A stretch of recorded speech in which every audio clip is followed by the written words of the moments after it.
I ain't scared of you motherfuckers. I'm gonna tell you something straight off the motherfucking press. I ain't coming for no foolishness.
I ain't scared of you motherfuckers. I'm gonna tell you something straight off the motherfucking press. I ain't coming for no foolishness.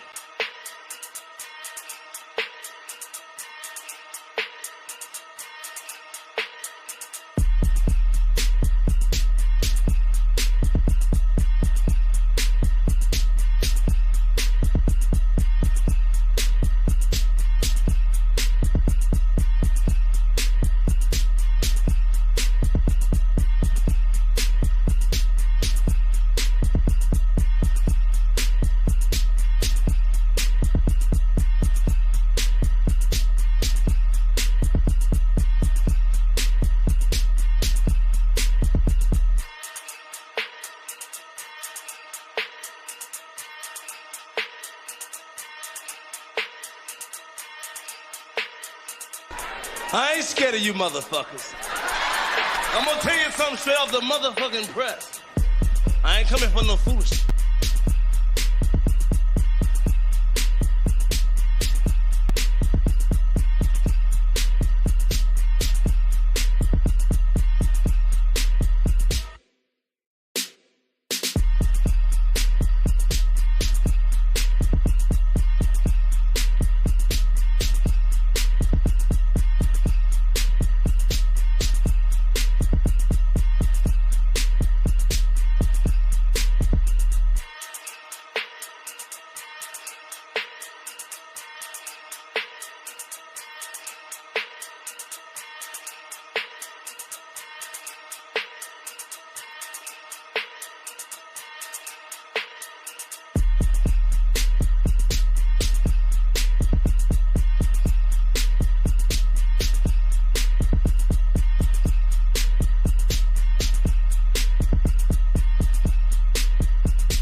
Coming right back at y'all with this African history, culture, and motherfucking greatness. Shout out to everybody in the chat. Welcome, welcome, welcome. You guys have been patiently waiting for part 2 of the pseudo-Pretendian Massacre Marathon. Shout out to Suitin and Mofax. They are in the green room right now, getting ready to push shit in. Pause. Okay? So everybody who has made it over here, who made that cross over to TikTok, we really do appreciate you guys coming over. We spent a whole lot of time and energy putting into a presentation for you guys so that you guys can enjoy it. The things that you guys are going to be seeing is fact-checked information. We are the Source Awards when it comes to sourcing up. Everything that you see here today, you can look it up yourself. This is not a copy and paste historical video. So if you like people dancing in your videos and copying and pasting the history, you need to come over to Death Row. This is an adjustment syndicate production This is a Death Row production. Make no mistake about it. A lot of you guys have been led astray. A lot of you guys have been, listening to people who trying to serve you guys Kool-Aid. And we are pushing back. That's why we call it the Great Push. So I'm going to bring up the fellas. You guys, I want you guys to go ahead and get comfortable. I don't know how long this shit's going to go, but we just going to push it. But I want you guys to be comfortable. I want you guys to share this on your YouTube. I want you to share this on your TikTok. All right? Because this information is ironclad. You can't, after today, there should be no question of where African people come from, where African American people come from. If you guys are hearing the background noise, I apologize. Studio's a little loud right now. But after today's presentation, there shouldn't be no misunderstanding on what's going on. After today's presentation, you should be able to take our sources and look them up for yourself. Because when it comes to knowledge and information, the guys over here at the Adjustment Syndicate, we aren't stingy with it. We want to share with you guys. Shout out to the chat. Everybody came.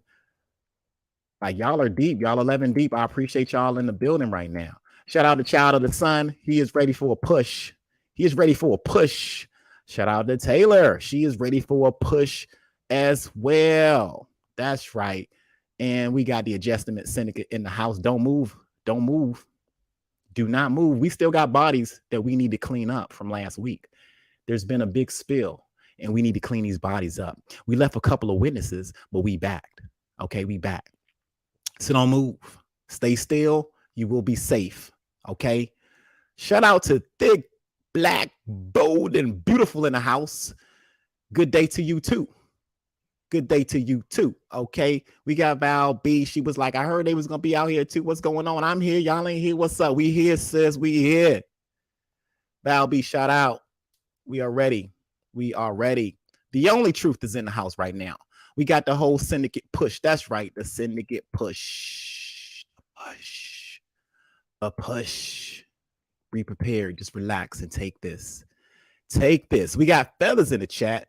Feathers in the chat. Make sure those are African feathers in the chat, please. Make sure they're African feathers in the chat. So if you haven't gave this video a like, I suggest you do. I'm going to bring out the fellas. I like to make a grand introduction to the fellas right here that's been working hard. They have been helping me with this information. We've all been in the circle of each other, just thriving off of the knowledge. Each one of us got a lot to bring to the table. It ain't just me. It ain't just Mo. It ain't just Susan. We all kind of contribute to it. Shout out to everybody who's not here. Vanta, he should be coming on later on, so stay tuned for him. He's got a lot of DNA information out here. All right. So I know you guys have been waiting. Mo, if you guys haven't picked up his book for pre-order, go ahead and do that. If you have not seen the video interview that we did, go ahead and check that out. All right. I ain't gonna speak no more on it. Go ahead and check that out. So without further ado, I'm gonna bring out the gentleman to the stage. I believe peace in the chat. I think Mo is probably gonna start first. We'll figure out who goes second, but we're gonna bring everybody up here right now. What's up, family? Peace, family. I got y'all on the stage. Everybody can see you right now. Everybody, peace. Give a good like for the fellas. Peace, y'all. Y'all prepared? Is y'all ready? I don't think they're ready, Mo. Y'all ready? I don't know. Are y'all ready? We got to hear it in the chat. Y'all ready? Drop some feathers in the chat for these brothers. Some feathers in the chat. Everybody's y'all ready? Did y'all wipe the fog off the windows? Because I know y'all over there breathing on the windows, breathing hard on the window. Better wipe it off, so you can see through that motherfucker. Yep. Peace, y'all. Yeah, bro. Took forever, bro. This is the longest week in my life. This was the longest week, dog. And I'm nervous. I'm still nervous. Oh yeah, I'm doing it with the butterflies. I'm doing it with the butterflies. Yeah, yo. I still can't get over. We spent 12 hours on a lot. Y'all need to check that out. 12 hours. There go them feathers. We got the feathers, I'm alive now. See, we got charged. There we go. There you go. There we go. The ancestors have spoken. The ancestors have spoken. Okay. Hey, I want to start this off by saying thank you for everybody who's showing up. That's loyalty. Y'all know what we do this for. Suitin, go ahead. Oh damn, you want me to just go, Suitin, or you still busy? Because he was. You can go. All right, yeah, because he having an important conversation right now. All right, so yeah. Oh yeah, and there's something I need to say as well. At Port, if you ready, I'm gonna go straight into it. Yeah, just let me know, brother. We got to show honesty. Some new information came out, and we got to be disciplined. The out of Africa theory has been changed, right? What? But yet, so I mean, this is what we got to do because we the honest ones, right? They have shifted it, and we're gonna have to play that. And we still have to act accordingly, though. It doesn't mean that we didn't come from Africa. It doesn't mean that we didn't come here on slave ships or whatever. But this has been updated, and we got to play it because we intellectually honest, and that's just what the fuck it got to be. So we're gonna play this shit first. If I could share my screen. Yes, you can. And before he share his screen, come on and put a like. We got 15 people in the building. We got 8 likes. That means some of y'all are agents. Yeah, y'all got to stop that. That's 7 agents that have not liked this joint. One of the agents dropped off. See, they knew. Come on now, don't be even if you're an agent, go ahead and like the joint. Go ahead and like it, man. Yeah, boost us up because you're gonna debunk us, right? Yeah, we're waiting for y'all response on last week's video. Go ahead, Mo. You can share your shit, bro. Yeah, and I'm gonna let the experts speak on this because I haven't studied it yet. This shit happened like 5 hours ago, so I can't really go too deep into it. I just got to let them, speak for themselves. Let me pick. If I do it like this, tab. Let's see if the tab is gonna work first. All right, that's fine. All right, I'm gonna attempt to show your screen, my brother. Here we go. Let me know if y'all can hear this. There's a continuous. You good? Good. Yep. You got full autonomy, son. I'm giving you full autonomy. Continuous debate about the nature of out of Africa migration. Today we're in the kitchen trying country crock plant butter with one of our favorite family Please recipes, excuse the crispy interruption. rice treats. What I love about country crock, it's the one thing I have in my refrigerator that's older than I am. None of y'all move. I have had this around since the dawn of time. Everybody got to get their money. The fact that they Let have people the get their plant money. butter makes me really happy because you guys are trying to get me to eat the same way you eat. And I don't want to taste a difference. However you would use traditional dairy butter, it's the same way you would use country crock plant butter. And you use it 1 for 1. And I Take feel this so moment to excited go ahead and because stretch I'm your trying arms to up. When you do come less back on, dairy, you and I've gotta been stop trying to moving. find swaps Yes. that Stretch. taste the Okay, difference. stretch I'm the going to arms do out. the plant butter. So creamy and yummy. It's really good. And this is the dairy butter. That turkey. They're Turkey exactly butter. the same. So good. Who knew we could just eat butter all day? So now this is the butter and this is the plant butter. Lord, have There's a mercy. continuous debate about the nature of out of Africa migration. Was this a one-time event, or did it take place on multiple occasions?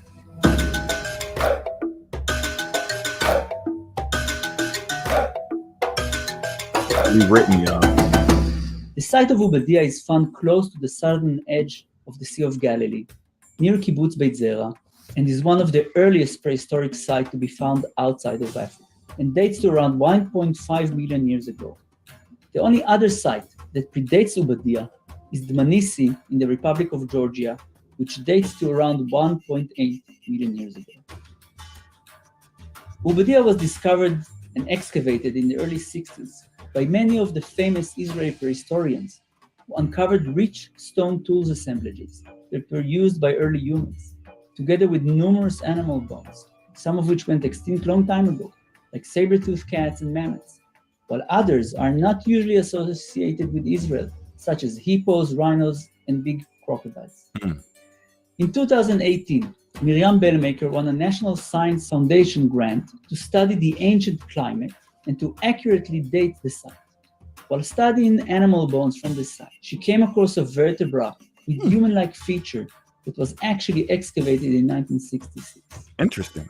Together with Professor Elabin, we studied the vertebra and came up with some new and important conclusions.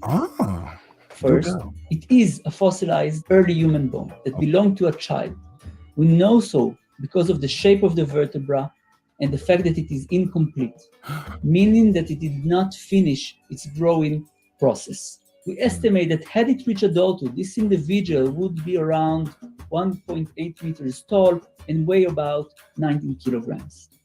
These numbers are similar to some of the large-bodied hominins that are found in Africa in the similar time period, but are very different from the small-body hominins that we found in Georgia. Second, here we witness two distinct human species at the same time period, which is known as the Lower Pleistocene outside of Africa.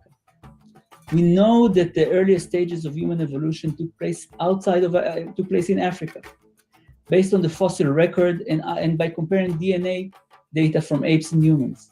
However, over the years, there is a continuous debate about the nature of out of Africa migration. Was this a one-time event, or did it take place on multiple occasions? And who were the people who migrated out of Africa? Our current study indicates that early hominins migrated at least twice and in two distinct ways. This is because the people of the Dmanisi are different in size and shape from those in Ubadia. Moreover, Dr. Omri Barzilai, who studied the stone artifacts from both sides, conclude that the stone manufacturing techniques, as well as the stone tools themselves, are different. Professor Miriam Bellmaker concludes that the climate as well as the animals are also different in both sides. Thus, with each migration waves came new and different type of hominin with their own stone-making traditions, which may indicate maybe about their cognitive abilities and the different preferences of their ecological niche and habitat. Thank you for listening and have a great day. Okay. So basically, as you can see, guys, I'm gonna stop sharing this and go to my next one. It's been rewritten. Now they're saying that basically the out of Africa theory has now included waves. We coming in waves. So this is the second wave. This is the second April shower that's about to rain down on your ass. So I need you to stay put and don't move, just like that out of Africa theory. Don't move, because she's coming. Now, we're going to deal with some Darwin real quick so we can clear up some of this cap. Make sure y'all get those likes up. We got 20 in the building, 13 likes, 13.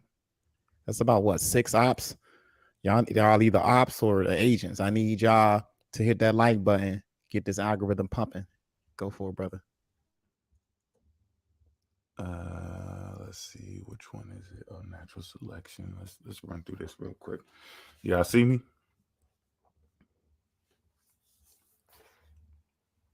Yep, we got you all on deck.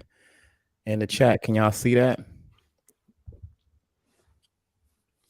I think everybody can see it. I want y'all to pay attention right at the top where it says natural selection. Natural selection is a process through which species adapt to their environment. It is the engine that drives evolution. Right under that, excuse me, it says grades 8 through 12. Grades 8 through 12. Just keep that in mind. Keep that in mind. That's for 8. Well, hold on. Okay, go ahead, dog. I just got to put that out there, like, because we got to get serious with this shit now. Yeah, we got to get very serious with this shit. This shit so you're already supposed to know this. So I'm doing you a favor for everybody to think, oh, they assholes, they being mean, they just bullying, and I'm doing you a favor. It says 8 through 12. I shouldn't even be telling you this shit, right? That's your responsibility. Even if you had to play keep up, shit get hectic sometimes. You don't pay attention, you drop out, whatever. We'll get back to it. Don't be jumping out here talking where you didn't get updated and you know you was running around like a chicken with your head cut off. Now, English naturalist Charles Darwin developed the idea of natural selection after a 5-year voyage to study plants, animals, and fossils in South America and on the islands in the Pacific. In 1859, he brought, I got to echo, somebody got to mute. Oh, shit, my bad. That's me. In 1859, he brought the idea of natural selection to the attention of the world in his best-selling book on the origins of species. Natural selection is the process through which populations of living organisms adapt and change. Individuals in a population are naturally variable, meaning that they are all different in some ways. The variation means that some individuals have traits better suited to the environment than others. Individuals with adaptive traits that give them more advantage, are more likely to survive and reproduce. These individuals then pass the adaptive traits on to their offspring. Over time, these advantageous traits become more common in the population. Through this process of natural selection, favorable traits are transmitted through generations. Natural selection can lead to speciation, where one species gives rise to a new and distinctly different species. It is one of the processes that drives evolution and helps to explain the diversity of life on Earth. Darwin chose the name natural selection to contrast with artificial selection, or selective breeding that is controlled by humans. He pointed to the pastime of pigeon breeding, a popular hobby in his day, as an example of the artificial selection. By choosing which pigeons mated with others, hobbyists created distinct pigeon breeds with fancy feathers or acrobatic flight that were different from wild pigeons. Darwin and other scientists of his day argued that a process much like artificial selection happened in nature without any human intervention. He argued that natural selection explained how a wide variety of life forms developed over time from a single common ancestor. Darwin did not know that genes existed. I repeat, Darwin did not know that genes existed, but he could see that many traits are heritable, passed from parent to offspring. Mutations are changes in the structure of the molecules that make up genes, called DNA. The mutation of genes is an important source of genetic variation within a population. Mutations can be random. For example, when replicating cells make an error while copying DNA, or happen as a result of exposure to something in the environment like harmful chemicals or radiation. Mutations can be harmful, neutral, and sometimes helpful, resulting in a new advantageous trait. When mutations occur in germ cells, eggs, and sperm, they can be passed on to offspring. In the environment, if the environment changes rapidly, some species may be able to adapt fast enough through natural selection. Through studying the fossil record, we know that many of the organisms that once lived on the Earth are now extinct. Dinosaurs are one example. An invasive species, a disease organism, a catastrophic environmental change, or a highly successful predator can all contribute to the extinction of species. Today, human actions such as overhunting and the destruction of habitats are the main cause of extinctions. Extinctions seem to be occurring at a much faster rate today than they did in the past, as shown by the fossil record. So with proper reading comprehension, you can easily see that Charles Darwin didn't make up shit. If you understand the context of this information here that's being presented, and you understand what's in his book and what he said he did, his procedure, the whole sequence of events that led up to him coming up with natural selection, you'll see that all he did was look at what the fuck the Earth was doing. He looked at what nature was doing, and he explained what it was doing. So how the hell did he make it up? That's right. My bad, Mo. I know you. I saw somebody with their head up, and I had to take them out. Oh, you good? Hey, that's how we got to do it. Yeah. And another thing I wanted to point out to y'all is at the bottom. Look what it said. It said today human actions such as overhunting and destruction of habitats are the main cause of extinctions. Extinction seems to be occurring at a much faster rate today than they did in the past, as shown by the fossil record. See, just how you have survival in nature, and people have to have their abilities. They got to adapt. They got to get used to their environment. They got to learn the other species around them and stuff. This is what is going to become a danger to our people. Education, I'm speaking of.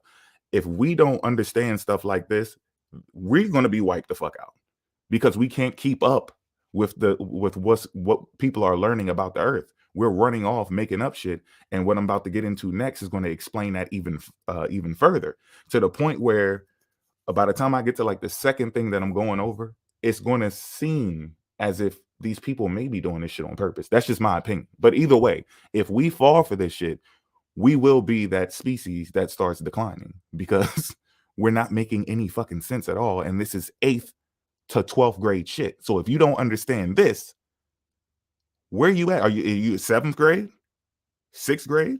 And in my opinion, you should already know this shit because I knew this stuff before 8th grade.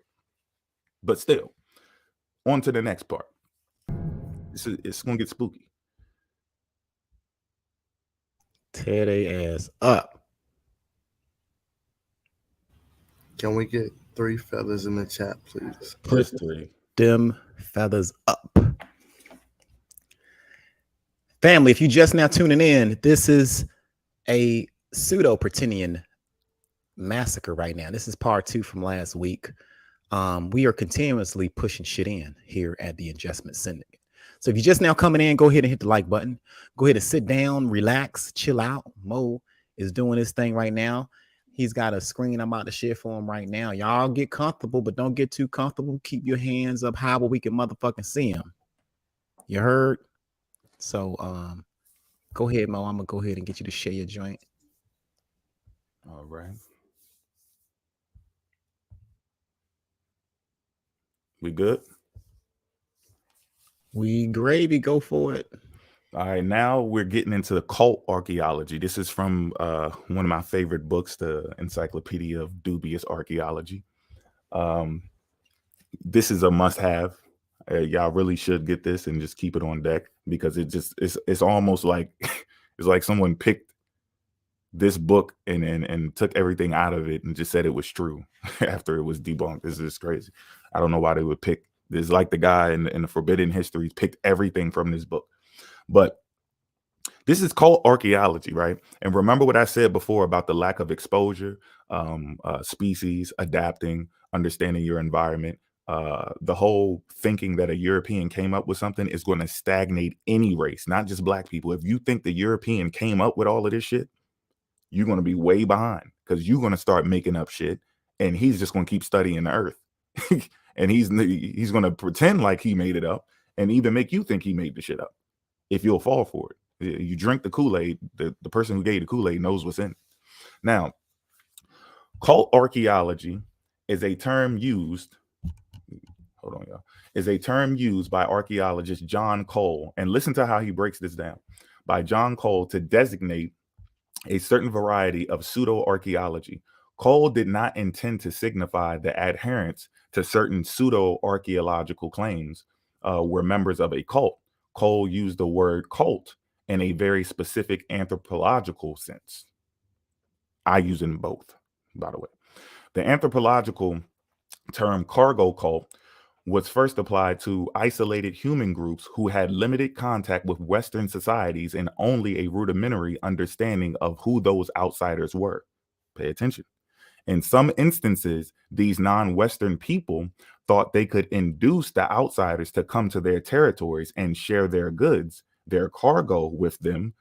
Unsure how to initiate that contact, some of these people went through the motions of what they thought would be effective inducements, not fully understanding their context.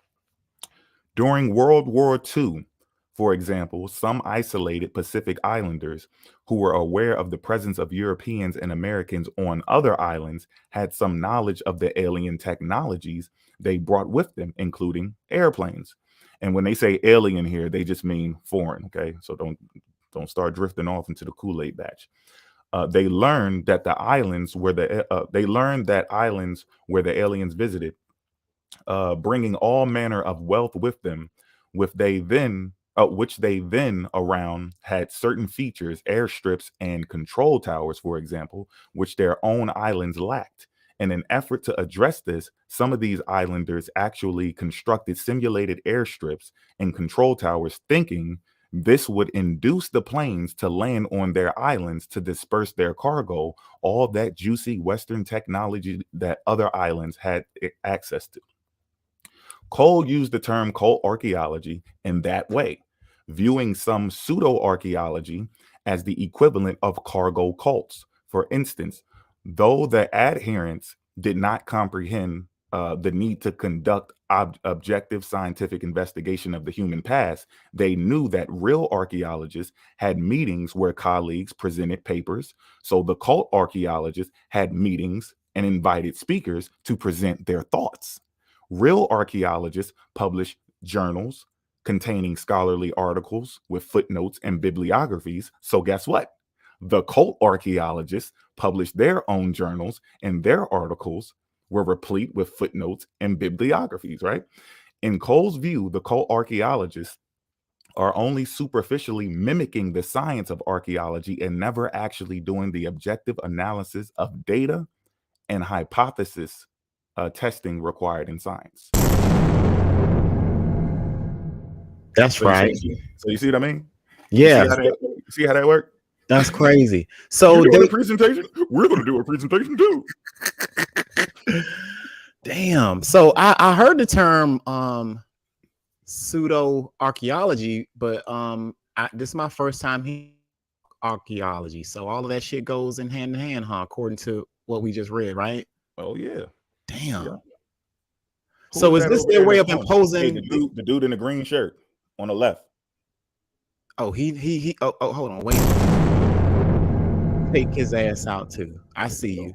I see you with your looking ass. Y'all looking outside. I know some of y'all ops looking outside because we got 18 people looking, and I don't know. Is the likes adding up? I don't know. I got my hand on a burner. Nobody move. Everybody stay still. Steady. So pertaining to what you just read with the call, is that like them kind of imposing their shit on the will of the people almost, right? Mm-hmm. Yeah, like bringing their stank to some new shit, not having like a clear of I guess not being clear on like, hey man, I'm gonna come here unbiased to what's out there, but instead they're bringing their own biased opinions to these sites. Is that kind of what we're saying here? They're not properly using the scientific method. They're telling you can't tell a story before the story is being told. That doesn't make any sense. You said you want to come sit down and listen to the earth speak and tell its story. Then you need to sit down and shut the fuck up. They pull up and just start making up shit. There's no artifacts. There's nothing real. There's no. They start erasing things. They switch the timeline around. But what they're trying to do is like the example with the Islanders. They thought that if I just copy something that I knew from what these people were doing, then I could get the same results. I can be considered the smart guy, the one that has the knowledge, the one that can rewrite history, the one that can tell me more about human history, to be the authority. That the same way they said, oh, if I build a tower and an airstrip, then it will land here. No, that's not how that works. Like those people have a reason to land in that area. They're doing business with these people. These people built this plane. It's not something magical from outer space. These are people who built this technology, and you're just trying to copy what you see to get involved in it. That's not how that works. You need to go to school. You need to have something to trade. There need to be a reason for them to land there. There needs to be room for them to land there. They don't know the rules to it, and that just matches up with us with our lack of exposure leading from us being a species that has been controlled by somebody else, and we're just coming out of the dark. And we're just picking up shit and we don't even understand how it works. You see what I'm saying? We think that you hear something about Darwin and you think that he made it up because you fresh off the plantation. You think he made that shit up and you don't understand how science works. When you study the history, all these Europeans were doing was just looking at the earth and then telling you what the fuck was happening. That's not their knowledge. It doesn't belong to them. So then we go, you know what? He made up shit, so I can make up something too. And here you go with your damn landing strip and your towers, and no plane is going to go. Because that's not how you get the plane to arrive. Making this shit up as you go. And they've been doing this shit for so long. And you guys, like these pseudo motherfuckers, pick up on that shit all the time. Damn. So we got pseudo archaeology and cult archaeology, ladies and gentlemen. Carry on, brother. All right. Davenport tablets. Same book, Encyclopedia of Dubious Archaeology. In 1877. Guess who? The Reverend Jacob Gass discovered 2 inscribed slate tablets in a mound on a farm in Davenport, Iowa. One of the tablets had a series of inscribed concentric circles and enigmatic signs believed by some to be zodiacal or zodiacal. I think it's zodiacal. The other hand had various animal figures, a tree, and a few other marks on one face. Its reverse face had a series of apparently alphabetical characters from half a dozen different languages across the top. And when you guys see this picture, we all would know today that this is bullshit. You know, it don't matter how much Kool-Aid you drink. I don't know how the hell you could fall. Wait till y'all see this picture. In the depiction of a presumed cremation scene on the bottom, Gass discovered or came into possession of a number of other enigmatic artifacts ostensibly associated with the mound builder culture, including 2 pipes whose bowls were carved into the shape of elephants. The discoveries in Davenport generated great excitement. However, the fact that such a concentration of apparently conclusive findings regarding the mound builder controversy had been discovered by a single individual within a radius of a few miles of one Iowa town caused many to question the authenticity of the discoveries. Cyrus Thomas launched an in-depth investigation of the tablets. Evidence from gas excavation indicated pretty clearly that the tablets had been planted only recently in the mound. Also, Thomas believed that he had identified the source of the bizarre multi-alphabetic inscription. Webster's Unabridged Dictionary of 1872 presented a sample of characters from ancient tablets. All of the letters on the tablet were in the dictionary, and most were close copies. Thomas, 1894, 641 to 42, suggested that the dictionary was the source of the tablet inscription. Marshall McCusick, 1991, reports a confession by a Davenport citizen who alleged the tablets and the other artifacts were frauds perpetrated by a group of men who wished to make Gass appear foolish. Though, and they're being honest right here, though there are some significant problems with the confession, most notably the fact that the confessor was too young to have been an active participant in the hoax, the Davenport tablets were certainly fraudulent. And that doesn't matter. That still can be false, and it's still a nail in the coffin because this shit is ridiculous, even when you see the picture. I don't... Somebody was behind you. I had to take their ass out. More Dropping recently, bombs. Mick Cusick, my bad, had discerned the presence of lowercase Greek letters on the second Davenport tablet. Watch this. I'm gonna say it again. More recently, Mick Cusick had discerned the presence of lowercase Greek letters on the second Davenport tablet. But lowercase Greek letters were not invented until medieval times. What? McCusick had also identified Arabic numbers, Roman letters, musical clefs, and ampersands. Look, that's this right here. Oh shit. Hold up. Yo. That's this right here in parentheses. Yo, this shit is funny. How, Sway? On the tablet. Hold on. I can't see the tablet. I don't think we can see it. Go ahead. Is it under 74? Is it 74? Page 74. I'm about to scroll right now. Okay. Their presence is clear proof of the Get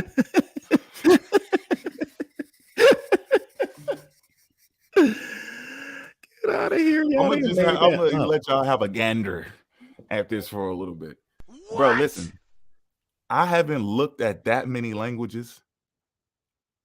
I'm lying. I've looked at a lot of languages. I haven't looked at all the languages in the world, but I know just off the top of my motherfucking head, if somebody showed me this shit, I would throw it at them. What is this? That's funny, dog. That is funny. You could tell that shit just made up. It don't look ancient. It look like they made it up. Like one of our kids can do that shit, bro. I would have thought my kid did do this shit. I'm trying to fuck you up. The presence is clear proof of the fraudulent nature of the stone. In fact, no genuine artifacts containing writing in any old world alphabet have ever been found in any of the mounds. So don't go looking at anything else in these damn mounds, because I'm going to be there waiting for your ass. I'm going to be waiting. So this was a fake, clearly, right? Yep. Clear fake. Damn, Those clear. symbols didn't even exist yet. So what year was this when this artifact was planted? Because we're going to say that it wasn't discovered. It was planted, right? Yep. Around 1800s, late 18, early. I bet you it's around late 18, early fucking. Yep. 1877. Okay. Right around the same time fucking Augustus was doing this shit down in the damn Yucatan. Imagine that. So all of these people was on that pseudo shit. He was a part of that pseudoscience, pseudo archaeology shit too. Oh, diffusionism. Speaking of the devil. Whoa. Ooh, y'all gotta hear this. Diffusionism. This is exactly what he was speaking about. Diffusionism was a perspective that characterized the British school of anthropology in the early years of the 20th century.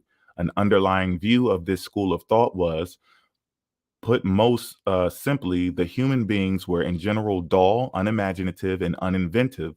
Most ancient human groups were culturally static, and if on their own, would change very little through time. Of course, it was well known that humanity had nevertheless undergone vast cultural changes since the Paleolithic. Diffusionists explain these changes as the result of exceptions, or perhaps a single exception to the above characterization of human groups as culturally inert.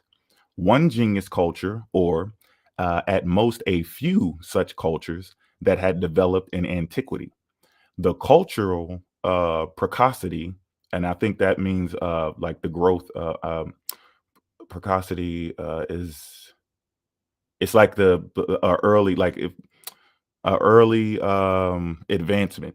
Like if you could think of like if you had a bunch of puppies and you see one is like more advanced than the other one, and it kind of like, hey, look, the snacks are over here. Hey, look, the water's over here, and they running around trying to drink out the toilet, but this one has already figured it out. The precocity of such group, the groups that are more advanced, and then they taught the whole world, that's everybody's spin involved in diffusionism. It's always this one group, and they taught everybody everything, right? So the cultural precocity of such a group or groups was ascribed by some to their superior genetic endowment, and by others to their location in a privileged habitat. One of the chief architects of diffusionism was Grafton Elliott Smith, a professor of anatomy at Victoria University in Manchester, England. For Smith, the single genius culture was the pharaonic Egypt. Was that of pharaonic Egypt?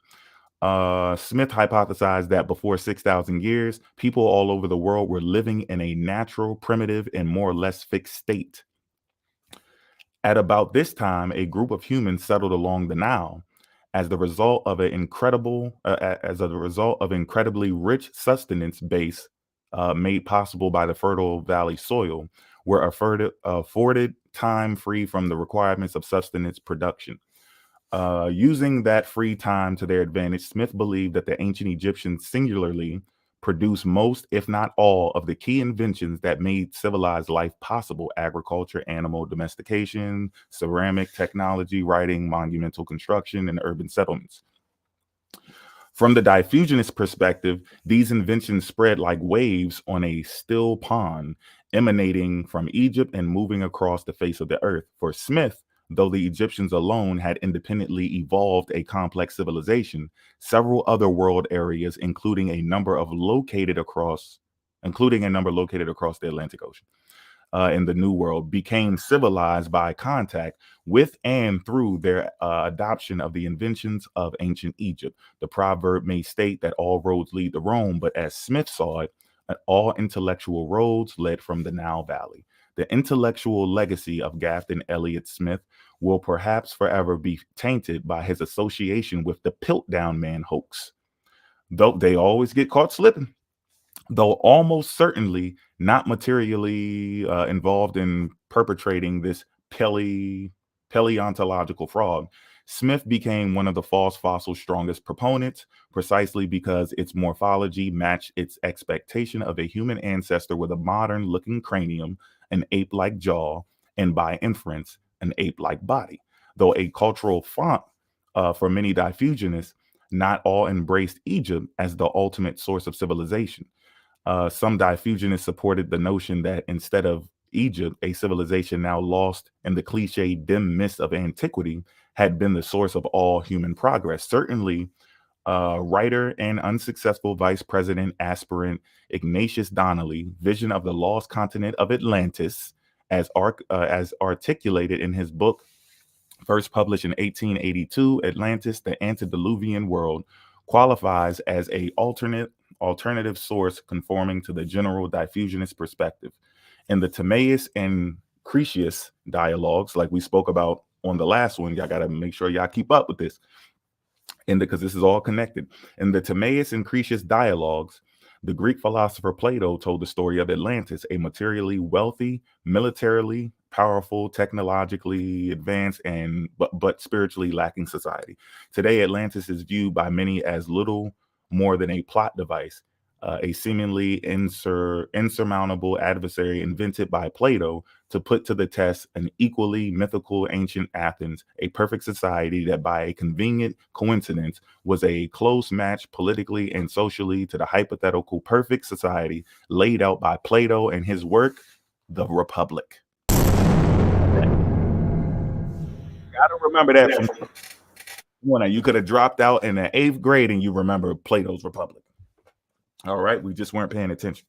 Donnelly, however, believed that Atlantis was no literary invention, but a veritable place. In the late 19th century, and therefore presaging Smith, Donnelly believed that agriculture, writing, metallurgy, and monumental architecture had been invented just once in his construct, not in Egypt, but on Atlantis, and spread out from there, inspiring development of the historically known civilizations of the Old and New Worlds. In the years since Donnelly presented his argument, evidence for an Atlantean source for all world civilizations has not been forthcoming. His argument was, after all, based on little more than similarities among ancient civilizations. Many built pyramids and used the arch in construction. Many passed a writing system and practiced agriculture. Donnelly proposed a common Atlantean source for all of these. Upon close inspection, however, one can see vast differences in the expression of these features in various ancient cultures, supporting the interpretation of their independent invention rather than diffusion from a single common source. For example, cultures on either side of the Atlantic may have built structures that we call pyramids, but the use of common terms, and this is the important part right here. For example, cultures on either side of the Atlantic may have built structures that we call pyramids, but the use of a common term results from the imprecision in our language and not in detailed similarities. Differences between Egyptian pyramids and those of the Mayan and Aztecs and their predecessors in terms of their raw materials, engineering techniques, construction methods, and purpose should convince us that there could not have been a common source for them. In another example, though ancient complex societies on both sides of the Atlantic possessed agricultural sustenance bases, the crops and animals were entirely different, and the agriculture evidence shows long and independent development sequences from foraging to agriculture in a number of regions in both the Old and New Worlds. The most parsimonious explanation for this is independent invention, not diffusion from a common source. In the 1960s, another iteration of the extreme diffusionist perspective was presented and I think we're on the 4th person. This is the 4th person that's coming out doing this shit.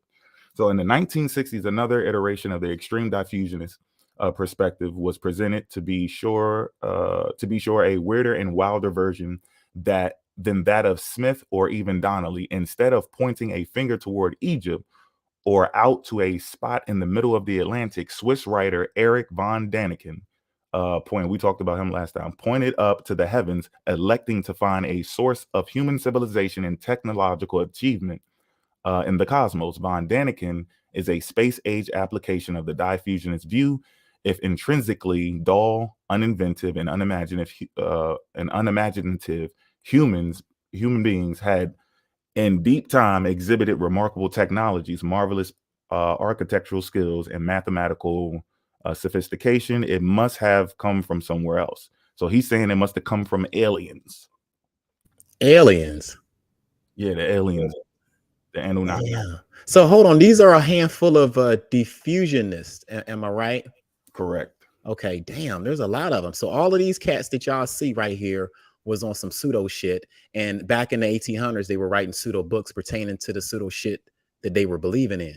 But they come to find out later on that it was all pseudo, and it's been debunked and you know, proven wrong, right? So a lot of these authors are in the books that these pseudo jive ass turkeys be picking up. Am I wrong or am I right? That's correct. Damn. And they all have one thing in common with their story, how they deliver it. They say that it all started with one group of people and then it spread out. Who does that sound like? Don't that sound like some shit that you would say when you first get into knowledge? That's what people are doing right now. They never got out of it. We all been there at some point thinking something came from one place. Whether you started in religion or you just started learning about Egypt, you always do that. It happens. But then you find out later, like, okay, well, damn, we couldn't have done everything because they did that before us, but it doesn't take away from your greatness. They just did it before you. And everybody does things before other people all around the world, depending on what you have to go through in your environment. Some people go through things that you didn't go through yet. So they already made that tool. You know, like there was a reason why Africans had to work with metals before everybody else. When everybody else was met with that challenge, then they started working with metals. So where was I at? For von Daniken, human beings did not develop such things, but adopted them through the assistance of extraterrestrial interlopers.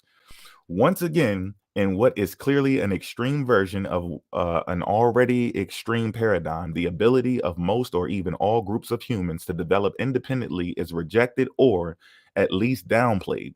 In this application, we don't even need to find a single genius culture, at least not among humans, and at least not on our planet. This brings us to the writing of Graham Hancock.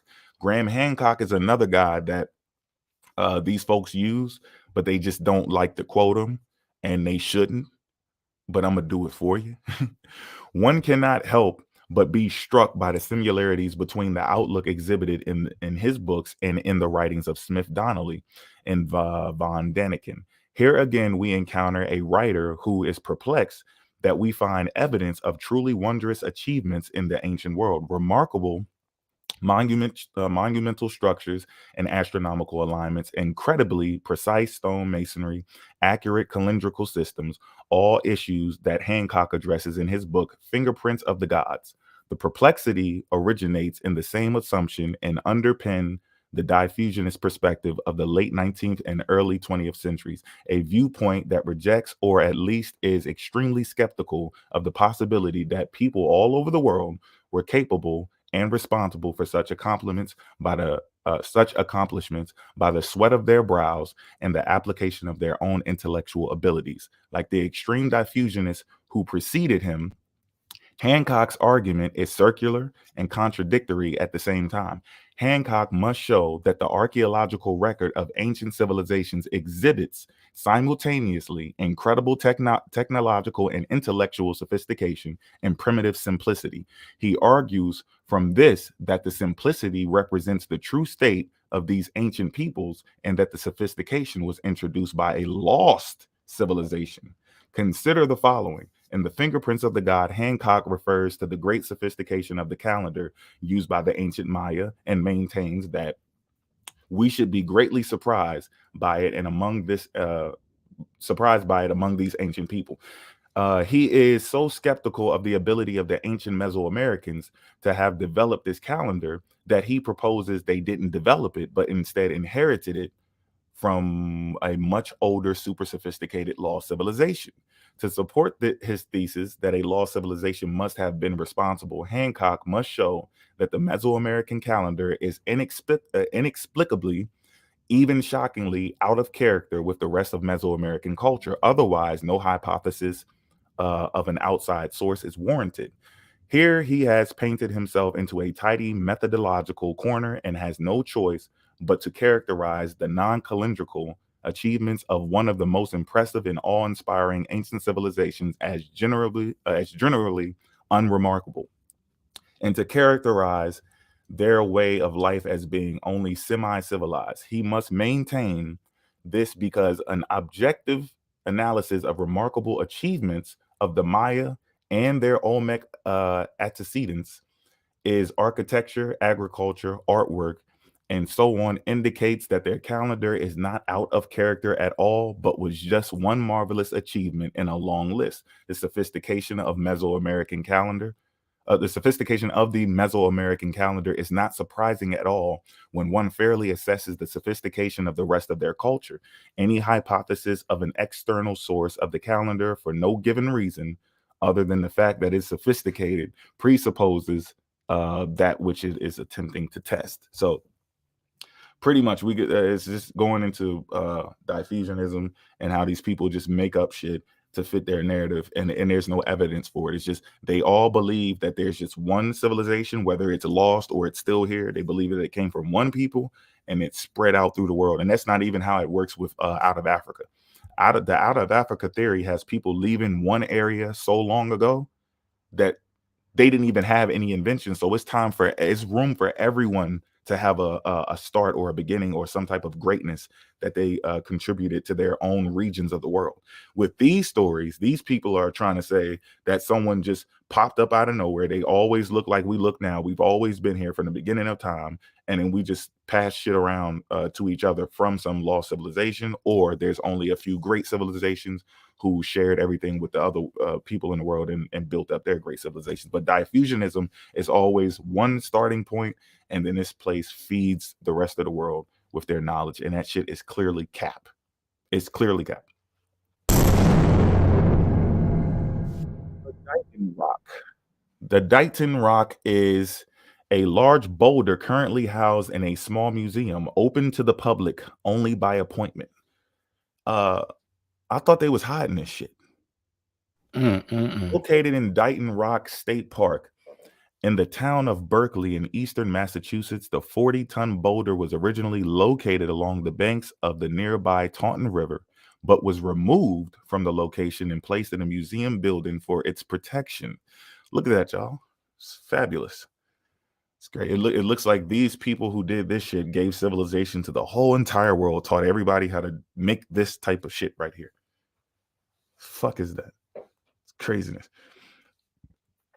Dighton Rock has at least one of its broad, flat surfaces covered with engraved images of petroglyphs, primarily lines, geometric shapes, and schematic drawings of people, along with writings both verified and not.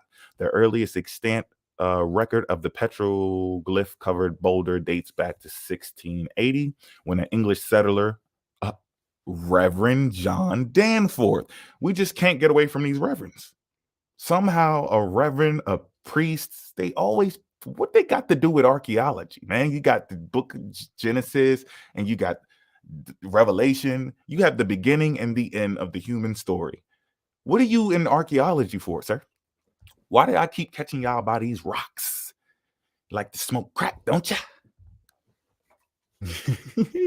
Reverend John Danforth produced a drawing of the images. Unfortunately, for those who believe that the marks on Dighton Rock represent the equivalent of graffiti left by ancient Europeans or African or Asian seafaring visitors to America's shores, it should be pointed out that Danforth's drawing of the markings he saw on Dighton Rock bear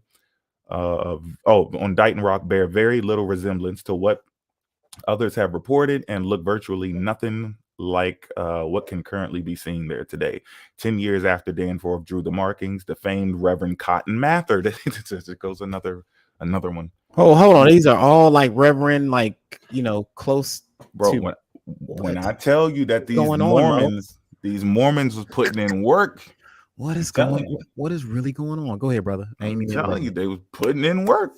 The famed Reverend Cotton Mather noted the existence of the marked stone and said about the petroglyphs, among the other curiosities of New England, one is that of the mighty rock on a perpendicular side whereof by a river whereof by a river, which a high tide covers part of it, there are very deeply engraved, no man alive knows how or when, about half a score lines, near 10 foot long, and a foot and a half broad, filled with strange characters, which would suggest as odd thoughts about them that were here before us, as there are odd shapes in the elaborate monument. Speculation has been rife since these first 17th century reports concerning the source of the carvings. Certainly local natives were fully capable of engraving a rock face with various designs, though petroglyphs are not terribly common in New England. In the United States, they are far more common in the Southwest. There are some, the Bellows Fall petroglyphs located along the Connecticut River on the eastern border of Vermont is a prime example of a New England petroglyph. In fact, the schematic face seen on the right-hand side of the Dighton Rock panel bears a striking resemblance to the Bellows Falls faces.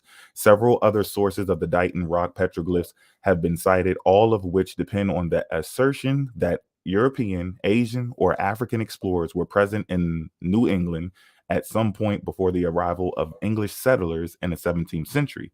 A long-standing suggestion is that the markings were left by the Portuguese explorers Gaspar and Miguel Corte-Real. Brown University professor Edmund Burke Delabare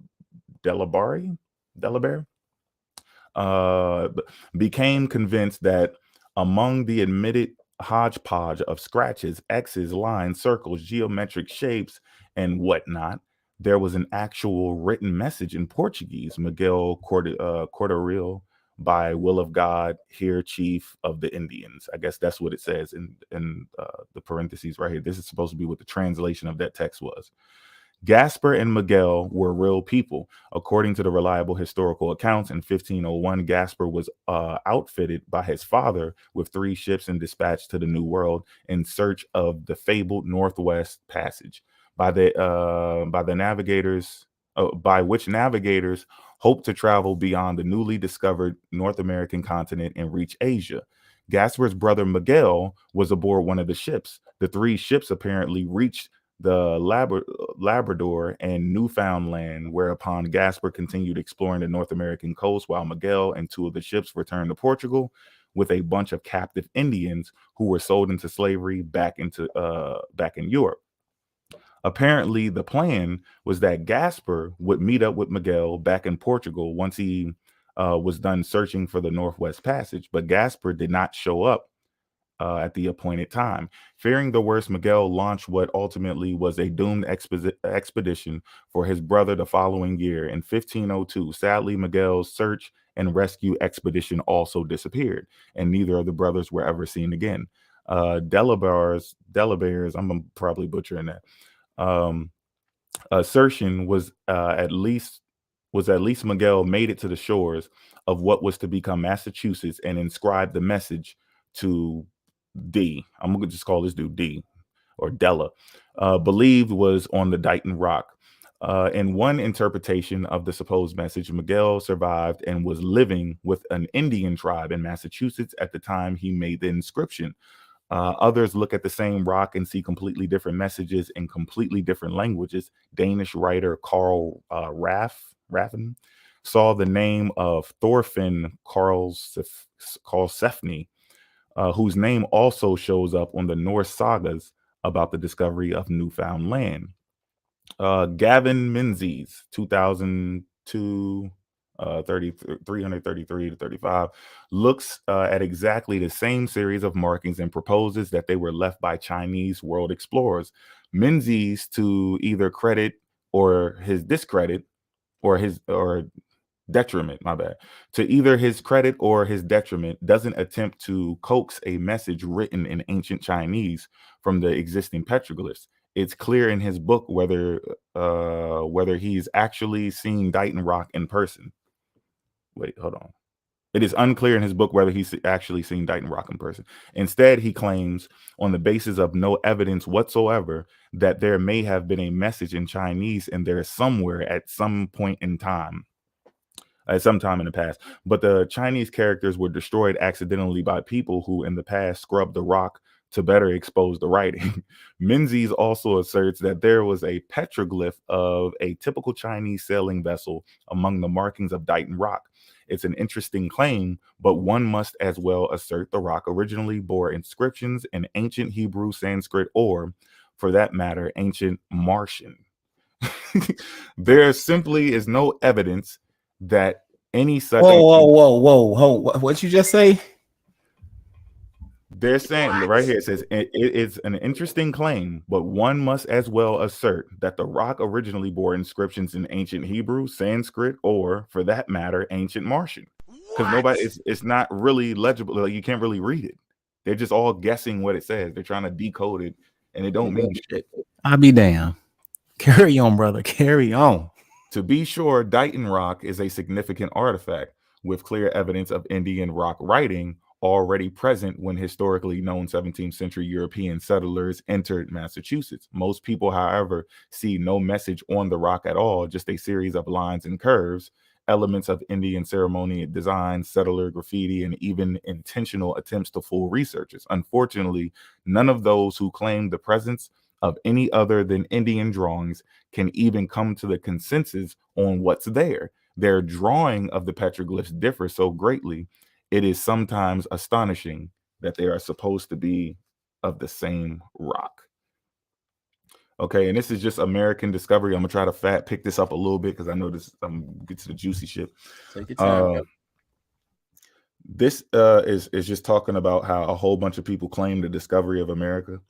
And I just want to get to the most important part because it goes through all of the different people, right? You got Columbus, you have prehistoric African navigators, you have, where's the other guy at?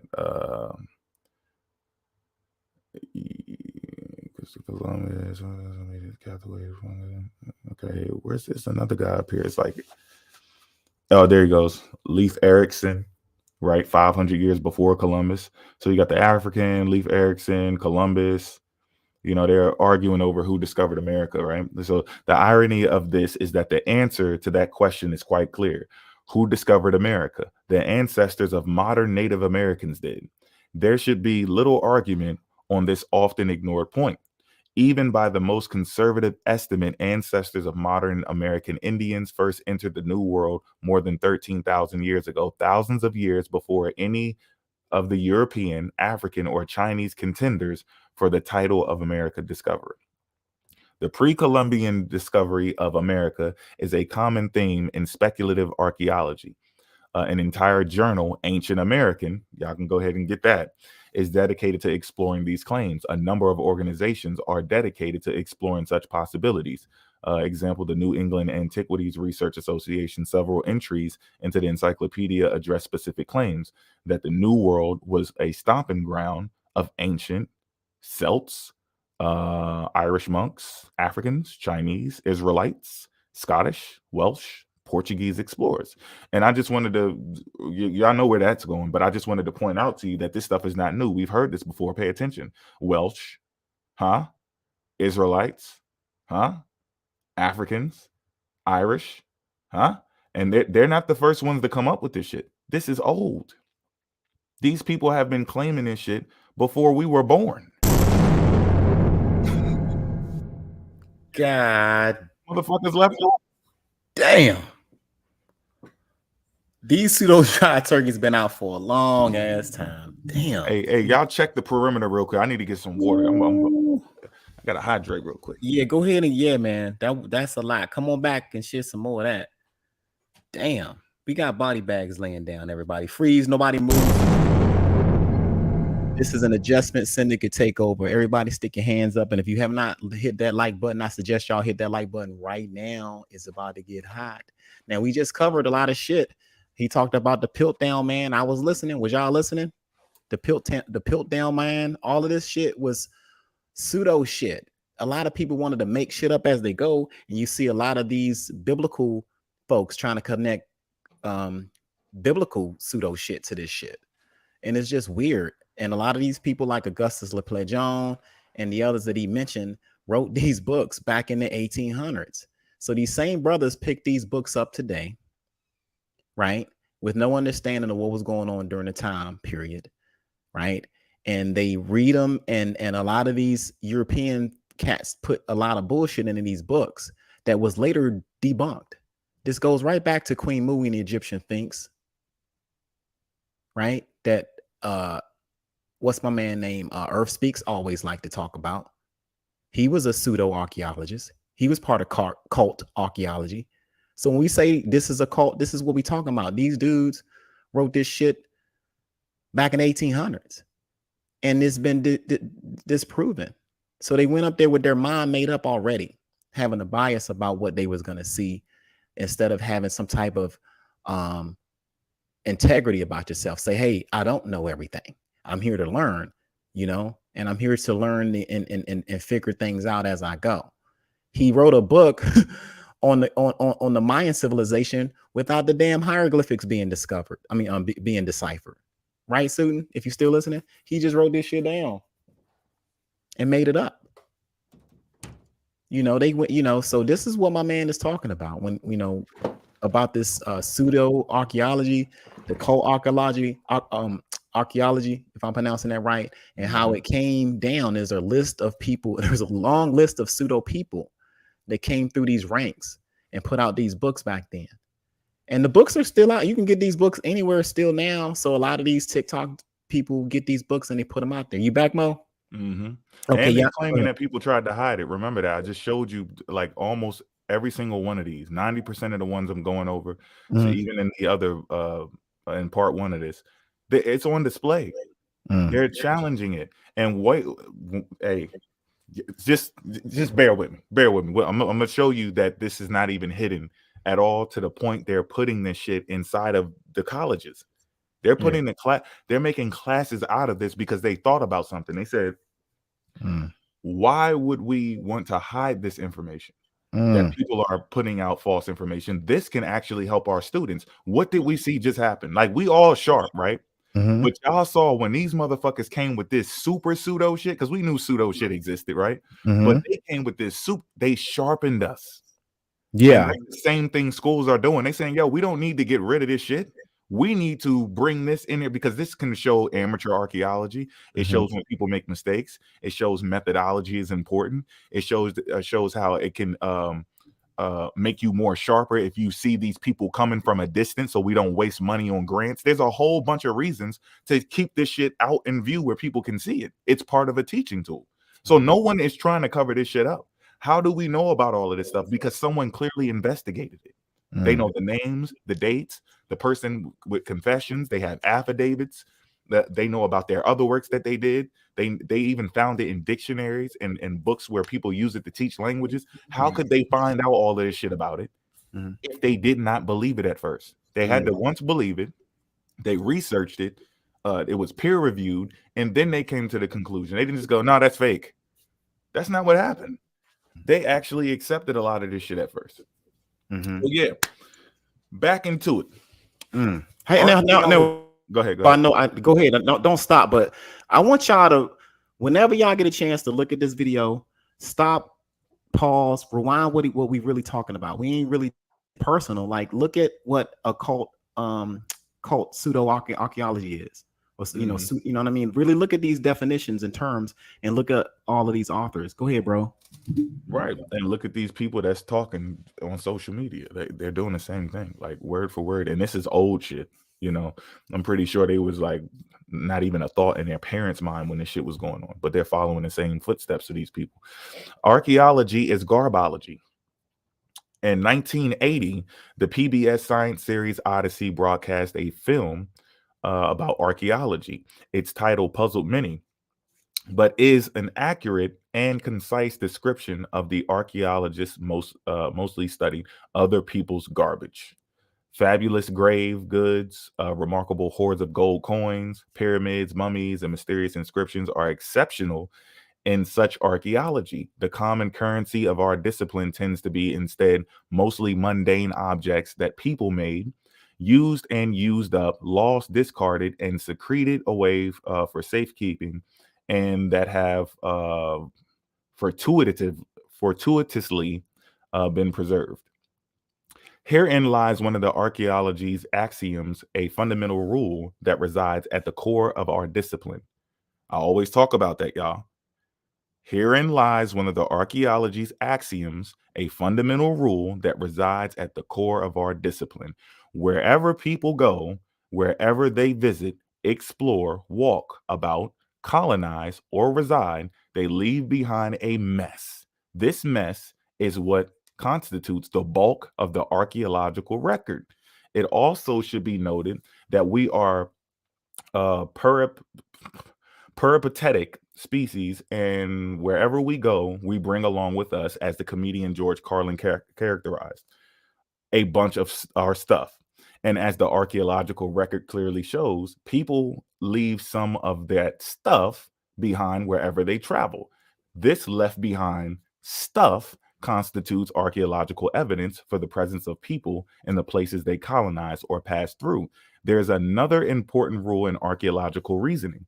Everybody's stuff is unique. Practitioners of, you see why diffusionism is stupid? That's why it doesn't make any sense. Everybody's stuff is unique. Practitioners of different cultures do things in different ways. They may make functionally equivalent tools, but the styles are different. They may produce similar ceramic vessels, but use dissimilar procedures with clay from different sources, and they may apply different kinds of surface treatments, slips, and glazes, and employ a vast combination of different etched, incised, painted, or built-up design elements. They may produce very different kinds of structures or monuments. They likely have their own culturally prescribed ways of burying their dead.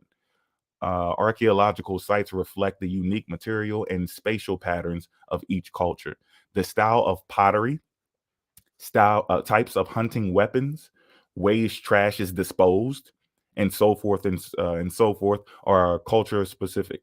The material patterns and therefore the archaeological sites left behind by the Navajo, by the 17th century Dutch settlers of Manhattan, by the builders of Stonehenge, by West African farmers, or by Egyptian pyramid builders are each different. The unique pattern these and myriad other the unique patterns of these, I guess, and a myriad of other archaeological manifestations left behind by these different groups are recognized by archaeologists and can be used to identify the presence of particular cultures in a given region. When a foreign group enters into a new territory, it brings along and then leaves behind elements of its unique material culture. The sudden stratigraphically intrusive appearance of a new brand of stuff in the archaeological record is precisely the way archaeologists detect the presence of intruders in the territories of other people. You see how deep that is? That's how they can tell. They can tell when someone came in. So you're leaving evidence from where you came from, right? You take those tools that you have, because you got stuff you're leaving all around the area where you're at. You're running out of shit. You see, your story is being told through history. And now you pick up and you go and you try to invade somebody else. You take your show on the road, right? You take your weapons with you, some of your shit, and you're leaving trails of junk. And you're going all the way up to these people who have different weapons, and you're fighting them. Now your bodies are being found where their bodies are being found at, but they have more bodies than you. You only have a few, and then your body's mixing with them, and you got DNA. You see how the whole thing is a story.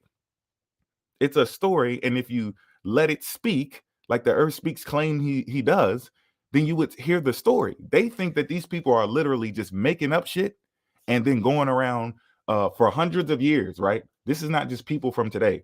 This would have to be people for not hundreds, but thousands of years, planting fake artifacts everywhere, and then taking every other artifact that's going to expose what the truth is, and then getting rid of it.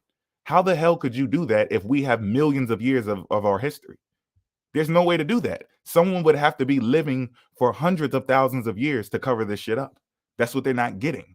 When you understand science and studying anthropology, paleontology, linguistics, and all of that shit, how things transform and develop over time, it would be nearly impossible for somebody to cover up something as big as what they're claiming. So When a future group enters into, no, I did that. Where was I at? Explorers, people. Okay, this certainly is the case for any one of the number of documented historical forays of explorers in the New World. We can readily recognize the presence of these known travelers in the archaeological record because each group left a trail of unique and recognizable physical evidence. The objects made, used, and discarded by 15th and 16th century Europeans journeying to through the North America are distinguishable from those made by Native Americans from the same period. Now, this just made me think of what you were showing, Port. Is that for did you do that on the last one, or is that for today? Which one again? Say that again. I'm gonna read it again, see if you can think of it. The objects made and used and discarded by 15th and 16th century Europeans journeying to and through North America are distinguishable from those made by Native Americans from the same time period. Talking about they got different weapons. So aren't you? Yeah. This goes back. You talking about that painting or that? Doing that one today, or did you already? No, I can bring that right back up. Yeah, like that illustration we're talking about, right?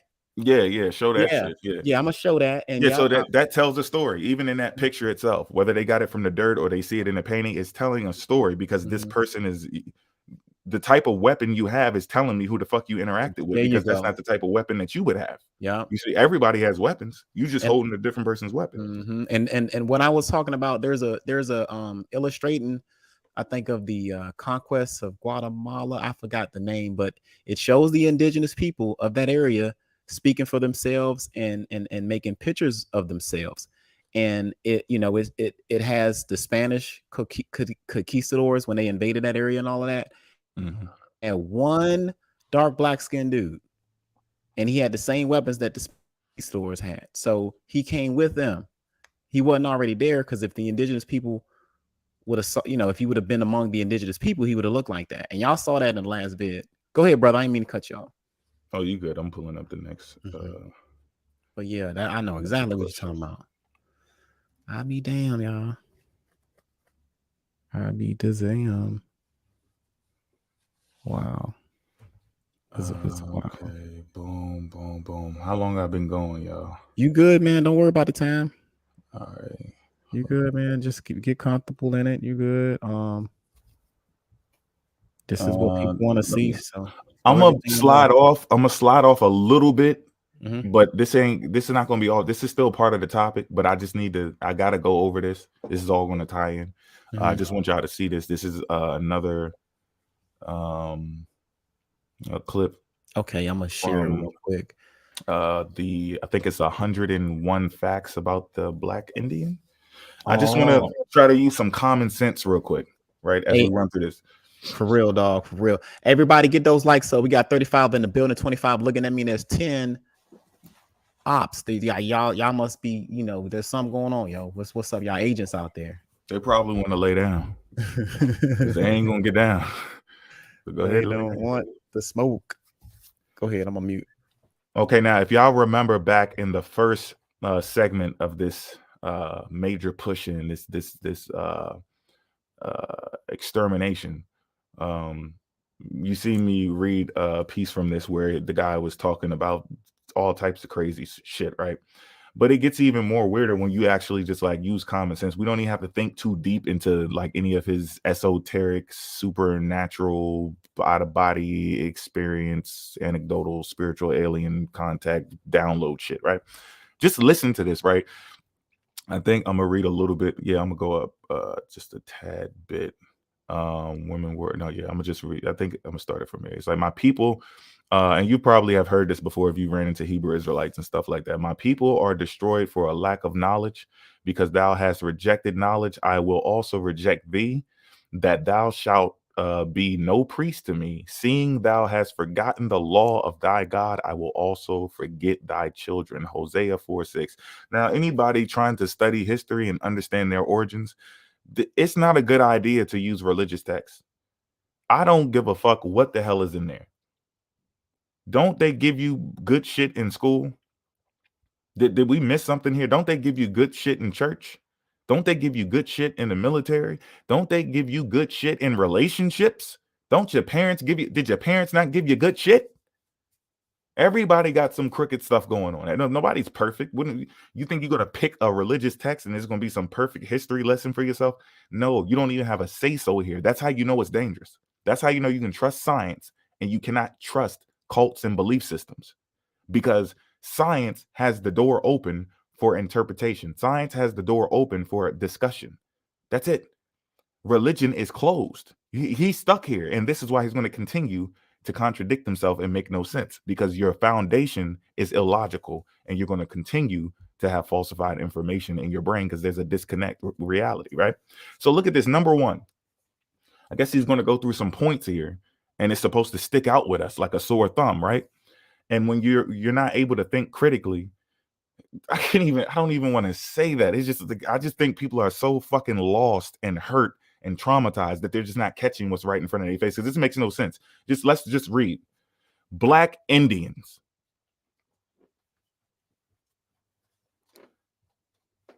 That's it. Just think about that shit for a second. Black Indians. Why would you need to say black before Indian? You're denoting in that the first two words that you're a type of Indian. Like wet rain. You're not an Indian. You're a black Indian. So then what is the Indian then? Since you're a black Indian, right? Like a white African. That's different from an African, correct? Huh? Yeah, we're black Africans. Come on now. Which one is synonymous? A black African or a black Indian? See, a black Indian makes sense. And see, this is why you need to understand yourself and how your brain operates. Hey, because I'm sorry, I didn't mean to pause you, brother. Lily wants to know what book is Mo reading from. What book you got, brother? It's 101 facts about the black Indian. Or no, 103 facts about the black Indian. Okay. So black Indians have lived in the Western Hemisphere since time immemorial. Black Indians were not spawned or created as a result of Africans coming to the Western Hemisphere during the transatlantic slave trade, mixing with the native people of the Western Hemisphere region, also known as Native American Indians. Oh, hold on. What did I just say? Then why are you calling them black Indians? If you didn't mix with somebody to be attached to that name, to have a new epithet, then why did you say black Indians? Why didn't you just say Indian? What's the point of doing that? You see what I'm saying? There's a distinguishment because there's a mixed multitude when people are coming over here. That's what the issue is. That's where these names derive from. They don't derive from these people. When you see this here, Native American Indians, this is coming because people came over here and they're changing names. They're introducing words to these people that they call the Indians, even the word Indian. You see what I'm saying? But if you're calling yourself a black Indian and someone else is saying there's a Native American Indian, an American Indian, it's because you're not these people. They made the classification, and then now they're telling you that you're a black Indian, and you're trying to take that shit somewhere else because your family didn't want to tell you the whole entire story. It says native or indigenous people of the Western Hemisphere, also known as Indians, did not refer to themselves or their ancestors as Indians. Exactly. We use the word Indian since most people are accustomed to this title. The word Indian, red man, and Native American are European colonized terms. Native or indigenous people of the Western Hemisphere refer to themselves by way of tones, vibrations, or expressions. Your spirit said who and what you were. The name given to you was based upon the type of spirit you possessed. See how this goes? You see, we leave out of reality because this is what humans do. We classify, we group together, we mix, right? We travel around, we navigate, we combine cultures, we go to war, we fight, we settle, we make peace, treaties, we backstab. You see that all this shit goes on, and you can get how you get these names. And then this guy just gets to the edge of the cliff and forgets that we have to build a bridge and go across it. He just jumps the fuck off. Now you just get your name because it's some spiritual shit. All native or indigenous people of the Western Hemisphere, aka Indians, did not and do not have high cheekbones, slanted eyes, reddish copper skin, or straight black hair. All native or indigenous people of the Western Hemisphere did not live in teepees or pueblos. It is difficult for society to accept the Black Indian as being native or indigenous to the Western Hemisphere region because society has been brainwashed with fabricated fake images of indigenous people in the Western Hemisphere, aka Indians. But he's a Black Indian. Most reservation Indians were carefully selected by the U.S. government to occupy reservations when reservations were being established. The U.S. government, for the most part, selected pale-skinned Indians or Hollywood version Indians to occupy U.S. government-established reservations. The U.S. government selected a certain physiological type of native, aka Indian, to promote to the world as this is a real Indian, as well as this is how real Indians look. The dark-skinned native indigenous to the Western Hemisphere, aka Indians, were reclassified during the 17th and 1800s as Negroes and coloreds. And Port is going to show you why this makes no type of sense at all coming up next. That's why I wanted to run through this to show you that this is the blueprint. I'm not saying that this is what they use, but I just noticed when I read it that this was the blueprint. None of them told me to get this book or anything. I remembered that I think Bobby Hemmett said get this book a long time ago. So I just like, let me go ahead and grab this shit. Certain dark-skinned natives were allowed to settle on reservations with pale-skinned natives. Most were not. Pale-skinned natives came about as a result of the original dark-skinned natives breeding with pale-skinned Europeans. A light-skinned native born from this union would again breed with a pale-skinned European. Thus, the progeny of this union would become more pale or genetically recessive. After centuries of this breeding process, eventually produced the pale-skinned native of the Western Hemisphere. The dark-skinned natives who did not mix their seed still endure. The U.S. government has reclassified most as Black Americans or African Americans. That's not true. I don't know if y'all ever been to Virginia, but I don't know what the fuck they talking about. I know a whole shitload of Indians in my family, outside of my family, and they still know they African. I don't know where they're getting this shit from. That like there's nobody. There's just a history behind it. They're Indians, but they know that they come from Africa and they mixed in with these people, and they would agree with most of this story, other than that they did not originate it. Certain dark-skinned natives indigenous to the Western Hemisphere, aka Indians, were given an ultimatum: go to Oklahoma to be Indian on a reservation, or stay where you're at and be reclassified as a Negro or colored. Shout out to Osceola. Go ahead, brother. Right. That's exactly and you think they all just said, okay. Mm-hmm. They all said, okay. And what type of loud horn did they have? Remember, the reclassification and all of that shit that Walter Plecker was doing was only in Virginia. When he tried to do it outside of Virginia, it was an epic fail because people was not having that shit. Most dark-skinned natives indigenous to the Western Hemisphere, aka Indians, who were reclassified as Negro or colored during the 17th and 1800s, have found themselves in the 20th and 21st century again reclassified as Black Americans and African Americans. Tell that to my grandfather. Tell that to his mother. What are you talking about? They're African and they still Indian because they mix with the people. You want it all. Everything your eyes can see. You greedy. Dark-skinned natives indigenous to the Western Hemisphere, aka Indians, who embraced the Spanish culture during the colonial era, either by choice or by force, have found themselves engulfed or assimilated into Spanish culture and the Spanish language. Now, most of them have lost the knowledge of themselves and their true identity. They have been reclassified Latino or Hispanic, so he's including them too. And they hella preserve they goddamn history. All native people or indigenous people of the Western Hemisphere, aka Indians, spoke different dialects of a language synonymous to the Hebrew language. Where have we heard that shit before? Never starting to say that shit. What?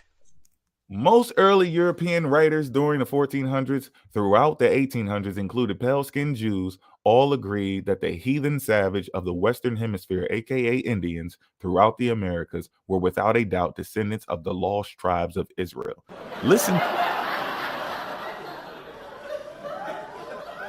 Goodness gracious. Goodness gracious. Make sure y'all get that book though, because y'all gonna find out that this is, once you finish reading my book, this is what this is going to read like. Most early European writers during the 1400s throughout the 1800s included pale-skinned Romans. All agreed that the heathen savage of the Western Hemisphere, aka Indians, throughout the Americas were without a doubt descendants of the lost tribes of Saturn.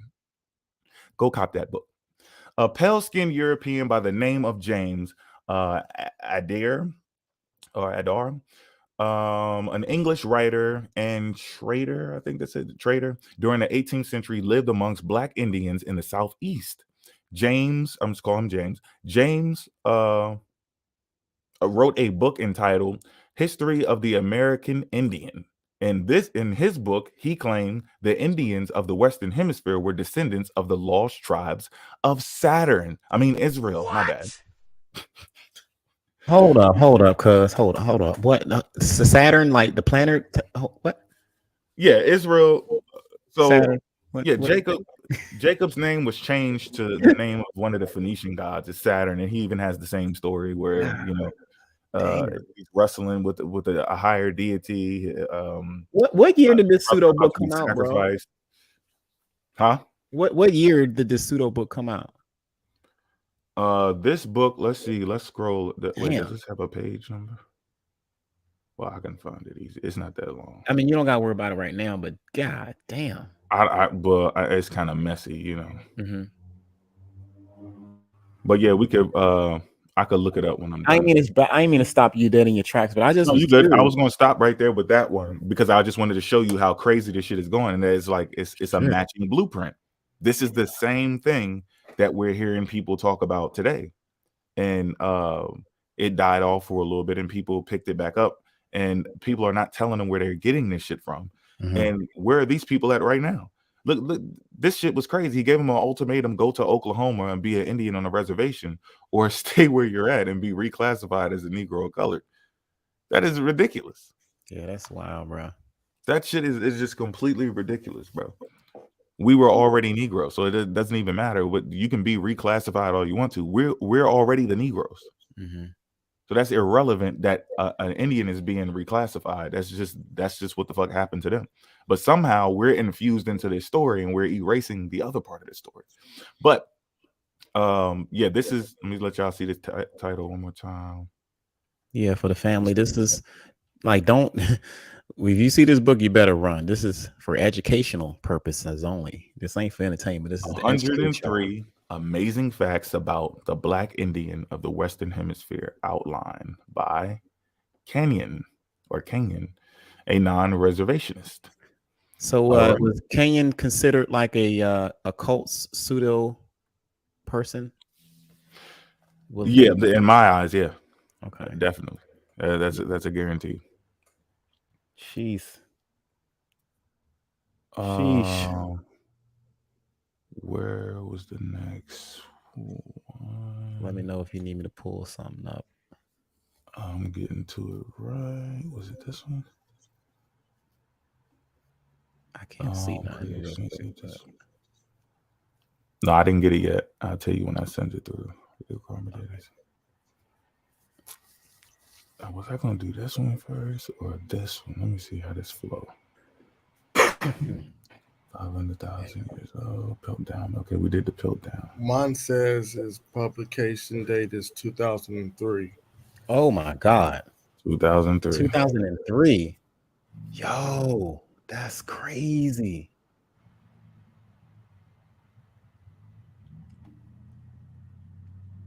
That's crazy. I bet you this was the same time when Dane picked that book up. Yeah, but it got to be older than that because the cover of the book looks way older than that. Is that right? Damn, everybody get these likes up, yo. We just talked about cult pseudo archaeology. You dig? All of these books that these 18th, or I guess 19th, 18th century guys was writing in, whatever, they're pseudo. They came in there with their own belief system. And a lot of times there was a biblical belief system. You know what I mean? And you see that. And you see a lot of instances. We talked about the Piltdown man where they just made up some artifacts and just put them shits in England somewhere so that they can create the story that the origin of man came out of there. At the same time, he was pulling out all types of artifacts out of Africa. So, you know, stop drinking the Kool-Aid. That's what this is all about. Y'all drinking the damn Kool-Aid, man. Y'all need to chill with all of that. That's crazy. That's crazy. Hey, Sue, take your time, bro. Looking forward. It's all good. So, you see that fucking live with Earth? I'm changing the subject real quick. We're live. Like, I know you called me about the live last night. I saw that shit with Conscious and Earth a little bit. I fell asleep a little bit because I was a little tired. That was some wild shit. Man, that wasn't no real debate. It wasn't. It was just him screaming and no sources. I don't think he put up nothing. Yeah, consciously didn't put up no sources. They was just talking. Crazy. All right, go ahead. I was trying to tell him, like, yo, he ain't gonna pull no sources. It's a waste of time. I think consciously needs to do a little bit more study on this subject matter. Like, he just went in, like he jumped into the damn pool without getting his feet wet first. Yeah, I kind of felt that too, because he didn't know anything about that book. I think we know a lot because we've been in the ring with this fool. But go ahead, Mo. I know you waiting. Oh, you see it? Yeah, we good. You on? All right, this is the Harvard Crimson, The Great American Excursion by Peter Froley. This is February 16th, 1977. And I'm doing it like this on purpose so that y'all can see how long this shit been going on. Okay? Certain things recur in almost every conversation about Fell's work with professional archaeologists and linguists at Harvard. Some say Fell's theories about the old world civilizations influencing American Indian cultures are nothing more than new variations of the discredited claims made by 19th century speculators. Others point to racist implications in Fell's theories, and others say Fell's work is a classic example of what? Pseudoscience. These serious criticisms are worth examining in some detail. In his 1962 book of Lost Tribes and Sunken Continents, Myth and Method in the Study of American Indians, Robert Wauchope presents an interesting historical perspective on the sort of conjectures Barry Fell champions. Wauchope, I think it's Wauchope. Wauchope discusses theory after discredited theory, each one arguing that the American Indians were originally either Phoenicians, Assyrians, Egyptians, early Irish, Basques, Portuguese, Carthaginians, Hebrews, Trojans, Huns, or any of the dozen other early peoples. What? And Wauchope shows that many of Fell's predecessors also used the same sort of evidence that Fell relies on, similarities in artistic motifs and linguistic parallels, to justify their views. I hope Yusuf is in the building, brother. I love you to death, but you got to get this shit pushed in.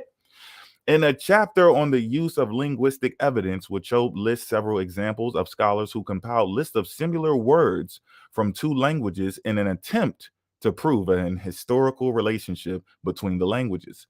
Curiously, Barry Fell is not the first Harvard professor to play this game. Wauchope writes, in 1926, Professor Leo Wiener of Harvard published a magnificent volume devoted to the thesis that Maya and Nahuatl language, sorry if I butchered that, Nahuatl languages were derived from the Mandingo of Negro Africa. That's before you get Clyde.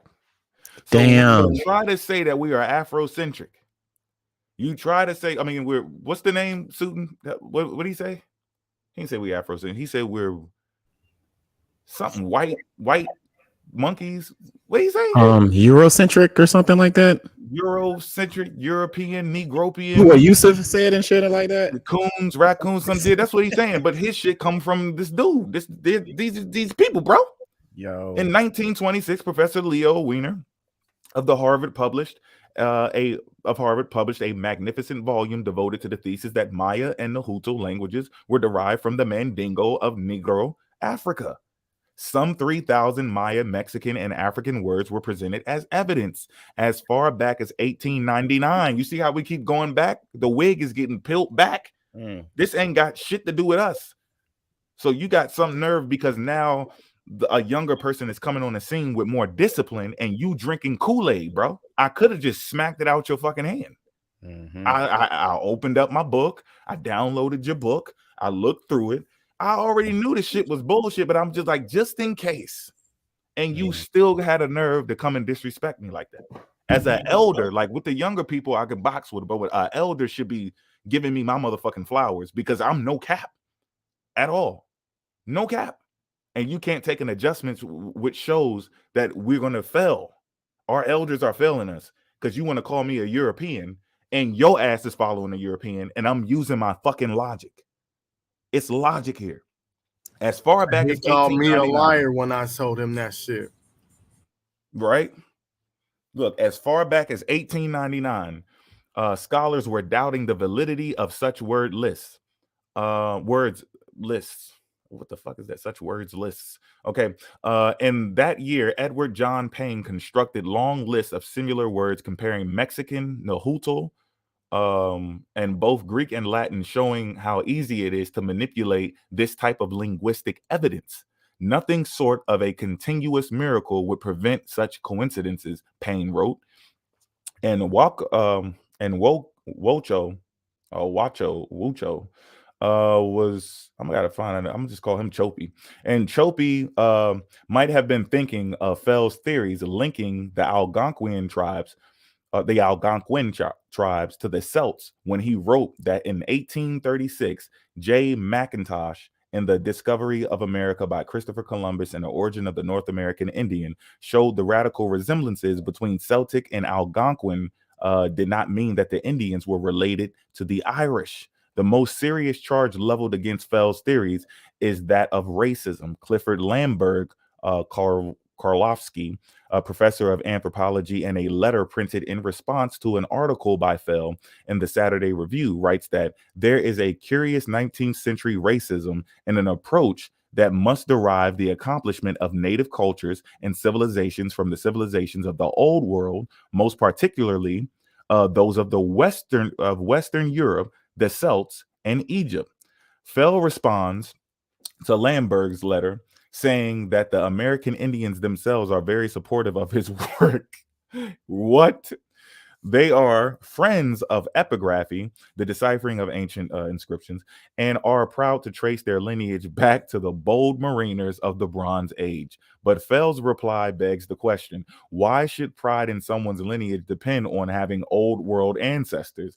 And in any case, why are the persons who crossed the Atlantic more bold than those who crossed the Arctic waste of the Bering Straits and the route to America postulated by most anthropologists? Chopie thoroughly documents the curious blend of mysticism and racism that animates so many of his theories that claim European origins for American Indian culture. You see how this works, guys? This is European ideology. This is not our ideology. This is European ideology, and I'm rejecting it. It doesn't make sense, and he's using it for racism. And guess what? You're going to pick up where he left off, and you're going to do the same shit and try to dig into somebody's fucking psyche, make them think that there's someone else, and then place them somewhere else in history where they don't belong at. It's the same technique that he's doing. But guess what? This is what pisses me off about it. He has a reason to do it. Black people don't need to do it. We have enough history of our own, and if we don't get back to it, someone's going to rewrite it at the same time you rewriting your own shit. So this is foolishness. If he were, I'm gonna read a little bit more of this because I want to get to the next one to show y'all how no one's covering this shit up. If he were writing his book today, no doubt he would include the following passage from America BC, in which Fell describes the growing interest in his work. To meet the many requests for visits to campuses, I have had a call upon my field colleagues. I have to call upon my field colleagues and other associates to undertake more of this work, which is assuming something of a ministry, for it is plain that the word we bring is something that many young people have longed to hear, namely the America is a part of the great Western world whose roots lie in the Mediterranean and whose branches lie on far-flung continents. Do you see the mystical? You just joining in on trying to take over somebody else's history. This mystical, non-scientific attitude pervades Fell's book. Like many of the discredited theories, which Chope describes, Fell's theories exhibit a preoccupation with strange religions, there we go again, mysterious inscriptions, and even large phallic monuments. His chapter headings provide a good example of his emphasis on the sensational, the Celtic revival, alphabets galore, Mystery Hill, ships of Tarshish, the Druids of England, the ritual phallic monuments, Mother of Heroes, Lady Goddess Bianu. Fell even defends other discredited writers. Who else does that? He even defends other discredited writers. It's the same exact blueprint. You make up a story, you snatch and hijack somebody's history, you blame it on somebody else and say somebody else is doing it, and then you quote other people who have been debunked while you're pushing debunked information. They're following the exact blueprint. Dodge the hijack. You got to dodge it. Y'all get the point of that. I don't have to dig too far because I want to get through this before the thirst arrives again. But y'all see that's Harvard Crimson. Damn. The Great American Excursion. And this is a two-part series, so y'all should go in there and dig into that. There's some more jewels in there. But I showed you those dates: 1926, 1972, 1899, 1836. This is some old shit. Do not let them fool you. Yeah, so let me get this straight real quick for the family. So Leo Weiner got that from somebody else, pretty much. He got his source from a pseudo source, pretty much. Correct. Okay. I want the family to understand what Mo was talking about. Like we're not just picking on folks. It's just we're leading you to the source, the origin of where they get this shit from, and the ideology behind all of that shit. This is crazy. There's a long list of pseudo folks that put out a long list of bullshit that people put out there, and you still got these young brothers picking up these books today, erasing your damn mind. Damn. That's facts. Keep pushing, bro. I wasn't prepared. Ooh, nobody move. Keep your motherfucking hands up. We got 26 people in the chat right now. Can we get some likes? Or do they correlate with the like? Okay, all right. I want to make sure. If you haven't liked, go ahead and hit the like, though. If you have not hit the like, go ahead and hit the like. Peace to the chat. Go ahead, brother. If you keep pushing, we're going to continue it. Let's go to. I want to show y'all these where are these schools at? Hold on. Okay, here we go. Here's one. Let me get this one rolling. Yeah, we appreciate you guys' support. We are all working really hard getting this information out to you guys correctly, and it's not easy getting us all together like this. So when we come together, we're gonna try to bring the heat. We're gonna bring the heat to y'all for sure. For sure. Damn, I just had it. Cambridge. I'll be doing that too, man. I got so much shit on my computer, dog. Or when my shit come, y'all have to take time with me because shit, I got ADD. You know what I mean? So all my shit is there. You gotta wait. I gotta get my shit together. You know what I'm saying? Put it together for y'all. But nah, either way, the material is gonna be banging though when y'all get it. Cause we deliver. We like dominoes. We deliver. Why did they do it? Indigenous free news year long. We deliver. Hey, if anybody in the comments got questions, they got to be pertaining to the information that these brothers and I are talking about. Don't take us off subject. We gonna skate to one song and one song only. You will not hijack this plane. Oh, I could do it this way. I forgot. I did it the other way because it was sound. There's no sound on this. Sharing your screen. You should be good. That's fine. You got full autonomy on the screen, brother. Go All ahead. right, y'all. Y'all see this? This is an archaeological hoax in the Marquesas. This is something I'm going to be looking into, but what stood out was the wording that was here. Okay, it says at the 29th annual meeting of the Society for American Archaeology, I presented a paper entitled "Excavations in Hiva Oa 1963." In the abstract distributed at the meeting, I stated, page 41, that a decorated potsherd, which appeared to be a fragment of a ceramic disc, had been found in the Pekia site of Hivaoa, or Marquesas Islands. I also stated, thus far, no parallels are known in Polynesia. A comparative study is in progress. I can report that this specimen is of modern manufacture. This came to light upon the return of Dr. Yoshiko Sonoto to Hivaoa on May 21st, 1964. So this stood out to me because they're publishing it. Just a second. Hold on, y'all. Hold on. It's all good, brother. It's all good. Yeah. He never said. Hold on, I'm looking at the chat. Dude just basically said black people never left Africa. Did y'all hear any one of us ever say that on here? Susan, you ever say that? What happened? That was quick. You see this shit? The headphones off for 1 second. I just happened to look in the comment section. I'm like, what's going on now? I got to check. I'm in the studio. And my man's right here. We're not doing question and answer right now, but I mean, I don't think I've never said that. Did you just say that? Because he's looking and reading and listening to what we're saying, and he's putting conclusions in his own head that we didn't say. That's all Black Indigenous people do. Like, how many times do we have to tell them that we never said that every African American came from Africa? Let's get this straight. Say that. Yeah, let's get this straight. Once and for all, we've said this. We've never said that. We've never said we never said Africans or black folks was waiting in Africa for the damn white man to pick them up. We've never made that claim. But what y'all jive turkeys are saying, we all was over here and we're not African. That's the problem. That's the big problem.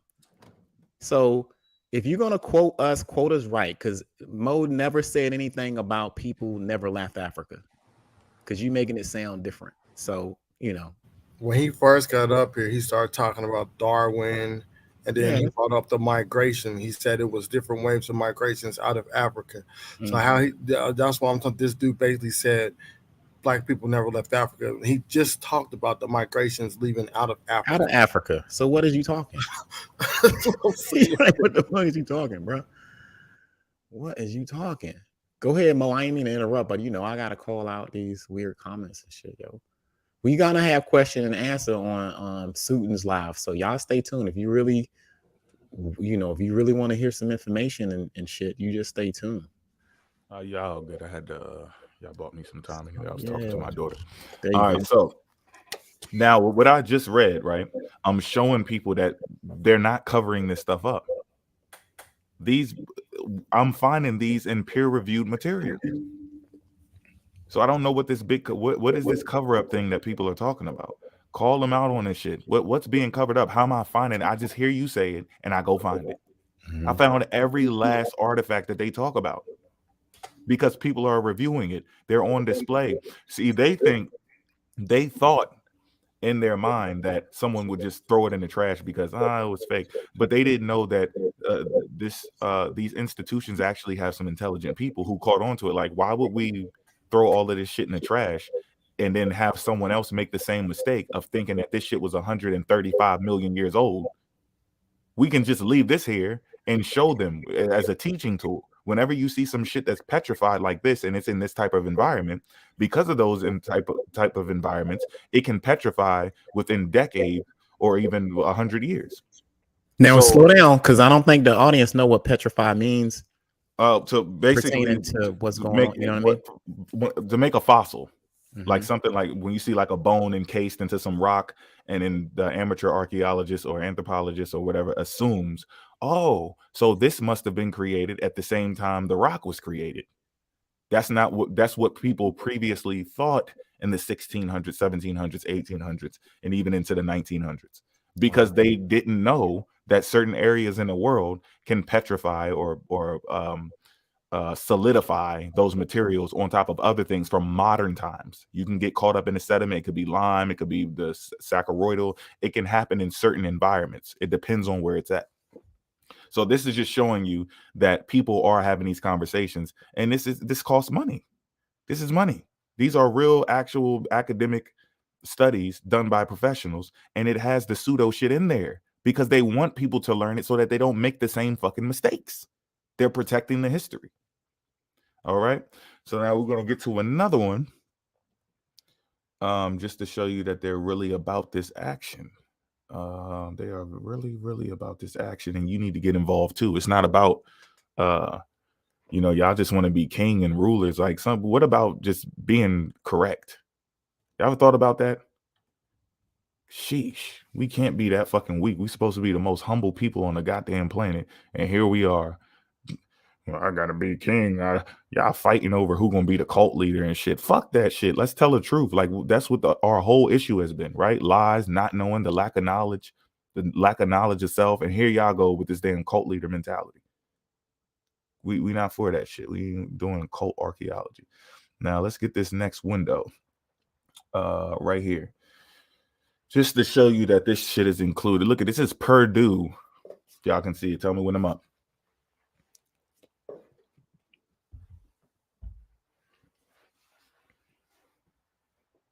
We good?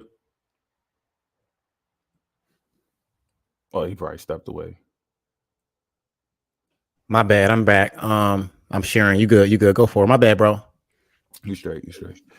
So this is Purdue University, Office of the Registrar, right? You have, I guess, ANTH stands for, I'm guessing, anthropology, 25400, archaeological hoaxes, myths, and frauds. Let's blow this up a little bit. Right. This course examines, credit hours. Those who know, right? 3. This course examines why the ancient past inspires so many theories about aliens, dark conspiracies, lost civilizations, and apocalyptic predictions. Topics include the popularity of pseudoscientific theories in American culture and the historical context in which common pseudoscientific ideas have emerged, why they persist in the face of archaeological evidence. Listen to that.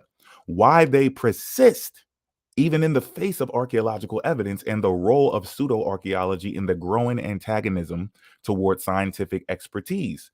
Through an understanding of data sets and methods archaeologists use to evaluate claims about the past, the course goes beyond debunking ancient aliens in Atlantis to develop more critical thinking skills to evaluate evidence and recognize pseudoscientific arguments in the media. Typically offered. I'm bad. No, that was perfect. Right? Typically offered fall, spring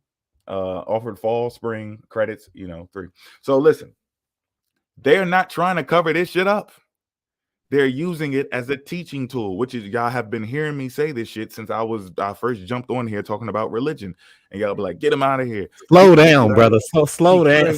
Slow down. Slow the fuck down. Hold the fuck up. They got an actual course that you can take to pursue archaeological hoaxes and myths. Yes. So they leave this bullshit out here so that you can study it and know how to catch it when it's bullshit. Mm-hmm.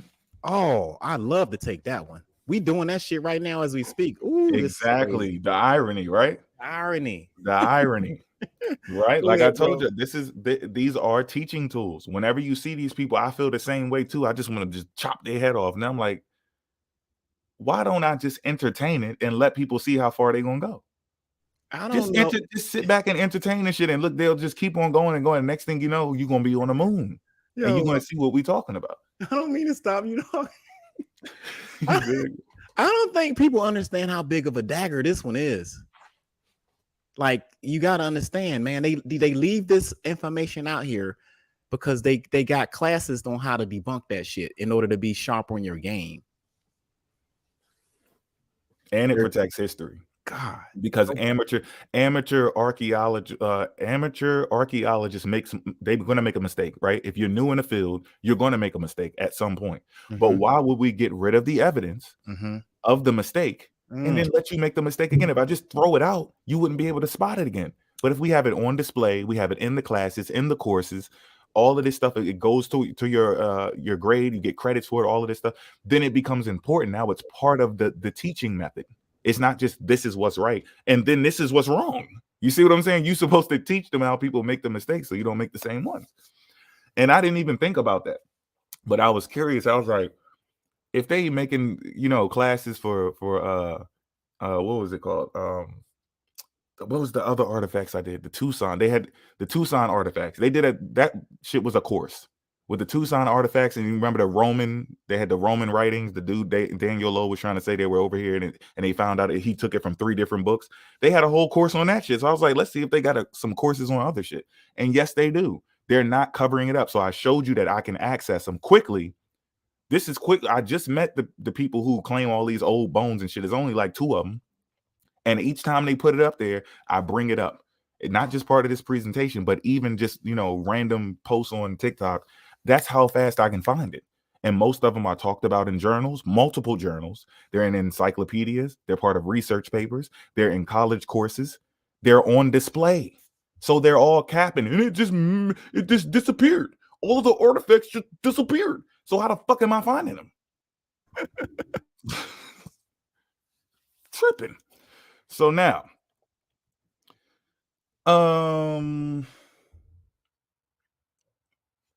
what was the next one I was getting at? The next one was... I ain't scared of you motherfuckers. I'm gonna tell you something straight off the motherfucking press. I ain't coming for no foolishness. They got a school on how to find this bullshit and smoke them out, yo. Word. Damn. Oh, yeah, that's where we was going next. We need, where is it? The Earth Speaks notes. Boom. Bibbidi bop boom biddy. Peace to the chat, y'all. Yes, indeedy. Okay, let's get this next one pulled up. Batman. I think it's this one right here. This should be it. Or y'all gonna get a peek of my damn book. Go ahead and hit the like if you guys like what you see.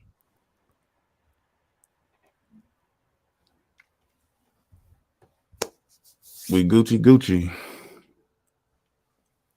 Let's go. Okay, sources. Romance of the Vanished Past in Scientific American 316. Page 316, 675, June 2017. Scientific American. Kuban, Glenn J. 14 July 2006. The London Hammer, an alleged out-of-place artifact. Glenn Kuban website. Retrieved 7 July 2015. An iron and wooden hammer, sometimes called the London artifact or London hammer, found by local hikers in a creek bed near London, Texas in 1936, has been promoted by Carl Baugh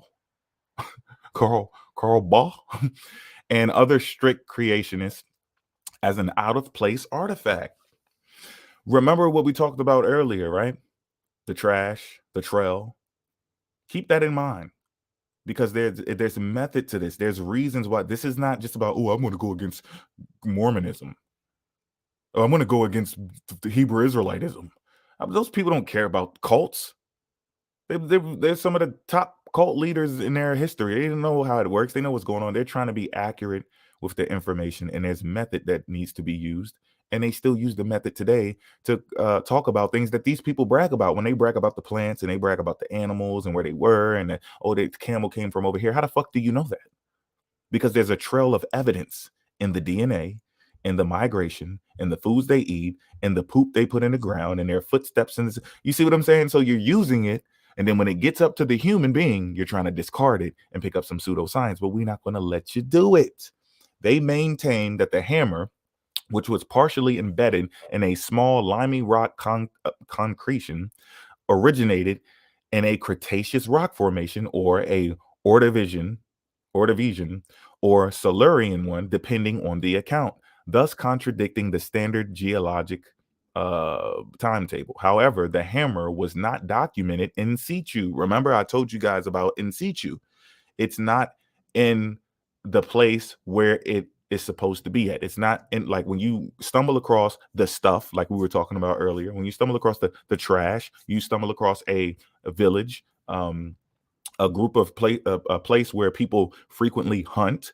They frequently meet up at a border to maybe battle their enemies or whatever. And some people push forward, some people, back off, some people retreat, some people take over some more land or whatever. You can see traces of all this stuff because they carry around evidence, which is their stuff, right? Like we were talking about earlier. This is not in situ. If it was in situ, it would be among other things, like stuff that you would need the hammer for, right? What were you hitting the hammer with? Is there anything in the area where you're hitting the hammer? Like, well, why is this hammer there? All right, it's out of place. Where are we at? Contradicting the standard geologic times. However, the hammer was not documented in situ and it has not been reliably associated with any specific host formation. Other relatively recent implements have been found encased and by similar nodules and can form within centuries or even decades. Let me read that again. Other relatively recent implements have been found encased in bisimilar nodules and can form within centuries or even decades under proper conditions. Stromberg, 2004. The hammer in question was probably dropped or discarded by a local miner or craftsman within the last few hundred years, after which dissolved limey sediment hardened into a nodule around it. Didn't we read about that with the Guadalupe woman? The same thing happened with the woman of the Guadalupe skeleton. They found out that it was still encased, it was petrified, but when they pulled the body out, it was a modern body. And people, amateur archaeologists, or people who are just, they have no credentials at all in the field, don't do no studying at all, has no common sense. They don't get that if it's a modern human, the question is, how did the modern human bones get into the sediment? It's not about, oh, it must be as old as the rock. Because we're past that now. We're not in the 1700s. We're not in the 1800s. We're not in the early 1900s. So why the hell are we talking like that? Okay. Middleton, Jim Middleton, July 20th, 2011, The London Hammer, Historic Mysteries, retrieved 25 February 2015. First of all, there are conflicting reports as to where the object was actually located in the surrounding rocks. They love these motherfucking rocks. Can I get some feathers in the chat for them rocks? But put some rocks in the chat. Yep. Feathers in the chat and rocks.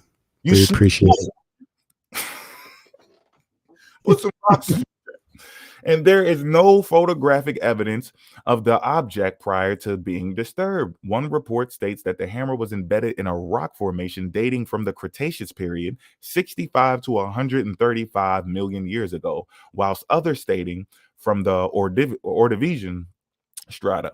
But other accounts state that Mr. Hahn found the hammer bearing nodule near these surrounding rocks, lying loose, not in situ, right? It's out of place. Skeptics argue that minerals have a cemented and Skeptics argue that minerals could have cemented the hammer around the Cretaceous rock after it was dropped or left behind. This could easily leave novice geologists to believe that the hammer and rock formation are from the same time period. And this occurrence here, this misunderstanding here, this lack of understanding of the process of how things petrify is why they want to keep these studies going on, so that you don't end up with this. Could easily lead a novice archaeologist to believe the hammer and the rock formation are from the same time period. This is where you get all these wild, wacky ass numbers. The only true method of determining the age of the hammer is through carbon-14 dating of the wooden handle. But Ball has yet to authorize this procedure. The handle appears to be partially fossilized, so this certainly adds to the argument that this is a very ancient tool. But fossilization can occur prematurely through various natural methods. To skeptics, the hammer appears to be a tool that was abandoned or lost some 200 years ago, but its supporters, this is a clear and but its supporters. Wait, hold on. Let me go back because I'm lost. The hammer appears to be a tool that was abandoned or lost some 200 years ago, but to its supporters, this is clear. This is a clear indication that man has been on Earth much longer than previously thought. Okay, so and I don't know if I have. Do I have a picture of that London hammer? Yeah, there it is, right there. There goes your London hammer, the out of place artifact. So they used to think when they seen stuff like this, or even bones, necklaces, and they even found a Coors watch one time. And how the hell would that happen? They found a Coors watch. They found a plug inside of stone that's supposed to be dating back over 200 million years ago. How do you think that happened? Someone was making the same exact brand of watches 200 million years ago, and we just thought of the same shit. Let's make Coors watches. Come on now. That boy good. They had the same letters and everything. Like, come on, man. Get serious with the shit. Get serious. And yeah, y'all should. These are I think is this no, that's immunology. Where's this? Oh, wait, I gave y'all the source at the top right here. Romance of Vanished Past and Scientific American. Okay. Yeah. Man, we on YouTube. That shit is documented. Okay. Now, go ahead and buy me some time real quick. Let me get this. Yeah, y'all. Y'all hear it, man. Y'all hear it. So this is crazy. He's explaining to you that the science and the technology at dating things have evolved and changed. So at the time when they were pulling up these artifacts and these alleged things that was out in the community or out in the field, they didn't have a good knowledge of how to date stuff. They were dating the rocks separate to the actual artifacts. This is damaging, family. So, wow. That's crazy. That is insane. Woo! If you guys are just now tuning in, welcome. This is a pseudo Pretendian massacre y'all witnessing right now. This is part 2 of what happened last week. If y'all did not watch that video, you guys are being cheated out y'all history lessons, because we really went in on that one and we really going in on this one. Mo has been pushing shit for quite a while on here. Shout out to everybody who's in the chat that came in and stuff like that. I really peace to all you guys. Peace to everybody in the chat. Thank you for keeping this thing positive and going on right now. That's crazy. And there's a lot more to come. The second half, we're going to get started. I don't know if I'll go first or Suden. I might want to go first. I don't know, Suden, if you're ready or not. But yeah, this shit's crazy. This shit's insane. We ain't playing around. And everything that we put up, you can check it and stuff like that. Read about the cult archaeology and pseudo archaeology, all of these names that we was talking about and everything. I'm going to give you full autonomy. Mo, here you go, brother. The screen is yours. Continue to push on. Peace to the chat, I took a peek over there. I seen y'all popping off over there with them feathers and shit. The deep fryers is on. If y'all wondering what that smell is, it smells different from the last time. Very intense to the nostrils. We didn't pluck the feathers off this time. If you're wondering, we seen there was a lot of people slipping, because when you mix, plasma, blood and stuff with feathers, it gets real slippery for the people that's trying to exit. So I said, look, let's just drop them in there with the feathers on. Feathers on. Yeah, feathers on, feathers all. We do it all. Now, y'all see this, right? Real Archaeology, ANTH, 100 searches for the truth. This is obviously an ongoing study. You can see spring 2007, fall. Remember what they said earlier? These courses are taken in the spring and the fall, right? They even got it fall 2022. They're still doing this shit. And 2003 is coming up, right? They're going to keep pushing this shit out, because now they're not trying to hide it like people are saying. They're with all of the smoke. They want this. It's part of history. Even lies are a part of history. You know, understand that? That's one of the things that fucked up with stuff in the Bible, like the letters of Paul. And I'm going to go off a little bit, but this is going to tie back around. This is what I searched for. Like, I still saw something fishy. I did look at the people who came before me, and I built off of what they had already discovered from Paul. But what stuck out to me is, where are the letters that someone's writing back? You see what I'm saying? History doesn't just need one person telling a story. If you wrote me a letter, there should be a letter. Where's the letters I wrote back to you? You just writing me letters and there's no response?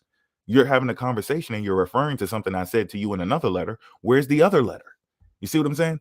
These things are supposed to be kept within history, and some very smart people came along and threw these people off their game because they thought that they were just going to kick them out of the field and go, you can't be here. But they thought about it. You know what? Sit your ass down. You know how to teach. You know how the good teachers do, right? They don't kick you out the class. That teacher will make a fucking example of your motherfucking ass. So keep your hands up in the air and don't wave them like you just don't care, because they're going to feel this shit. They're going to care about this one. They can act like they don't give a fuck. Ain't nothing angry. We ain't going to do. They ain't saying shit. Right? The archaeological hoax. Check this shit out. Unfortunately, in a world of archaeology, you cannot trust everything you hear. In order to mislead the public for some purpose, archaeologists, or usually people posing as archaeologists, will manipulate and fake archaeological data. This faking of data for some purpose is known as an archaeological hoax. Fake data can mislead actual scientists. Did y'all hear that? Did you hear it? Fake data can mislead actual scientists. Say it one more again for the people in the back who haven't heard you at all. Fake data can mislead actual scientists, contaminate the archaeological record, and skew people's understanding of the past. It's almost like this is a prophecy or some shit. When considering archaeological hoaxes, questions arise. What are the purposes behind these hoaxes, right? You got to look for the motive, y'all. How are the hoaxers able to make the public believe them? Don't we ask these questions all the time? What the hell are they doing this shit for? How the hell do people even believe this shit? It don't even sound believable. Is it important to be aware of the archaeological hoaxes exist? Is it important to be aware that the archaeological hoaxes exist and not let them distort your historical? No, I'm sorry. I thought that was a question. It is important to be aware that the archaeological hoaxes exist and not to let them distort your historical view. So you hear, that's why I read those other articles before from the universities that's showing you that they're not trying to hide it. This is a different angle. And look at this date, 2012, right? That's when this was posted, and they're still going.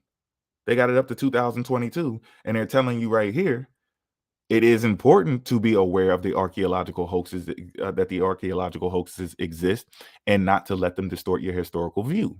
So they want them there. They're open to them. There can be many purposes behind an archaeological hoax. The hoaxer may be prompted by personal reasons, such as fame and money. There may be religious reasons behind the hoax, such as trying to validate a religious story. Hot damn. Uh-oh. In Frauds, Myths, and Mysteries by Kenneth L. Fetter, Fetter discusses how in 1869, a giant petrified man was found buried on a farm in Cardiff, New York, who became known as the Cardiff Giant. Until this find was determined to be a hoax, a statue planted in the ground only about a year before it was found, the petrified man validated biblical stories of giants such as David and Goliath. So creative. There goes the giant for you guys. There he is right there. Now, y'all might see this on y'all For You page, so take notes. Y'all might see this pseudo shit float around on your For You page. We trying to warn y'all right now. Yeah, I'm going into the ones they didn't even bring up. Yeah, I'm going into the ones they brought up, and I'm going to the other. Everywhere they pop up at, I'm gonna be right there. Be everywhere. They're gonna think I'm following them. No, I figured you the fuck out so I can get there before you now. Nationalism can also prompt a hoax. For instance, when a country seeks to have the oldest of something. In the case of the Piltdown Man, fragments of a human skull and ape-like jawbone were found in England in 1912. Because the bones seemed to go together, it was thought for the next 40 years. the next 40 years. But I thought every time somebody brings up some shit that makes it go away from Africa, people just, kick it to the curb. Why did they keep that for 40 years? That an early human ancestor had been discovered. Fossils of Neanderthals had already been discovered in France and Germany, so it brought England great pride that they could now also claim to have played a part in human evolution. However, in the late 1940s, after dating techniques had been developed, it was determined that the Piltdown man skull and jaw were neither ancient nor from the same species, the skull being human and the jaw from an orangutan.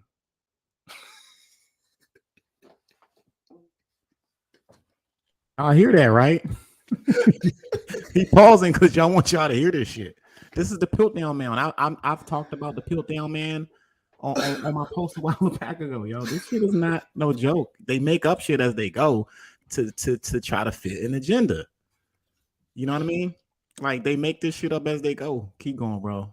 God damn, this is good. And that it had all been a hoax. Barlett. People believe hoaxes because they convey ideas that people want to believe, especially regarding religion and nationalism. They are not immediately called into question because people want them to be true. Beginning in the 1980s and continuing until the year 2000, an amateur prehistorian named Shinichi Fujimura. Shinichi Fujimura. Oh my God, that's a tongue twister.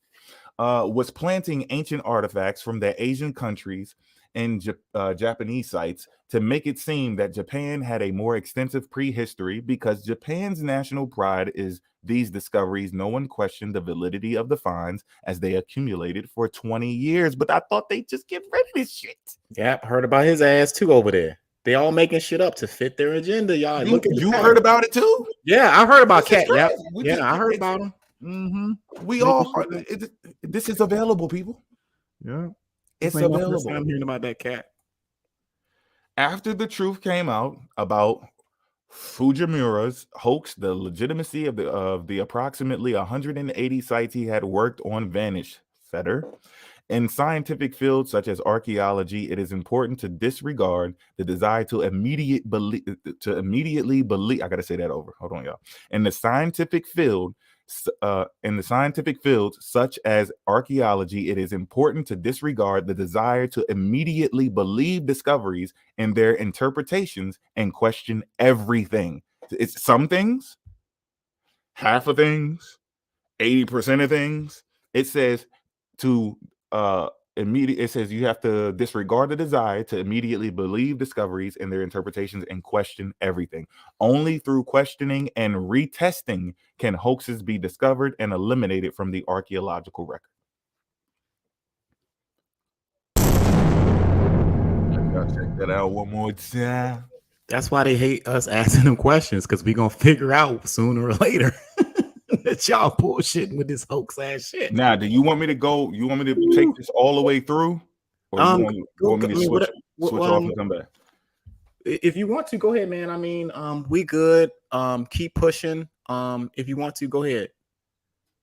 Go ahead. I'm good. How y'all feel out there? Everybody good? Are y'all relaxed? Everybody getting this information in like they're supposed to? You got your highlighters out. You got some of these books and some of these sources that we talked about. If y'all got any questions pertaining to the sources, go ahead and put them in the chat. Yeah, make sure y'all writing your questions down too for the Q&A. For the Q&A later on. But you guys get comfortable, man. This is a good presentation. We got good information. We're all backing it up, and you just witnessed the origin of all of this pseudo shit. It seemed like they ready in the chat, brother. You can keep on, man. You usually knock this shit out out of the park when you come, man. It's hard to come after fucking Mo. I know y'all got that shit. Y'all niggas on fire.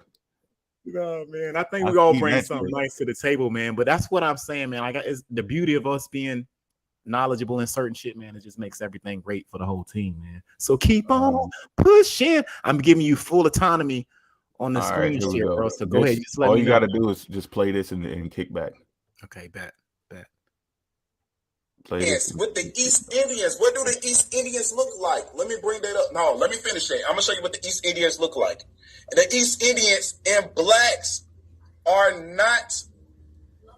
Hold on, I got the part about. No, keep reading. Go back. What part were you talking about? Right. So where that's all right, y'all. I asked them how can you tell who's who when everybody should have 99.9% of DNA that's similar, and they try to tell you who you are based off 0.1, a fraction of a DNA. What is you talking about, bro? You must don't know. But you about to find out. Oh, pivot. Pull up that bone, the Australopithecus. Pull up that bone. Monkey bone. Are you a monkey? Yes or no? Yo, you killed him. You killed him. Love it. So he kept on talking about I'm not gonna be able to pull out no old bones out of America. I was just sitting there smiling. I said, you just really don't know shit about me, don't you? I said, there's a reason my brother X and most facts nobody don't want to fucking debate me. Exactly. I said, there's a lot of reasons Pan-Africans don't want to debate me. You were just stupid enough to do it. Mm-hmm. But you, I pulled out that book I told you earlier, that the Forbidden Histories of America by Daniel. It's called his last name Lowe, Lowe or something like that. What is you talking about, bro? Man, who did he look like to y'all? Mongolian warrior. Who did he look like to y'all? When I told y'all I'm gonna let them talk to theyself, I was not capping.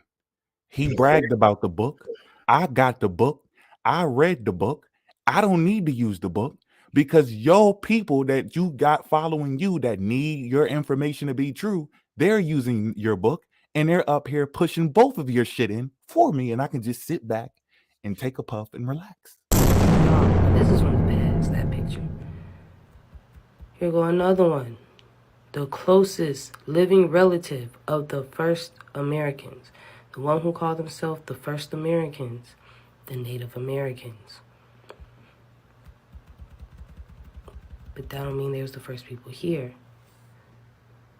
A description of their battle. Very interesting, right?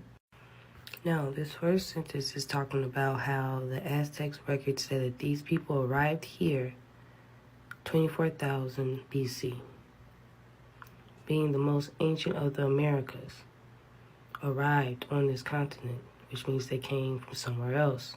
It says in the next sentence below, this land migrated, and the people on this land migrated here from another continent. I'm going to be doing a part 2. Now she got to do a part 2 because she just fucked up. It said everybody arrived here from another continent. And we're going to be going into the rest of this chapter. And it says the slow attainment of knowledge appears truly surprising. I'm gonna end this in a minute. And it says when we contemplated that according to the literature of most enlightened portions of mankind, the earth is presumed to have been created 58 centuries. It said the earth ain't nothing but 58 centuries. 58 centuries. See, he just sitting there reading that shit on live and didn't even know they was pushing the young earth theory. Didn't even know it. Years old. That's what it's saying. That's according to him. That's according to him. Oh my God. What is you talking about, bro? Look at this, look at this, look at this. Because you're in your emotions and you don't know. Now, for those who don't know, that's God on the screen. God did. Opium cannot be fucked with no more. Like, y'all be thinking that it's beef. Why they being so mean? Y'all don't know this dude. The people who just pulled up, and I'm not talking to the people who fuck with us, the people who don't fuck with us, who thinking we being mean to him, we've been catching this dude. We actually cutting him slack because we're trying to keep it educational, right? And a lot of the shit he doing is childish, and I think he probably has some type of mental issue or something. So I kind of feel sorry for him because I don't understand how he think he could disrespect. He can actually disrespect the woman the black woman, and then turn around and say that we're talking about his grandparents or some shit, and we're just talking about history. We're not even talking to him directly, and we keep asking him and still don't know to this day who the fuck is his tribe, so that we don't talk about him because we tired of you pulling up crying and shit.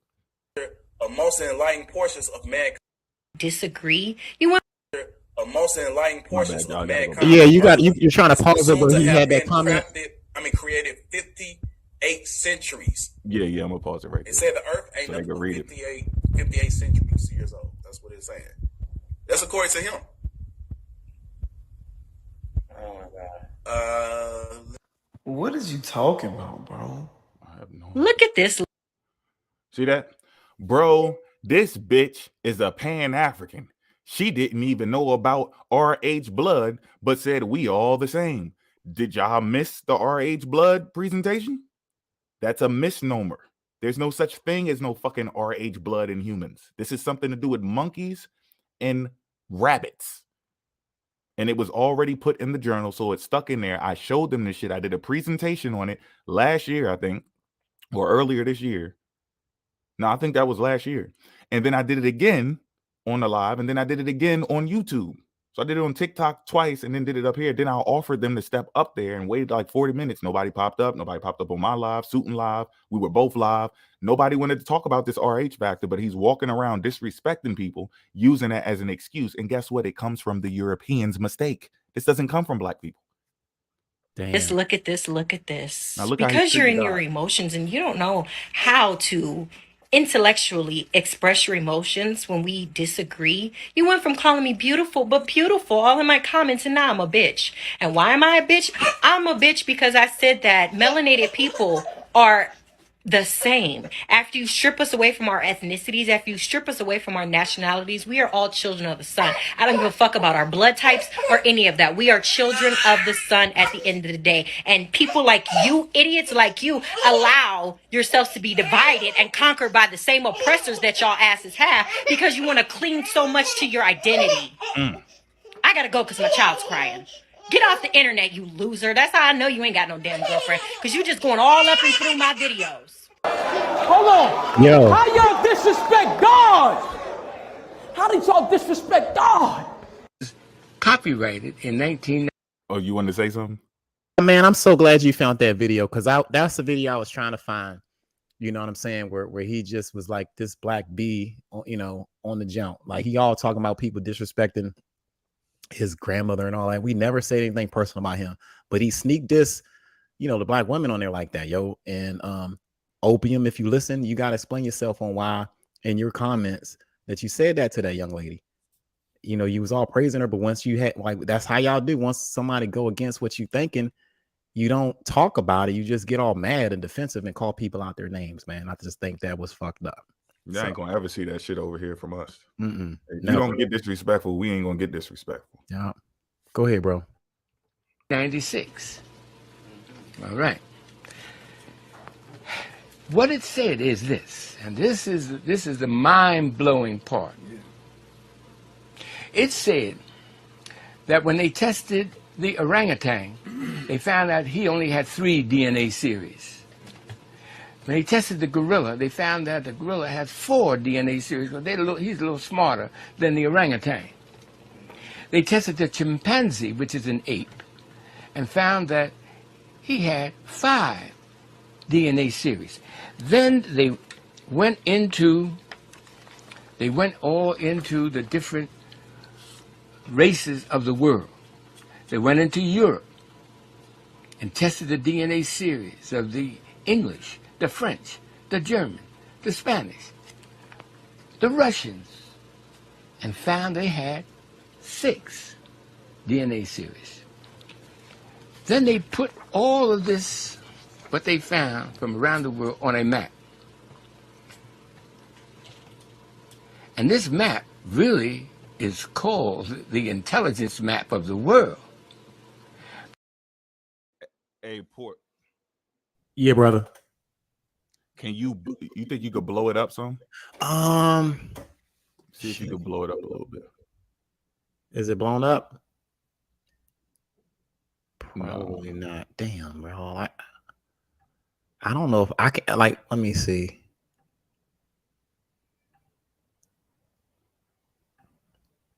No, we don't want that. We don't want that. We don't want that. We don't want that. That's all I can do right there. All right. Tell me if y'all I remember that video. I just want to make sure that they can. It's going to be a lot of words popping up later. I want to make sure they can see. Are y'all good with this visual? Yeah, like if you guys are watching this on your phone, because I can open this up in my browser and play it and make it bigger. It's for y'all to be comfortable.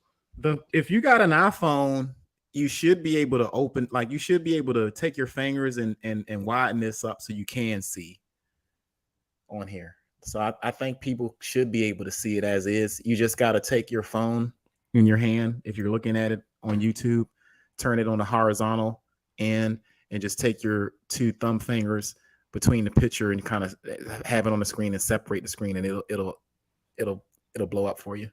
Explain that in the chat. Y'all know, man. We old, man. Y'all know that technological shit. But I think you're okay, bro. We can zoom in on our screens according to Lily. Yeah, so you should be able to do it. You should be able to go play it, and if everybody's watching this on their phone, they should be able to see it. By blowing it up. Let me see. Hold on. Yeah, take your time. For those who just now coming in, go ahead and hit that like button when you come in the door. We appreciate that. That helps the algorithm, gets everything going, so you guys can see content like this come on your timeline again. So I appreciate the likes. We appreciate the shares. We appreciate the subscriptions and the follows. Right now, we are having a pseudo pretendian mask marathon right now. A pseudo pretendian massacre marathon. I repeat, a pseudo pretendian massacre marathon. This is part 2. If you missed last week episode, I suggest you watch that video. We got another video where we went in 12 hours long. 12 hours long. That's probably one of our best works. This is part 2 of the whole series. We were approximately 2 hours and 40 minutes in. Don't know how long we gonna go. We just gonna keep going until we can't push it no more. So I'm gonna share that screen because Mo got his screen shared. Just let me know if y'all can hear this. If not, we'll go back to the other one. Okay, let everybody know in the y'all ready? Push it. Good. Now we can hear it, but I don't think the volume or something was low. But can everybody see that better than the first option? You guys like option 1 where y'all saw it at first, or option 2? Because this is for y'all viewing pleasure. You dig what I'm saying? This is for y'all viewing pleasure. So we want to make sure you guys can see what Mo was trying to, show. I'm gonna run it for like 5 seconds. Y'all let me know if it's good. Yeah, just 1 or 2.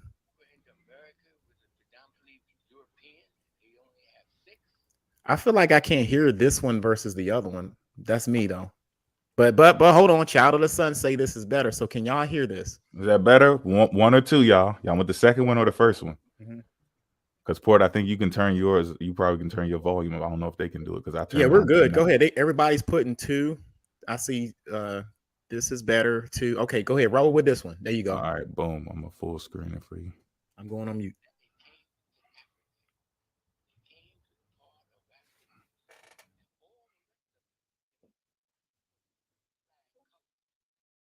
Hold on, man. I don't know. Can y'all hear this? Pause. The volume sucks. Hold on, man. I don't know. Can y'all? Can you hear me? 2. Okay. It looks good and everything. They just can't hear it. Okay, we're gonna go back to the first one. We're going back to the first one. Okay. My bad, y'all. We just trying to get y'all viewing pleasure and y'all listening pleasure. Good. This is for your viewing and listening pleasure. The team here at the Adjustment Syndicate is all about making. Can you pull the other one up, or do I have to do the content? No, I'm gonna pull it right back up, dog. I got you, dog. Amazon rainforest. Found that this is the now we can hear that one well. We just got all the rest of them. They put in little flag colors. Those flag colors are orange, red, if you notice. But when you come to Africa, found out that the African people have 9 DNA series from here just below the Songhai Empire, down to the foot of Africa. All those 10 nations, of which African Americans descended from one of them. We have 9 DNA series. Who has the 9 DNA series? Hold on, who is this dude talking? Hold on. You never heard this one? No. God, son, this is what started at 9 ether being. Yeah, this is the source. This is the source of the 9 ether being. Because when I first heard it, I almost drunk the Kool-Aid on this one. Because this shit came out a long ass time ago. But this he's saying 9 for Africans and 9 for African Americans. Like we 9 ether beings. Now remember, Vanta debunked all of this shit. Remember, because he pulled up his chart and he explains all of this. I remember that, but I don't remember this video. This is the origin of the bullshit that Mo is pulling up. This video has been circulating in the conscious community for years. Yeah, a long time. It just happened to pop up. I said, "What is back?" This is that non-ether the genome series shit. This is where they get it from. And I ain't gonna lie, with this sound, he was so convincing when he said it. And I'm like, I ran with it a long ass time until I started studying DNA. And I'm like, hold on, man. He didn't understand what he was reading. That's all it was. I'm willing to say that he's making an honest mistake, but we are more privy to information and we got more of information available to us to study and understand the context of what these people are talking about in this DNA series. Right. It's a series of multiple different DNA sequences. Not one coil, like it's not a fucking quadruple times 2 helix plus one. All it's saying that we just got more genetic diversity than any other group of people. The West African and the American, the African American. That's all it says. That's all it's saying. You know what I mean? We got the most like when you do our shit, we got Congo, Mali, Senegal. And we just Yahweh showed you. The Most High showed you. The Most High showed you exactly what this meant. It's from West Africa, family. Kingdom of Judah. Yo, so whenever y'all hear the non-ether being shit, this is what it is. Now, Vanta, if you see this man, I need you to come back because he got a nice presentation where they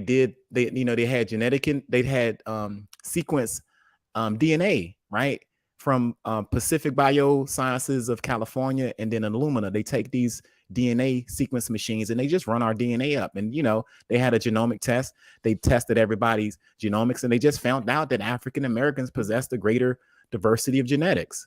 Look at the San Khoi. It goes right back to the San Khoi or the Khoisan, if I'm pronouncing them correctly without disrespecting their name or their culture. But this is a good find, boy. Woo! Hot shit right here. This is your non-ether being origin. Brothers in the chat. Yeah, Sudan. Oh. Y'all ready? Go ahead, bro. Greatest possibility of genius in our group. Now it's answered this age-old question. How can a people survive being told they're nothing for 400 years, never allowed to learn that they came from beautiful cities and told they came from a jungle? How could a people survive?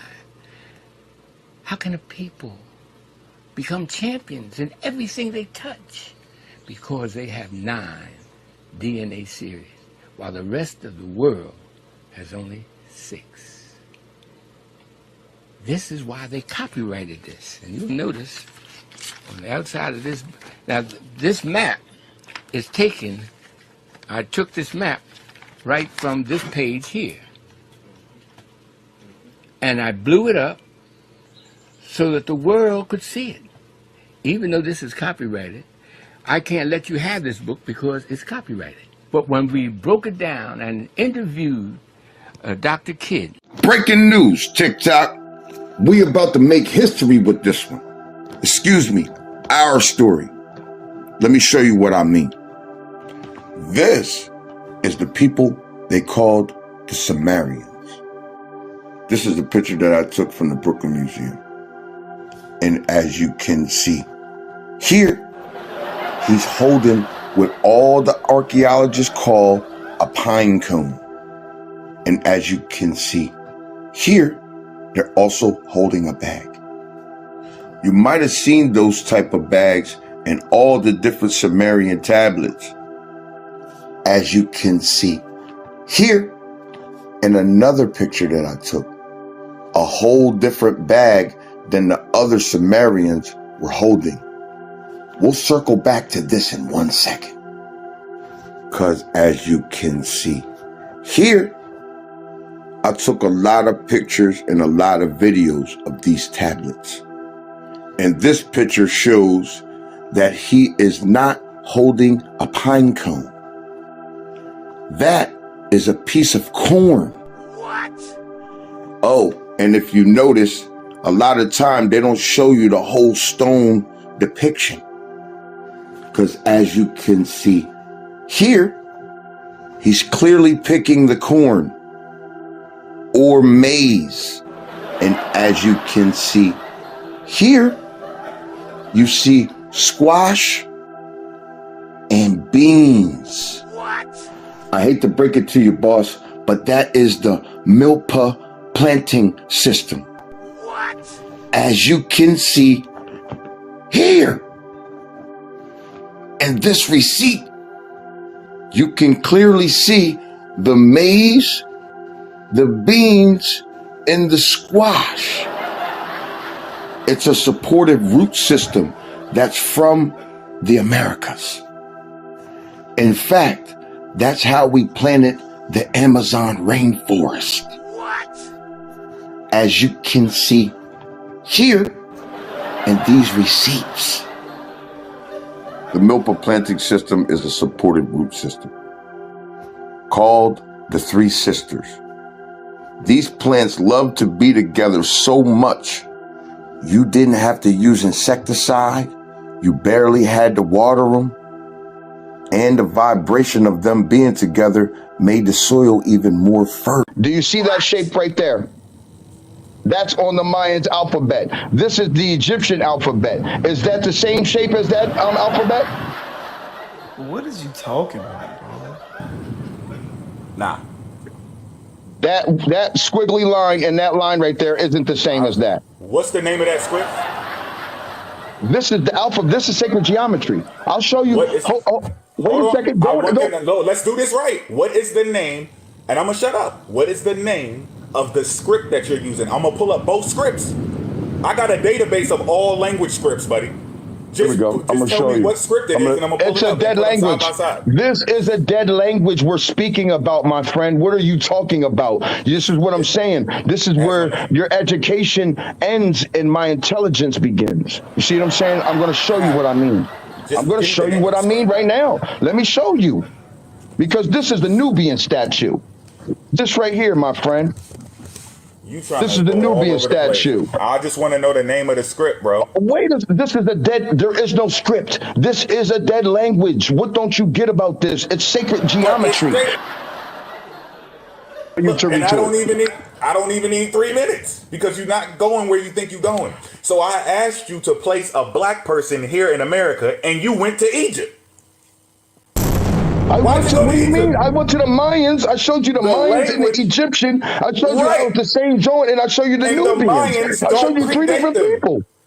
The language is in Africa first. It has the whole development of the language.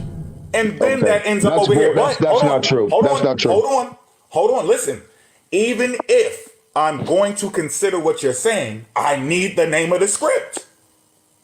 You want to put the nail in the coffin, you just throwing shit out there. Oh, okay, let me think about that. I don't want to think about it. I want to verify it.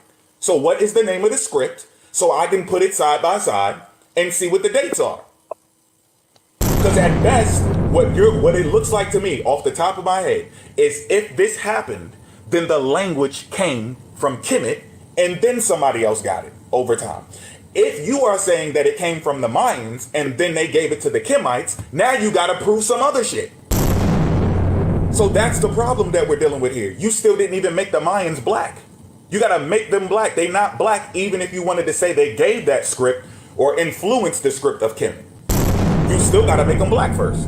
You're pointing out an Egyptian. We know they black. We know they gave language to the world. So all you're doing is proving yourself wrong unless you produce the name of the script so I can verify the script, then the date of the script, and then we can see who influenced who. If the script ends up in Maya, in the Mayan civilization, before the Kemetic people have the script, then you would be correct, and then that's the nail in the coffin.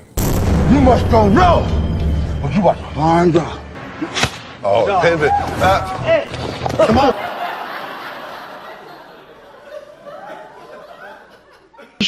This is before, in fact, if you keep watching those, that's why my name is The Earth Speaks, and I appreciate y'all because you need to let the Earth speak instead of you keep running your mouth. I'm gonna let you rap, but give me that dude name real quick. I'm not ready. So I can pull a book up. I want. His name is The Earth Speaks. His name is The Earth Speaks. You just pointed at his name, man. Get out your ego, bro. I got more. His name is The Earth Speaks, big guy. I got more for you. What is you talking about, bro? This is cap. Baby. Baby. We got him. No. Give me the name. Yo, can I please have the name? What I need to see? I'm giving it to you. It's right here. Give me the dude name, please. You got to spell it because it's blurry on your Nah, screen. you can look right at it and read it just like everybody else. I'm not walking you. I'm not holding your little baby hand, buddy.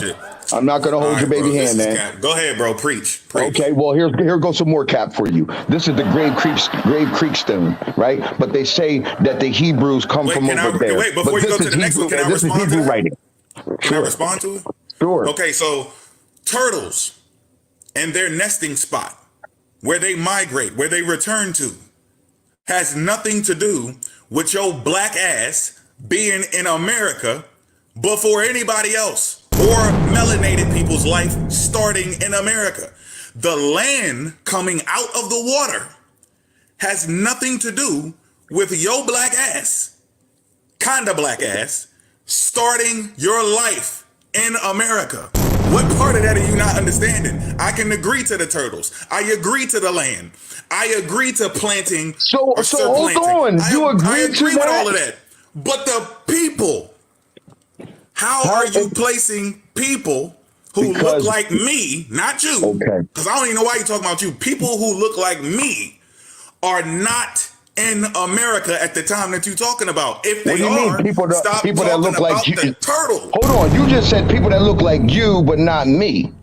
That's wrong because it was the various copper color, and we are all copper colored. There was very different. There was people all the way down to albinos, dog. We had a whole tribe, the blue-eyed Negroes. There was a whole tribe of albinos, my man. What are you talking about? You don't even know.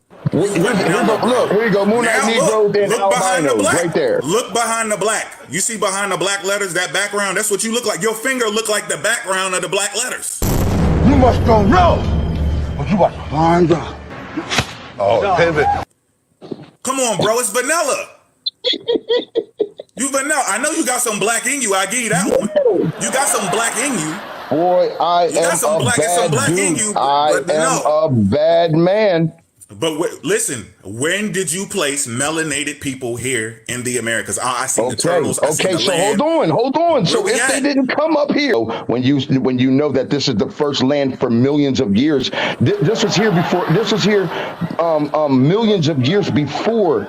This was millions of years before Africa. Now, if you keep following the turtles, you'll see that they start laying their, when the land starts coming out, they start laying their eggs up in the the Asian side. I get what you're saying. You saying we turtles? No, I'm saying you can watch every living being. What? Not what? You're saying we turtles? I need human. Look at turtles, I need a man. human being. I need a melanated person here in the Americas. Why is this so hard?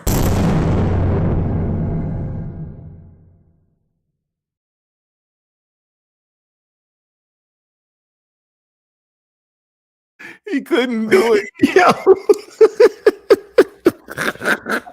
He forgot what the whole debate. Fam. Let's get unconfused. Now, how you know the difference between a fugidor, a herbivore, or a carnivore? Okay, a carnivore, first of all, has very sharp canine teeth, right? And the animals that can eat meat, that's supposed to eat meat, can also run it down. They can run down. So if you could run down a zebra, could you tear into his hide? If you were Usain Bolt 10 times 10, could you run, and you ran down a zebra, could you tear into his hide with your teeth? No, without ripping your mouth out. What is you talking about, bro? No, you couldn't. See what I'm saying? So we also have long intestines. It's like a dog. A dog has very short intestines. When you feed him, 10 minutes later, you got to take him out because he has to take a dump, right? We have longer intestines, so it doesn't support us eating meat. See what I'm saying? Because it's going to rot before it gets through our intestines. That's why we don't supposed to eat meat. So are we clear now? No, we not, because we have two different types of intestines. Big and small intestines, exactly. Right. So we got both. It shows you even more. That goes to the effect of what I'm saying. I think you're outclassed here, man. We eat both. What are you talking about? We got one that it can process both. We got a large and a small intestine for a reason. You think that's an accident? You must don't know, but you about to find out. Oh, pivot.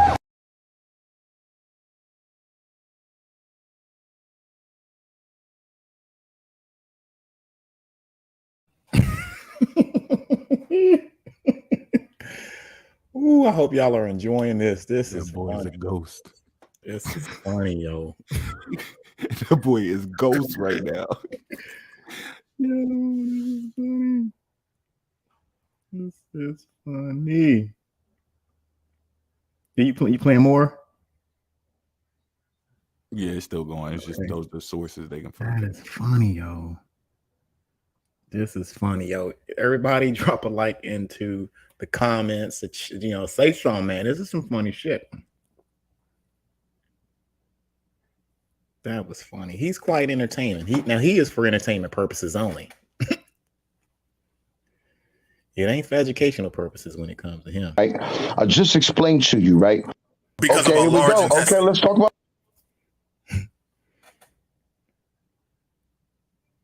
That motherfucker was saying all types of shit. And here we are today in 2023, and you got these junior pseudo folks now, they growing into this dumb shit. And I get what you're saying. Not what happened. Even if I agree to what you just said, how did you place a melanated person in the Americas before anybody else, starting human life off here and then influencing the rest of the world? Because of a large intestine. Okay, let's talk about more. Let's talk more. Let's God talk damn. more about it, man. Let's talk more about it, man. Let's talk more about it. Did you just want to talk to me, but bro? we do agree that all life comes You just from. wanted to chop it up? No, we do agree that all life comes from melanated people, right? So far, that's what the evidence allowed. Yeah, that's what it allowed. Okay, so hold on. That's what it I just explained to you a second ago, right? I just explained to you, right? I said I already did prove that this is black folks. Because Can I be clear about my answer though? I want to be very clear, and then I'm gonna shut up. I don't agree with that. What don't you agree with? But I have no data to refute it. That all life came from a black person. I know that's what the data is producing right now, but I don't believe it. But my belief has nothing to do. I just want to make that clear. I don't believe it, but so far with looking at the data, they're proving that life came from black people, but it didn't say nothing about America. Okay. Well, let's hold on, because we know that. Let's talk about it. Let's talk about it, because we know that all the plants and vegetables come from here. Out of 640 crops grown in Africa today, 600 of them are native to here, right? Before the 1600s, I have the receipt for that right here. Hold on, let me make sure this is the correct receipt for that, because I certainly do have that receipt. I bet you do, man. You know I got no do. receipts for black people in America before anybody I'm else. breaking it including the down rest to of the you. world. I'm proving it. I'm proving it because look, I already proved it. First of all, because I started off by proving it. I said that the Amazon rainforest, I said it clearly. I said it predates the hominids. Are the hominids black, bro? The hominids are black, right? That means the hominids are 4 million years. Homo erectus is 1.9 million years old, right? Lucy is 3.4 million years old, my man. So these are black folks. So they're saying that at this time, there was nothing but black folks. And I'm telling you that this, and I am showing you and proving you that this is the Milpa planting system, how we planted the Amazon rainforest, which predates the hominids.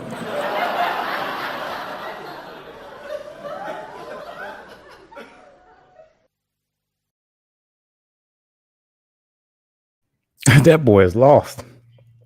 Peace, man. If you want to hop in, let me know.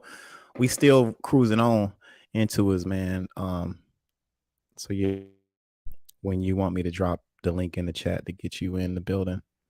Peace to your fam. Peace to your fam. I hope y'all enjoying yourself. Talking about, bro? You must don't know, but you about to find out. Oh, pivot. Come on. The Milpa, the slash and burn system, and the terra preta. Between 6,000 and 10,000 years ago, Native Americans living in what is now Mexico began domesticating teosinte, or the grain of the gods, as the name has been interpreted to mean. Scientists cannot yet say how long this domestication process took, but they do know that around 4,500 years ago, a plant recognizable as today's corn was present across the Americas.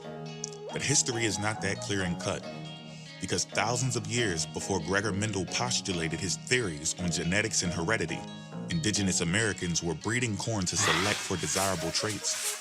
By selectively breeding each generation, ancient farmers drastically changed teosinte's appearance, yield, grain quality, and survivability, culminating in today's corn.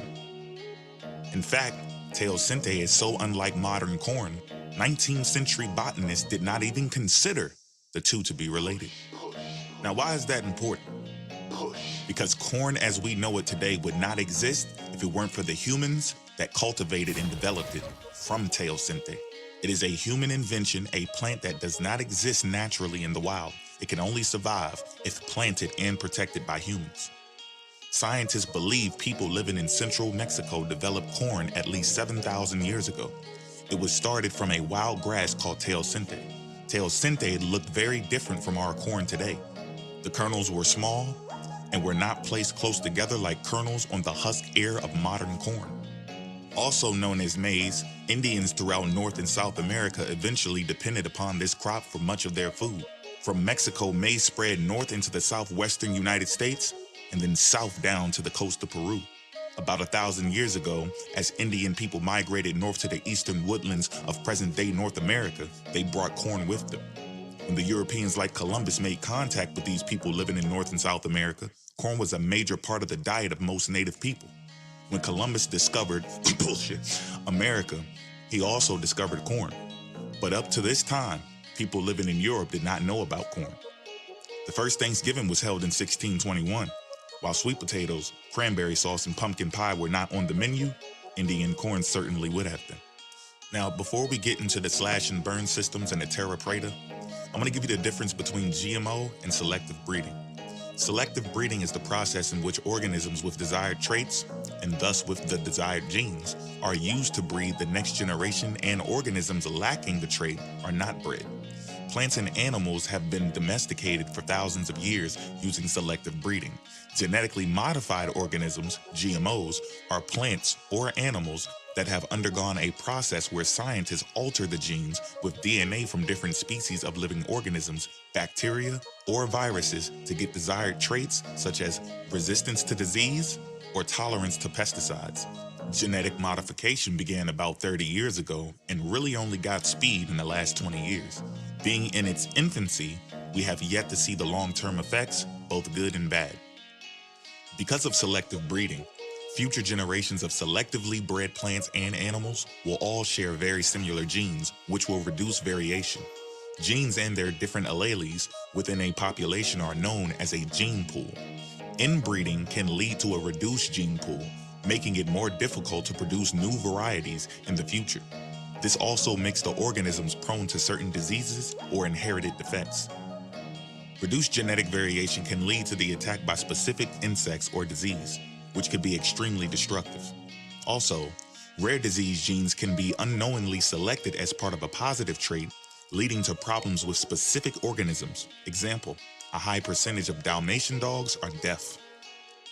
Lastly, it can create physical problems in specific organisms. Example, some breed of dogs have hip dysplasia due to the hips not being formed correctly. In a nutshell, pun intended, GMO and selective breeding, they both have negatives because nature is suppressing certain genes for a reason. Whether it's because it was a defect, because it's trying to adapt to the environment, or because it has become harmful to the ecosystem, one of those reasons is why it's going to suppress it. So if you pick to bring out something because the external presentation or what it can do for you is better, and you like that, you can also bring out what nature was trying to suppress. And this type of practice can lead to the demise of natural plants and animals, as we have seen. But continuing on, welcome to part 2.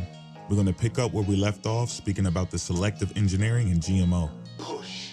Now, I hope you are paying attention to everything that was previously presented, because it's going to tie into where I'm going next.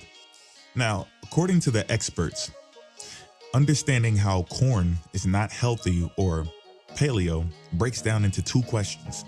Is it nutritious? And is it potentially toxic? Says, unless we're talking about a specific person's reaction to a food, those are really the only 2 questions that matter. Healthiness is a spectrum.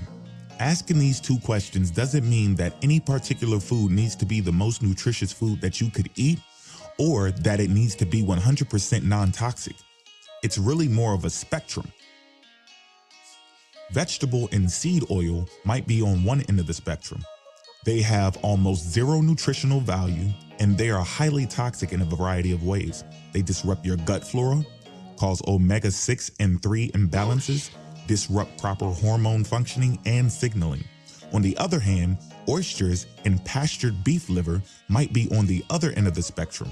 These foods have tons of nutrients, particularly vitamins and minerals, and there are very few potential toxins to harm your body.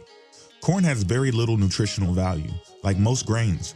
This doesn't mean that it has 0 vitamins or minerals, but per amount that you eat, it has far fewer than most vegetables, seafood, meats, fruits, or nuts. This is simply a matter of figuring out how many vitamins and minerals corn provides. Like all grains, corn contains prolamins, which are a class of proteins that your body can't properly break down and which can lead to or exacerbate leaky gut and the growth of bad bacteria in your gut. In addition, almost all corn grown in the US is GMO. Now, being GMO is actually less of a concern than known toxins like prolamins. So now, as you can see, this corn is not something to brag about. In fact, the paleo diet that these experts are talking about is speaking about what humans were eating and how we can try to eat those same foods from millions of years up to 10,000 years ago. And this corn was selectively engineered and genetically modified in recent times, not making the mark for 10,000 years ago. But a word from our sponsor. Greetings, everyone. This is pseudoscience professor Capilot of Mayak University, located at the foothills of Kilimanjaro, Las Vegas, Nevada, across from the portal 15EB, short for 15 Ether Being. Now, I have some special information for you guys. As it turns out, our work is truly paying off. And all of the content is putting inescapable pressure on the Smithsonian, to the point they were forced to release some information that will change history forever. Unfortunately, immediately after the artifacts and damning evidence was released, a sinkhole opened up right under the evidence and destroyed it. I assure you, this fight is not over. we will prove that more men and women of color were here in the Americas since the beginning of time. The movie, The Land Before Time, is about us, and Noah's Ark was a secret message from the Galactic Federation. Whoa, listen, wow. Okay, I'm sorry about that, y'all. I thought he was, just don't worry about that. Let's get back into it. As previously stated in this segment, you heard that the ancient corn that was used in the Milpa system is not a corn that was planted by the people who used it in the Milpa system. Neither is it the corn we see today that has underwent genetic modification and selective engineering, actually ultimately wiping out the wild grass known as teosinte. See, the key thing to pay attention to here, the takeaway, is that the people who use the Milpa system were trying to adapt to the environment the best way that they could, while choosing the specific traits that they wanted as they found them sprouting up here and there as nature did its own mutations for its own purpose. Humans decided to go against it. And eventually, as you're about to see when we get into the slash and burn and the terra preta, they had a problem because this adaptation could only go but so far because nature is doing what it's doing and you're doing what you're doing. So it's artificial, okay? Such activity had to come to an end, but they figured out another way to buy themselves more time to interfere with nature and get what they wanted, because that's what we do. That's how we survive. Let's get to it. Now, the Milpa system, known as the Three Sisters, or La Milpa, and the Three Sisters, are not only a traditional system of growing corn, beans, and squash together, but they are also a symbol of indigenous identity. See, what some people don't understand about the Milpa system is it also has a Milpa cycle, okay? And in this cycle, it involves 2 years of cultivation, 8 years of follow or secondary growth to allow for natural regeneration of vegetation. As long as the rotation continues without shortening follow periods, the system can be sustained indefinitely. So as you can see here, it is still adaptation. These people are not planting the Amazon rainforest. These people are not even in the Amazon rainforest. They're in the Mayan forest at this point. And trust me, guys, I've been searching near and far. I even went to Mayak University and spoke to Professor Capelot, and I still couldn't find one shred of evidence that the Mayans even stepped foot in the Amazon rainforest. Explain that. No, you're done. You're done. Dang, Yeah, no. Because I'm starting to think you're not even a professor, but anyway. Where were we? Oh yeah, music. The Mayan civilization was located in the northern region of South America and Central America, including Honduras, El Salvador, Belize, Guatemala, and Mexico. On the other hand, the Amazon can be found further south, spanning across regions such as Brazil, Peru, and Ecuador. And according to the Smithsonian, they say now the plot has taken a new twist as scientists have discovered that ancient cities really did exist in the Amazon. And while urban ruins remain extremely difficult to find in thick, remote forests, a key technology has helped change the game. Perched in a helicopter some 600 feet up, scientists use light-based remote sensing technology, LiDAR, to digitally deforest the canopy and identify the ancient ruins of a vast urban settlement around Llanos de Mojos in the Bolivian Amazon that was abandoned some 600 years ago. The new images reveal in detail a stronghold of the socially complex Kasarabi culture from 500 to 1400 CE, with urban centers boasting monumental platform and pyramid architecture. Raised causeways connected a constellation of suburban-like settlements which stretched for miles across a landscape that was shaped by a massive water control and distribution system with reservoirs and canals. The site, described this week in Nature, is the most striking discovery to suggest that Amazon's rainforest wilderness was actually heavily populated and in place quite urbanized for many centuries before recorded history of the region began. Co-author Heiko Prumers of the German Archaeological Institute references an old Spanish proverb asserting no one is blind as the one who doesn't want to see. It's a myth that was created by Europeans who really spoke of a jungle and vast regions untouched by humans, he says. So a lot of people didn't want to see that there were archaeological sites here that merit exploration. I'm sure that in the next 10 to 20 years, we'll see a lot of these cities and some even bigger than the ones we are presenting in our paper, he adds. Michael Heckenberger, an anthropologist of the University of Florida, wasn't involved in the research but has been studying urbanism in the pre-Columbian Amazon for nearly 2 decades. He notes that the elements of the settlement at Llanos de Mojos, like moats and causeways, and a modified landscape of parklands, working forests, and fish farms have been seen elsewhere in the ancient Amazon. But the new research unveils something quite new. Previous examples of urbanism in the Amazon include the Upper Xingu region of the Brazilian Amazon, where Heckenberger works with the Quiquiro or Quiquiro nation. Such settlements might be described as groups of villages networked together. They aren't technically urban, some experts have argued, because they lack clearly defined larger centers with monumental architecture like platform mounds and U-shaped temples. But those urban centers can be found in Llanos de Mojos. This, in my mind, is the clearest case of a fully urbanized Amazonian landscape, Heckenberger notes. It's a marvelous piece of work. It shows really remarkable range of things that humans did in the past to work with their landscapes and work with larger and larger populations.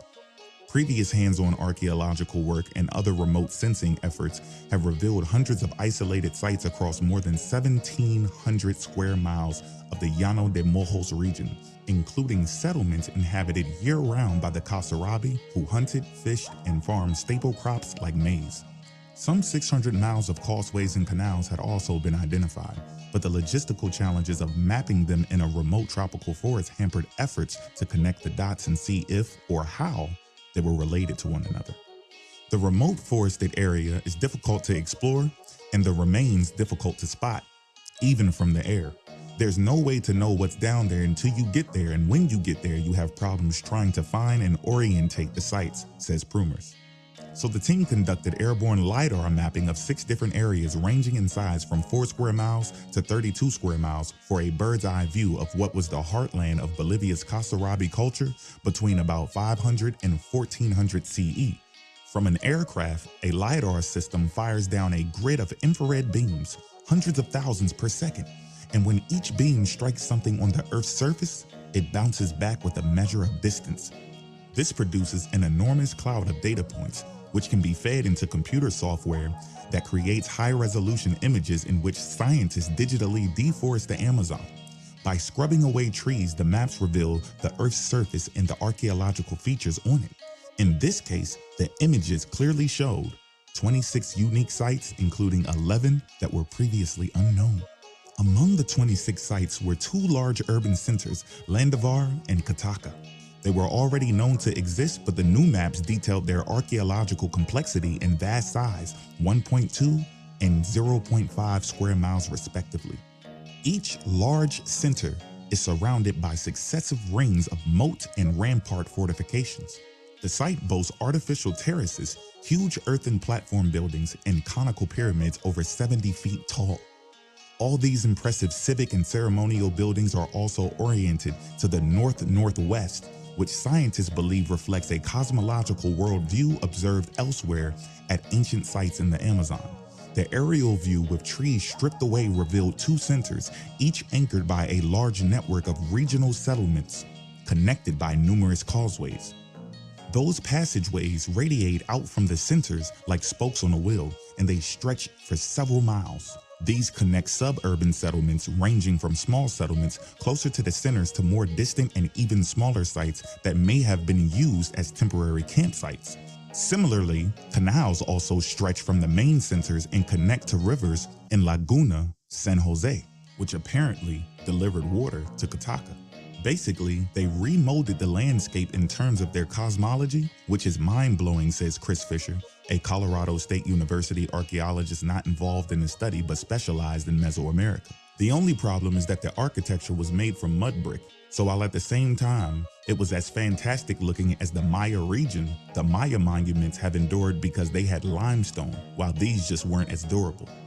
The Kasarabi certainly aren't as well known as the Maya. So who are they? A decade of archaeological work on the region has shown that the culture was distinct, and the region they inhabited was likely an annually flooded savanna with riverside forests rather than the vast of unbroken stands of timber one finds in the area today. Now, the rest of the article goes into how many people could have populated the area, what caused their downfall, the amount of droughts, and how these people were a pre-Spanish and pre-Columbian people. So I'm not seeing how we can compare the Maya to the people, the Amazonians of the Amazon rainforest, and still say that the Mayans planted the rainforest, or Earth Speaks and his people, the invisible group of people who we still haven't seen yet in history, they planted the rainforest. You know, we just don't see evidence for that. But if you guys have that evidence that the things that he's talking about are done by people outside of the Maya forest, I would love for you guys to come up and please explain that to us, because I'm just not finding it. But continuing on, we're going to show you exactly how the rainforest actually came about. But first, I want to read one more highlight from this article because it sticks out and it connects good with this next piece of information I have to share. Though it faced an unknown end, the culture that thrived here adds to the growing evidence that the Amazon isn't actually one of the world's greatest untouched wilderness areas and wasn't even an unbroken forest until relatively modern times.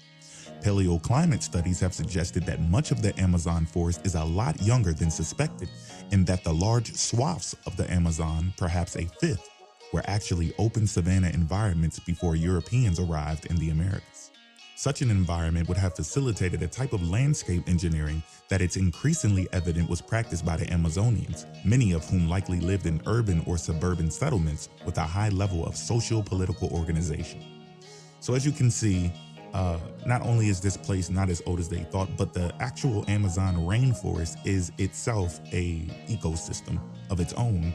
And what people had done there to make the land suitable for them to be there, that all died off, and that's why they had to leave. Okay, so it is impossible for a person to have planted the Amazon rainforest. All right, cultivating practices, the Milpa system, the slash and burn system, the terra preta, all of these things were destroying the Amazon rainforest. These things were destroying the Maya forest, which is different from the Amazon rainforest. And as you guys are about to see, unless the humans in Mesoamerica were responsible for the Ice Age, it is nearly impossible for them to have been responsible for creating the Maya forest or the Amazon rainforest. What do I mean by that? Let's get to it. Now, according to the experts over at ResearchGate, Encyclopedia Britannica, Manga Bay, and the Rainforest Partnership, in a brief 200 million year history of the Amazon rainforest by Raina Chinitz, when most people think of the Amazon, they think of a vast green forest alive with the sound of monkeys, colorful birds, and millions of insect species. I think of those things too, but I also think about what lies beneath the surface. I've spent the past 4 years studying geology, learning what rocks can tell us about the long 4.6 billion years long story of our planet. So I wanted to write about something not many people think about. Why do these massive and beautiful forests exist? How did they form, and where does its story begin? The story of the Amazon, its rich biodiversity, ecological and cultural diversity, and role in global climatic and political systems is driven by geology. The changes and movements in the earth itself over millions of years have created the modern conditions for the modern Amazon to exist. The complex, dramatic, and fascinating story begins, as the very best stories do, with rocks. Pay attention. At one point in time, Earth's land masses were fused together as giant supercontinents. About 184 million years ago, one of the most intense massive periods of volcanic activity began. This volcanism was so powerful that it broke up the Gondwana supercontinent, which at one point contained present-day Africa, South America, Australia, Antarctica, and parts of Asia. After Pangaea and Gondwana broke apart, two of the Earth's tectonic plates drifted into each other. This collision would eventually cause the rise of the Andes Mountains, which began around 25 million years ago. 15 million years ago, a massive freshwater lake covered the Amazon basin, but during the several ice ages that followed, water started to flow eastward from the Andes, sea levels fell, and the lake started to drain out to the ocean, and the Amazon River was born. From rock to forest. The water flowing from the Andes Mountains eroded the landscape and brought sediment from the mountains to the Amazon basin. This movement of sediment created the soils necessary for the rainforest to grow. How ice ages create the biodiversity of the Amazon. There is still a lot of scientific debate on how such incredible biodiversity emerged in the Amazon. Here are some theories. During periodic ice ages, Earth's colder and drier climate reduced the Amazon into isolated patches of rainforest instead of the vast continuous forest it is today, accepting deforestation. This separated and isolated animals, which increased competition between them. Competition often leads to the emergence of new species. Another theory is that the biodiversity rose because the geology of the region was so dynamic. Sea levels rose and fell, the climate cooled and warmed, and the rising of Andes caused deposition, erosion, faulting, and earthquakes. These stresses can also quicken the pace of speciation. More stress, more species, more biodiversity. Lastly, some argue that the tropics were left uncovered by ice during the last ice age. When glaciers creep over landscapes, many species die and new ones emerge when the ice melts. But if the tropics weren't covered by ice, then the species that lived there survived. This means that there was just more time for new species to form and for all species to evolve. Can anyone tell me why it is nearly impossible for us to have created the rainforest? According to the information from the experts, humans had nothing to do with the rainforest. In fact, I would say the Earth does speak, but Earth speaks is too busy speaking to listen to what the Earth has said. Push.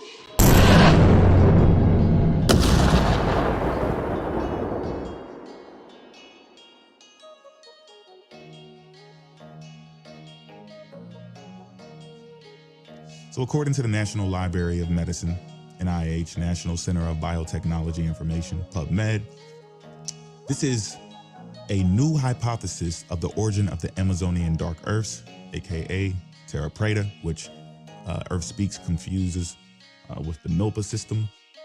This Terra Preta comes from the slashing burning system that we spoke of earlier. And what we're also about to learn is that contrary to popular belief about the Terra Preta's origins, we have now discovered that humans may have not been involved in the genesis of Terra Preta, or the Amazon dark earths. Abstract.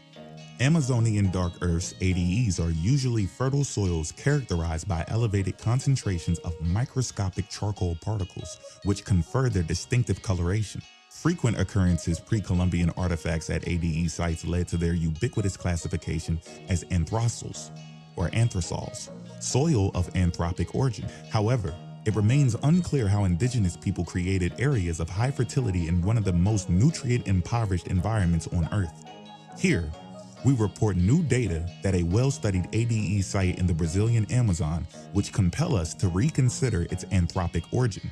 The amounts of phosphorus and calcium, two of the least abundant macronutrients in the region, are orders of magnitude higher in ADE profiles than in the surrounding soil. The elevated levels of phosphorus and calcium, which are often interpreted as evidence of human activity at other sites, correlate spatially with the trace elements that indicate exogenous mineral sources rather than in situ deposition. Stable isotope ratios of neodymium, strontium, and radiocarbon activity of microcharcoal particles also indicate exogenous inputs from alluvial deposition of carbon and mineral elements to ADE profiles beginning several thousand years before the earliest evidence of soil management for plant cultivation in the region.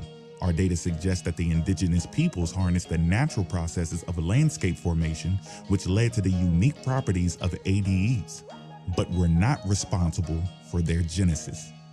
If corroborated, this hypothesis would transform our understanding of human influence in Amazonia, opening new frontiers for the sustainable use of tropical landscapes going forward.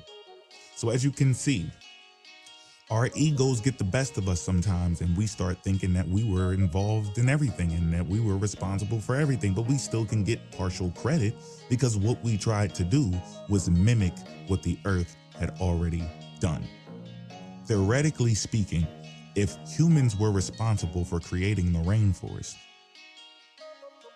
why aren't we still creating rainforests? I mean, did we just stop? Somebody please help me out. If you guys know the secrets to creating a rainforest, I don't even need to create a whole entire rainforest. You know, I just want to create like a little mini rainforest in my backyard. But anyway, push.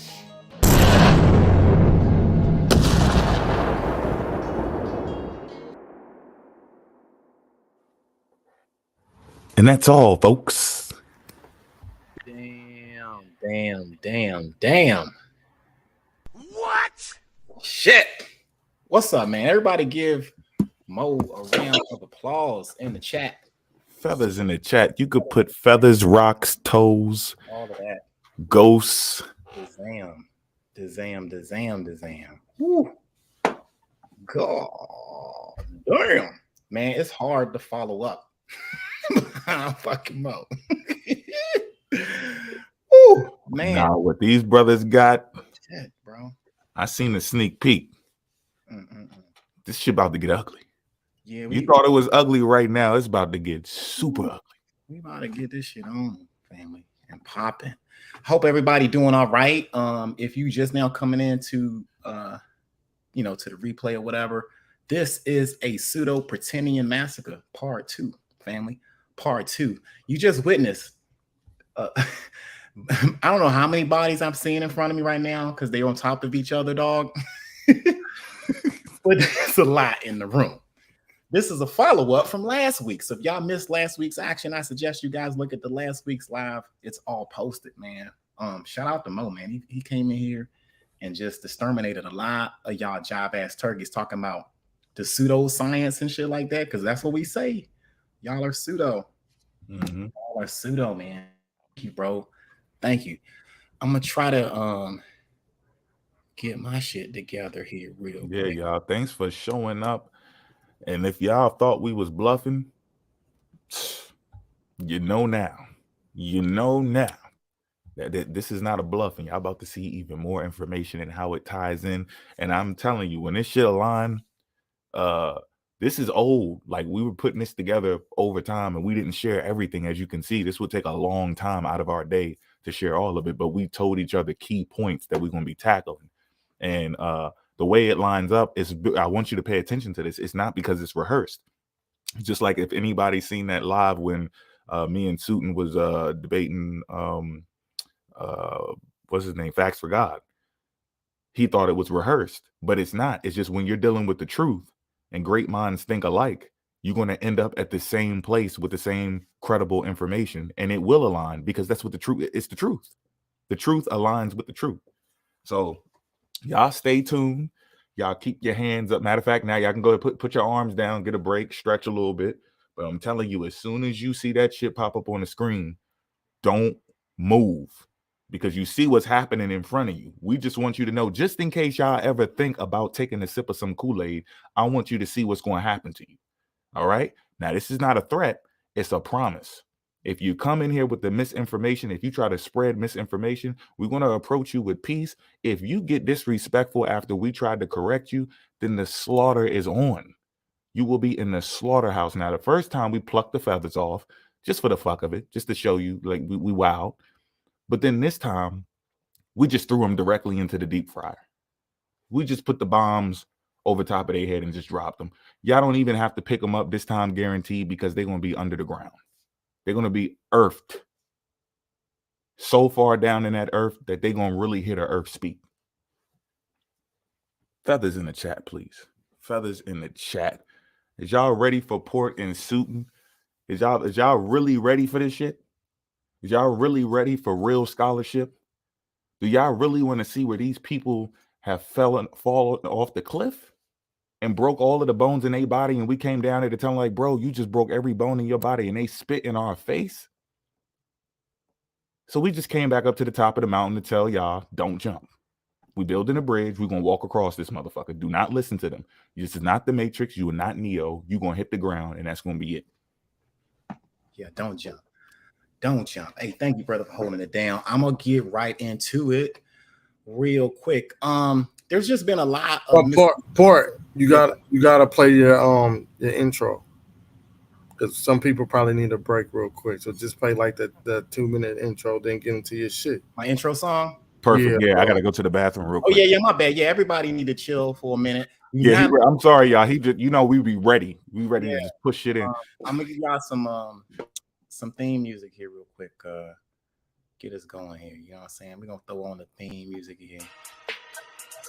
Can everybody hear that and hear me?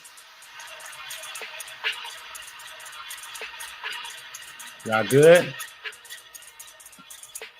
Can y'all hear me? Can you hear me? Testing 1, 2. It's echoing. All right, I'm gonna mute my mic.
I ain't scared of you motherfuckers.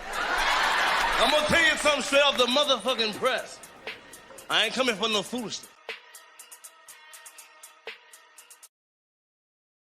Peace, family. Everybody hang in there. Are we still good? Are we still good? Are we still good? Are we still good? Peace, family. I wanted to drop some theme music on in there. You know what I'm saying? In the chat. Trying to get all my together. You know what I'm saying? I got to get my together. So I'm going to try to follow up from last week. Are y'all back or what? I got to make sure my fam is back. Yep. Back. All right. Let me just slowly move on into this shit, y'all. Thank you for everybody who came in late or early, however long y'all been in here. I appreciate y'all. We're going to stretch this thing out a little bit more. All right. Let me see what I got going on.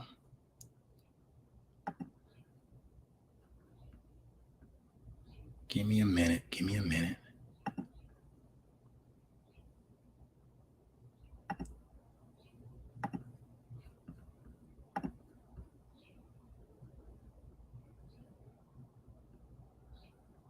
All right, I'm going to try to share my entire screen. Give me some feedback if y'all can see that. Just let me know we all good, because I can't do the studio at the same time when I'm sharing this shit. Let's see. Let's go to that.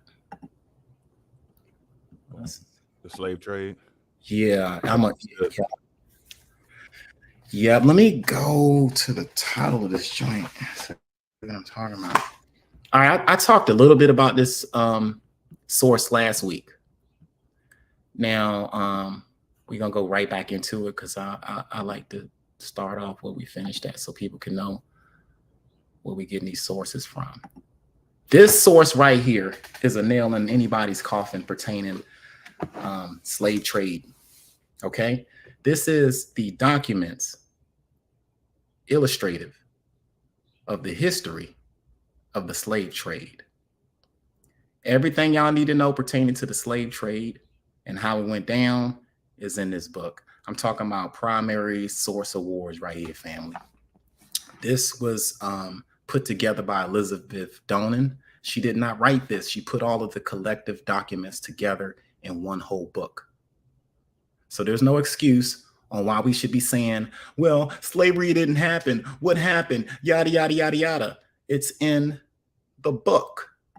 Now we're going to go through some of the table of contents into the book, and just so you can brush over what's going on. Let's see.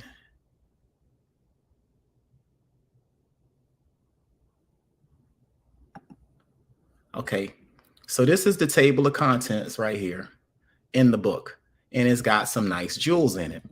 The first thing that you'll notice is part 1. This dates back to 1441, family. So I don't know what it's like. So y'all, we need to go ahead and get 1600s out of our 1619 or whatever out of our head. We got to understand that Africans have been enslaved since time immemorial, you know, and we got to understand the timeline. In this book, in the introduction, we're going to go over a little bit of the introduction. This talks about everything. It has the first voyage of John Hawkins, 1562, 1563. You dig what I'm saying, family? The discovery of the conquest of Guinea is on page 18. That's Prince Henry, the navigator. So if we got any questions pertaining to what happened, when it happened, was it a ship called Jesus? A good ship Jesus? Because we've heard that in our community before. Was it a good ship Jesus and all that? You're going to find all of those details illustrated in this book. I want you to understand how much of a jewel that I'm sharing with you guys right here.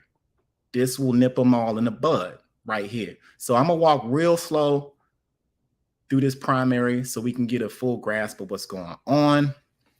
And this book is so comprehensive. I ain't had a chance to go through the whole thing, so we're gonna go through it a little bit now. But like my man said, we found some interesting shit in this book. So I'm gonna go to the introduction. I think that's a good start. Forgive me a little bit, family, because I'm trying to turn these pages. Now I've talked about the West India Company, the Dutch Indian Company, and all of that. But I'm going to go over this introduction one more time. I did this in the last live, and I'm going to do it again just so we have a good understanding of what's going on and how these documents illustrative of the history of the slave trade to America goes. Okay, this is part 1 between 1441 and the 1600s.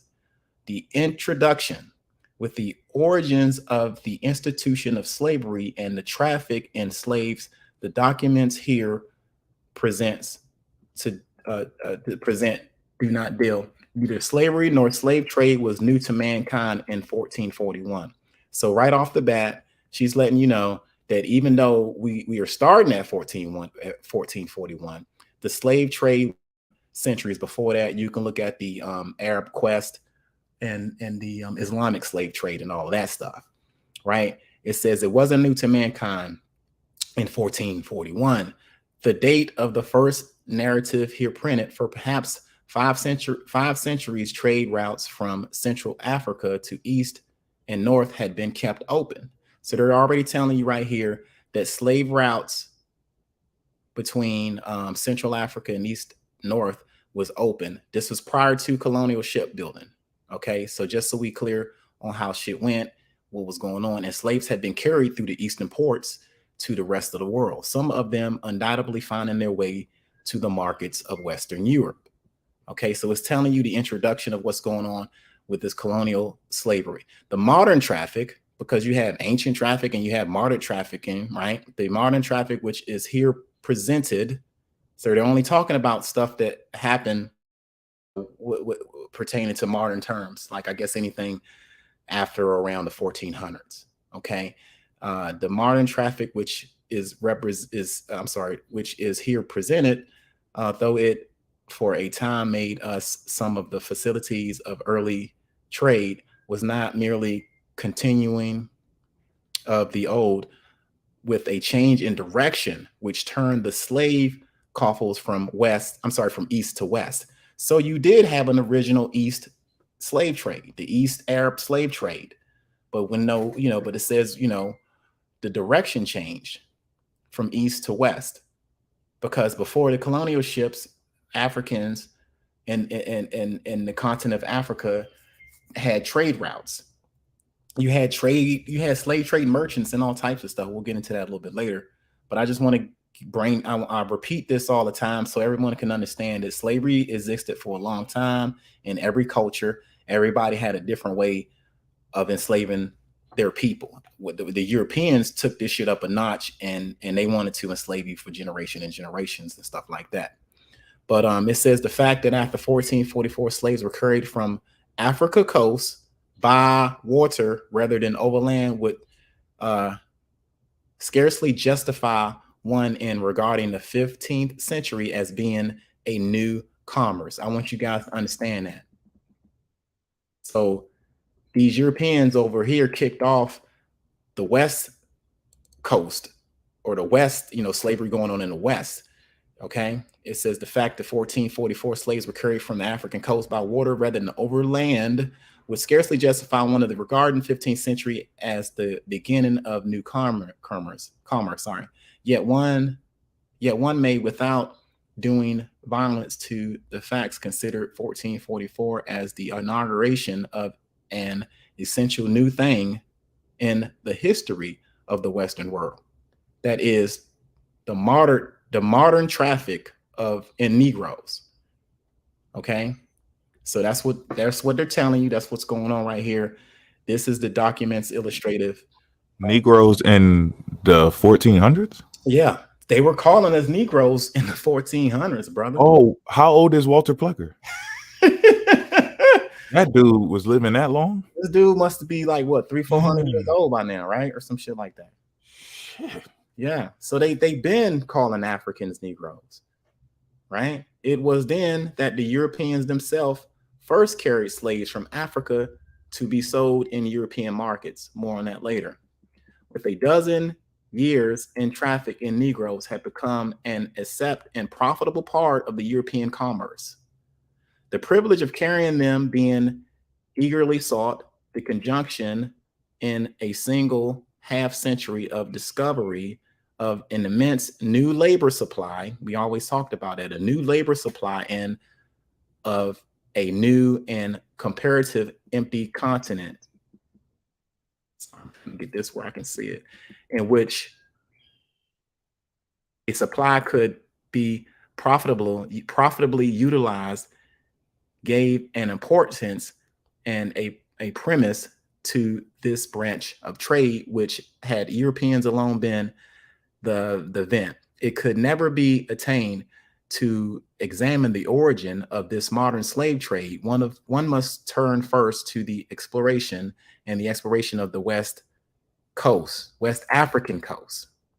They're telling you from the jump where these Africans was coming from, where these Negroes was coming from the jump. To examine the origin of the modern slave trade, we must turn first to the exploration. We're talking about Prince Henry and his exploration. This was the age of discovery and all of that bullshit they like to tell you. To examine the origins of this modern slave trade, we must turn first to the exploration of the West Coast, the West African coast, from which came the supply.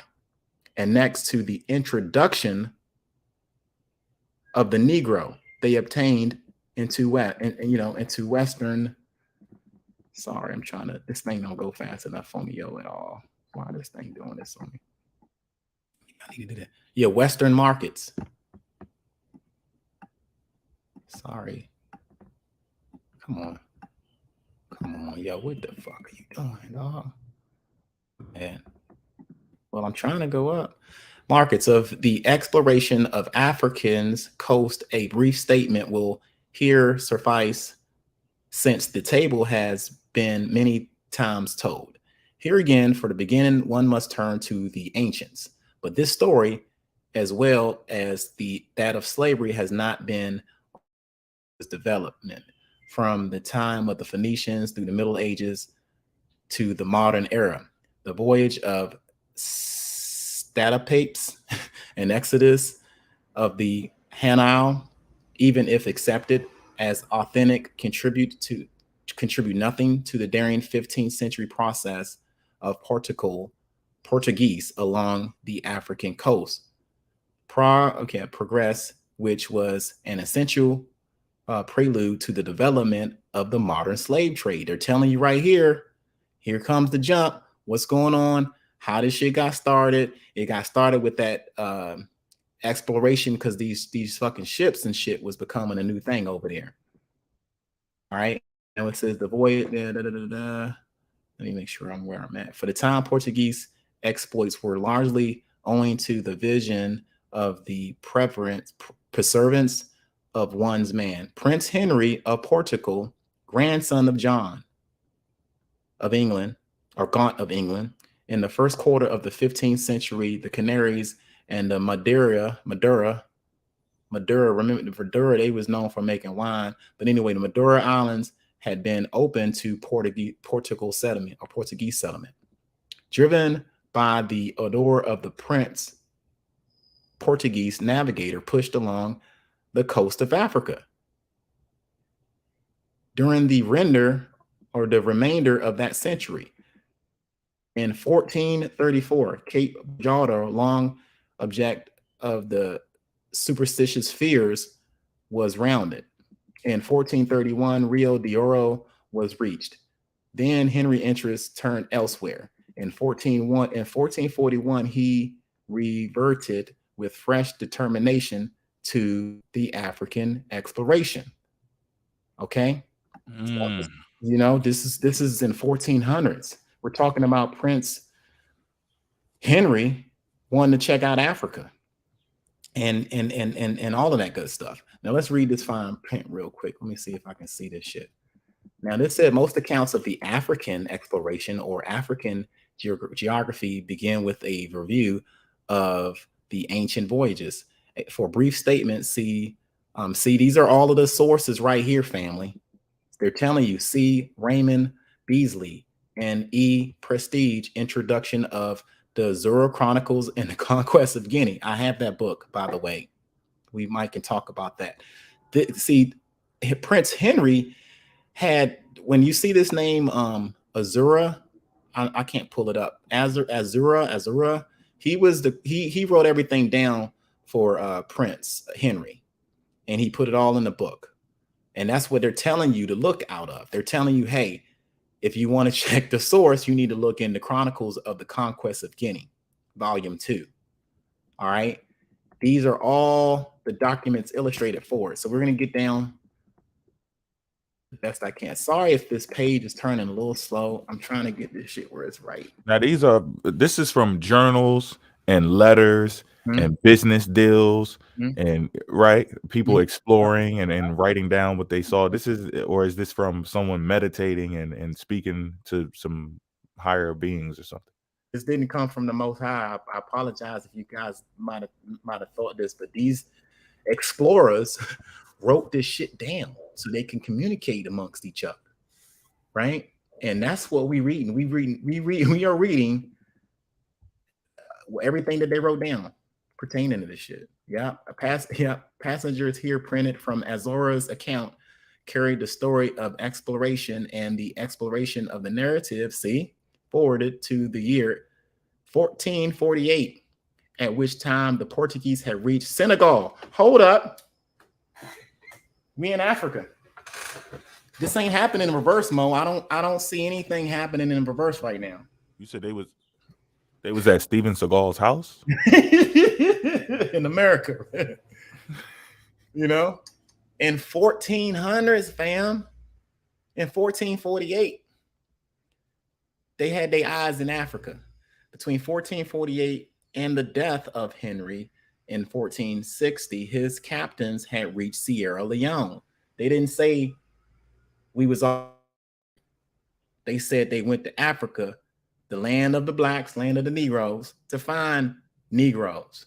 But originally they was trying to find Prester John. More on that later. But it said they reached Sierra Leone in 1448. So this is the initiation of the slave trade, family. This right here is telling y'all that. He was actually pushing, they were actually pushing out the Moors. And they ended up in a deep part of Africa. And they ended up in Sierra Leone. Now, of the voyages in the later years of his life, the most important was the Venetian Cardo Mastayo, if I'm pronouncing that right, who entered the service of the prince in 1455 and made 2 journeys to the coast in 1455 and in 1457. 1455, 1457. This is a long ass time ago. We got these motherfuckers on the coast of Africa. Now, though he had quite frankly been attracted to the service of Prince by news of the great gain to be obtained from Guinea trade. Ooh, the Guinea trade. He made an attempt to increase his profits by imitating what? By imitating the slave raids of the previous decade. So hold on. Hold on. There was slave raids way before 14. Say they was in Africa doing slave raids back in 1400s. And this dude right here, Venetian Cadasmio, this motherfucker, he went in there and he tried to intimidate a slave trade too. That was going on decades before he started it. Indeed, the meager observations which he makes on this trade suggest that already wholesale slaughter and the raping, if I'm pronouncing that right, had given way to an orderly traffic, with the Arabs acting as middlemen. What? How many people subscribe to what? Islam? Ain't that what we talking about, really, Mo? Yep. Right? The Moors and shit like that. So I'm gonna let y'all know right now, these Arabs were acting as middleman. Tag team. We gonna catch these Negroes in the slave raids. You had people imitating the slave raids. You had people just setting raids up just to set them up to see if they can do the same shit that was going on for forever. Meanwhile, you had orderly traffic with the Arabs acting as the fucking middlemen.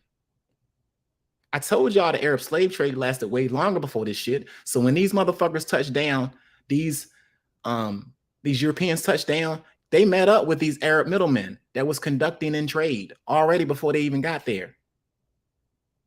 Yusuf, are you in the chat? It's quiet. I don't hear him over here today. Big brother. Acting as middlemen, conducting trade in Ghana. In the 1400s. Wow. How that happen? How did that happen? I thought it all happened in reverse. We in the 1400s. Damn. Now, before this trade was settled, the Portuguese caravels. Can y'all explain what the caravel is again, fellas? The caravels are what again? It's a very fast, I think, Portuguese boat. So they would put these caravels in the water. So it said before this trade was settled, the Portuguese caravels, little mini boats, sometimes 4 and sometimes more, used to come to the Gulf of Argon, well armed and landing by night, surprised some fishermen's village. Then they even entered into the country and carried off Arabs of both sexes, which they sold in Portugal. So everybody was. However, for some time past, peace and commerce had been restored to them all. And the infant is like what, the king or something? They used to call the king the infant. like his infancy or some shit. Like when they say infant, they ain't talking about no baby or some shit like that. But the infant suffers no further damage to be done to these people. Okay, so before they were going in there raiding, and the indigenous people were like, oh, we got to set up some type of trade. That's kind of happened. But you had the Arab slave traders. Let's read some more about these, see what else to say about these motherfuckers. Now, the center of the commerce was the island of Urgan, a settlement 8 years old when Caudillo visited. That's the one, when he visited, that's the one making these fake ass, imitating the slave raids. Here he says, for woolen and linen clothes, silver, tapestry, and grain, the Arabs gave slaves and gold. Goddamn. How about that? We don't got no friends, y'all. The Arabs gave slaves and gold. In the second voyage, he traveled to some distance up the Gambia and exchanged goods for gold and slaves with a Mandingo chief. But of this transaction, he gives no details. One more navigator should be included in the role of Prince Henry's captain, Diego Gomez, who made 2 voyages in 1457 and in 1458 and in 1460. His accounts indicates the existence of friendly intercourse and trade with the natives. By this time, some 700 or 800 slaves were being carried to Portugal annually. When they came in there, they was kidnapping folks left and right, pretty much, and they got so tired of it, they had to say, well, look, man, we can conduct some trade. This is how that slave shit got on. They met with the Arab merchants, they met with the Moor merchants, and whoever was into this slave trading shit, they wanted to get the money, and there was partnerships made. This is the beginning of this shit. So I want to go way back in time, far enough so that everyone's on the same sheet of music, right? In the following year, the death of Prince in 1461, King Afonso sent out Pedro, if I'm pronouncing that right, de Sintra, who in a single voyage gained some knowledge of Sierra Leone and the grain, ivory, and Gold Coast as far as point to as known as Elmina. Elmina means the mine, like you're mining for gold, because they wanted gold too. They originally went in there for gold. 10 years later, the mouth of the Niger had been passed. So they was already coming in with these ships where the slave ships have, they own them in the 1400s, right? And it says 10 years later, the mouth of the Niger had been passed. Before this time, they didn't really get down that far. And the island of Sao Tome, if I'm pronouncing that right, of St. Thomas and Fernando Po added to the map by the Sanatrim of Pedro. All right, so we're talking about voyages that was conducted in the 1400s off the coast of Africa to try to either kidnap or capture, or to try to work out some type of trade exchange between them. You can see the Chronicle of Guinea, see that for a source. You can see this document right here for a source. So let's see what else this thing got to say. Pedro de Escobar. Damn it. At the end of the other decade, the equator was crossed and the Congo coast traced. The sources of the slave supply were thus open to the white world. I'll be damned. So these motherfuckers came off the coast and they was charting shit, coming out doing slave raids in the 1400s. These slaves that they initially got ended up into Lisbon and into Portugal, shit like that.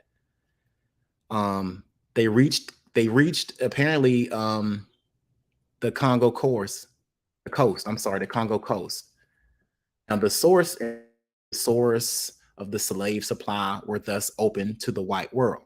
So that's what initiated everything. When they got deep down in Africa and they got this far in, they was met with some resistance, but a lot of our brothers and sisters adopted to their ways. You dig what I'm saying? And that did happen as well.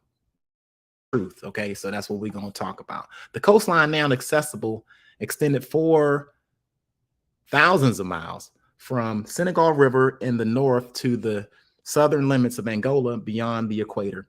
For 3 centuries, white traders frequent the mouth of Senegal or Gambia, or voyaged to the south along the coast of Sierra Leone, then bore eastward and proceeded along the Grain Coast, the Ivory and Gold Coast, and the Slave Coast, perhaps to find their graves in the unwholesome region of the Bight of Guinea.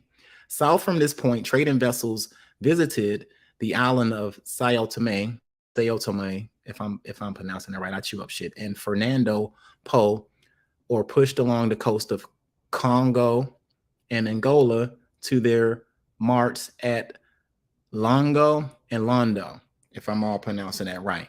So these Europeans are coming in there as early as the 1400s. They looking on the coast.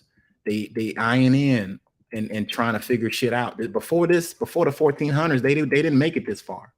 But see, at the time, the Moors was getting pushed out of Spain and stuff, right? And they learned some of these chart routes and stuff. So as soon as those ships got built, they started being nosy and trying to mine African folks' business. It says right here, not only had the Portuguese explored the coast and developed in Africa commerce, but they had planned for a permanent occupation. So this was from the jump, y'all. From the jump, this is what they wanted to do.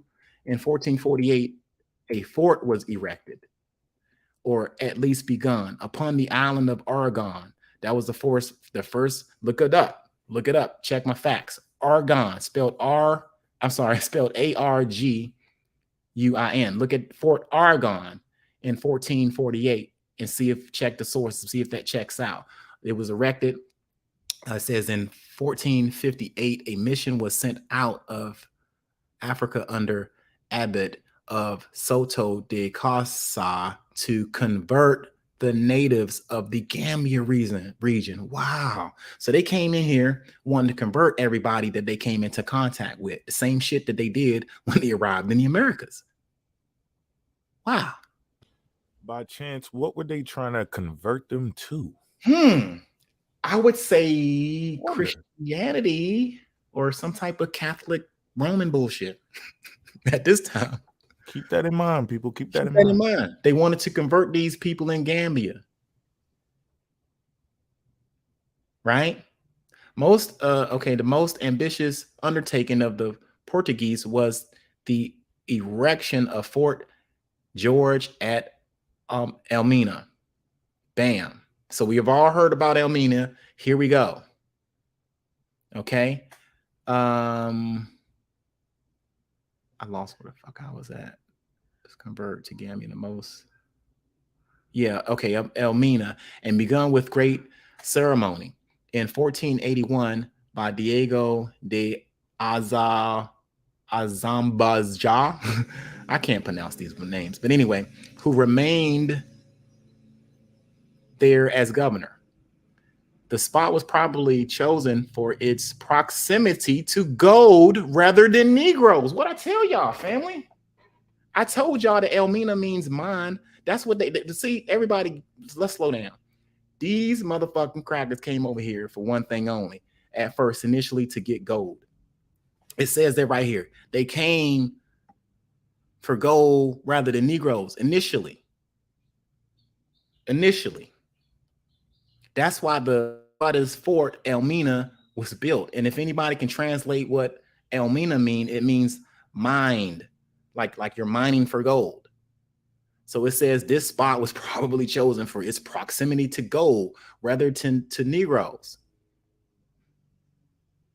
Now, through the Portuguese, now it says, though the Portuguese were said to have sent from there a cargo of Negroes at once, and it was the center of Negro trade till the end of the 18th century.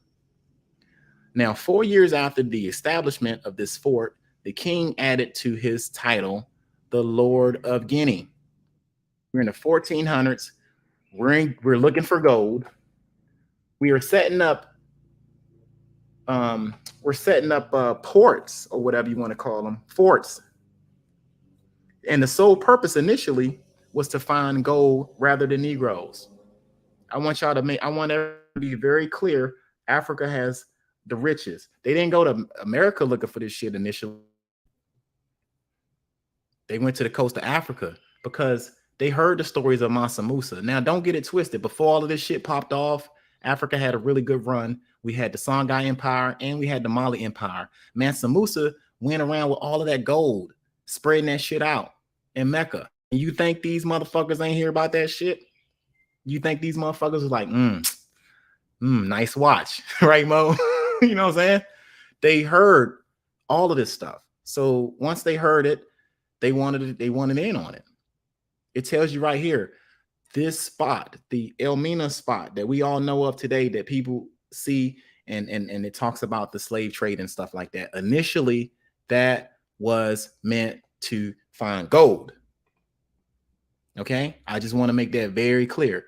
Now it says, let me see. Obviously, Portugal could not explore so vast a coast, annexed its trade, and take possession of its shores without attracting the jealous attention of other European countries. So everybody wanted to get in on this. The Portuguese came in there first, y'all, looking for gold, setting up trade with whoever wanted to deal with this. Set up trade with the Arabs. Now, I hope y'all are following what I'm saying. They telling you, they went in there, they started doing slave raids at first. You dig? They imitated some of the slave raids at first. They went in there looking for gold. They set up a whole fucking fort called Elmina. If you translate Elmina, that means you mining for gold. It's telling y'all that they was looking for gold. Now it says obviously Portugal could not. Well, okay, it says they had other rivals. It says other European countries wanted in on this. So this is what's happening. Everyone hearing about all of this, all of the enslaved Africans that they're getting out of there, all of these dust of gold dust coming out of Africa. Damn, what y'all got over there? I want to see too. So this is the initiation of the greed that came with one to go to Africa and wanted to get into Africa. I want y'all to make, they really came for the power and the wealth that Africa had. Okay, initially. Now the authority of the church was early invoked to support the Portuguese claim against present and potential rivals. That such requests should be granted was scarcely surprising in the light of Prince Henry missionary zeal. To him, the navigation of the African coast was, in part at least, as genuine a crusade as were those of earlier days. It was entirely reasonable for him absolution for those taking part in the Portuguese voyages, and for the Pope to grant the request. So all of this shit went down in the name of Jesus, because he had to get these permission slips from the Pope and shit. And that's when you get the papal bull and the dumb I can't pronounce that shit. The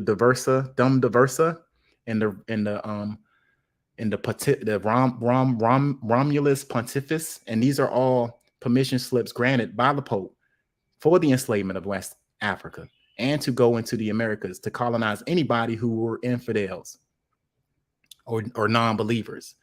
Now the next stop followed naturally. If the Portuguese were carrying off a holy warfare, the lands which they discovered should be manifestly be placed.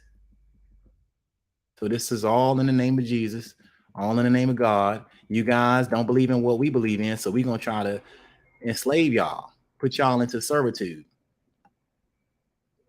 Now it says placed under their jurisdiction. Thus, the series of the papal bulls. I just said that. Didn't y'all hear me say this? Yeah, bam. I'm getting ahead of myself.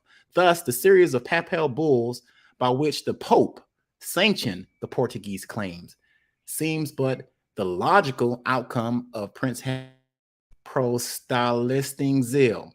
Positive papal decisions as between rival claimants was not at first necessary.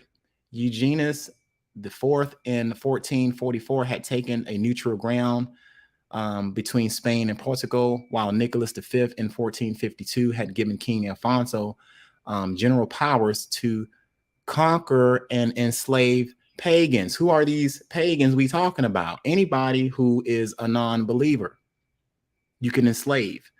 This was a papal bull, you know, that the church at that time sanctioned to enslave all pagans. Okay, so if you was a non-believer, they was looking for you. So it behooved you to try to subscribe to some belief system just so you won't be enslaved. So this is where that whole thing of, yo, I believe in God, anything, I believe in anything not to be enslaved. That's kind of how this shit got started. I'm gonna keep it real, right? Now it says in 1452 had given King Alfonso powers to enslave the pagans, but had not added exclusive control over the newly discovered territory. This neutral attitude could not, however, be long maintained as knowledge of the riches of Guinea coast spread. Now, in 1854, John II of Castile, protesting at of the Spanish trading vessel bound from Guinea, was met by response that Guinea belonged to Portugal. See, they fighting over Africa all goddamn ready. They see, this is when the greed kicks in and you have other people trying to get in on this shit. Okay, so you sure that's not the Indians? Right. You know what I'm saying? Not only did Portugal attempt to shut down other nations from the profits of this new trade. See, this was so new. This was new money in the old world, y'all. This new money in the old world. Oh shit. I can get a ship. I can go to Africa. I can do a slave raid and capture me some Africans and bring them back and put them into slavery. As long as they're Christianized, we ain't gonna have a problem with this, family. That's how this shit got started. Now, by royal decree of September 15, 1448, the right to control the trade was granted to Prince Henry. Now, after his death, the Portuguese king gained from it fixed a steady revenue by farming it. In 1469, the Fernando Gomez, for 5 years at 1,000 ducats a year, and this method of some variation of it continued to be used by the Portugal and Spain. Even at this time, the monopoly was not accepted without protest. Let me move up. Sorry, y'all. Everybody with me? We good? We cooking in here? Yep. Good deal. And we talking history now. This is a primary. Don't get bored. Okay, now the Cortes of Coimbra in 1474, a year before the expiration of the Great Gomez, asked that the Guinea trade be drawn by lot, that all might benefit. Damn. So everybody like, look, man, you can't take it all. Let's cut this pie up. Let's cut the pie up. You taking the whole pie, right? And we all got to benefit from this shit. So it said it is not unlikely that the attempt to maintain an exclusive trade weakened the power of Portugal to protect her resources from foreign encroachment. They was coming. Everybody wanted a piece of this trade back then. Envious Portuguese excluded from the part of the trade, which seemed most lucrative, right? We just talked about how much money they was getting. They was getting gold dust, enslaved Africans. Certain were at times found assisting other nations in the trade in defiance of their own country. Portugal had undertaken two difficult tasks: to keep all save a privileged few of her own trades from sharing in the profits of the trade, and keep all of the other nations from dividing the spoils with her. They some greedy ass motherfuckers. It was getting greedy with it. Greedy. We want it all. We want the world and we want everything. All right. Now, in the second, and what it says, in the second, she failed to lamentably that the first soon became a minor importance. This failure was not 15th century. Wow, family. They're telling y'all what's going on. From the jump, they wanted to seize control over Africa. They're telling you here that they were conducting shit. Where'd I go? Oh man, where'd I go? They're telling you they were conducting slave raids and all types of shit. Let me read it. The Cortes. Sorry, y'all. I'm Mixing my shit up. Disclaimer by Telebase. No real human or animals were harmed, tortured, or killed during this presentation. No. Push.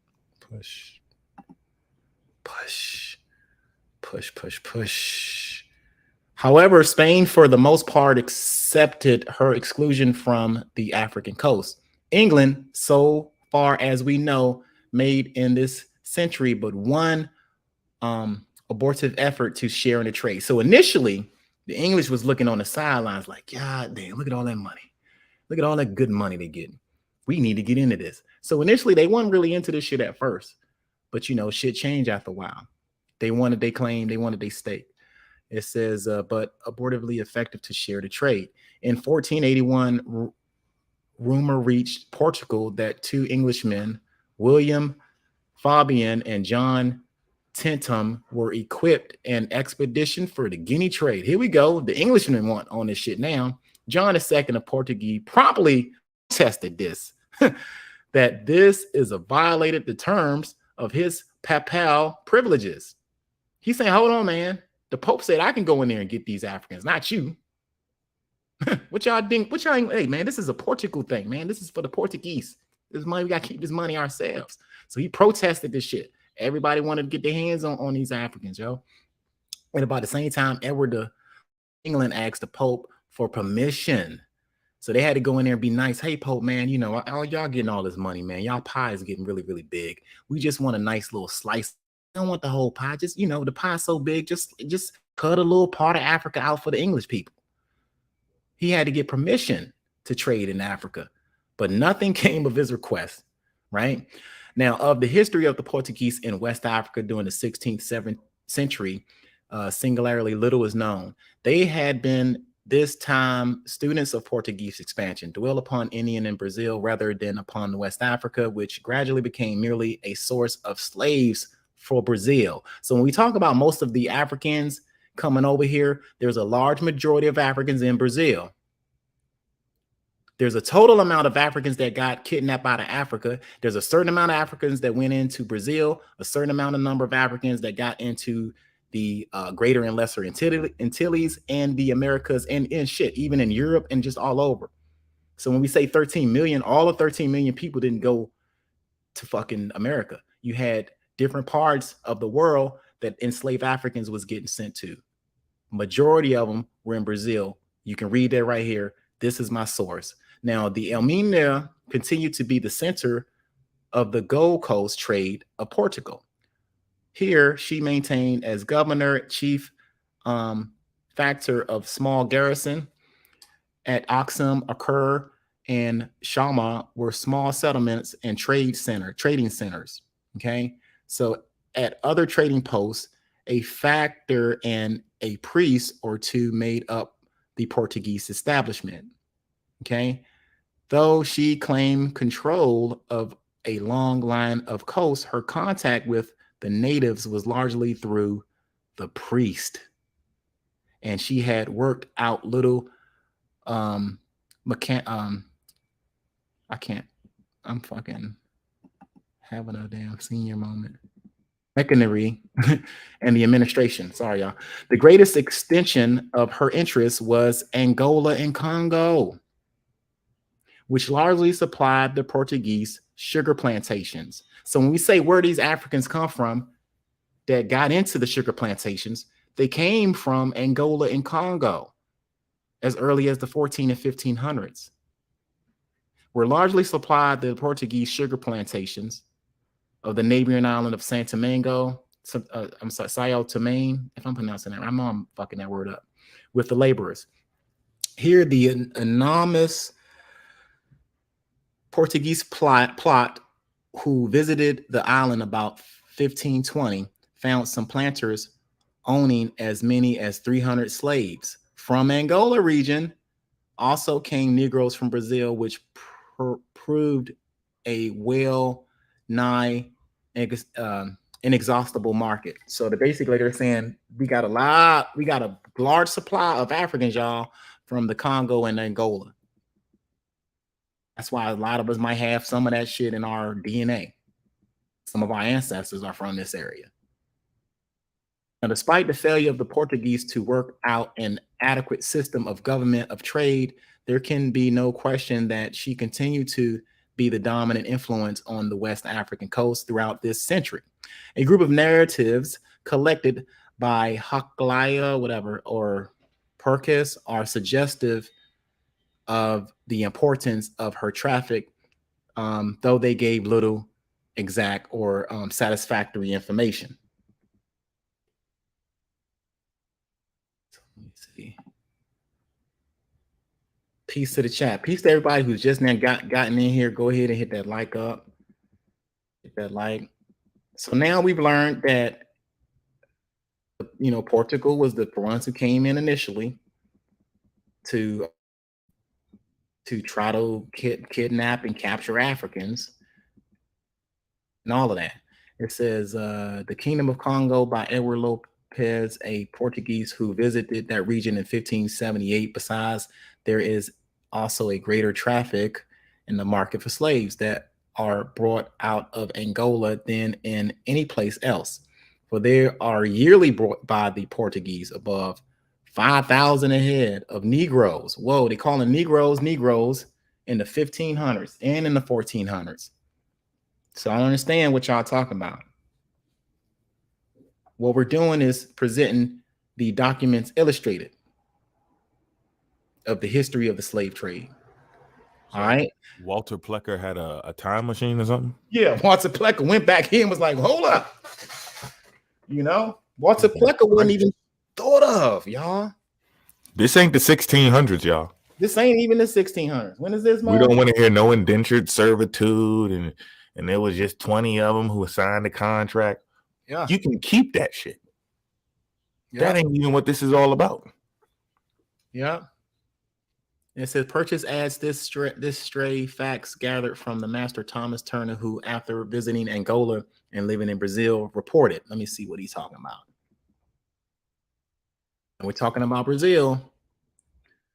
It says out of Angola is said to be yearly shipped 8 and 20,000 slaves. And there was a rebellion of slaves against their masters.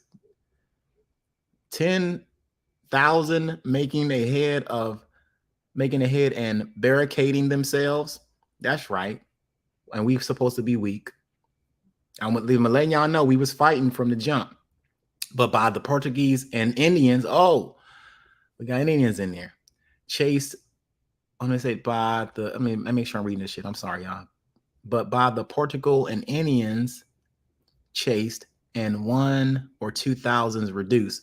1,000s belong to one man. Damn, one man owned 1,000 slaves, and who is said to have 1,000 slaves.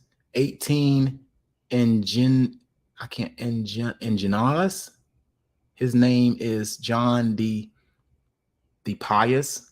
He owned over 10,000 slaves. Am I reading that shit right? That's crazy. So this was going on heavily.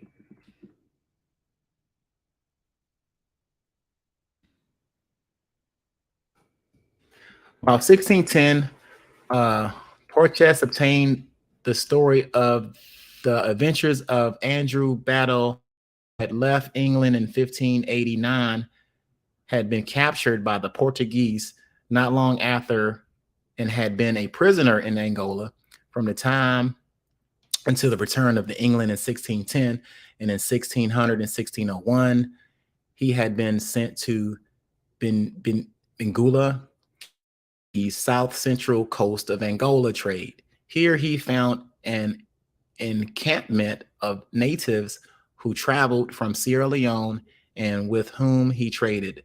We laid our ships with slaves in 7 days and brought them so cheap that many did not cost 1 real, which were worth in the city of Londo 12 murials. So he's just bragging on how cheap he can go to Africa and conduct trade and pass out contracts. And yeah, that's yeah. Yeah. We all signed up for this, allegedly. Slavery was a choice. This don't look like nothing about a choice right here. It says not until the 16th century was Portuguese forced into her losing struggle over control of her African. For a time, her most dangerous rival was England. See, England wanted on this. Whether or not the Papal bulls had prevented an earlier appearance of the English on the coast, it has certain that with the waning influence of such decrees after the Reformation, England's interest in maritime adventures grew rapidly. So this one you're going to start hearing about Bristol and Liverpool and how they take this whole shit over. Everybody heard me talking about Bristol and Liverpool. That's when, you know, these Brits got into it. So let me see here. So I'm gonna skip a little bit further. All right. Now let's talk about John Hawkins' daddy. Y'all know he had a daddy. Everybody got a daddy, right? So by 1530, there was a Western England, a small group of merchants trading to Brazil. Among these was William Hawkins, father of the famous John. To him alone, English traders, it seemed to have occurred to touch the northern Guinea coast on his outward voyage to Brazil, which he probably did in 1530 or 1531 and in 1532 and possibly did in 1536. These motherfuckers was all in some ships and y'all are saying, where the slave ships at? It may be surmised that this voyage were joint ventures, since that formed a business promotion was certainly in use shortly after this. I can't even pronounce Bonasu. I can't pronounce that shit. Refers to an English-African company. See, this is where you get the English, the Royal African Company, the Dutch West Indian Company. See, when England got involved with it, they was like, you know what, we're going to set up an enterprise for this shit and just make, you know, we got to do a company. And they had investors in it. And one of them was the English African Company of 1536, probably meaning a syndicate. So this was a syndicate with which William Hawkins was connected. So Sir John Hawkins, his daddy, was part of the English African Company that was involved in kidnapping Africans off of Africa. Way before John Hawkins did it, his father was doing that shit, William Hawkins. Okay. Now, between 1540 and 1553, the industry of Hakluyt apparently discovered no English visit to Guinea. Now, hold on, not to cut you. Now, this was like a family business then. Yeah, yeah. This is something that they're passing down. And correct me if I'm wrong, they're comfortably speaking at this time because there's not much wrong with this. Everybody wants to do it. You know, this is just the beginning of it, and they're starting to see how valuable this shit is. So nobody's getting jealous. Everybody's trying to get a piece of the cake. So this is not something that somebody's gonna be like, hey, you ain't supposed to be doing that. That's bad. You know, everybody's into it now. Everybody like, oh, you got money, you bringing back money from Africa, you got gold, you got this free labor. I went in on that. So when no one was smacking anybody's hands saying, stop, you can't do that, the greed really took over. And like you said, it was a family business. John, you see William Hawkins, this is his dad, y'all. Way before John Hawkins did this shit, we got William Hawkins. Okay. I wanted to point that out to you guys, that this shit was going on. Like you said, it was a family business. That's where you get these family names and shit from. These old school names. All right, let me see if I can go down a little bit. Thank y'all for hanging in there with me. So we get the gist. We know they was looking for gold. We know that they was kidnapping Africans. We know that the Portuguese had a real stronghold on it. Let me see. There's a lot. There's so many jewels. This is just the intro, y'all. And I'm just kind of going through. I'm going to do several presentations out of this book. Now, right here, it says on August 1518, Charles granted to his favorite Lorenzo de Governor of Brisa the right to ship 4,000 Negroes to Hispaniola, Cuba, Jamaica, and Puerto Rico. What the fuck, family? Y'all, are y'all seeing what I'm saying? So this was in 1518, my brother. We're talking about Negroes, getting shipped. And it says established in Seville for 20. I think that's Portugal. Portuguese is in Seville is in Portugal, I believe. And then it says in some cases they themselves carried the Negroes, in others they resold the privilege. So whoever held the license must resort to the Portuguese for the Negroes. You had a license to enslave. You had one of those, hey man, I got my paper from the Pope, the church. You went to the church now. Now listen to this. You had to go to a church to get this permission to enslave another human being. And y'all still picking up the Bible. These folks went to the church to talk to the Pope. Even the English had to talk to him, because those are the ones. Y'all gotta hold that. Yeah, y'all gotta hold that. They went to church to get these. Now, under the complaints of scarcity and of high price in the Indies were frequent.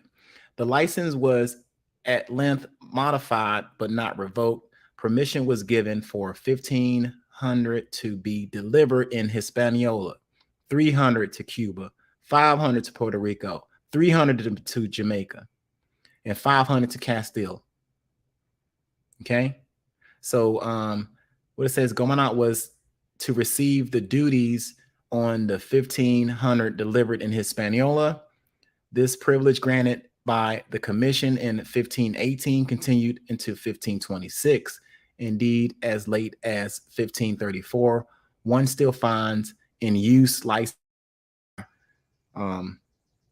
Gormnot, whatever his name is. So you had a license to enslave Africans.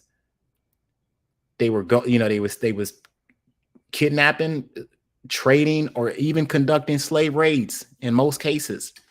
These Africans, if they didn't get a chance to get Christianized and go to Portugal, they ended up in Hispaniola. It tells you right here. They ended up in Cuba, Puerto Rico, Jamaica, Castile. Okay, these are Africans we talking about now. Mr. Robinson in the chat. I don't know if you in or not. I will let you in if I can see, but I'm not looking in the studio right now. Now it says between 15 and 16 special license. I read that, right? Yeah, okay. Between 1518 and 1526, many special licenses were granted to those who wished to carry domestic slaves to the West Indies, but had no desire to traffic in slaves. So you know what? I just want to carry I want 1 or 2 slaves. I want to just carry them to the West Indies, and that's it. So this was a whole business that was established. They had a syndicate and everything, These in themselves were no infringement of the monopoly, but throughout the period, Charles V seemed to have assumed the right to issue further permissions if he chose. And through the Gomnot grant was intended in 1518 to establish a monopoly. By 1526, the monopolistic character had well nigh disappeared. It says in 1536, contractors offered to carry 4,000 slaves, 1/3 to be women, to the West Indies. Now they was all taking these Africans, kidnapping them, sending them to West Indies for the production of sugar production, because that was the big business. Now the West Indies during this time, other license was granted for the new discovery or conquest. For this, they would pay 26,000 ducats They were outbid by other contractors. So this was a bidding. Hey, 35, 45, 45, 55, 55, 65. They were selling contracts. Bidding on the contracts. I'm sorry. They were bidding on these contracts. And in the end, neither offered was accepted. So they would, you had a lot of people wanting to get in on this shit. And it's like, they just bidding on these contracts. You get a couple of people up there with a crew and can load your ship up, and you are in the water trying to kidnap Africans off the coast of Africa, bringing them to Cuba, Jamaica, Hispaniola, and all of that stuff. This was in the 1500s. Y'all saying we bullshitting. This is the documents illustrated of it. Later, a contract was confirmed with Henry and William and the Flemings, by which they were to carry 4,000 blacks to the Indies in 4 years, during which no other concession was to be granted. For this privilege, they were to pay 20,000 ducats, and for the Negroes delivered, they were not to charge more than 45 ducats a head. They depended on the Portuguese supply, and that their Portuguese agents delivered such inferior Negroes that the Council of the Indies annulled the contract. In 1552, a 7-year monopoly was granted by Fernando, under which he was delivered 23,000 slaves, paying a duty of 8 ducats on each. The contract was never fulfilled and was presently annulled. The Union of Spain and Portuguese in 1580 made a neutral, a natural that gave the privilege of importing slaves shall fall to the Portuguese. In 1595, Gomez renowned the most detailed grant that up to this time had been formulated. So all of those numbers that y'all see, that ain't nothing, because this one right here is just going to out trump all of them. And during the 9 years, he was to deliver 38,250 slaves at the rate of 4,250 annually. Of these, 3,500 must be landed alive. For this concession, he paid 900,000 ducats. For every Negro short of the quota, he forfeited 10 ducats. The Negroes, here we go. The Negroes, now we're talking about Africans, right? In Africa getting kidnapped, and the kidnapped enslaved Africans, what type of people they. Now it says right here, this was the biggest contract going over to the New Worlds. Now it says the Negroes must be fresh from Africa, must include no mulattoes, mestizos, Turks, or Moors. Why wouldn't they want any Moors in the Americas in the 1500s? Well, because they went to war with the fucking Moors. What a group of Moors are going to do if you get them all together. They're Read it again. Right. Read it again, because I don't think they heard it. I don't think they did. It says the Negroes must be fresh from Africa. They're telling you they want Negroes from Africa, and they don't want any Moors. They don't want any mulattoes. They want pure-blooded African Negroes. The reason why they didn't want no Moors is because they had a damn beef with these wars, and they pushed them out during the late 1400s. So why the fuck would they have a whole, like they know if they get enough Moorish speaking folks over here, you're going to have some type of rebellion. You're going to have a Moorish rebellion. And they didn't want that in the New Worlds. So what they wanted was Christianized Negroes to come to the Americas. So in 1600s, Renal died, and the contract was transferred to Juan Riguez Coto and extended to 1609. The annual importation by 1540 had possibly reached 10,000, though all figures must be regarded as conjectural. That right there, I need y'all to understand that, because we Moors, we Moors. No, that's not that. They not taking no Moors over here. They actually don't want Moors over here. They want, they want fresh from Africa. They want the Negroes must be fresh from Africa, end quote. Whew, this is heavy. And remember, the Portuguese are the ones who first brought Christianity to Africa. So they're already setting it up. They're setting up the field. They're like, yeah, okay, we like the ones that you've been programming. These other motherfuckers, they all got their own beliefs. They in Arabic and Judaism. No, we need those Christianized motherfuckers because their mind is more molded and prepared to go through this damn slaughter we want to take them through. There you go. There you go. And everybody want to know. Oh, and by the way, y'all Christian slaves are still here. You're just trying to remix the shit. You're trying to fight that long-lasting program from way back when the Portuguese first gave it to you, and you still stuck in it. It was never meant for you to use it to set yourself free. That's why y'all still trying to figure it out. Oh, it mean this. Oh, it mean that. Oh, it mean this. It's a brick wall. It don't mean shit. Yeah. It's crazy, y'all. Now, this covers the whole introduction to that book that we just talked about. Let me read a little bit more. Let's see. So we know they just want fresh Africans, y'all. The annual importation by 1540 had probably reached 10,000. Estimated the legal importation into Hispaniola in the middle of the century, 3,000. The illegal entry is as 500. Helps suggest an annual importation of 2,000, 2/3 of which he believed were implicit. The price about 1530 were from 50 to 70 pesos in the islands, and from 100 to 150 mainland. In 1556, they were fixed by the royal codula at 100 ducats in the West Indies and 180 in Chile. This attempt to prevent the monopolies from exploiting the needs of the colonialists only served to increase the implicit importation and was abandoned early in the 60s. Along with Spain remained in control of the markets of the New World. So Spain, you know, they had a strong control over the markets.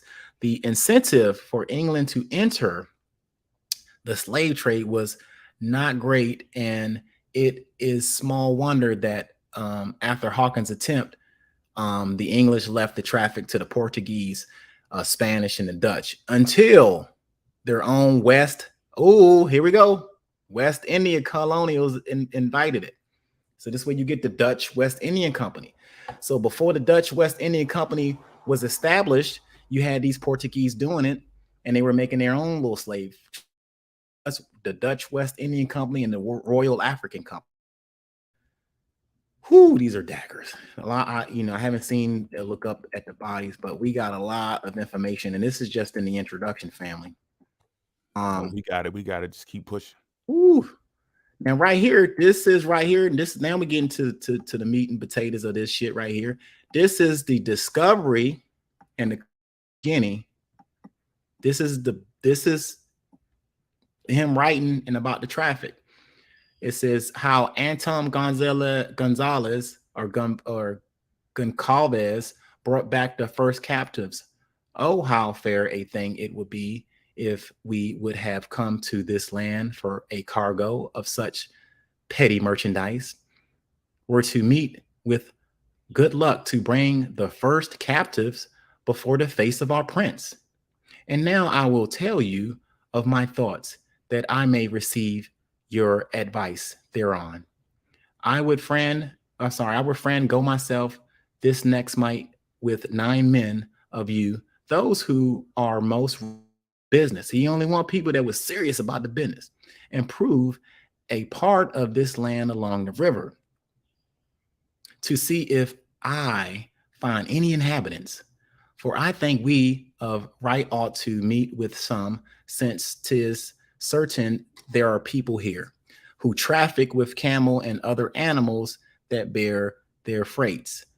Now the traffic of these men must chiefly be to the seaboard, and since they have as yet no knowledge of us, their gatherings cannot be too large for us to try their strength. If God grant us counter them, the very last part of our victory will be the capture of one of them. Which are they testing their strength to see if they could like sign the dotted line with a pen? Right. For the contract? Yeah. Is that what they're doing? Right. They're looking for inhabitants in places they've never been to offer them contracts, and they don't even know how to talk and communicate with them. That's what they're doing? Right. That's tough. This is sick. And this is by God. May God grant us so we can capture these Negroes pretty much. Vast part of our victory will be to capture one of them, with which the infant, which is like the prince or the king, the infant will feel no small content, getting knowledge by that means of what kind are the other dwellers of this land. And as our reward, you can estimate what it will be by great expense and toil he has undertaken in the past, only for this end. This is in the Chronicles of the Discovery of the Conquest of Guinea by Azura. This is a translation. You can all get this book. This right here is a primary, what this dude said in the 1400s and how he wanted to capture people. They already were enticed by that shit.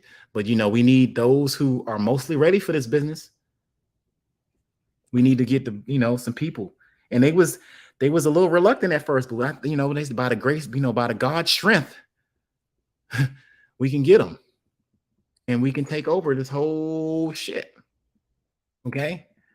I want y'all to pay close attention to these primaries because I'm going real slow.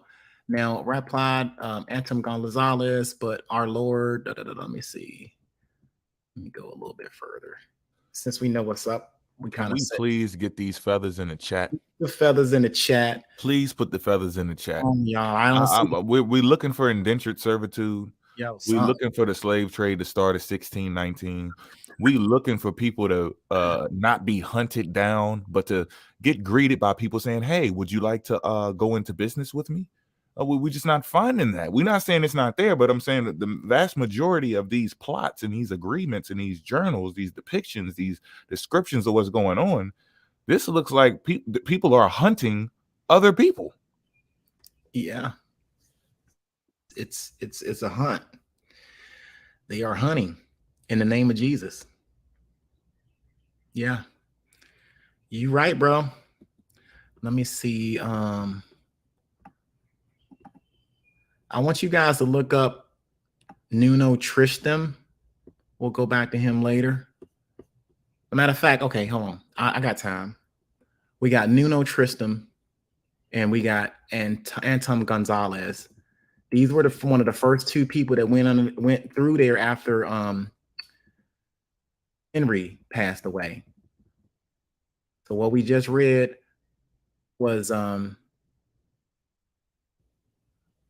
did we read this? Judge in front of friend. Yeah. Okay, no, we didn't read this. Hold on. Oh. Okay, so here we go. We got Nuno Tristram and we got Adam Gonzalez. But real quick, before I walk through this primary, let's look at who the fuck Nino. You can do a Google search on this, y'all. We learning today. This is who this dude was. I'm taking y'all to what the modern times are talking about, and then I got you on the primaries to back up what this is even saying. So let's look up what's going on. It says Nuno Tristram, if I'm pronouncing that right, I'm good. If I'm not, I'm sorry, right? He was a 15th century Portuguese explorer and slave trader, active in the early 1800s. We just read that, didn't we? So when y'all go on Wikipedia, that's Wikipedia.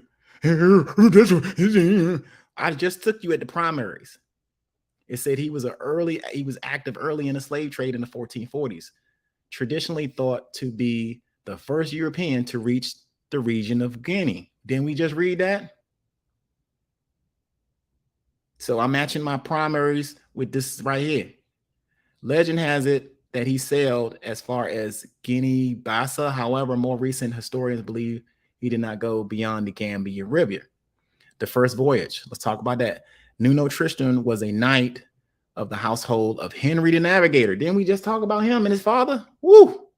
Everything makes sense. Now, in 1441, Tristan was dispatched by Henry in one of the first prototypes of the Latin-rigged caravels. We talked about a caravel. That's what a caravel looks like, family. So these are what these, look at the damn cross on that bitch. God damn. How about that? So this is what this shit would have looked like when these motherfuckers was floating in these caravels, a small maneuverable sailing ship used in the 15th century by the Portuguese to explore along the West African coast into the Atlantic Ocean.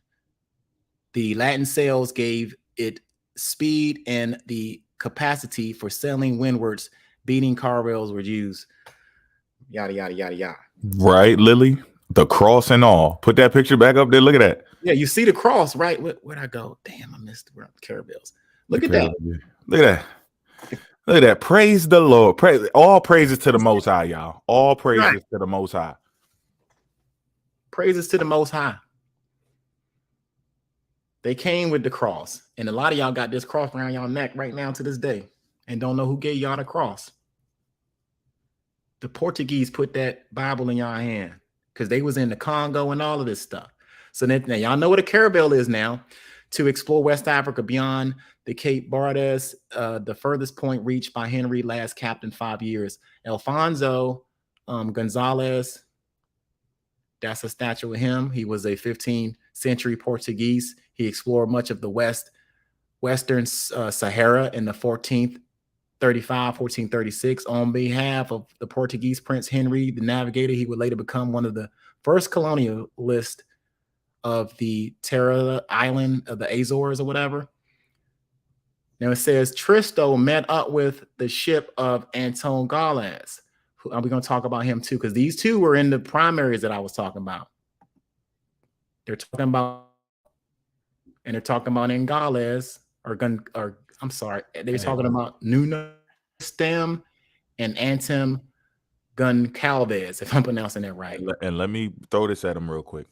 You see what he just did, right? How he went to Wikipedia, and people try to use that technique. Oh, that's Wikipedia. Oh, that's the internet. Oh, that's Google.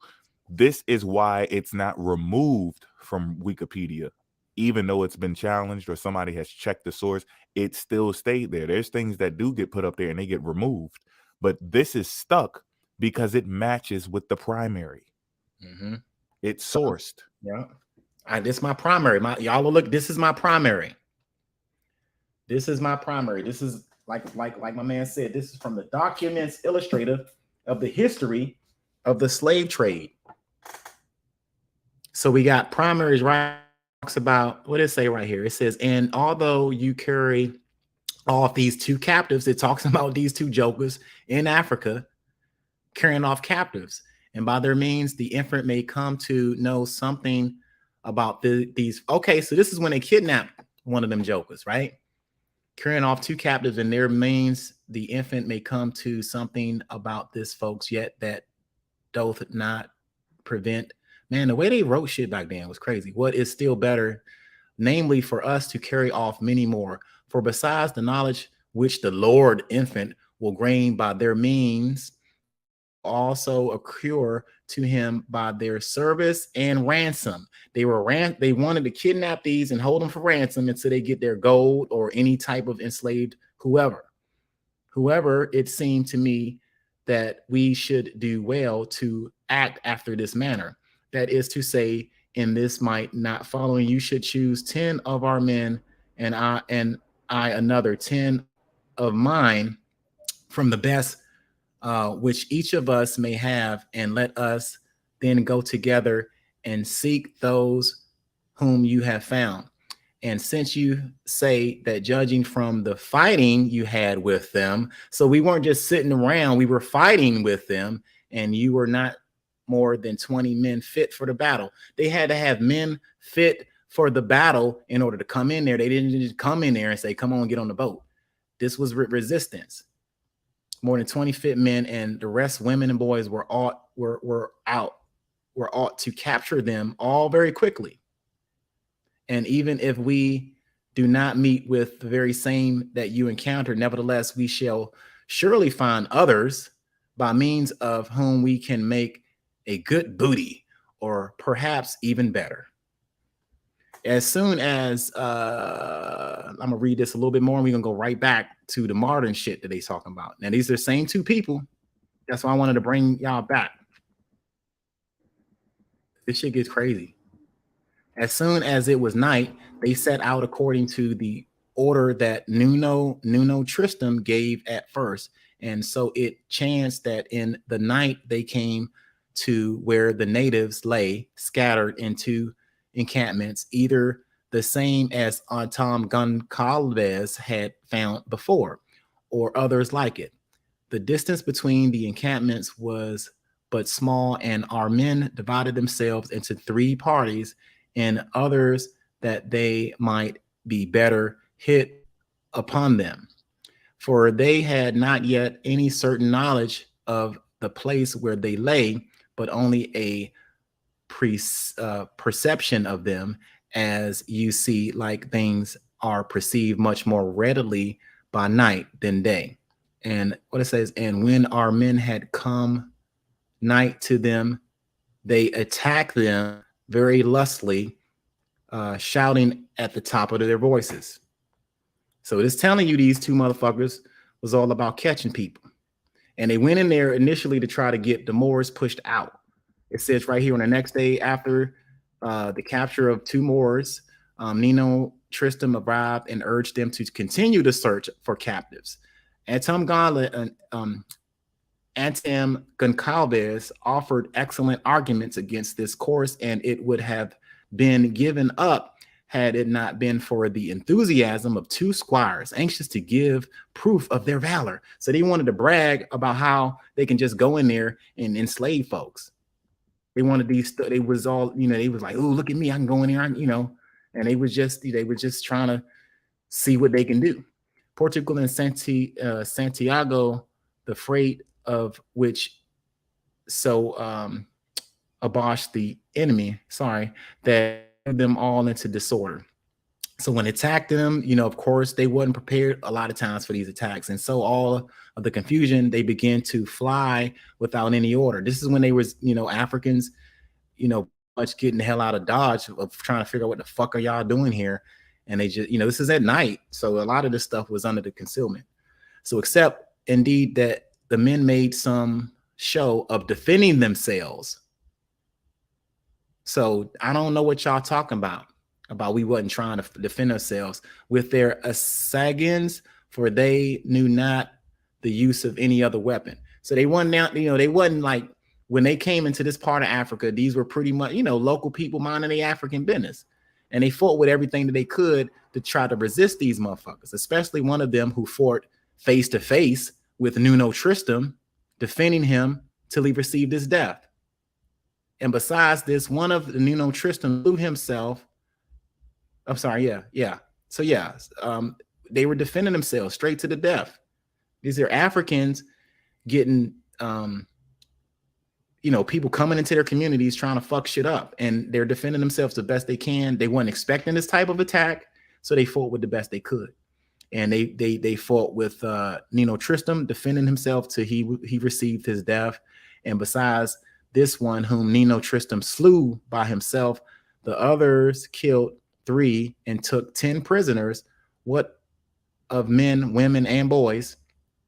And it is not to be doubted that they would have slain and taken many more if they had fallen on together at first onslaught. But among those who were taken, there was one greater than the rest, who was called Aduo. Hold up, is that the same name that we talked about? Aduho? I don't know if the family can hear me. Aduo, and was said to be a noble, and he showed in his Adahu. So okay, so this is okay, we getting juicy now. So Adahu, and was said to be a noble.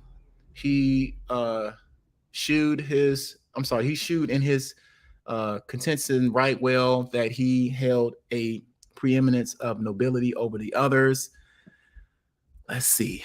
Then those captains returned to the ship and bade the Arab whom Nuno Tristan had brought with him, here we go with these Arabs conducting business, to speak with those Moors, but they were unable to understand him. This is when they crossed a language barrier in Africa. When North Africa, you had a lot of Moors up there, and they spoke the Moorish tongue. But once you get into deep Africa, you have different groups of Africans and shit. So they was expecting to take a translator down there to translate, but he couldn't understand them. Right here. So it says Nino had brought with him to speak with the Moors, but they were unable to understand them because the language of these people was not Moorish. The language of these Black folks was not Moorish. But as Gonzalo of the Sierra, I'm pronouncing that wrong. It was a Saharan language. So they named that land. But the noble in that he was of better breeding than the other captives. So had he seen more things and better than they, and had been to other lands where he had learned the Moorish tongue, much as he understood that Arab, and answered to whatever matter was asked of him by the same. So this dude was just spilling the beans, telling them everything they needed to know. Adahu, if I'm pronouncing that shit right, Sudan, and further to try the people of the land and to have them more certain knowledgeable, they put the Arab on shore, and one of the Moorish whom they had taken captive, who were to say others that if they wish to come and speak to them about the ransom, see that they were using them for ransom and saying, hey, look, we got ransom. Some of them who they had taken prisoner, or about traffic in the merchandise.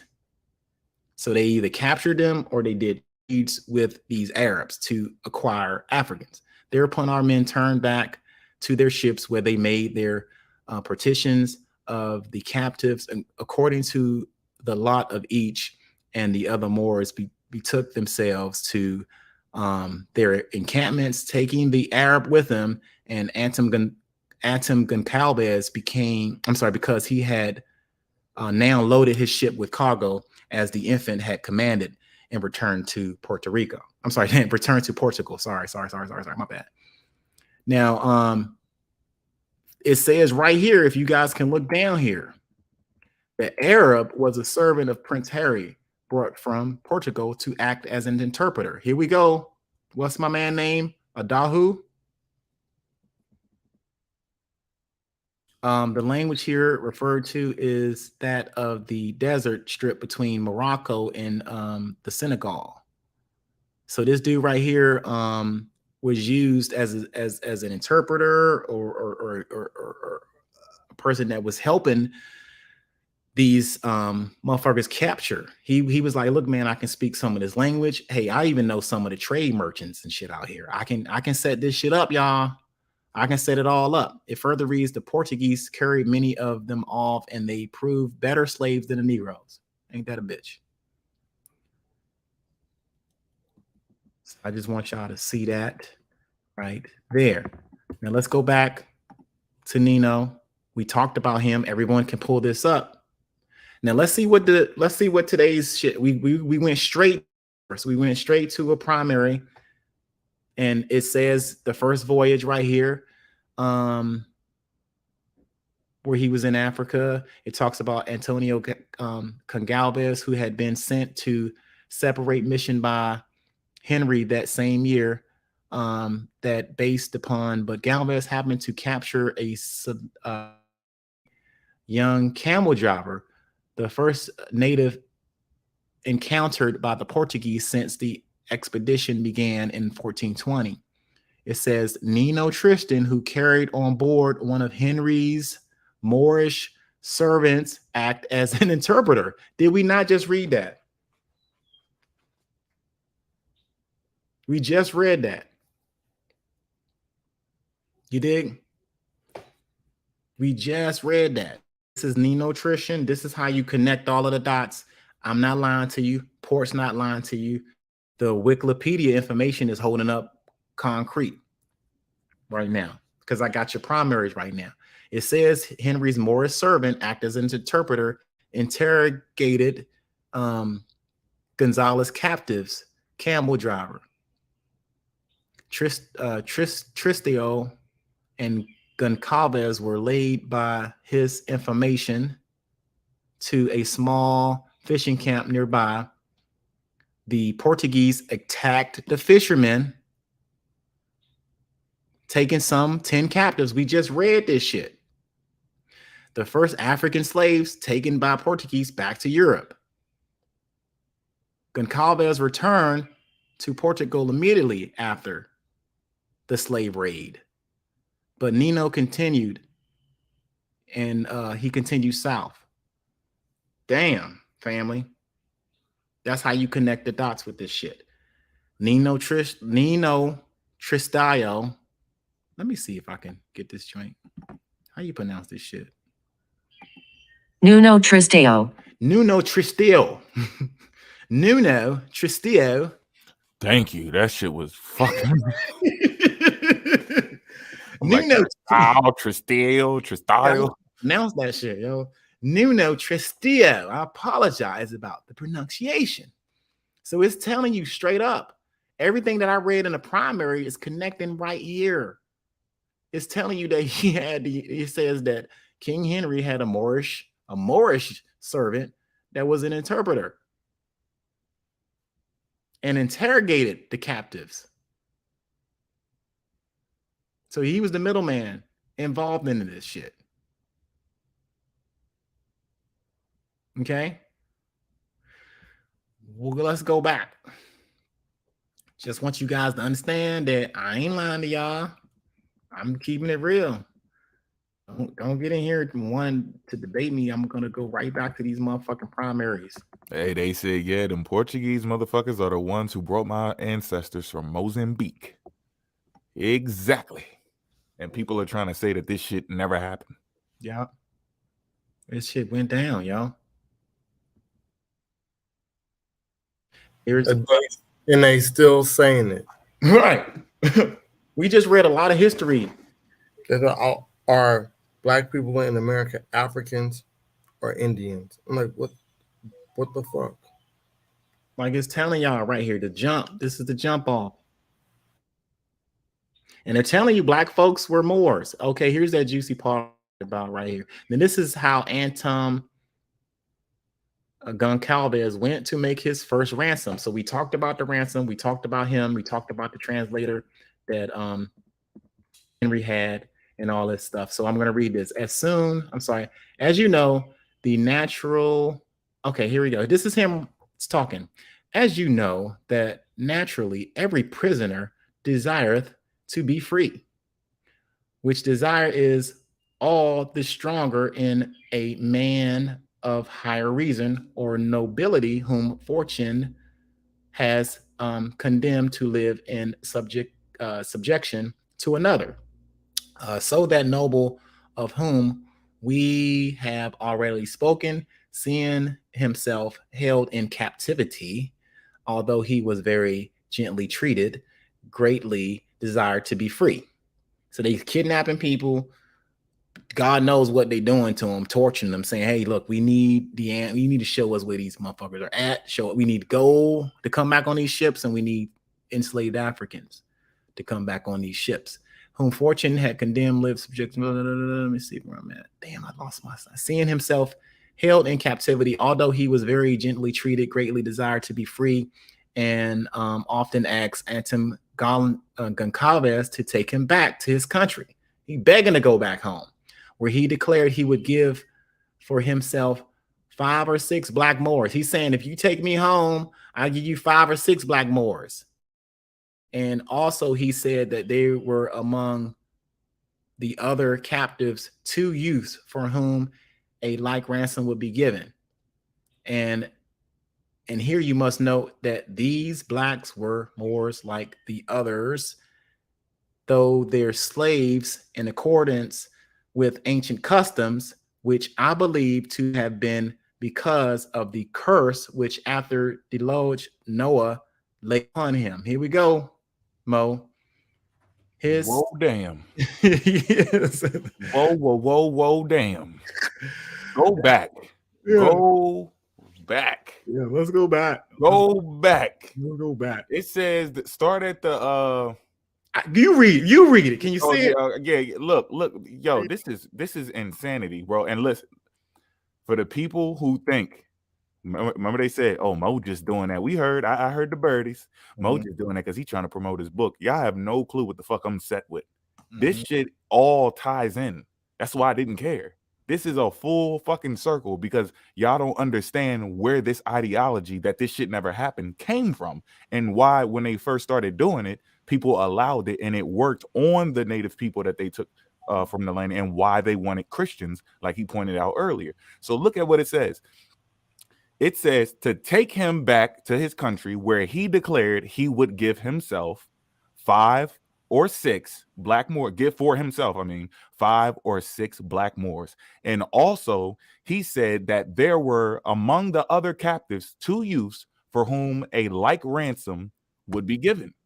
And here you must note, this is important, they're telling you, and here you must note that these blacks were Moors, like the others, though they're slaves, in accordance with ancient custom, which I believe to have been because of the curse which after the deluge of Noah, the big ass flood, laid upon his son Cain, cursing him in this way, that his race should be subject to all the other races of the world. So they caused the confusion amongst the African people because they're all black. Now these Moors had a different belief system that justified the enslavement, right?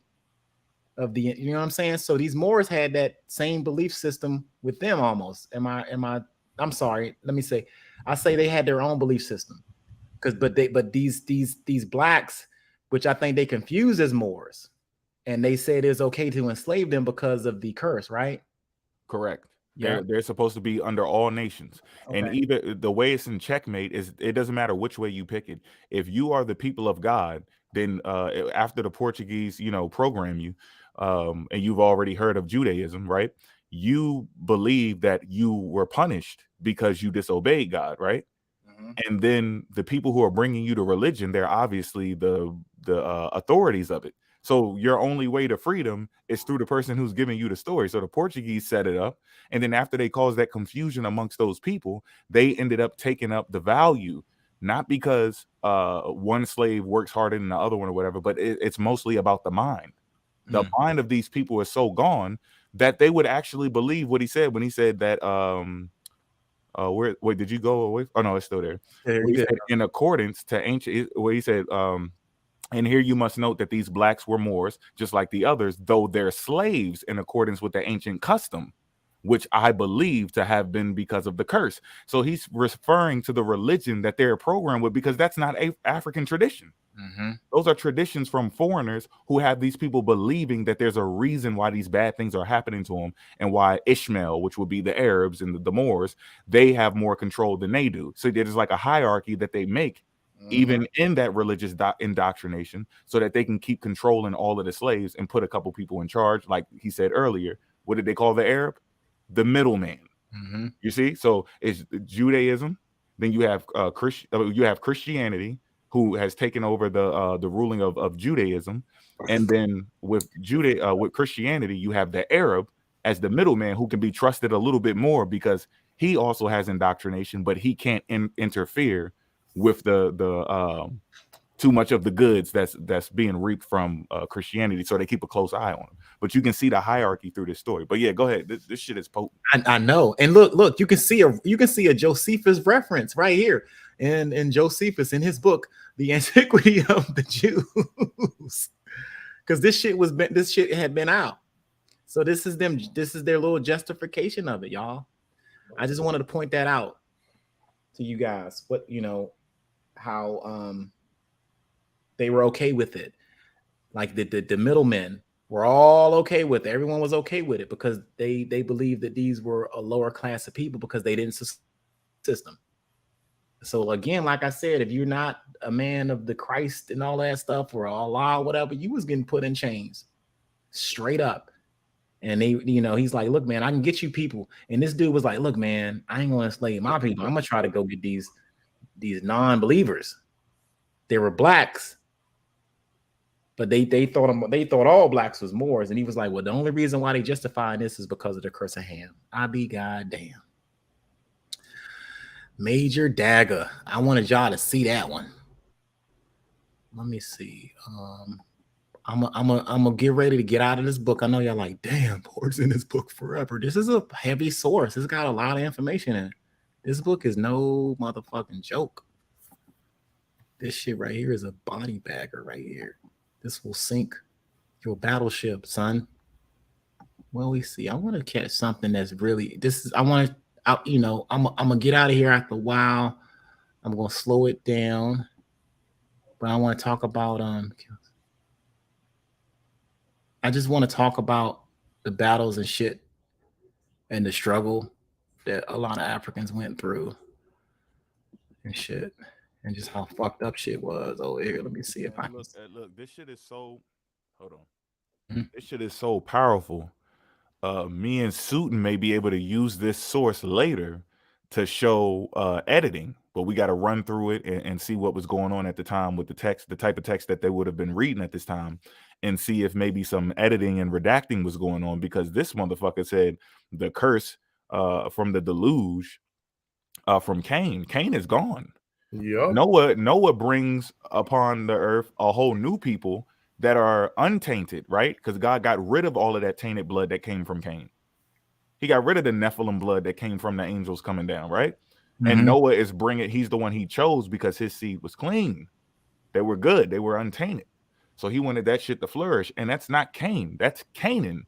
But they're still spelling it C-A-I-N as the Cain from Adam and Eve. Now go after this, y'all, or after all of, today, go back. Remember this part, take a timestamp when we read that, and go back to the interview I did about the book and go to the Kenite hypothesis. And you're going to see exactly why this shit is very important for the further studying of the Abrahamic text, specifically the Hebrew Bible. Yeah.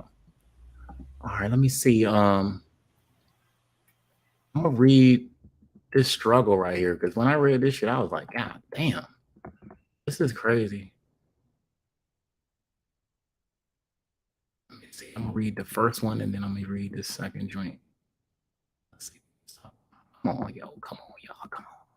They said, if only I can travel back in time and off these motherfuckers as soon as they come out the womb. Hey, this is our only way to beat them, though, right here. This is our only way to time travel. This is what we doing. We doing that slow work. I apologize about shit moving so damn slow.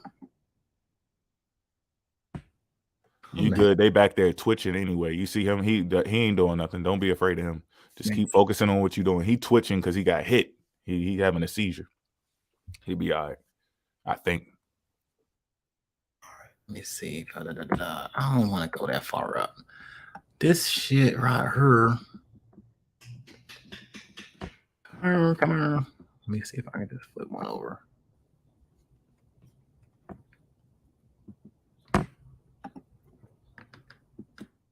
Hey, y'all gotta try that new Mayak pack, man. That shit is busting. Mayak University. That shit will turn you into the most high. I swear to God. So I'm not gonna go all the way up, but I'm gonna start on page 38 towards the end.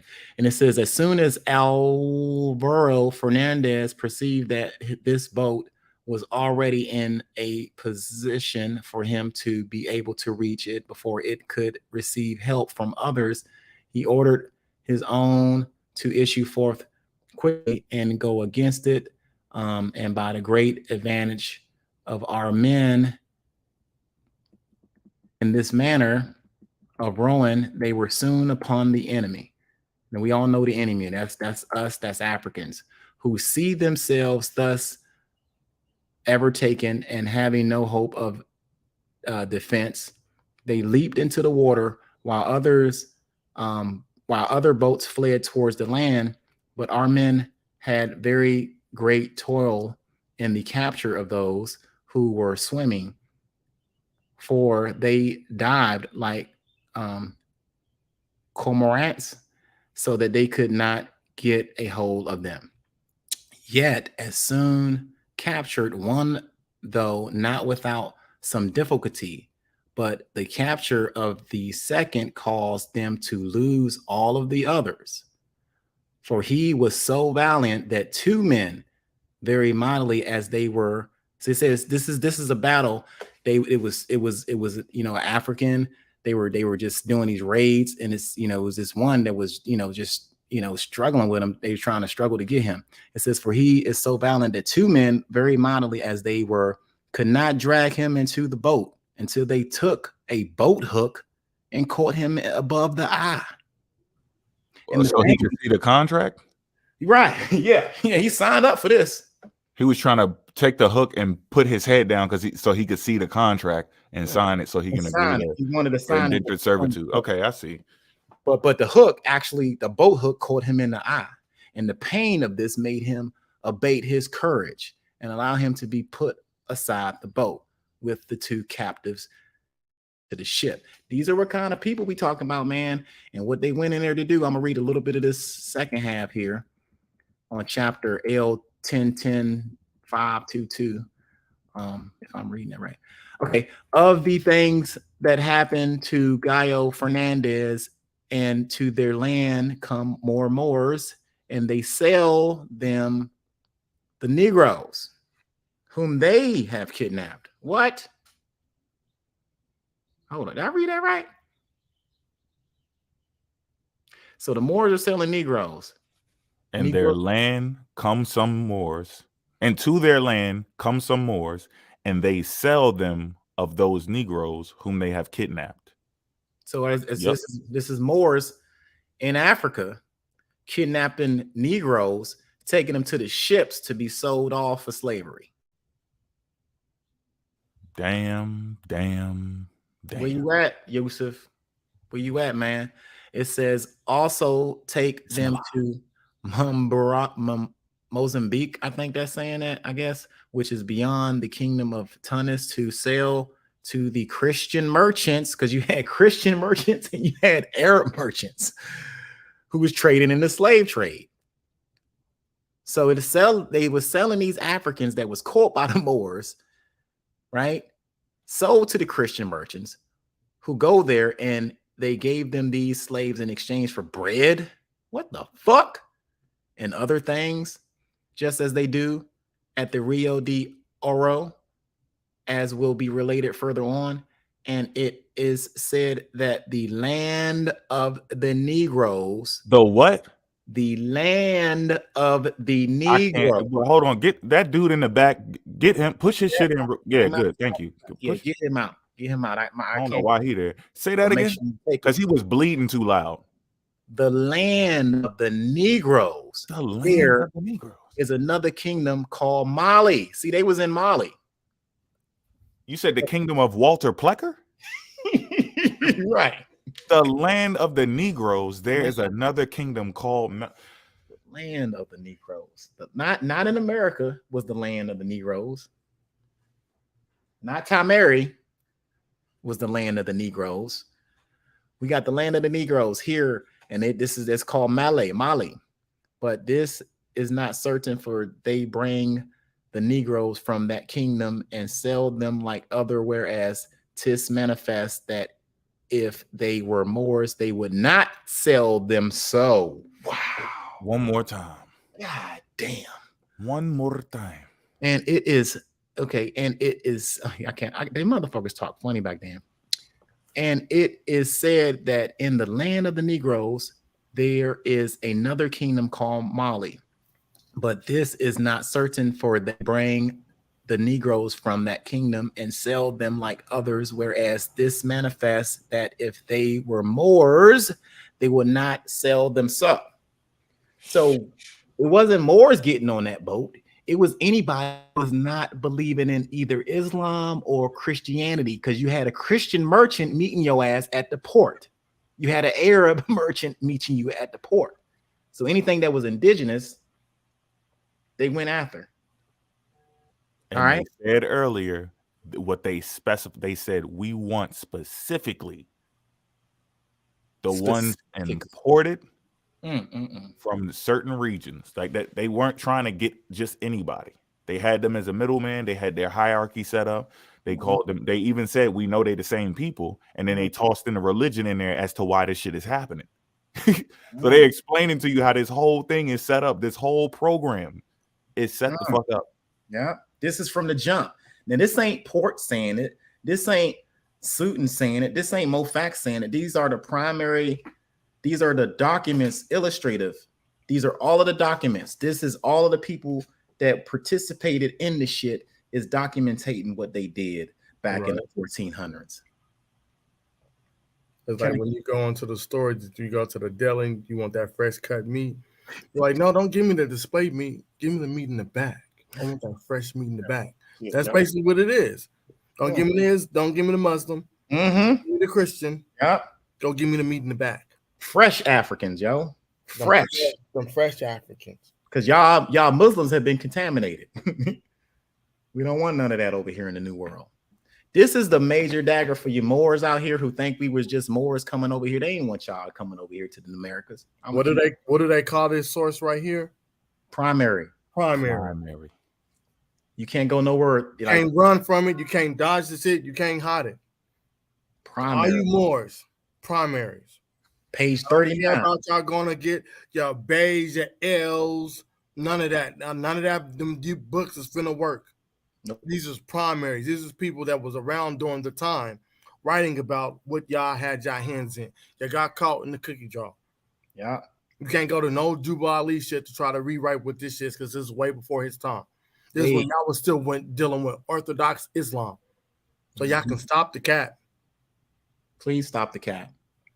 Now, if y'all want to know where I got this source at, this is a primary source from the documents illustrative of the history of the slave trade to America by Elizabeth Dunnan. This ain't me. This is my source. Anybody want to argue with me in a little fucking debate? I'm gonna pull up these motherfuckers right here. They can save it. They can save it for the Q&A. You know, so yes, I am. Yep, land of the Negroes in Africa, not in America. Moors selling Africans. Whoo! We talked about Nino. Let me make sure we get his name right. Nino Tristo, whatever that. We talked about this cat right here. Nuno Tristeo. Nuno Tristeo. We talked about where the other homie at? I don't see the other homie on here. But yeah, we're gonna move around. I think that's we dipped our toes a lot in this water here. I wanted to really break down the primary. Oh, there you go. There go Antonio Goncalves. Let me see if I pronounced that right. Anteo Gonçalves. Anteo Goncalves. Whatever. I heard you, but you know, whatever. I ain't gonna give that motherfucking name no respect after what he did in the 1400s. But look, in the 1441, Goncalves was sent by Henry the Navigator to explore West Africa in the expedition under the command of Nino Tristo. We just talked about how fucked up his name was. As Goncalves was considered younger than Tristo, his duty was less exploration than it was hunting the Mediterranean monk seal that inhabit West Africa. They was just hunting everything. Seals. They was like, look, man, you just go over there and you hunt the seals. We're gonna get these Africans. After he had fulfilled his small vessel with seal skins, Goncalves, on his own initiative, decided to capture some Africans to return to Portugal. With 9 of his crewmen, Goncalves captured a tribesman and a black woman who was working as a servant for the group. By this time, Tristo had arrived at the same place, and 2 crews joined together for another capturing trip, on which they captured 10 tribesmen, one of them a nobleman. There we go. What's his name again? Adahu. According to the chronicles, according to the primaries, this is the primary. According to the chronicles of Zura, let me see how that shit pronounce that right. I think it's Zurara. Zurara. These people spoke as see, we talked about how they language was different. Remember, they got down there. They spoke the different language. Sahara. Shit, I don't want to do all that. Zingwe. Zingwe. Okay. Now, an Arab which had come with Tristano expedition was sent inland to tell the local population about the ransom. Negotiation for the captives. Oh my God. Oh my God. We just read that in the didn't we read that in the primary source? Echo. Damn. That means a primary. Wait, y'all. Cause I smell a foul stench. Y'all better take them out. I think it's too many bodies. I think we need to get up and just relocate. Open the windows or something. We need some fresh air. Man. Everybody go to the building next door. Open all of these windows. Relax your arms a little bit and just enter this next building real quiet because we still want to lure them in, and we're gonna drop them over there too. But make sure y'all open these windows so this shit can air out because this shit is funky as hell. It's funky. Let's get it funky. Let's get it funky. One to the left. Right? This is me backing up everything that this is saying. I'm going straight to the primaries. We talk about two individuals. Now, Gonçalves was the younger one. He was out there he was training on capturing fucking Africans by training to capture seals. And when he found the courage to capture real people, he went over there. He took a translator with him. God damn. An Arab which had came with him and sent to tell the population about the ransom and negotiation for the captives, as well as eventual business they would like to do. So they wanted to set up some type, hey man, let's keep this thing going on, man. We do a little trade here. About 150 men on foot, as well as 38 in horses and camels went to the coast to meet the expedition. All but 3 went on here attempting to ambush the Portuguese. Their trick was perceived and the expedition quickly went back to the ship. The native people then showed up on the beach displaying the Arab which had come with the Portuguese, now enslaved by them. After this, Trieste continued exploration southward while Gonçalves returned to Portugal. He embarked on another expedition in 1442, taking the noblemen he had captured the year before. Gonçalves hoped to barter the chief for a number of black slaves. He received 10 slaves and some gold dust. Didn't we talk about that in the book?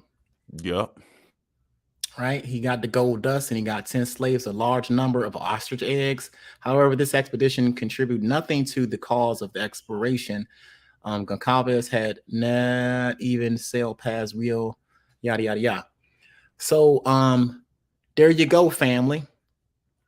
This is the documents illustrative of the slave trade in America by Elizabeth Donan. You can get this on the Internet Archives. I backed up everything with everything that they said. Okay. Now here's the book right here, the Chronicles. This is the Chronicle. I got the book right. I got the Chronicles of the Discovery of the Conquest of Guinea right here. Talks about the Moors and shit in there too. It says to the former query that the Arabs and Moors of the early 15th century could give the infant detailed and correct information not only about the Barbary states and the trade routes of the Sahara, but also about many of the Western and Central Sudan countries. About, sorry y'all, I had to do this down. Let me go down a little bit. I'm gonna read it over again.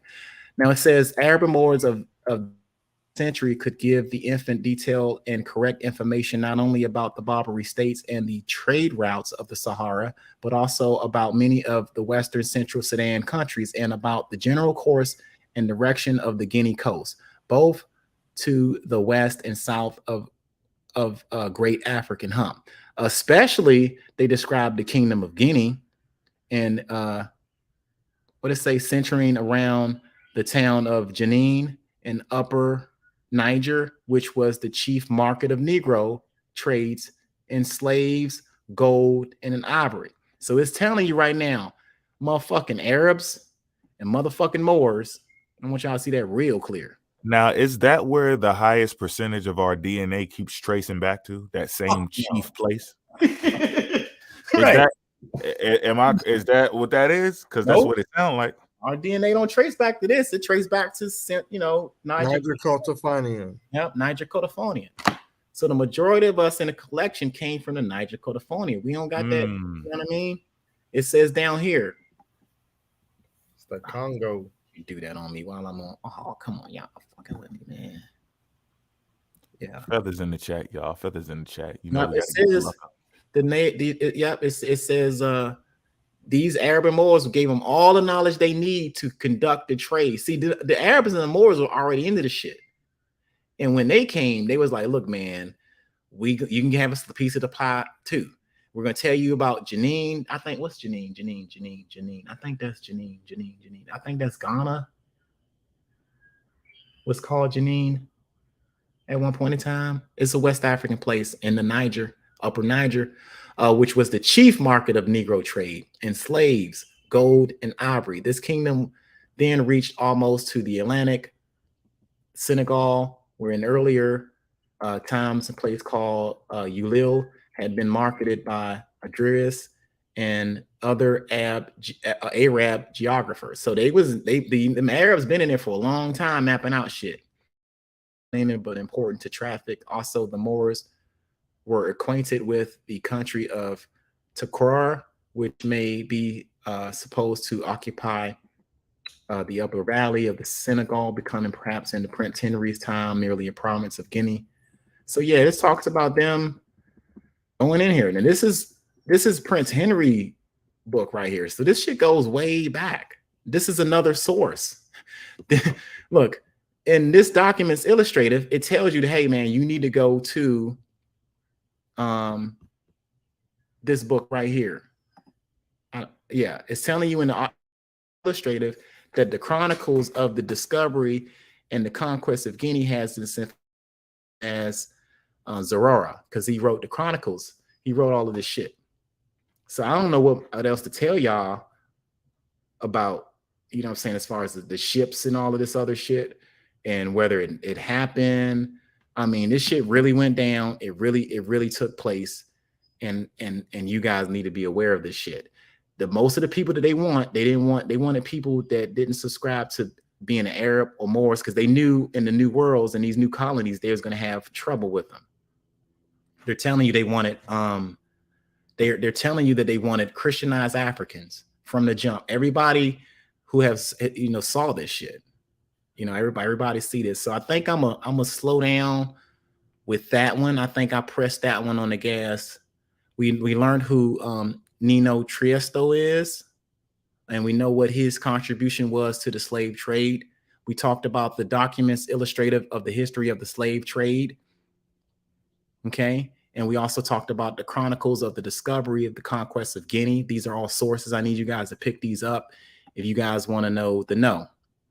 Now this book right here is a good book. This is this is one of our favorite books. This is, of course, they don't got all the goddamn pages. This is the social history of Black slaves and freedmen in Portugal between 1441 and 1445, I believe. And come on, y'all. Let me see if I can open this up.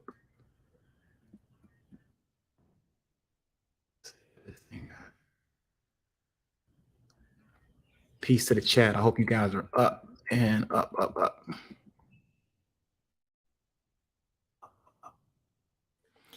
Yeah, feathers in the chat, y'all. And somebody RBG Koof. Hold on, I can check it real quick. Hold on. That's cool, the king. I got you. Let me check. Okay. Give me a minute, y'all. What is it in this phone or my other phone? What the fuck? Oh, there it is. Let's see. Oh, god damn. Y'all in here going crazy in the cash app. It's shit. Let me see. Let me spell it. What you trying to do? Your Cash App thing? It's RBGKHUFU. So yeah, that is correct. That is correct. You probably gotta make sure, I guess, the R is capitalized and the K is capitalized. Yes. And it's a picture of me in North Carolina, Baby Blue. That's my high school picture when I was young and sexy, and they called me Baby Tupac. I'm bringing sexy back. Machiavelli. No, I lost my girl that day. That's why my face looked mad.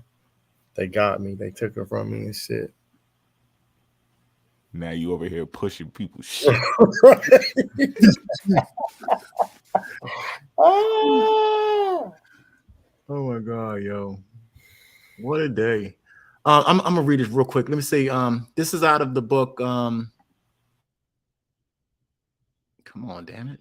The Social History of Black Slaves and Freedmen in Portugal in 1441 and 1555. This is where most of the Africans ended up initially during the slavery. Okay, it says by the time, however, blacks had become a considerable group in Portuguese society, though not entirely of it, while the law frequently preferred the largely Christians and apparently more trackable blacks to Moors. I'll be damned. Here we go again. They're telling you what kind of Negroes they want. I want everybody to see that. Y'all see me right here?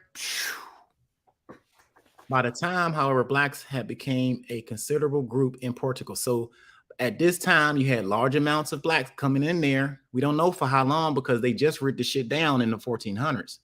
But they are letting you know that they was they preferred the large Christians, right? And apparently more trackable blacks to the Moors. They're telling you they didn't want no damn Moors, right? It still maintained a hierarchical, hierarchical. Hierarchic. Hierarchic. Oh, hierarchic. Damn, why you put this shit in here on me? Hierarchic. I still can't that social order which distinguished slaves and freemen. From freemen, that is free whites. The blacks accordingly came to form a community of their own, a distinct language, a hybrid from the Portuguese, and retaining African culture tradition. Boom. Even when they celebrated Christian festivals, they did so with African songs and dances. So even though out of all of this bullshit, they try to keep their African spirits with them. Now, after manumission, the free blacks, poverty, occupations, and experiences of legal discrimination tend to approximate them to slaves, and the free blacks of the region or religion, confraternity of the Rosary, came into provide leadership for black communities as a whole. The brothers not only prompt the interests of freedmen, but also strove to facilitate the manumissions of slaves. Slavery was an accepted institution, but the enslavement of a new race of people and the novelty of primarily commercial approach to acquire slaves in West Africa call for some justification. The official response that the slave trade was an efficient way to bring Christianity to black pagans. And most men seem to have been satisfied with this exploration. Some went so far as to suggest that Africans was bestowed and thereafter inheritedly servile. This argument soon dropped out of the official defense of the trade, but lingered in popularity. Mine as a brief that blacks were naturally good slaves. Ain't that that's saying because they're animal? They're trying to say they're animals. Animals. They're like built. They're less than people. Less than human. Just like a horse, an ox, and a jackass. Cattle, chattel, slavery. This is it, y'all. For instance, poets, playwrights, and playwrights depict blacks as Sambo figures, none too bright, though humorous, loyal, and possessed of some fighting spirit. While the authors show some sympathy for ill-treated blacks, this portrayal implicit justified the blacks' relegation to the lowest social order. So they're just telling you what type of Africans that was in Portugal, what type of Africans they preferred to have. Now, who did we hear say that the African was weak? We heard an African American say that in one of these damn TikToks. And we hear the European saying we was weak, right? Mm-hmm. But then the same Europeans was getting their ass kicked by one dude. Yes. Two of them couldn't handle him. They had to pick up a hook, a boat hook, and hit him in the eye with it. But he weak. We weak. Come on, man. Come on now. Come on now. Now let me get on to these Indians now. Let's get on to these. Let's get on to this. All right. So now that we know, I'm gonna go over this one more time. So now we know that we had a colonization of Africa, a colonization of the New World, and all of this other shit. Let's get on somebody. We looked in the journal of Christopher Columbus, and we read about the horsehair. Okay, so we know that we have colonized Negroes in Portugal and in Spain. So we're gonna have colonized Negroes coming into the New World. Okay, that's just how it goes. This happened for so long, for 100 years in fucking Lisbon and Seville and all that stuff. So whoever these blacks were coming in, they were Christianized conquistadors. Now, what I want you guys to look at is pull this up. Let me see if I can highlight this shit because I can't pronounce this. Lienzo de Quaquachalan. Y'all heard that? Now, this Quaquachalan. We had that shit all. I don't know what the fuck. We was like, I can't do that. I chew shit up all the time, and I'm never gonna make fun. I never make fun of people trying to pronounce shit because we all do it sometimes. But this was a cloth painting, right? It talks about the Spanish conquest of Guatemala, right? Now this is this is what it looks like. And this is where I can't show y'all that shit. Where the fuck I got the damn picture at? Do I got it up here? This is one of the moments. Okay, all right. There it is. Okay. Yeah. No, fine. I ain't gonna ever forget this. When you was zoomed out, I saw that shit. Now, this is for all of you so-called Aboriginals, you so-called pretendians and all of this other shit. If we were already over here, why don't we see more than one black person in this shit? We only see one black dude on here, and he's following the damn Spanish conquistadors, and he got the same weaponry as the Spanish conquistadors. He came with them, and he's following behind them because by this time you had a colonization of Africa, and these Africans have been enslaved probably in Spain and in Portugal for a long ass time. Oh, I see him. See him. That's red or pink, whatever. That's it. All the way on the right. Can y'all find the one Negro that we have? Is that Adau? That ain't Adau though. Later on down. This is after Adau got paid, and this shit is jumping now. He didn't everywhere on this map, bro. The same way they're depicted on the walls.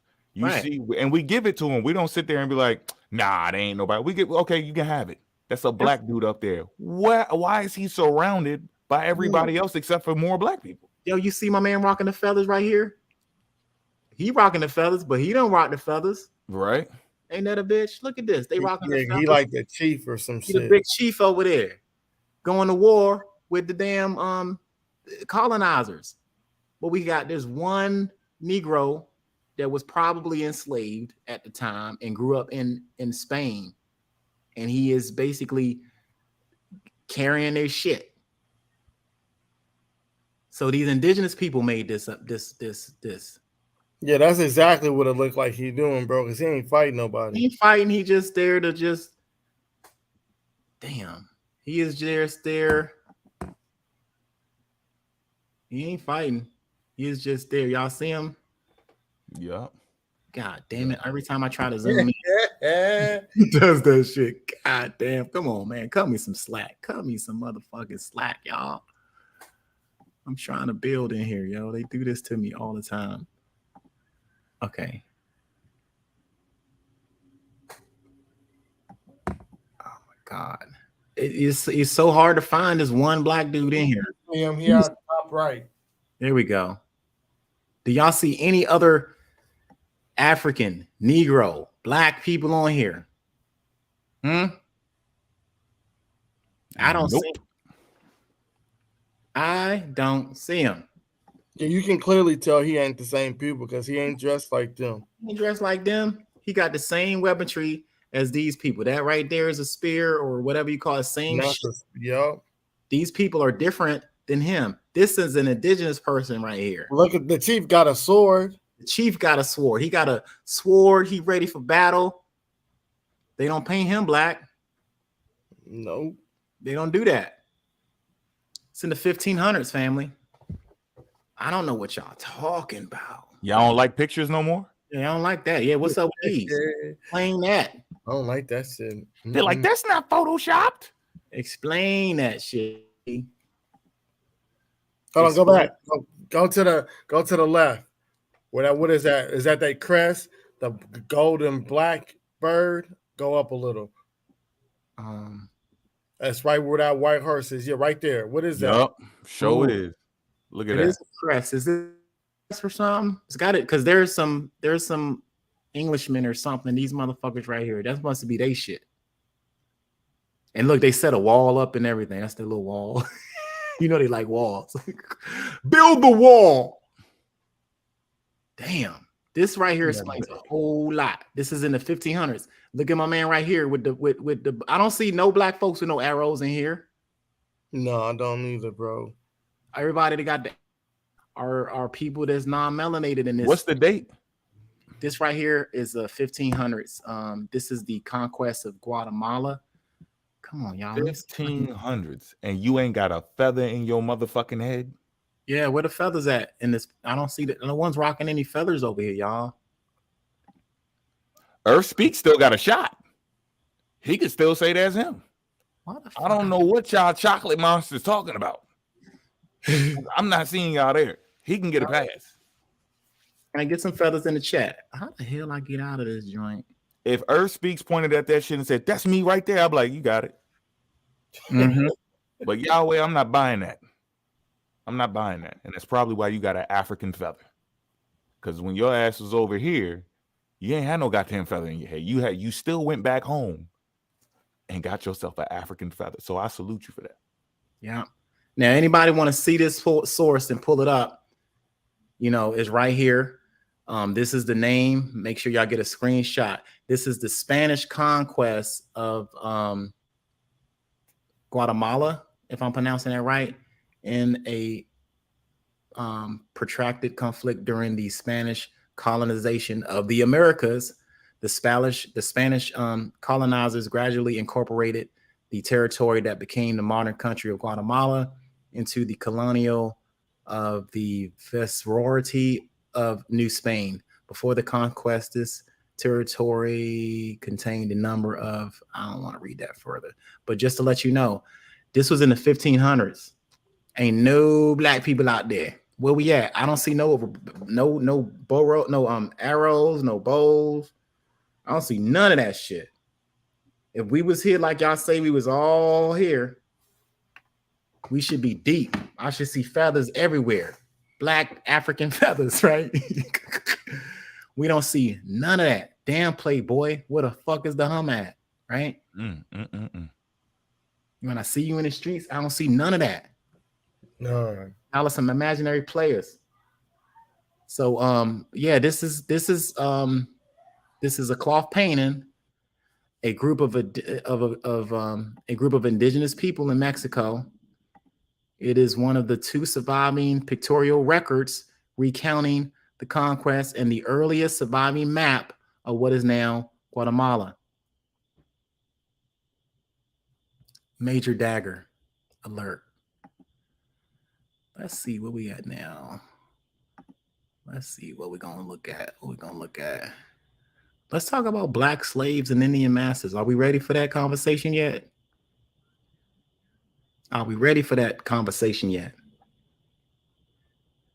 Anyway, are we ready? Family, this is from the book Black Slaves, Indian Masters. I always talk about this book, and I'm going to go right back again. Now, Black Slaves, Indian Masters. In the early 19th century, the Choctaw, Chickasaw men and women embraced the idea of acquiring Black people as property, equating Blackness with lifelong heredity in the degradation or the degraded servitude. First in the Mississippi, and then after their removal in the 1830s to Indian Territory, now Oklahoma. It says wealthy and middling Choctaws borrowed, bartered, and paid cash on the barrel to buy enslaved Black people from nearby white slave owners, professional slave traders, and each other. Throughout the antebellum period, growing numbers of the Choctaw and Chickasaws calculated their personal wealth by continuing the slaves that they had purchased, or by counting the slaves that they had purchased. Now, the practice of owning people of African descent as property, slaves, emerged in the large measure from the Choctaws and Chickasaws, heightened the participation in the antebellum market economy. And like other markets oriented endeavors taken up by Southern Indians, altered social and economical relations within Indian communities and among Indians and their white neighbors. But buying, selling, and owning African descent people as property was not simply like any other markets practice that took root in Southern Indian nations. Slaveholders and the associated transaction of the profiting from the owning and the exportation of Black people, labor, reproduction required that the native people engage, engage decidedly new meaning of property, race, and gender that had lasting consequences for Indian and African Americans alike. Slaveholding Choctaw and Chickasaw did not blindly adopt the innate ideology of the European or the Euro-American neighbors in Mississippi, but instead refined their own ideologies of racial identification and differentiation that the reflection, particularly social, economic, and political conditions of their time and place. Racial categories which encompass not only Blackness, but also conceptions of Indianness and whiteness were never static, but were made and remade from the late 18th century throughout the antebellum era. During this time, the Choctaws and Chickasaws engaged new forms of property ownership, personal wealth, and shifting gender roles, and also countered with the mounting local and federal assaults on Indian sovereignty in the land titled in the southern states. Before I really go into this, I want to go back, because there was once a time where you had an alliance. I ain't gonna shit on this too much, but we're gonna go back to this alliance period. We got Negro Fort. Let's go back, because we talked about the Spaniards. I'm gonna go back to this source. No, that's not it. That's not it. That's not it. That's not it. That's not it. That's not it. That's not it. That's not it. My bad, y'all. I'm just going everywhere. That's not it. That's not it. That's not it. That's not it. That's not it. Well, goddamn, that's not it. That's not it. That's not it. That's not it. That's not it either. That's not either. Well, I mean, damn. Where the fudge is? Give me a minute, y'all. Time out. Time out. Time out. I gotta find. Where is that damn? Y'all see what this is, man. They don't want to tell the full story, but y'all gotta remember that you got the full story here, no bias. No bias. We tell it like it is. Where you gotta own your history, man. You ain't gotta like it. It's just what it is.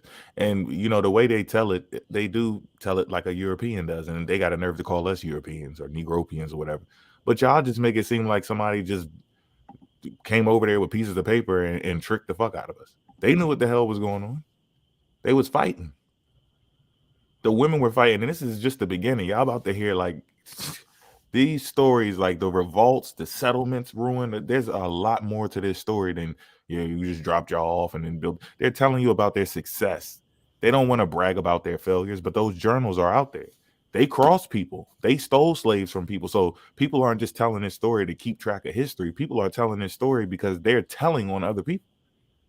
This was competitive. They were fighting over this type of shit. So they didn't mind telling on other people, especially when it was supposed to be illegal. All those documents was coming up. Big motherfucking facts. I think I do. Thank you, bro. I appreciate that for sure. Now we talked about two books. I want to talk about, the alliance before I talk about all the bad shit.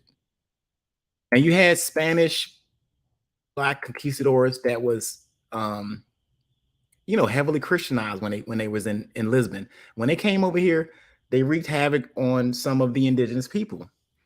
And then you had a flip side of things where you had indigenous people going into the maroon colonies enslaving Africans. So there's been like this crazy between the two races since the jump. But I'm gonna point out the good shit and the bad too.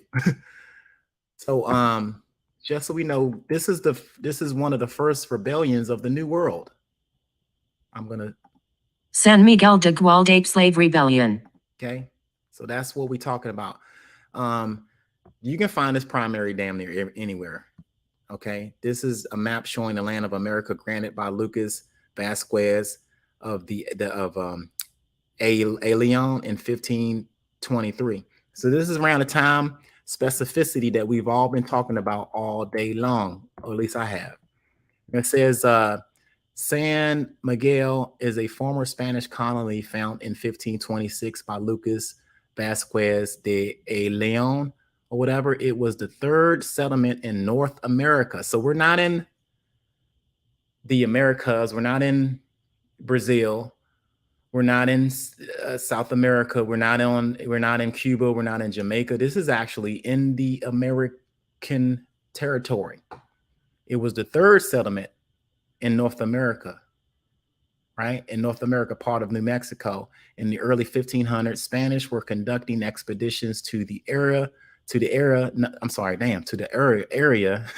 known as South Carolina. Okay. Now, a lot of my damn African ancestry go back to South Carolina. It's telling you right now that some of these first North American settlements that was colonized by the Spanish, what we call Old Spanish Florida, was part of South Carolina. The Spanish were conducting expeditions to the area known as South Carolina and Georgia to kidnap Native Americans as slaves. So they went in there and they tried to enslave the indigenous. So you did have a combination between an enslavement of the indigenous here and Africans. Native Americans as slaves. In 1521, wealthy planters, lawyers, and magistrate Lucas Vasquez dispatched an expedition led by Francisco Galdiolo to the Bahamas to capture natives, and the Gordillo returned with 70 Indians. Allion took a recently baptized Indian. See, the Indians had to get baptized too, Christian Africans and Christian indigenous folks too. And in order for everybody to get along, they needed to be Christianized too. So when they caught the indigenous, they tried to Christianize them too. With him to Spanish to speak with the Count Chronicler about his homeland and people, as well as the tables of valuable gems found in the region after meeting with the King Aeon, received a royal patent given permission of King Charles. We talked about this, given permission of King Charles V, a royal and supreme council of the Indies to establish settlements of the eastern seaboard in 1523. In April of 1525, Elon hired Pedro de Quiro, who set sail with 2 boats and 60 men to explore the new region. When he returned successfully, Elion began to assemble a crew and select passengers for the impeding new settlement. The fleet consisted of 6 ships, approximately 600 to 700 people. Supplies and livestock that include pigs, cows, sheep, 100 horses. Now get this, among the passengers were approximately 100 enslaved Africans from previous expedition and trade. So we already know in the 1500s, they were already doing this shit on the coast of Africa. They're charting, the Spaniards and the Portuguese was in charge of everything at the time. They're going over to South Carolina. They're bringing all types of shit over here. So they're telling you that they had a passenger ship, approximately 100 enslaved Africans, come over here in August the 9th of 1526. Now I'm going to read it further. 1526. Its flagship, when it struck a sandbar and sank off the coast of Carolina, the court interpreter and other Indians brought along as guides deserted the fleet and escaped into the woods. They was like, fuck this, I'm out. Shout out to the truly indigenous folks. Now, after building their replacement ship, Alien and his fleet moved 2,000 miles south, and upon landing, immediately began building houses and a church. You see, they always building them churches. We got to have these churches here in the New World, right? And on September the 29th in 1526, the settlement was christened San Miguel de Gualap, and sometimes called San Miguel de Gualape or whatever, a reference to the local Gali tribe. The settlers quickly suffered from dysentery, or they got sick, hunger, cold, and Indian attack. Wow. And it says on October the 18th, Alien died, and leader of the settlement was assumed by Captain Francisco Gomez, who wanted to stay at the settlement and wait for fresh supplies to arrive. Another faction led Gaines Doncel and his lieutenant Pedro de Bazan wanted to leave the settlement and return home. It says Docile and the group of supporters seized and arrested Gomez and others supporting him and locked him in the home. When Doncel and Bazan set out to ambush opponents, the enslaved Africans set fire to this dude's home and freed Gomez and the other captives. Okay, this is Indians and Native Americans working hand in hand. It says the enslaved Africans escaped to live with the local Native Americans. So if there's any traces, this is the origin. These Africans that came off of it. This is in 1500s. This was the first Indian or the Native Indigenous alliance with Africans. Africans burnt the fucking churches and all of this shit down. They ran off, and the Native Americans embraced them. So this is what starts that seminal alliance and stuff. I just wanted y'all to look at that real quick before I get on the negative side of this shit, because you got things that happen both ways. So we talked about St. Miguel. Got these dolls rolls in here. What else I wanted y'all to see before that? Real quick. So yeah, this is the book, A People's History of A People's History of Florida between 1513 and 1876. This right here talks about the Negro Fort. This is going into the Seminole Wars. By this time, you had enslaved Africans that was trying to run to their freedom because enslavement was what you had mass enslavement of Africans. You had a mixed ancestry of Africans and indigenous folks. And then you have people like Osceola that was a product from all of that. Okay. I know I read this before, but this is stating it again on December the 15th. It talks about the alignments between Africans and the indigenous. So I want to take you guys to Fort Negro, the Negro Fort, because this was all. Oh, hold on, let me go back. The Negro Fort. Where do we go? Where do we go? I'm everywhere, y'all. I'm all over the dang place. All the way at the end. Go to the end. To the right? Yeah, go to the right. Man, my man's in where we go? It's right before. It's a couple before this one. Keep going. Right. Go back some more. Okay, right. There we go. Yeah, now everybody can look up Negro Fort because Negro Fort pertains to our place in history during the Seminole Wars. Negro Fort, African Fort, was a short-lived fortification built by the British in 1814 during the War of 1812 in a remote part of what was, hang on. Okay, yeah. What was Spanish Florida? It was intended to support a never realized British attack on the U.S. via its southwest border, by means of which they could free all these southern states from the yoke of the Americans.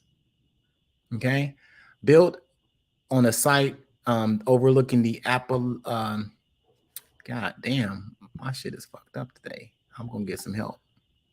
Apple. I can't pronounce that shit. What the hell that shit say? I got it. It won't even say it for me. Well, fuck it. That river, about 15 miles north of present day Appalachia, Florida. I'm chewing up names. I apologize. It was the largest structure between St. Augustine and Pensacola, trading posts of Panton, Leslie and Company, and the John Forbes Company, loyalists hostile to the United States, had existed since the late 1800s. Since the 18th century, there in San Marcos Fort, serving a local Native American and fugitive slaves. The later runaways or freed colored slaves from plantations in the American South used their experience of farming and animal husbandry to set up farms stretching from for miles along the river. When withdrawing in 1815 at the end of the war, the British commander Edward Nichols ensured that the fort was left intact for the use of Indians, right? Instead, it came into possession of a band of free renegade Negroes. All right. Now, it is the largest, best known instance before the American Civil War in which armed fugitive Africans, they were no longer enslaved, resisted European Americans who sought to return them to slavery. This is Fort Negro, African Fort. Okay. The fort was destroyed in 1816 while under the command of General Edmund P. Gaines, when a hot cannonball landed in the magazine, destroyed the fort. This action, also sometimes referred to as the Battle of Negro Fort, also called Battle of Prospect Bluff or Battle of Africa. Why would they call it an African fort? Right? Formerly enslaved Africans were not familiar with the use of cannons and other heavily munitions, and they were thus unable to defend themselves. Colonel Duncan Clinch, the attacking commander, reported salvaging approximately 2,500 muskets and 10 carbines and 400 pistols from the ruins, as well as inflicting nearly 300 casualties to the fort occupation. The salvage arms were given to the colonel and the allies, the Creek, as war booty for their helping in taking the fort. So you had some help by some indigenous helping to take on this shit. It says this is only the time. Let's say right here, it says this is the only time in history in which the United States destroyed a community of escaped, formerly enslaved Africans in another country. However, in this area continued the attract escaped, yet however, the area continued to attract escaped Africans into the U.S., constructed Fort Gadsden. The Battle of Negro Fort was the first battle of the Seminole Wars. Here's an illustration of what that fort would have looked like.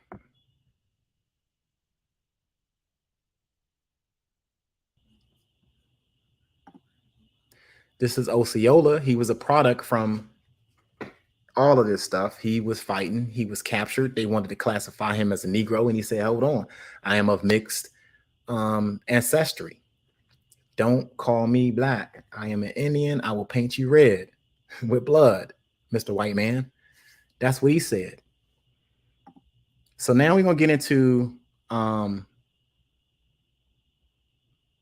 real quick.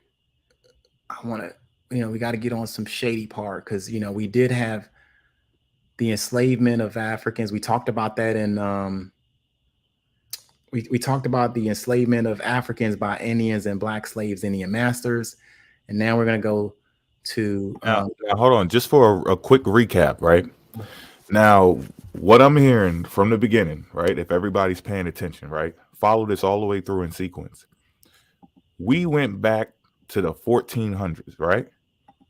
The 1400s goes into the 1500s, into the 1600s, 1700s, and we're already Negroes. Then later, somebody else is being called a Negro. We're already Negroes. Already. So it's not that what people are reading is not true, is that they don't understand what the fuck they're reading. They're perfectly correct. But you're already the Negro. They're trying to classify somebody else as a Negro. Right. You're a Negro already. We already there, homie. They, I'm telling you, dog. Now here, and that's not to say that they're correct for calling us out our name. You right. get my point. My point is that was already classified, and then somebody else picked it up. Oh, don't you do this on me. You better not. You better not. Come on, fam. What is going on with this damn primary? No. And y'all better not move. Yeah, better stay still. All right, now, so we're talking about the Choctaw slaves. Now, this is out of the Ridgeway, Pennsylvania, Thursday, November the 20th, 1874. This is considered a primary. They're talking about the enslavement of God damn, I didn't want to go that big. Pause. All right, so it says right here the Choctaw slaves, the Choctaw Indians, and the Negroes in the territory are at loggerheads. It is known that the Indians own many Negro slaves. They're telling you this shit in 1874. It is known that Indians own many Negro slaves and that these had intermarried with the Indians. Okay. When the slaves were liberated, Congress agreed to give the Choctaws $300,000 for their strip of country, all right, known as the leased district, provided the Choctaws would within 2 years adopt into the nation and make citizens about 3,000 Negroes that they already had enslaved, formerly their slaves, and give 40 acres. This is where the 40 acres and a mule come from, because the government wanted to do that, and they wanted these nations to do the same thing. So it says the 40 acres of land to each individual. The time expired without conditions having been taken from conditions and from cancel. To cancel, the government has extended the time. The money with interest now amounts to 400,000. Yet so strong the prejudice or fears sanction and allotting their lands that they have gained refuse to pass act of adaptation. So they're telling you right now they ain't want nothing to do with that shit, because the government was saying, hey, look, man, we ended slavery. Y'all need to do it too. Indian nation, what's it? Every other nation of Indians have adopted their former slaves and given them equal rights. But this is them. This is what's going on, and the changes that occurred when these Choctaw owned slaves. You know, they were in the business of that. Let me go to another joint. Now let's talk about when they didn't want any black people around them. Let's talk about that part. Here's another article. All right, dated 1891. They don't want your black ass, according to this article. You hear me? Everybody hear me loud and clear? Indeed. Now it says, don't want blacks. The Choctaw Council passes a law to remove intruding Negroes. I thought we were, what do you mean? They wanted to remove y'all Negroes, right? Let me see if I can blow this up. Of course oh, come on. You always do that to me, yo. What's going on? They don't like me pushing. So y'all see that don't want blacks. Choctaw Council passes a law to remove intruding Negroes, a citizenship association. Okay, this says memorial to the Congress paying certain jurisdiction for the United States. It says the Choctaw people are being overrun by Negroes. What? They're telling you it's too many Negroes. Damn. It says the yes. You said what? We are being overran by Negroes in the Choctaw Nation. That quick. What year is that? This is in 1898. That quick. Right. And we've been coming over here since the 1500s, according to the primaries. That's what we keep on trying to tell y'all. There's no problem with your ass being over here. Right. You know how we get down in the bedroom. You know. It's popping. It's popping, y'all. Left and right. You know what I'm saying? Oh, let's go. They say, hold up, man. We there's a lot, you know. The Choctaw people are being overrun by Negroes from the surrounding country, generally of the hard class, who absence was a benefit to the locality they quit. They're mixing with the Negroes raised among the Choctaws, former Choctaw slaves, and their descendants, has had a very demoralizing effect. Damn. And they are proven so troublesome that the council has passed a law directing the governor to cause all such intruding Negroes to be removed. We don't want you Negroes with us Indians.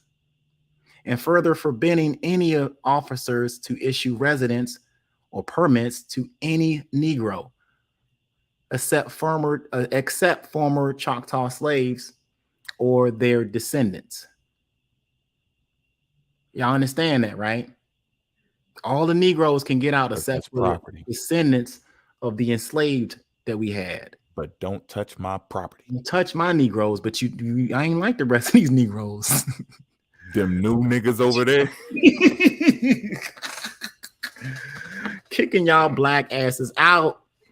You can't, we invite everybody to the cookout, but we get to the cookout and they tell us to get the fuck out. They say we are overran by the Negroes. Ain't that a bitch? Now, forbidding any officers to issue residence permits to any Negro except for former slaves or their descendants, or to those employed as teachers in the Choctaw colored public schools.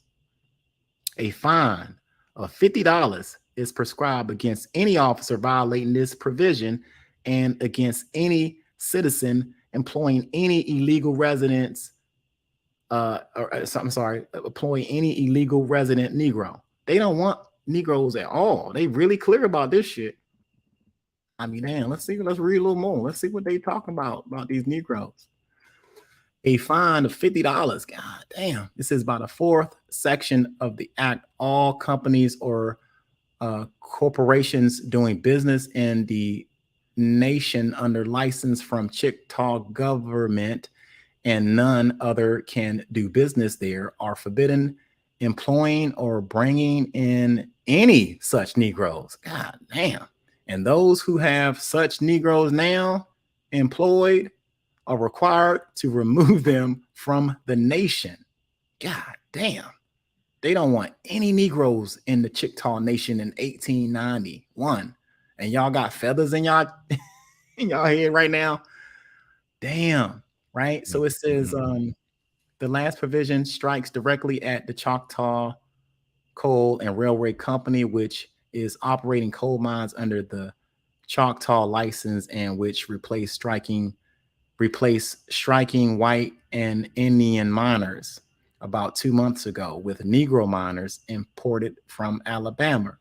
These Negro miners are already leaving, quite a number passing through a few days ago to some coal mines west of Fort Worth. I'll be damned. I'll be damned. I'll be goddamn.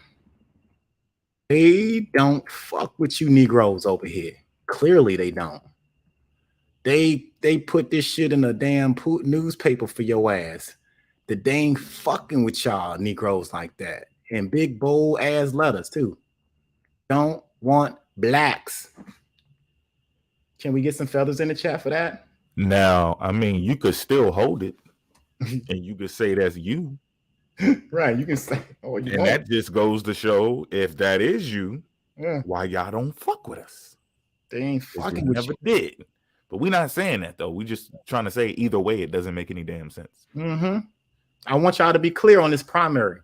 We're talking about Choctaw slaves owning Negroes. Don't want y'all Negroes in our fucking nation. I just got to point that out. They don't fuck with y'all like that. They didn't right here. Just wanted to point those primaries out. Don't get mad at me, get mad at the source. Now let's talk about the Dismal Swamp. Because you had a lot of slave runaways. Let me see. The Dismal Swamp. Okay, a lot of runaway slaves, runaway indigenous and shit ran into to get the fuck away. And the only place that was a safe haven at the time was the Great Dismal Swamp. Okay, now the Great Dismal Swamp is a large swamp in the coastal plain region of the southeastern Virginia, northeastern North Carolina, between Norfolk, Virginia, Elizabeth City, North Carolina. It is located in parts of the southern Virginia independent cities of Chesapeake, Sulphur, northern North Carolina. Damn, this shit is pretty big. Okay. Now I'm gonna go down to the nitty gritty.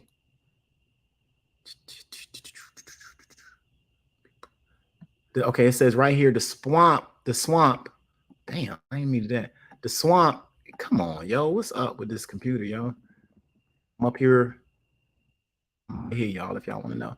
It says the swamp was a refuge location. The Great Dismal Swamp Maroons. Okay. The Great Dismal Swamp was where people who inhabited the swamplands of the Great Dismal Swamp in Virginia, North Carolina, after escaping an enslavement. Okay. Including enslaved people from southern states before the American Civil War and Native Americans who were escaping colonial expansion. So here was one of those unique times where you did have some indigenous people in there mixed, but you had some people in there trying to get them out too. And it says prior to the Maroons inhabiting the swamp, it was inhabited by the Angloqualian. See, this, they're just telling you before this, you had the natives in this area. Let me see.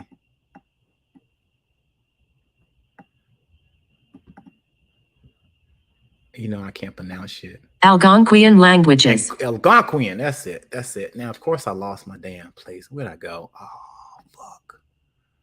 I'm lost in the sauce. Where the hell I go? Where was we at? In the swamp? This is what happened when you got ADD. You just forget where the hell your ass at. Thank you, man. I appreciate y'all like a motherfucker. All right, so I'm gonna go ahead and I'm gonna move a little further. So we know that there was some type of autonomy between the two, good and bad, and I'm gonna point out some of this bad shit. Okay, I gotta point out the bad. Now we are in this book right here is called Maroon Communities in South Carolina, a documentary record. Okay, this is on page 24. It talks about the Maroon colonies in South Carolina. Now, I want you guys to understand that you had a good autonomy between the indigenous, and then you had a not so good ones. And I'm going to point out both. I pointed out that there was an initial alliance when we first came into contact with each other. The natives embraced us into the culture, and we hid out. I mean, where the fuck else was we going to run? Okay. And then you had where the indigenous started behaving like the European and enslaving us, like the whole damn Chickasaw Nation or the Choctaws and the Cherokees and all of that, right? All right, so now we get to the year 1766. We got the Carolina Commission, or I'm sorry, we got the South Carolina Commons House of Assembly debates action against a Maroon community. So we would run every damn way for our safety. We were running into the woods. We would try to make it into those swamps, anything to get away from this bullshit. And this is how fucked up that these motherfuckers wanted to do to try to get us.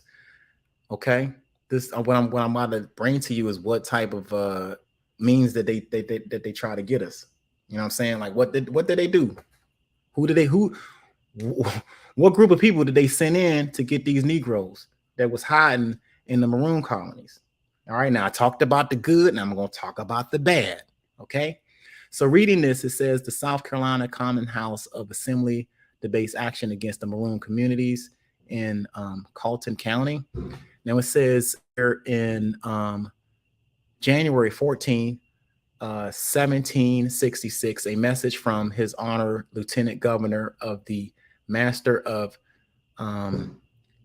Chancery, Mr. Speaker and gentlemen, during the recess, a little before Christmas, I received some information which appeared to be confirmed by various circumstances that the Negroes had been forming some scheme for a general insurrection in this province to have been put in execution as on last Christmas Day, whereupon I give immediate orders for availing ourselves of all the precautions, okay, which the militia and patrol laws enable me to take for our security, which we performed with much alertness throughout the province, and as effectively disappointed all hopes which might have encouraged by the Negroes to such an undertaking, and has secured our quiet and tranquility for our present. So right now, by the jump, this dude is just like, hold on, blacks are kind of getting together. They're afraid of this insurrection because you have a large group of runaways that are ending up in in the Dismal Swamp, into the maroon areas. And these white folks getting like, hold on, we got to do something about this now. This is a problem. Okay. Now it further reads in the second paragraph, as I received accounts that 170 Negroes had left their plantations soon after they intended insurrection had been discovered, and joined a large number of runaways in Carleton County, which might increase to a formidable body. So these white folks are scared. They're like, yo, we got 170 Negroes who left their plantations and they're running away, which might increase their formidable body. They were scared. So we got to do something to stop this shit, right? Now, what did they do? It says, I thought it was very advisable to call down some of the Catawbas as Indians hold up to strike terror into the Negroes. Who did they call? They didn't call Ghostbusters. They called the Catawba Indians right here to strike terror into the Negroes. Sorry about this little red dot, but y'all see this highlighted part right here? The Catawbas as Indians.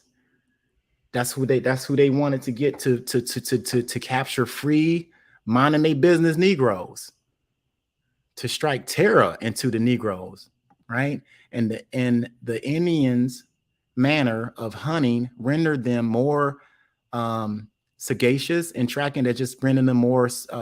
They just was able to do it better because they have land navigational skills. If you've been over here for a long ass time, you got some good ass land navigation skills. So they sent them to go get Negroes out, because once Negroes got here, they didn't know the damn land like that. So that can't be their home, huh? Right. If they knew, they wouldn't never know the land. Yeah, they would know the land, and they would never be tracked down. They would know how to get the fuck out of Dodge. Now in Africa, it was probably harder to catch us because we knew where the fuck we was going. But when you get over here, you get all, your equilibrium's all fucked up kind of thing, right?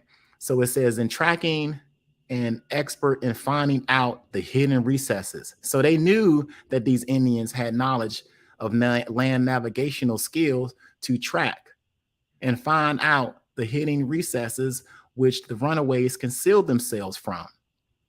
The usual searches of the English, and also that the Negroes may see that the Indians are easily to be brought down upon them. Whoa. They wanted y'all to know that the Indians are easily, I can call up on these Indians right now. I can call up on them right now, right? To strike fear amongst you guys, right?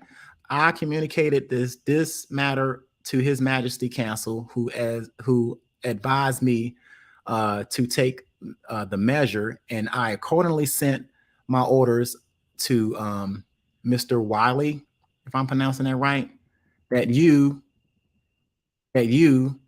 may see how far I am engaged. I send for you I sent for you Persuel a copy of my letter, blah, blah, blah, blah. I hope you will concur with me in the propriety of the measure for provide for any expense attending desire. So basically it says several Negroes have been charged with being concerned in planning or promoting the intended insurrection. They were apprehended this occasion, examination and some expense, which I desire to use. So basically they was using Indians to catch the indigenous African. I want y'all to know that. It says it somewhere. Bang, bang, bang. Boom, chakalaka. Not looking right. It ain't not looking right. It ain't looking right, y'all.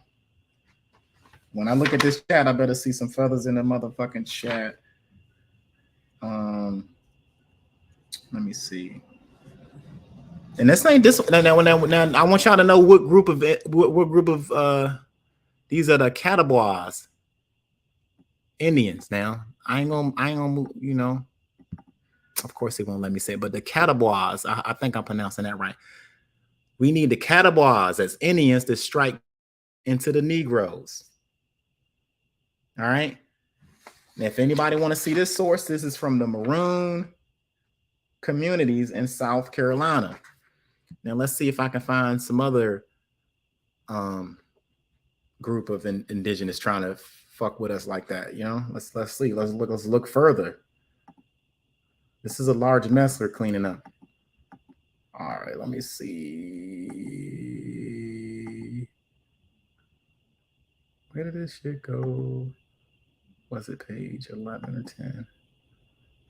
We appreciate the support in the chat. I hope we got just as many likes as it is people that's in the chat listening right now. Go ahead and give me a like. I can't see what's going on right now because I'm working. Oh, it's full of feathers. All right, that's what's up. Full of feathers. I appreciate that, y'all. We be rhyming. We be rhyming. You get that reference, right? Hey, I know a couple of people shit push way back. Oh, here we go. Oh, slow down now. The South Carolina Council approves the Notchee Indians against the Maroons. Hold up. Damn. At the Catawbas going into the Maroons, seasoned free Negroes that were minding the African business. And now we got the Notchee Indians. Which side of y'all on, Negroes? Are y'all the Negroes that are running away from this bullshit? Or are y'all the Indians that are trying to get these runaways? Damn. So it says His Excellency, the governor, acquainted the board that the Captain Richard Wright had applied to him for the assistance of some Notchee Indians in order to apprehend some runaway Negroes. God damn. Don't fuck with me when it comes to this shit. Whew. So we got this is it. This, you can't run away from this. You gotta embrace the push. I know y'all don't like the way it feels. But y'all don't give a fuck. You don't give a fuck. You gonna hold all this shit. So we had the Catawba. I want y'all to remember that. So if y'all ever see one of these jive ass turkeys say, "Yo, I was a fucking Notchee Indian," okay, well, were you apprehending the runaway Negroes? Because that's what y'all was doing in that tribe.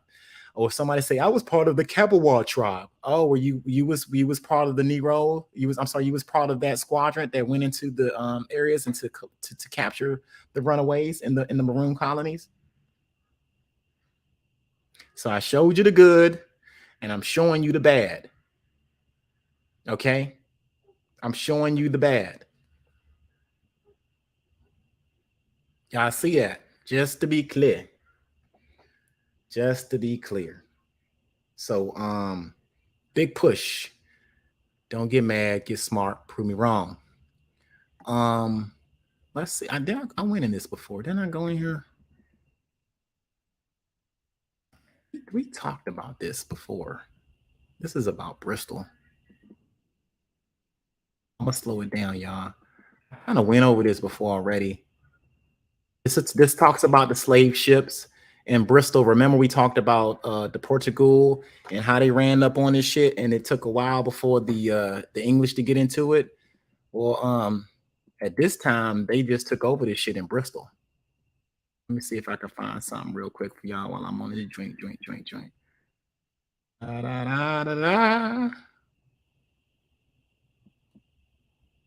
Bristol's participation in the trade of enslaved Africans stretches at far back at least the 11th century.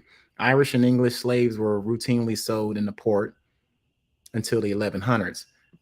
Bristol officials' involvement in the transatlantic trade in enslaving Africans started in 1698 when the London-based Royal African Company. See, this is when the British got involved, because remember we were talking about how Portugal was doing this shit, and so these British, they formed the Royal African Company, and was the Merchant of Edward, yada, yada, yada. Let me see. I'm going to go down because I want to just go to one real quick joint. Yeah. Now, who benefited? Now, we're in. Who benefited from the Bristol slave trade? Many Bristolians profited from the trade of enslaved Africans, not only shipbuilders. So they were building ships in Bristol. All right. Building ships in Bristol. We talked about the, there's a song called The Bristol Slaver, right?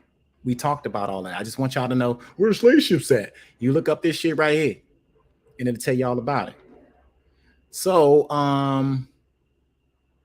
real quick, Susan, you there, man? Susan said, y'all are pushing shit to the limit. Push it to the limit. Talk y'all feet. Okay, let's talk about these Dawes rolls real quick. The Dawes rolls. The Dawes rolls for the final rolls, citizens and freedmen of the 5 civilized tribes or Dawes commissions were created by the United States. Dawes Commission was authorized by the United States in 1893. The execution of the General Allotment, if I'm pronouncing it right, Act of 1887. Traditionally, the land in these tribal communities had been held communally. With the establishment of the Dawes Commission, the ruling was made by colonial agents to divide up the lands into parcels, institution systems, individual ownership in accordance with U.S. law, overriding the treaty and the tribal laws of the region in order to allot the communal lands. The 5 civilized tribes, the Cherokee, Chickasaw, Chickasaw Creek, and the Seminoles, were to be enumerated and registered by the U.S. government. These counts also include the freedmen. What is a freedman? That ain't it. That ain't the freedman I want to see. Where we at? Choctaw freedmen. Choctaw freedmen are Choctaw freedmen are former enslaved Africans who were emancipated and granted citizenship by the damn Choctaw Nation. All right. And they're just letting you know exactly what a Choctaw freedman is. What y'all deaf? You know? Do you hear me? Granted what? Yeah. Citizenship. I just want y'all to see that. Like, yeah, Choctaw freedmen are former enslaved Africans who were emancipated and granted citizenship in the Choctaw Nation after the Civil War, according to the tribe's new peace treaty with the United States. The term also applies to their contemporary descendants. Like other American Indian tribes, the Choctaw had contemporarily held Indian slaves as captives from warfare as they adopted elements of European culture, such as a larger farm and plantations. The elite began to adopt their system of purchasing and holding chattel slaves, workers of African-American descent. Okay. All right. Now, I can't pronounce that, but this group right here held slaves. Shalaktabi held slaves, as did many of European men, generally fur traders. We talked about the beaver fur trade in New York, by the Arawak and the Lenape was trading fur with these motherfuckers, who married into the Chickasaw or the Choctaw Nation. The Folsom of Greenwood LaFleur families were wealthy Choctaw planters who held the most slaves at the time of the Indian removal and afterwards. After signing the treaty for removal, LaFleur withdrew from the Chickasaw Nation to stay in Mississippi and take U.S. and state citizenship. All right. And even him, he owned 15,000 acres of plantation and 400 enslaved Americans. Ain't that a bitch? So the tradition of owning slaves was inherited by these motherfuckers. All right. Now let's talk about the revolts. What happened? You ever heard of the revolt? Y'all heard of the revolt of 1842? Anybody heard of that? Anybody heard of that revolt? Mm-hmm. Okay. And this is from the Encyclopedia of Oklahoma History and Culture. It says of the five tribes, the Cherokee were the largest holder of Africans as chattel slaves. By 1860, the Cherokees had 4,600 slaves. Many depended on them as a bridge to white society. Full-blooded Indian slave owners relied on blacks as English interpreters and translators. Mainly, however, slaves worked on farms as laborers or in homes as maids or servants. Cherokees feared the aspect of a slave revolt and that it just happened. Yeah, slave revolt. And that is just what happened in 1842 at Weber's Falls. On the morning of November the 15th, more than 25 slaves, mostly from Joseph Van's plantation, revolted. They locked their master and overseers in their homes and cabinets while they was asleep. The slave stole the guns, horses, mules, ammunition, food, and supplies. At daybreak, the group, which included men, women, and children, headed towards Mexico, where slavery was illegal. Okay, now in the Creek Nation, the Cherokee slaves were joined by Creek slaves, bringing the group total to more than 35. So you had Creek slaves, Africans, and the Cherokee coming together saying, "Yo, we got to get away." And the group numbers increased because everybody was running from this enslavement, this indigenous enslavement. Okay, bringing their numbers to 35. Yeah, the fugitives fought off and killed a couple of slave hunters in the Choctaw Nation. The fugitives killed off so we had slave hunters in the Choctaw Nation. I want y'all to get that now. So at some point in time, the Choctaw was hunting slaves too, just like the Nochi and the Kappawa, or whatever you want to call them. Okay, it says the Cherokee Nation sent the Cherokee militia under Captain John Drew with 87 men to catch the runaways. This expedition was authorized by the Cherokee National Council on November 17th in 1842. The militia caught up with the slave. The militia caught up with the slaves 7 miles north of Red River on November 28th of 1842. The tired, famished fugitives offered no resistance. So they was dog tired by this. They tried to run and they tried to get the fuck away. But I'm gonna let you know there was revolts everywhere. We revolted everywhere, even when the indigenous, had us in captivity. You had revolts. The party returned to Tahlequah on the 8th of December in 1842. 5 slaves were executed. Pause. 5 slaves were executed. Not by white folks, but by Indian folks. I want to be clear, so I want to pause on that so y'all know what's going on. Okay, so it says, and Joseph Van put the majority of his rebellious slaves to work on his steamboats, which worked the Arkansas, Mississippi, and Ohio rivers. The Cherokees blamed the incident on free, armed black Seminoles who lived in close proximity to the Cherokee slaves at Fort Gibson. Now, remember what Fort Gibson was? That was the Negro fort that I was talking about.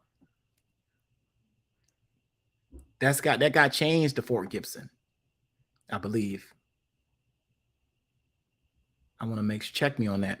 But anyway, in 1842, the Cherokee Nation passed a law condemning all free African Americans except former Choctaw slaves to the nation. to leave. To leave. So when y'all go back to that damn news article, you understand why they didn't want your black ass around them. When you go back to this article, you know now it was overrun by Negroes everywhere.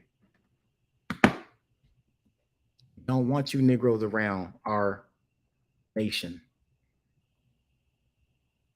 Y'all smell what the Rock is cooking right now? And you got to use your common sense, man. You got to use the common sense. You think everybody was picked up and taken back? Mm-hmm. You think everybody agreed with that bullshit that was going on? Mm-hmm. No. Some people was like, look, man, look, I ain't going to take you back. Mm-hmm. You know, you see the woman and the child, and they running, they got mud all over. All of the Native Americans were like, I got to do what I got to do. They ran off, teamed up, mixed in together. Shit went left. You know what I'm saying? They still got to play to win. You still got to survive. That's right. Those are people's kids. So it's like, this is not a question as to why you would see this stuff in your ancestry. This is not confusing. Yeah. I'm going to drop that link, Lily, in a minute. I can't see the board right now. This is daggers, man. I can go on and on and on and on and on, but we got to get some more brothers in here and share on this beat down. But just think about it. Have you lost your African mind? Not me. Have you Get lost somebody else to do it? All right, now I can go on forever. I'm gonna show this one source right here, and I'm gonna slow it up because we can do part 3, 4. We can do this all day. I'm all day with the primaries. Now this comes from the Virginia source, Richmond Dispatch, Richmond, Virginia, Tuesday, October the 12th, 1852. It talks about a runaway Congo slave. Where did we come from? Now we looked in our primaries and we talked about African slaves. We talked about the Portuguese going into Angola and the Congo. So now we're over here in Virginia trying to catch one of these runaways. And they're letting you know exactly where they came from. A runaway from Congo, not somebody that's been here all along. Not we was here first. It was letting you know, look, man, they from Congo. They was probably branded and all types of shit. Congo slaves. Runaway on Saturday. Okay? I want y'all to really see that shit. A runaway Congo slave was arrested as a runaway on Saturday. Last at Roquettes by Mr. Timmans. Case continued until today for investigation. They want to know, why are you running away, dear Negro, from the Congo? Oh, man, this is a body. That even matches with my wife's background, where her relative was in Virginia and she was from the Congo. And then the rest of the family was found in Oklahoma. See? They ended up in Oklahoma, yep. So this shit is matching up. The DNA, the genealogy, the census record, and the primary sources in the journals. Yep. The dirty business endeavors. Hang on, Vanta. I'm gonna get you in the building, yo. Please hang on, because we need you in here real quick. I'm gonna go over one more joint and I'm gonna slow it down for the people and get my other brothers in here because everybody want a piece of this. Then we're gonna talk about the 1866 U.S. treaty with the Choctaw and Chickasaw Nation. This is Oklahoma. This is where they was forced, I guess, to leave, where they was at and all of this stuff. And we're going to talk about these articles. The articles of, I got to put my glasses on. I'm fucking around and going blind with y'all in here. Hold on. I need feathers for this. Shit. Where my damn glasses go? Fuck it. I'm going to just do this then. I can't see shit. Okay, yeah, the articles of the agreement.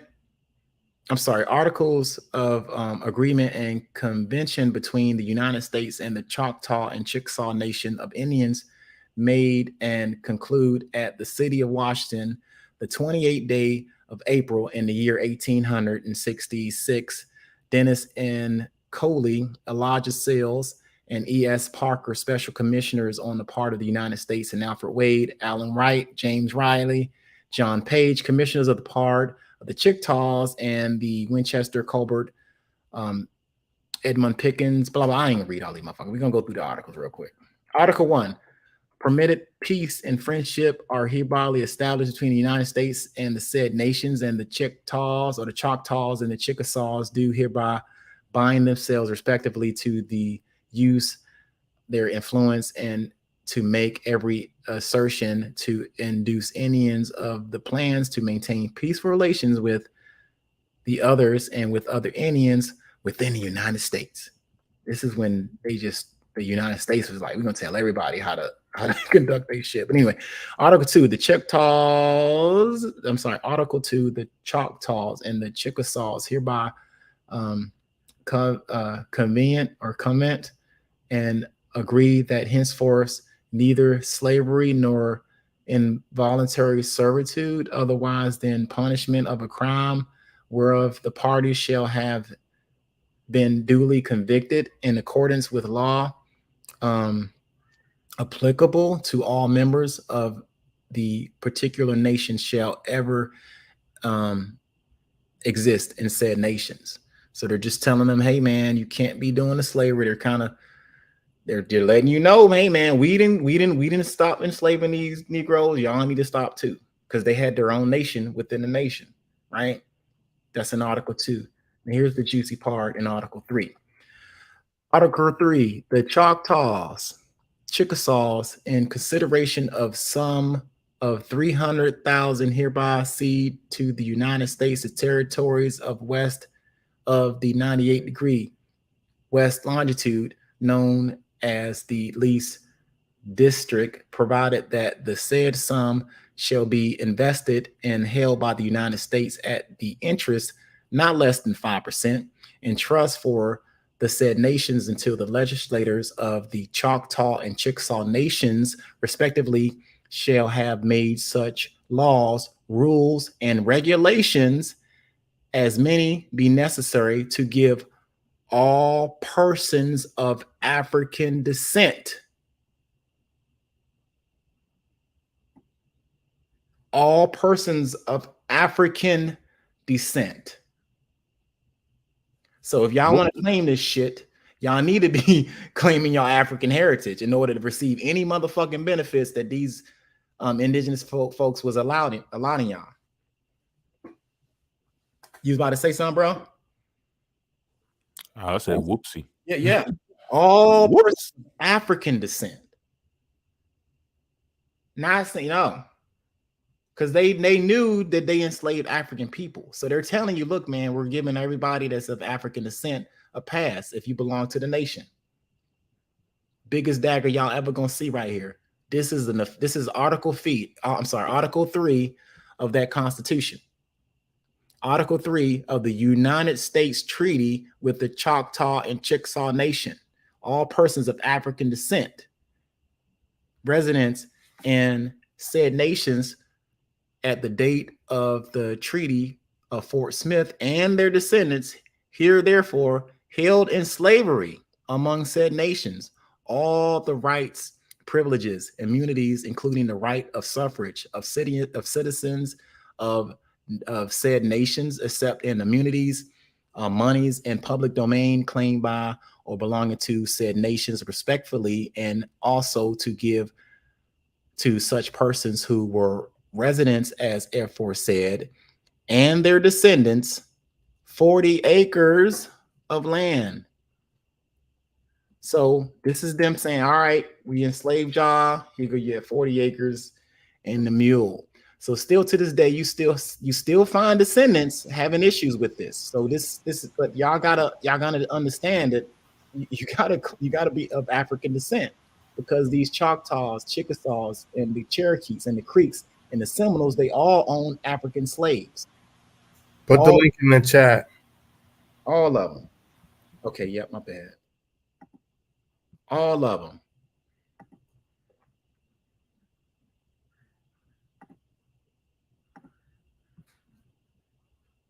All of them.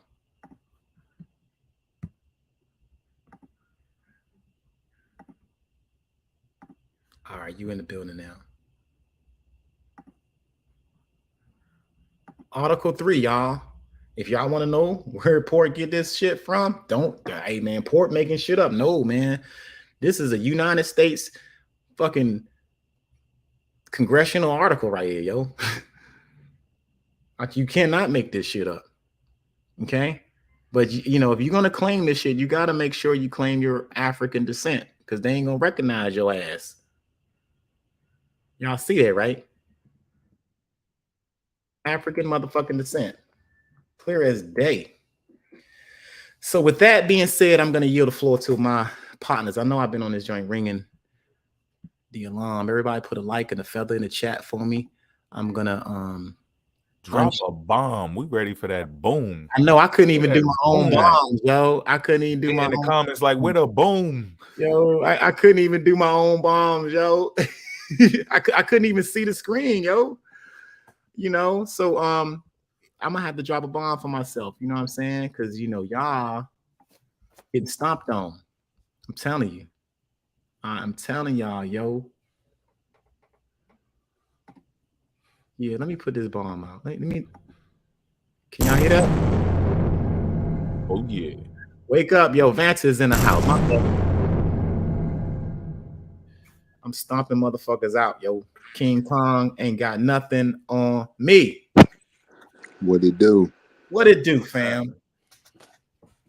What it do, fam? Who next? Come on, get you some. We got fresh meat on the table for y'all. We done already tenderized it and everything.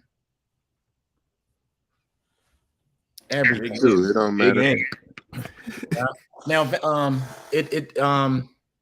I guess you and Susan got to figure it out on which one of y'all want to proceed. I mean, if it depends on. I mean, I don't know. We didn't ever heard from you, man. It'd be nice if we can get you in.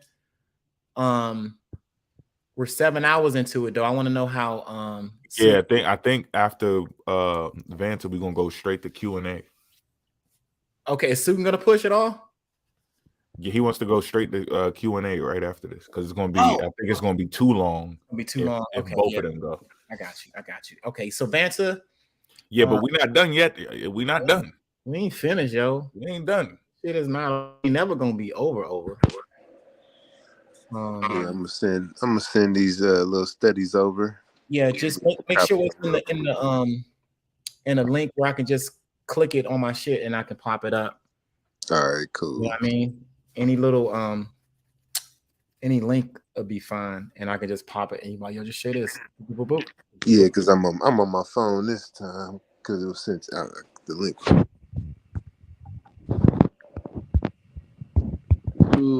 Oh, they said they see some movement. Handle that. Yeah, hold on. Y'all moving? Oh, I'm back. There he is. Yeah. Thought he was slick. Damn, y'all thought I was you thought I was gonna lead this shit?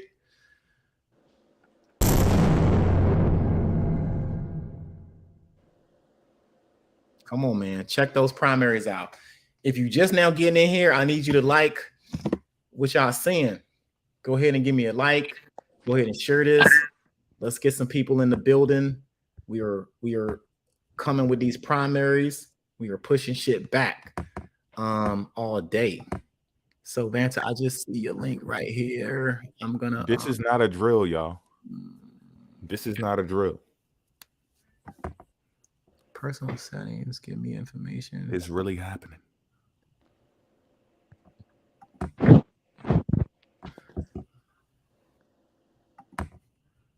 All right, I'm on to share it, man. I'm dropping a couple of them joints. All right, bet. Yeah, just load it up. All of them. Load that shit up, and I'll cure it up. Give me a minute here. I'm about to share right now, homie. We got the DNA genomic man up in this joint. Is this it? This you? Let me see real quick. I had to get one more. Let me switch my screen. All right. Yeah. Oh, I'm real quick. Shit. Real quick. Let me go on mute.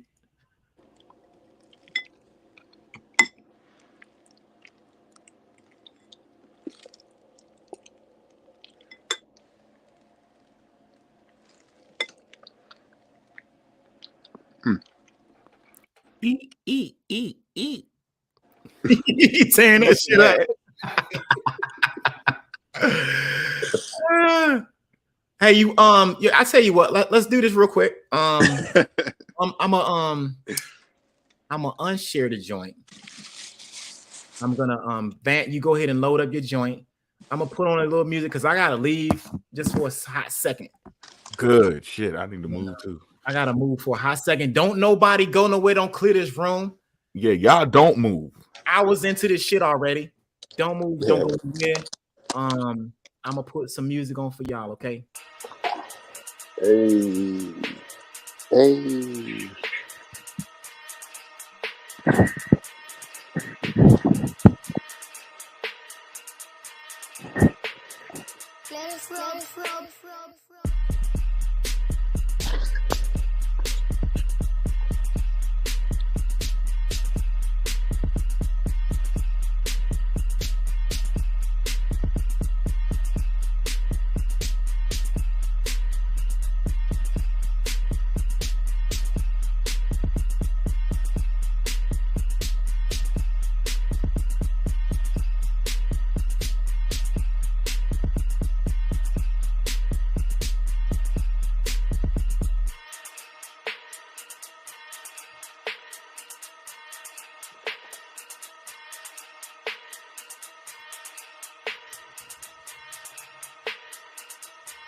Free bodies.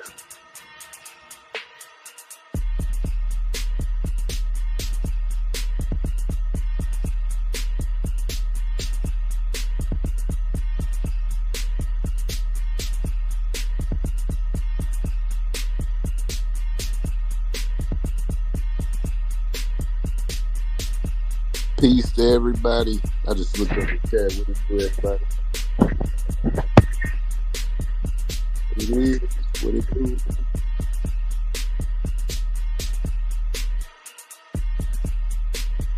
Shout out to the 12 tribes of Israel, to the 9 ether, the 15 ether.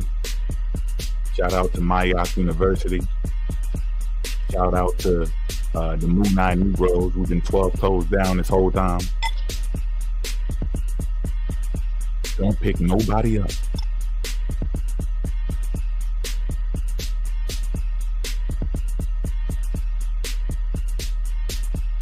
This is where the bus stops.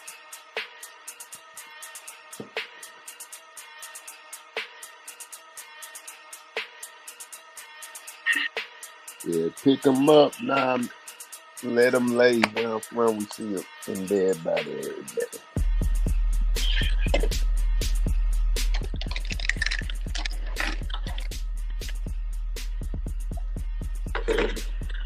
Music keep fluctuating.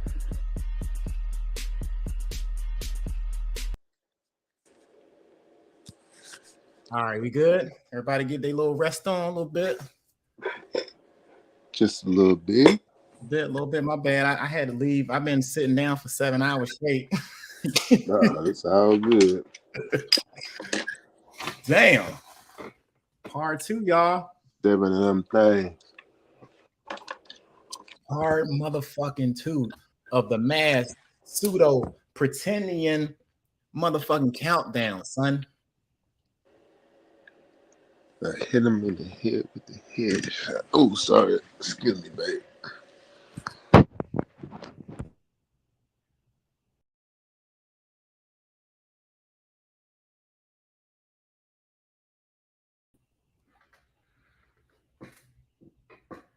Peace, peace, peace, y'all. Thought y'all see our faces and shit. I always got to get like a beer after my shit.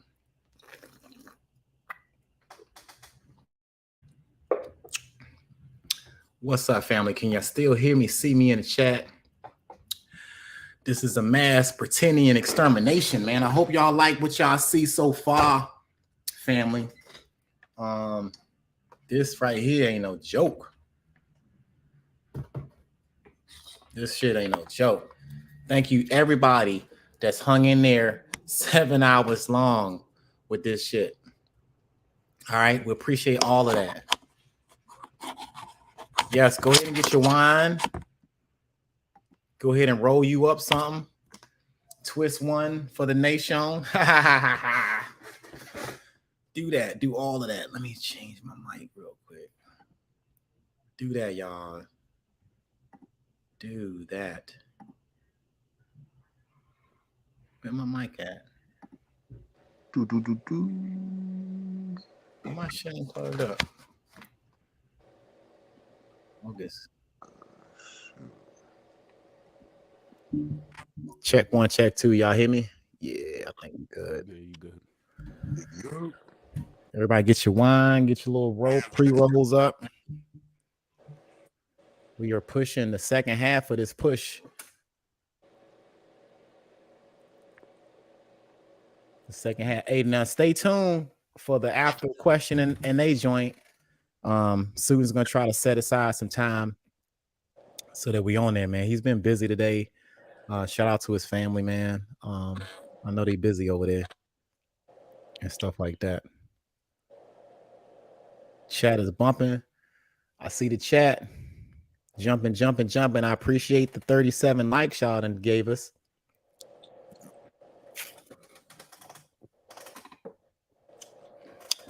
Now, don't forget to get these books. Now, we're gonna go over these books real quick while everybody get. Let me know when you're ready, Van.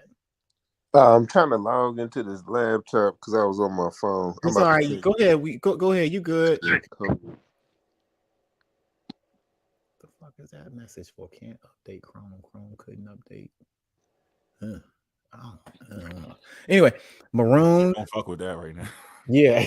like let me stop because this will fuck shit up. The Maroon communities in South Carolina. I got that source right here. Everything that I talked about today, I got the source. Black Indians. I'm sorry, Black slaves, Indian masters. Got that one. Y'all need to get it too. The Documents Illustrative. I know y'all love that book because we was killing it with that shit all day. The Documents Illustrative of the history of the slave trade. Get that. Boy, oh boy. This right here is the biggest dagger you ever gonna need. This one book fucks all y'all up. That's why I got it. Hey, you know what I like about this shit though, bro? I thought this was gonna be a detour. This shit all ties in together. It all ties in, don't it? Religiously, the whole shit ties in together. Yeah, me too. I was like, damn, I know you want to get back, but I'm like, the more I keep reading, the more they want. It's all about religion. The core of it is. I think it was like the third. It was the third. Nah, it was probably like the fourth or fifth video. Sutton sent me. Where they was talking about religion, like they were still talking about the indigenous shit, but they kept trying to tie it into the Bible and shit. I'm like, what the fuck? Shit, bro. Down to the Muslims, the black Muslims in America try to do it. So I said, oh, shit, I'm already over there. So we headed in the same direction. You know what I'm saying? We just like, hey, you going that way? Yeah, let's go. This shit all about yo. This shit is beyond like it's crazy. This is what the truth does. When you follow the truth, you end up right here where the fuck you're supposed to be. Right where you belong. This book was hard for me to get. I forgot how I got it. The Documents. You can get it if you look hard enough. You can get this book. I'm gonna go over the books real quick. Fancy why? I mean, if you still need time, I'm gonna go over these real quick.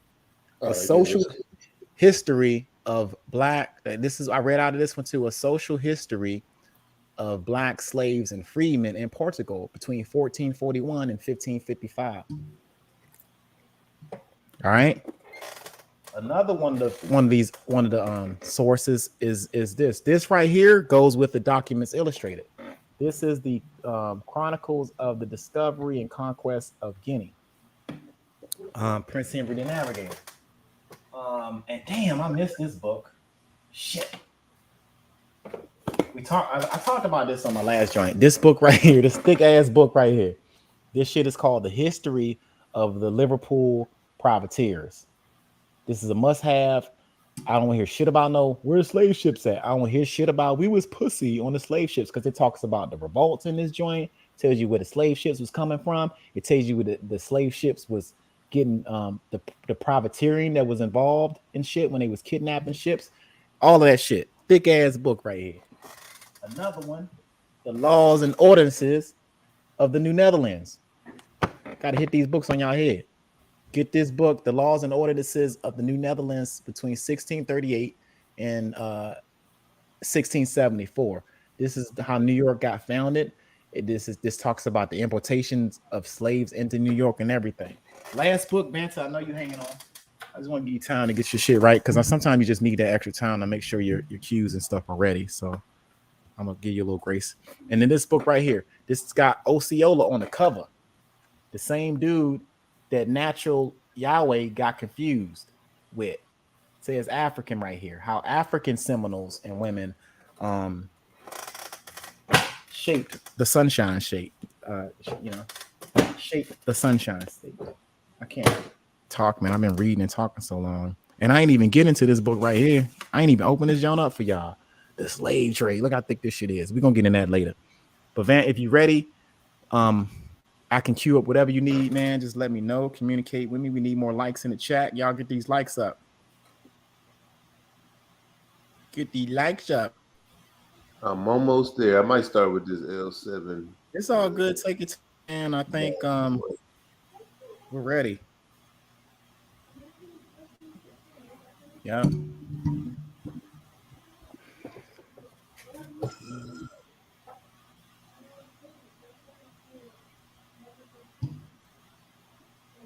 So don't argue with me. I want to debate Port City. You don't debate me. You don't want that. You trust me, you don't, because I'm gonna go straight to these motherfucking primaries. I'm a primary. They wasn't ready. They clearly wasn't ready. They thought it was a joke for real. They really thought it was a joke. They thought we was playing. They even tried to hit it. They tried to play us with, oh, y'all backtracking now. Yeah. Why would you think that? You see how people get it twisted when you're a peaceful person? That's how you misunderstood us from the jump. We came over there, we were peaceful. Oh, y'all backtracking. See, you got your followers fooled. They in the comments almost, oh, they scared now. Oh, don't back out now. Oh, we never said that. We told you that whoever the fuck put their head on the chopping block and said, I got the facts. I'm this. I could prove this. None of us African did. We on your ass. The other people who never jumped up and got stupid, we cool. Just keep it peaceful. We said that 1,000,000 times, and y'all thought that you was going to bluff your way out this shit and distract people. It's happening. Yeah, embrace the push, because we coming. Pause. Don't move. Don't move. We up in that ass. Pause. Pushing shit in. Man, for those who just now tuning in, no clinch. All right, for those who just now tuning in, you guys need to catch the replay on this joint. This is we're in 7 hours already of heavily facts up in this joint. So we are the Source Awards. This is the Source Awards show right here. All right, this is a pseudo-Pretendian massacre that you guys are all witnessing. Go ahead and if you're in here and you haven't put a like up, you are an op, or you know. Let me know, brother, when you want me to roll. What's up, Smack? I see you in the comments, bro. What's up, man? Shout out to the chat. Shout out Smack, to the chat, yo. Dick, Lily, Pete, the window shoppers, Son, Beatrice, Jackson. Who else? Base, the snack snatchers. They acting up. All of that. Taylor, Base, Sharonda. Shout out to the whole chat, y'all. Did I miss somebody? The haters, the guy that was in here talking earlier, you feel free to come to Q&A. You can say that same shit that you were saying in the comments, but you're going to say it audibly. We're going to hear you say it, and you're going to be up here live on the stream, and you're going to have to hold your square. Got to. Because we really about this shit. All day we about this shit. Them comment sections, I don't know. It's different. You know, we take the time and study it, man. We like some good researchers when it comes to the information. All day. Val. All day. I see you. I see you. Yes, and look at this comment section, yo. The chat is just bumping. We got Feathers in the chat. Sharon Odd, I see you in there. Lily, Patrice, Odd. Smack, Child of the motherfucking Sun is in the building. You dig what I'm saying? We'll be waiting. It's not letting me share my screen. Are you on your lap? Mm-hmm. Take I'm your on time, bro. Google Chrome. It's just saying this bad boy acting silly. Like Vic. Hey, shout out to Odd though, man. She told me to pull up. I pulled up. She was ready for the smoke. She was ready for the smoke. Odd was smoke heavy. You know, we'll get back to that later. You know, we'll get back to that later. Shout out to Odd. We see you out there, Odd. Got to be the only one that called me out and actually stood there. You know what I'm saying? Good sport. Good sport.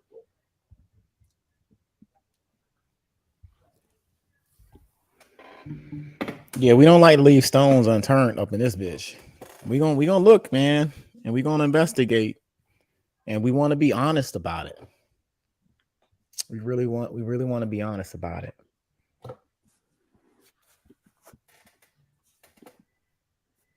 All right, man. I see you sharing. Booyah. There you go, brother. Let's go. There you go. Push that shit, bro. You got full autonomy on the share. All right. You got full autonomy, bro. Go for it.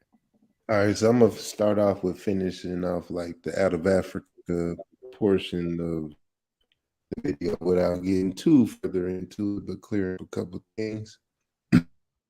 Unprecedented study of Aboriginal Australians points to one share out of Africa migration from mines. Wait, hold on. You gotta. Is it chopping up for y'all too? Yeah. We're not hearing you clearly. I don't know if it's your signal. Get closer to your modem or your router, if you can.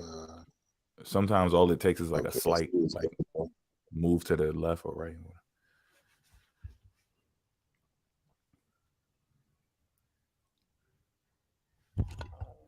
Word, Odd. I see you. Hello? Yeah. Y'all can hear me better now, or is it still? You good. You crystal. Crispy. Yeah. All right, cool. I said push that shit. I said push it. Right on. The first significant investigation into genomics of Aboriginal Australians has uncovered several major findings about early human populations. These include evidence of single out of Africa migration event and of a previously unidentified ghost-like population spread, which provided a basis for modern Aboriginal cultural landscape. The first major genomic study of Aboriginal Australians ever undertaken has confirmed that all present-day non-African populations are descended from the same single wave of migrants who left Africa around 72,000 years ago. Researchers sequenced the complete genetic information of 83 Aboriginal Australians, as well as 25 Papuans from New Guinea, to produce a host of significant new findings about the origins of modern human populations. Their work is published alongside several other related papers in the journal Nature. The study by an international team of academics was carried out in close collaboration with elders and leaders from various Aboriginal Australian communities, some of whom are co-authors of the paper, as well as with various other organizations representing the participating groups. Alongside the prevailing conclusion that the overwhelming majority of the genomes of non-Africans alive today stem from one ancestral group of migrants who left Africa together, there are several other standout findings. These include compelling evidence that Aboriginal Australians are descended directly from the first people to inhabit Australia which is still the subject of periodic political dispute. Evidence of uncharacterized and perhaps unknown early human species which interbred with anatomically modern humans as they migrated through Asia. Evidence that mysterious dispersal from the northeastern part of Australia roughly 4,000 years ago contributed to the cultural links between Aboriginal groups today. These internal migrants defined the way in which people spoke and thought, but then disappeared from most of the continent in a manner which the researchers describe as ghost-like. The study's seniors authors are from the University of Cambridge, the Wellcome Trust Sanger Institute, the University of Copenhagen, Byrne and Griffith University, Australia, within Cambridge. Members of the Leverhulme, I believe, Center for the Evolutionary Studies also contributed to the research, in particular by helping to place the genetic data which the team gathered in the field within context of wider evidence about early human population and migration patterns. Professor Esky, I believe, Willerslav, who holds posts at St. John's College, University of Cambridge, the Sanger Institute, and University Copenhagen, initiated and led the research. He said the study addresses a number of fundamental questions about human evolution. How many times did we leave Africa? When was Australia populated? And what is the diversity of people in and outside of Australia? Technologically and politically, it has not really been possible to answer those questions until now.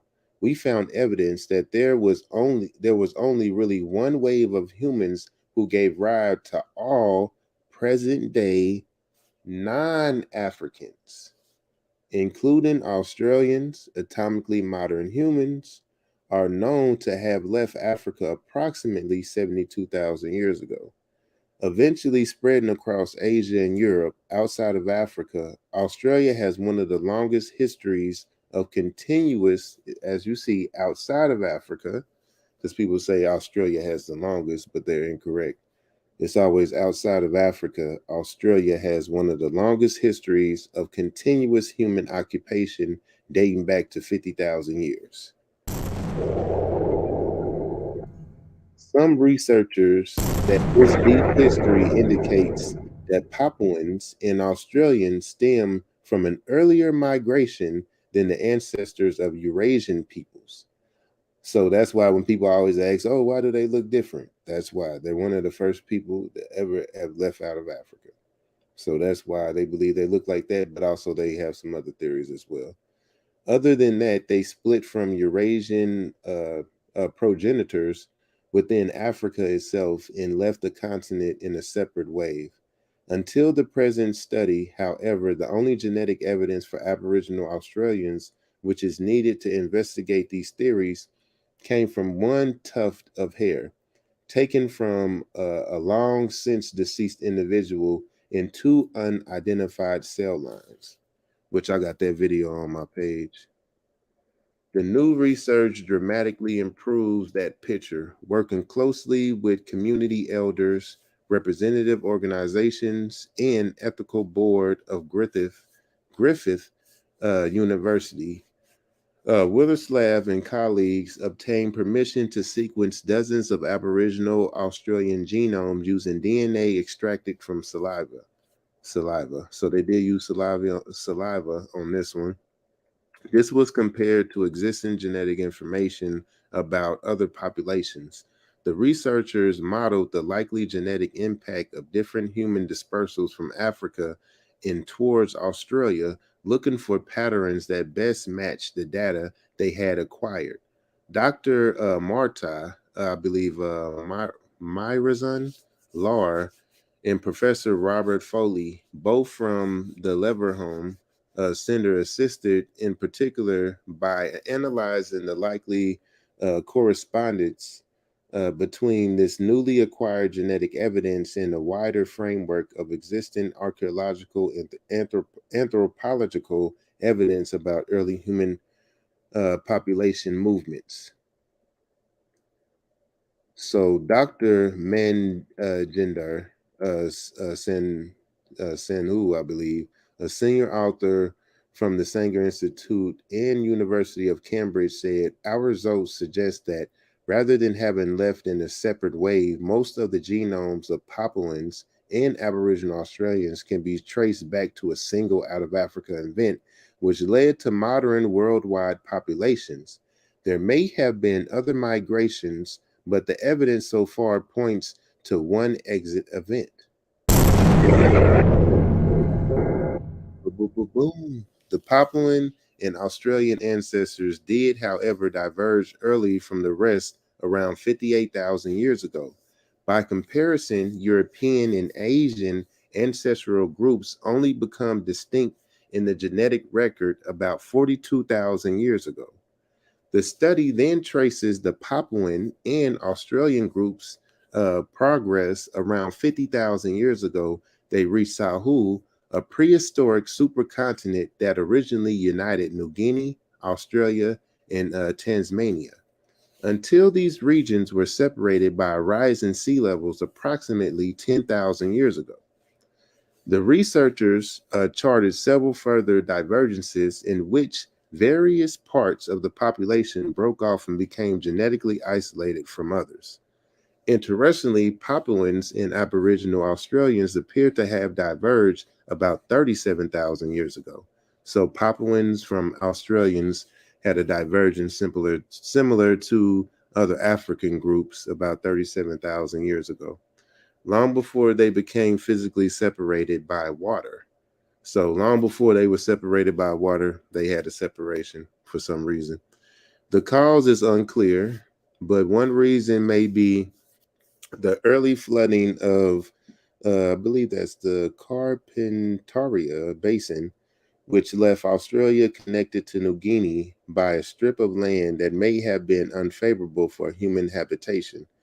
Once in Australia, the ancestry of today's Aboriginal communities remained almost completely isolated from the rest of the world's population until just a few thousand years ago, when they came into contact with some Asian populations, followed by European travelers in the 18th century. Indeed, by 31,000 years ago, most Aboriginal communities were genetically isolated from each other. This divergence was most likely caused by environmental barriers, in particular the evolution of an almost impassable central desert as the Australian continent dried out. So this is getting into some of the migrations. So as you see right here in East Africa, 72,000 years ago, ancestors of modern humans leave Africa. 58,000 years ago, ancestors of Papuans and Australian Aborigines split from the main group, and that's into, as you see, Arabia. And then 31,000 years ago, Australian Aboriginal communities now genetically divergent. A probable encounter with uncharacterized hominin group in Southeast Asia, getting into why they look like they do. I think they believe it's the Denisovans. 50,000 years ago, Papuan and Australian ancestors reached the Sahul supercontinent, in which Tasmania and New Guinea and Australia was all once connected. 37,000 years ago, Papuans and Australians diverged. And 4,000 years ago, a mysterious spread of Nugan, I believe, or Nayugan speakers come to Australia. Hey, real quick, so with this being said, the inhabitants of Australia, right? I mean, because we're calling those Aboriginals. Genetically speaking, they DNA connect to Africa as well, right? Oh yeah, yep. They just call them the most genetically diverse or whatever. Yeah, or like, I mean, not diverse, but isolated. Isolated, yeah, okay. because they left out. They were one of they were part of the first group of people to first move out, so that's why. And you can look at like what with those old images of Aboriginals, and you could look at that brow line, that thick brow. Though those are ancient early humans that inhabited, like you said, that area, and was just separated, I guess, from the rest of the humans, so they were minding their business, almost like the indigenous that was over here for a long time. Correct? Yep, and then also the ghost-like population as well, which I believe they referring to Denisovans, if I'm not mistaken, but it could be something else. Keep on going, brother. I ain't mean to stop you. Oh, it's all good, bro. Go ahead, bro. I like this shit. Assistant Professor Anna Sappho, I believe that's Malaspinus, I believe, Spinus, from the universities of Copenhagen and Bern, and the lead author said the genetic diversity among Aboriginal Australians is amazing. So yeah, they are genetically diverse as well. Because the continent has been populated for such a long time, we find that groups from southwestern Australia are genetically more different from northeastern Australians than, for example, Native Americans are from Siberians. Two other major findings also emerged. First, the researchers were able to reappraise traces of DNA which come from an ancient continent.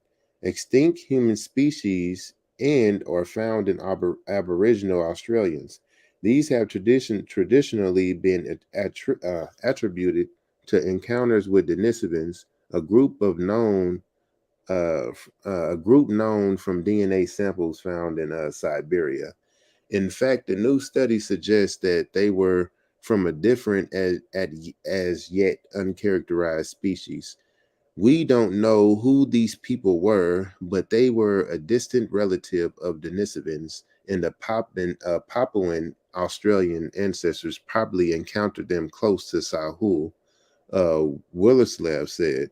So I guess they are talking about something separate than the Denisovans. Finally, the research also offers an intriguing new perspective on how Aboriginal culture is self-developed, raising the possibility of a mysterious internal migration 4,000 years ago. About 90% of Aboriginal communities today speak languages belonging to the Pama Nugan linguistic family. The study finds that all these people are descendants of the founding population, which diverged from the Papuans 37,000 years ago, then diverged further into genetically isolated communities. This, however, throws up a long-established paradox. Language experts are adamant that Pema-Nugan languages are much younger, dating back 4,000 years, and coinciding with appearance of new stone technologies in the archaeological record. Scientists have long puzzled over how, if these communities were completely isolated from each other and the rest of the world, they ended up sharing a language family that is much younger. The traditional answer has been that there was a second migration into Australia 4,000 years ago by people speaking this language. But the new research finds no evidence of this. Instead, the team uncovered signs of a tiny gene flow indicating a small population movement from Northeast Australia across the continent. Potentially at that time, the Pema-Nugan, the Nugan, I believe, I don't know, language in the new stone tools technologies appeared. These intrepid travelers, who must have braved forbidding environmental barriers, were small in number, but had a significant sweeping impact on the continent's culture. Mysteriously, however, the genetic evidence for them then disappears. In short, their influential language and culture survived, but they, as a distinctive group, did not. It is really weird. It's a really weird scenario, Willeslav said. A few immigrants appeared in different villages and communities around Australia. They changed the way people speak and think. then they disappear like ghosts, and people just carry on living in isolation in the same way they always have.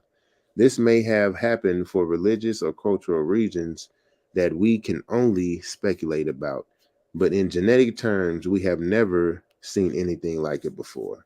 The paper Genomic History of Aboriginal Australia is published in Nature. So that's how you can dig deeper into the article and why they believe that we all come from a single wave. Now, let me ask you this. When so the importance of being accurate with the information is not only for the people who are living, right? Because from what I'm hearing, when you say distant relatives to the Denisovans, right? Yeah, yep. Mm-hmm. So there's other people who we may have DNA from that are not even here. They just didn't survive, right? They for one reason or another, DNA, they died off. Yeah, ghost DNA. So that's what ghost DNA, when you can when they can see the population within our genetics, but we don't have any physical remains of them, or we haven't found them in like the sedimentary layers within history. So the only way we know about them is just simply through our genetics. That's with hominins, archaic humans, modern humans.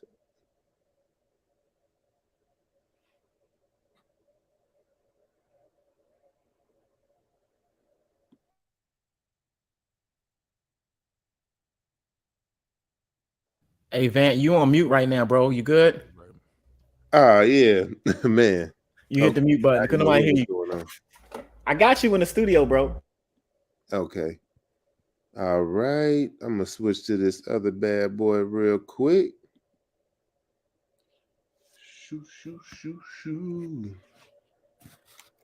Because I wanted to bring up this haplogroup 7. Haplogroup 7. Feathers in the chat. These is all headshots, by the way. All headshots. I think this is it. Yeah, here we go. Can y'all see that? I can see the screen with my man on there. Oh, okay. It's still on there. Well, let me exit. Yeah. Yeah, stop. You got it. Yeah. All right. See, look, I'm fucking up in the studio. Oh, you got the links. he on there now. Sliding with the links. Okay, yeah, I gotta select that bad boy. There you go. So I was talking about this on another live so they found a new haplogroup, haplogroup 7, but I think they were saying it's really haplogroup 8. Damn. And they don't know if it's either the first or the third. They more lean into the third oldest haplogroup, but they were saying they might have to redo the phylogenetic tree. But I'm bringing this up to show people, even though we are adding on to the phylogenetic tree and we are still finding things, they are still finding some of the oldest things and new haplogroups in Africa or dealing with the African diaspora. So let's break this down real quick. African You said new haplogroups in Africa? Yeah, so they believe this might be a new haplogroup, basically. So yeah, like it's kind of complicated. This article. You the only one that can break that shit down. Yeah, y'all can too. African mitochondrial haplogroup L7, a 100,000-year-old maternal human lineage discovered through reassessment and new sequencing. So this is what we be telling people when they be like, oh, articles update, information update. Yes, because people come up with new technology and they come up with ways to be more efficient and more accurate and better ways to analyze information and also gather information, read the information, all that. So yes, things change. Things just like with Ancestry, it was 43 regions. Now they got 80 regions. It's going to change. They got to update. So I don't even know why people even said that. Archaeological and genomic evidence suggests that modern Homo sapiens have roamed the planet for some 300,000 to 500,000 years. In contrast, the global human mitochondrial mtDNA diversity coalesces to one African female ancestor, mitochondrial Eve, some 145,000 years ago. Owning to 1/4 gene pool size of the matrilineally inherited haploid genome. Therefore, most of the human prehistory was spent in Africa, where early ancestors of Southern African Khoisan and Central African rainforest hunter-gatherers, the RFHGs, segregated into smaller groups. These subdivisions follow climatic isolations, new modes of substance, local adaptations, and cultural linguistic differences, all prior to the exodus out of Africa. 7 African mtDNA haplogroups, L0 to L6, traditionally captured this ancient structure. These L haplogroups have formed the backbone of the mtDNA tree for nearly 2 decades. Here we describe L7, an 8th haplogroup that we estimate to be 100,000 years old, which has been previously misclassified in the literature. In addition, L7 has a phylogenetic sublineage, L7A, the oldest singleton branch in the human mtDNA tree, 80,000 years old. We found that L7 and its sister, group L5, are both low-frequency relics centered around East Africa. But in different populations, L7 in the Sendawe and L5 in the Umbuti, although 3 small subclades, although three small subclades of African foragers hint at the population origins of L5 and L7, the majority of the subclades are divided into Afro-Asiatic and Eastern Bantu groups. Indicative of more recent admixture, a regular estimation of the entire mtDNA haplotype tree is needed to ensure correct cladistic placement of the new samples in the future. So I'm going to read this top part again. So here we describe L7, an 8th haplogroup that we estimate to be 100,000 years old. And they said the oldest, once again, on record was 100,000 years old, which has been previously misclassified in the literature. In addition, L7 has a phylogenetic sublineage. So the sublineage L7A is the oldest singleton branch in the human mtDNA tree 80,000 years ago. So that's how at the same time it can be the 3rd oldest, but also the 1st oldest when we're getting into the sublineage, L7A. But the L7 haplogroup, they believe, is 100,000 years old, and mitochondrial Eve emerged 145,000 years ago. Hey, real quick, yes, sir. Did these haplogroups change within Africa or with outside Africa after the L3 kind of thing? Is that how that worked? No. These were already in Africa, and I think, like they said, they already knew about this, but they were misclassifying it. But the L7A, I think they said they found that within the L7, or either or they misclassified both of them. But now they know that it's something of its own. That's the thing, people, man. It's science. It evolves, man. I mean, they find data, adjust data as we go along. Yeah, this is amazing work, bro. Appreciate it. I'm learning. No thing. So that's why when we tell people, when I say out of Africa is the dominant theory, that's why we say that, because they haven't found everything. It's impossible to find everything, especially when our coastal lines have been flooded, you know, due to the glaciers melting and everything, and the sea levels changing, you know, especially, you know, everything being way different than it is now. We know we are coastal people. We always lived on, you know, on or near the coast or by rivers and stuff like that. And of course, those are the first things to flood. So, but with genetic evidence, like we were talking about earlier, you got things that we could see without even having to find those archaeological sites. We can still identify some of these people. So that's why genetics is, you know, important. That's why I don't like when people be like, oh, forget genetics. When you can find people who find their family members, reconnect with their family and everything. So I just think people need to chill sometimes. And just to be clear, this is lines of code, right? Yeah. These are lines of code that are being matched in your DNA. So don't think somebody is making a match off of like something like, oh yeah, I feel like I'm gonna do this and then I'm gonna match that up and that looks the same. This is beyond looks. This is just the DNA. If somebody say 190974833745, and then you look at somebody else shit all the way on the other side of the world is 190974833745. It's the same. How the hell did that happen?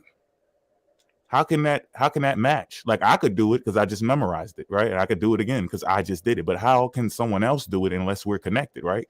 We got to be on the phone. We got to be texting.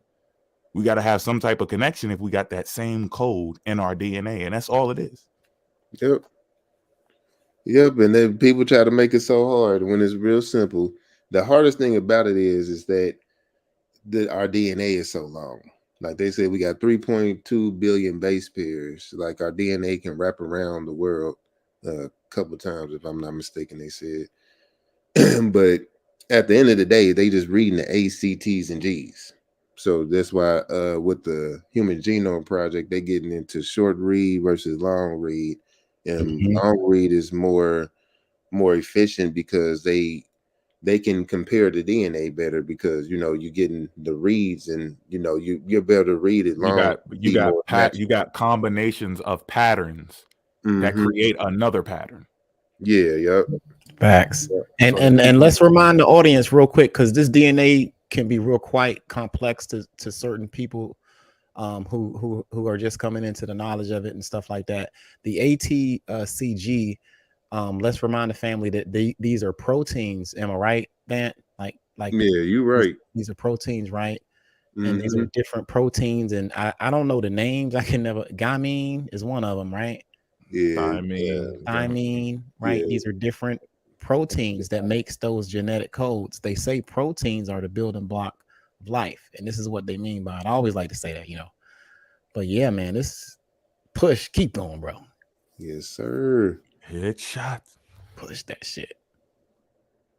Decent with modification is perhaps the greatest insight in all biology.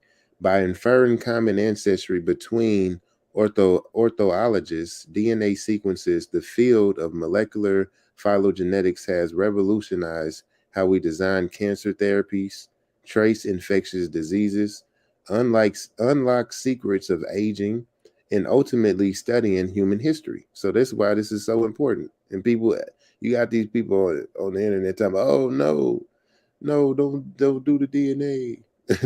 They gonna get your DNA regardless. Like they already got it. You best believe that. Mitochondrial DNA, mtDNA, is the oldest and most ubiquitous genetic tool for revealing the shared origins and migration patterns of humankind.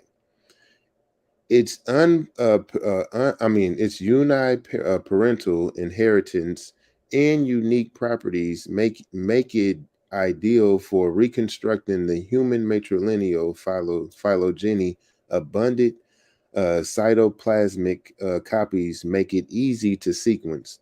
Rapidly accumulating mutations can resolve recent events, and non-recombining transmissions allows for ancient relationships to be finely estimated. Since the original Cambridge reference sequence was published 40 years ago, the field of human mtDNA phylogenetics has increasingly shown that non-African lineages are a subset or small clade nested within a much older and hyper-diverse African phylogeny. That the same pattern of ancient African origins, the subsequent out of Africa expansion some 70 to 50,000 years ago, has since been corroborated by Y-DNA, autosomal DNA, patterns of archaic introgression in African fossils.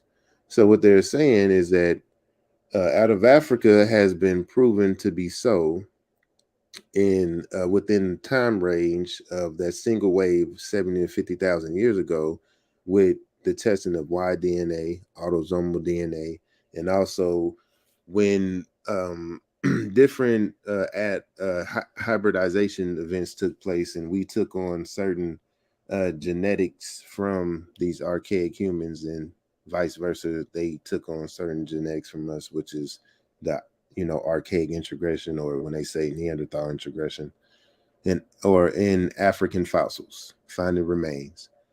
Although I was about to say that again. Although the parental mtDNA and Y-DNA loci have a coalescence time of 250,000 to 150,000 years ago, archaeological nuclear and genome-wide datasets suggest the possibility of a much older 500,000 to 300,000 origin for modern humans. The true age may rest somewhere among those two ranges.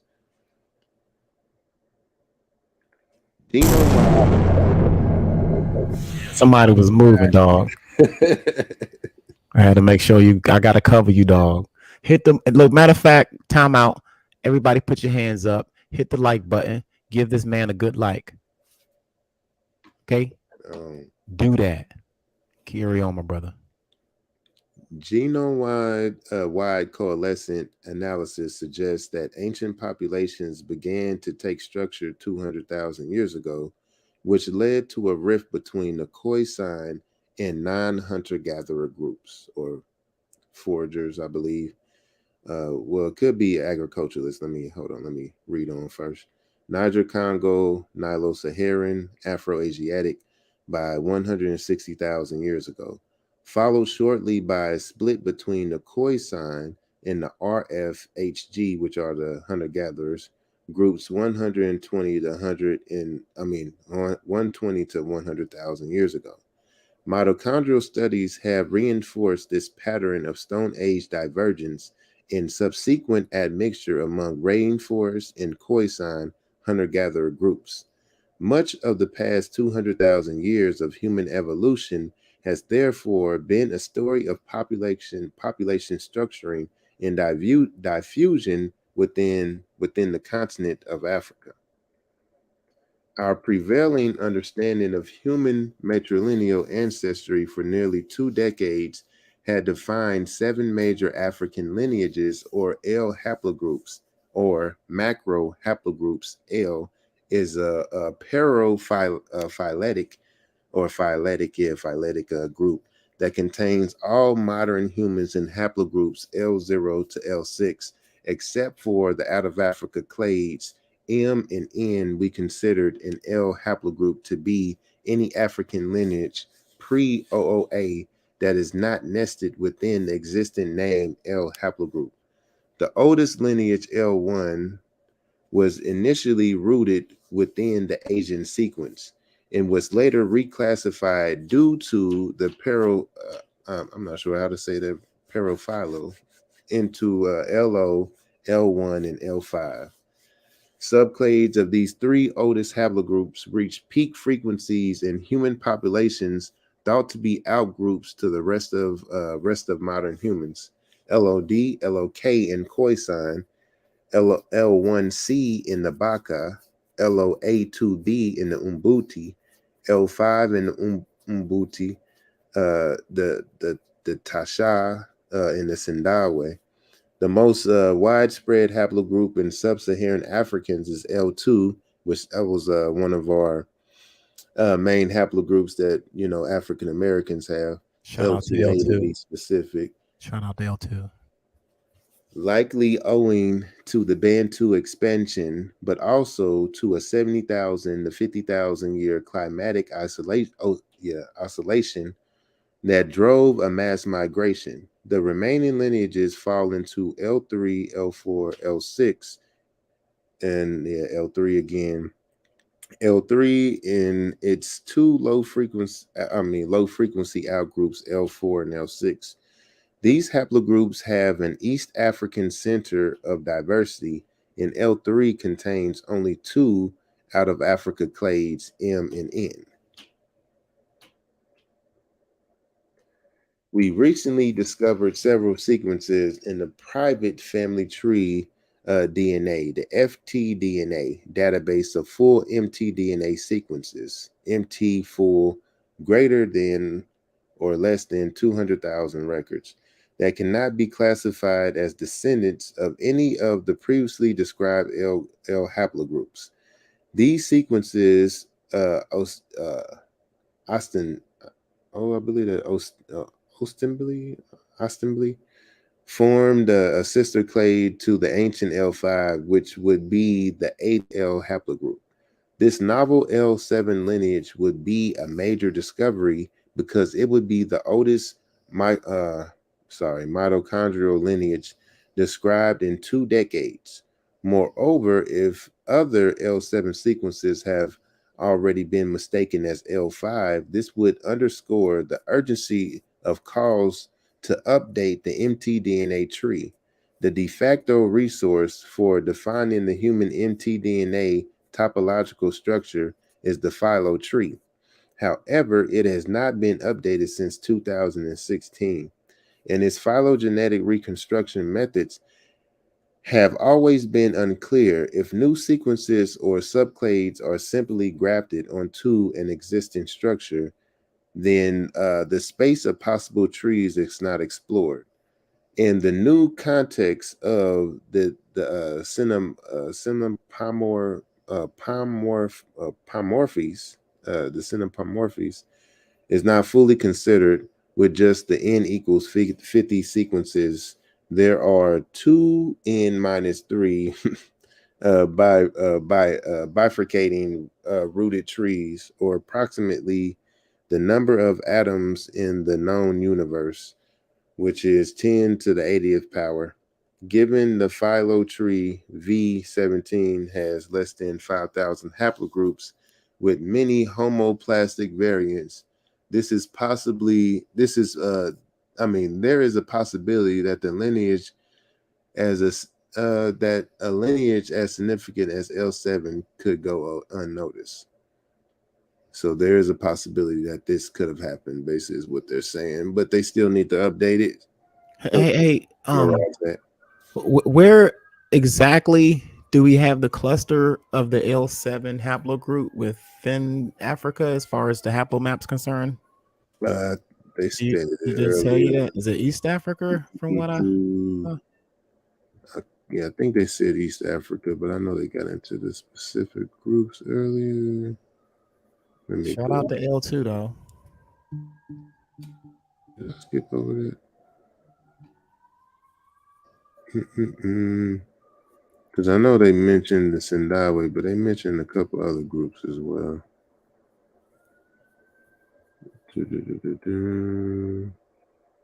Seven measures. Dang, how did I skip over that? I think about East. Y'all don't worry about 5-0 out there. These legal bodies. L5 in the Mbuti, the Tashawa, and the Sindawe. So those are the people that have L5, and the L5 is the one that they mistake. L5 and L7 are the ones that they are mixing up. That could be something different. And this is also why it's important for people to participate, right? Oh yeah, yep. If we participate, they'll definitely knock all this stuff out. Remember, this is not with Americans. Everybody tested. This is only with the testing that has already taken place. This isn't everybody's DNA in the whole entire world. That's why when people say that this is some plot to do something, it makes no sense. They don't have everybody's DNA. to even come up with the algorithm to make it only look like you're African every time you send in a certain type of DNA. They're still figuring it out. That doesn't even make any sense. And like me and Port pointed out, this stuff is aligning with our family history, who has, like, they have nothing to do with DNA, and it's still aligning. So that proves it. Big facts. Yes, sir. So in this study, we had 3 primary goals: define the structure of L7 and its subclades, estimate the timing of their origin, and 3, infer any likely population origins or migration events that led to its current distribution. Our work will shed light on the deep coalescing structure of humankind in the cradle of Africa and offer a new perspective on the most ubiquitous tool in human phylogenetics. So I might skip over the methods. Let me make sure it ain't getting into too much. Yeah, this don't look like it's getting into too much. So next generation thing though. Damn, this is good, dog. So they say Africans have the most genetic diversity. This is what they're talking about. Oh yeah. Yep, even compared to Australians, we got more diversity in there. They got more diversity than other people, but they ain't got more diversity than Africans. That's for sure. In order to estimate the placement and age of the putative L7 clade, we selected complete mtDNA genomes to represent the backbone of the haplotype tree. These include the major subclades for LO, LOA1, LOA2, LOD1, LOD2, LOD3, LOF, LOK, L1, I'm not going to read all those, L2, L6, L4, and L3. Inclusion of the backbone sequences is important to give phylogenetic context and polarity, of the mutations while reconstructing L5 and L7 in their relationships. To reconstruct each of these backbone branches, we selected pairs of sequences representing the maximal topological distance according to the latest version of the phyllo tree in the used haplogroup 2. To infer haplogroups, we verified that publicly chosen samples did not influence the structure of L5 and L7 or other parts of the tree as a consequence of any private or artifact mutations.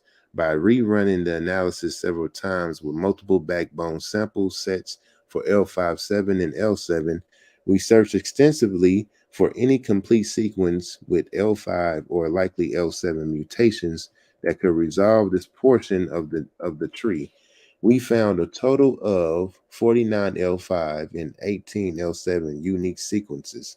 Data sources included FTDNA private collections, Genographic Project participants opting into scientific research, and the 1000 Genomes Project in the academic literature.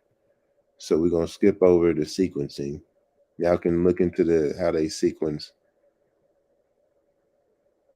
And these are long read, short read sequencing.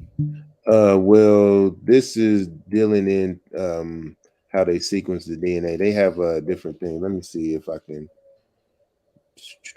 see like Kappa High 5 High Start Kit PCR kit, and yeah, the LR long read PCR. Yep. Then they have the long read. So yeah, the QIA sequences. Those are just the direct name. I just wanted to show y'all some of the direct names of some of the kits and stuff. So yeah, they just getting into the different kits and stuff and how they, the temperatures they keep them at and all that different stuff.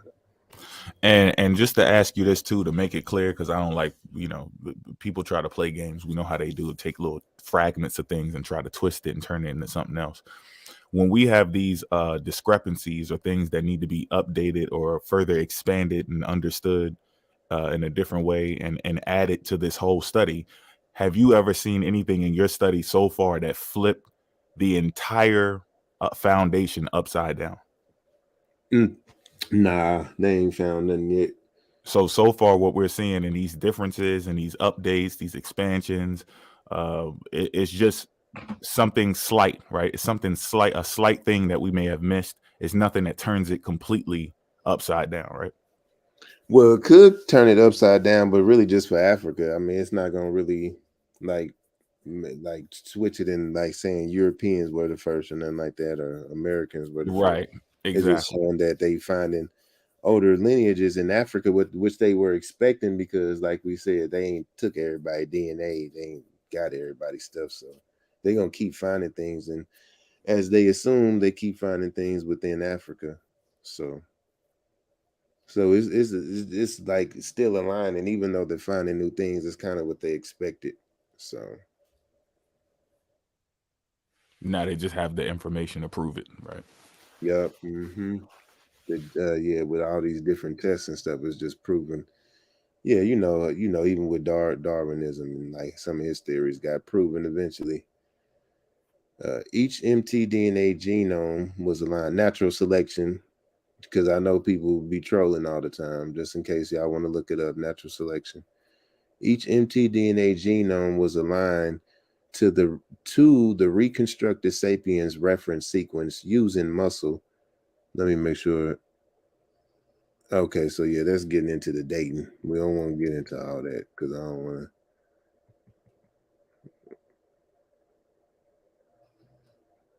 All right, so we obtained haplotype data from a large and representative set of studies focusing on African mtDNA to summarize frequency patterns across the continent. We use haplogrip2 to infer haplotypes from phylotree V17 for both full sequences and control region data. If any sequence was classified by the original authors as L5 or L1E, we used the L5/L7 clade defining variants to determine whether the sequence was unambiguously L5 or L7, or ambiguously placed in L5 or L7. Definitive placement required 100% of the available SNPs for each branch or sub-branch to be positive. With no such pattern in the sister clade SNPs, pie charts, and heat maps were then plotted in R V3.51 for each major haplogroup using the ggplot2. Yeah, so that's really getting into. So I might just get into the results, but I was trying to see, making sure I'm not skipping over nothing that might be important. Ancestral state reconstruction of major population. We use ancestral state reconstruction to find major population patterns in the L5, L7 tree. We used largest possible population groupings to capture old and distinct genetic structure. Khoisan speakers, RFHGs, the Bantu, the Niger Congo, the non-Bantu, like the Nilo-Saharan, Afro-Asiatic, and Arabic. Several sequences had unknown population labels, but did have admixture analysis results from other studies of the ftDNA database, in which case the dominant sub-Saharan population was used. We used an ACE function in the ape package in a discrete model fitted by maximum likelihood procedure. Only ancestral nodes with a high likelihood of one population were interpreted as biologically informative. Ethic statements, all experiments in the study were, so really all that is just getting into what they did, how they did it, make sure they did it ethically, so we can skip over all that. If y'all want to know how they did it, y'all can go back to the study. That's a beautiful thing. And just to add to it, when go up a little bit, back up to a little where it says that less than, you see that less than 0.9. When it hits that 1%, that's when they can see that there's enough variation in the population while they're intermingling and mixing, and it may be different in the sequence. Like it could be, let's say you got 5, 4, 3, 2, 1, and 1, 2, 3, 4, 5. Two numbers may align up with like multiple people. It could be 10 different people who are in the same area mixing, but your mutation or insertion into your DNA can all happen down the line. So you got a sequence going from left to right, and then you also have pairs of those sequences going from left to right. Let's say we got 10 of them, and then from top to bottom you have it going from vertical. And if that change is straight down the middle, there's something going on with each one of those people in that region. So now we're looking at code going from left to right, and then we're looking at them all paired up together, and then we're seeing changes in the code, even though those numbers, what is it, AG? ATCG. ATCG. So it may be a G, a A, a T in different people's sequence, but they all changed at the same exact time in the same place in the same region, and their DNA is different. So they also can use that to match up people and create other groups. Mm-hmm. And mind you, these are groups that I think it's called polymorphism. Yeah, SNPs. Single nucleotide polymorphisms. Phylogenetic reconstruction and divergence dating. 18 unique sequences were found to have the unique pattern derived for the 3L5 I'm saying that wrong. Synapomorphic, I believe. Synapomorphic. Oh yeah, okay. Yeah, These words today been fucking us up. Synapomorphic. Yeah, I'm saying that all wrong. Mutations. Yeah. T34223C, C1243T, and A16166G. Yet negative are ancestral for the other four, 459.1C and A7972G, and A12950G and C16148T, and further derived for 2 additional SNPs. So these are, like we were just saying, single nucleotide polymorphisms. So yeah, just like one of the nucleotides changing from A to G. So yeah, so that's really it. So A6527G and T11809C. They were also found to share the retro mutation at position 195, but we excluded this hypervariable mutation from our analysis. Our BEAST in RAXML analysis recovered a topology that confidentially splits these 18 samples into a new clade L7. That is reciprocally monophyletic with L5 united with the new parent clade L5 and L7. All newly sequenced samples were sequenced to a mean depth of 1,167 times across all sites and 1,402 times at these relevant sites.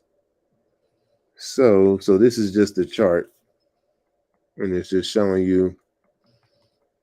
So you got LO still is, the oldest, then L1, and then you have L5, L7, which they're showing how it used to be over here, and now they created its own branch.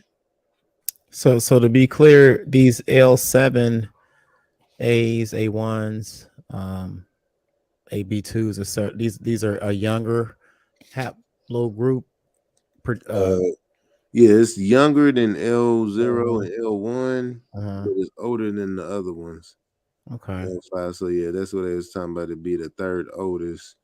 And then within that L5, L7, they found the L7A subclade, which is the oldest singleton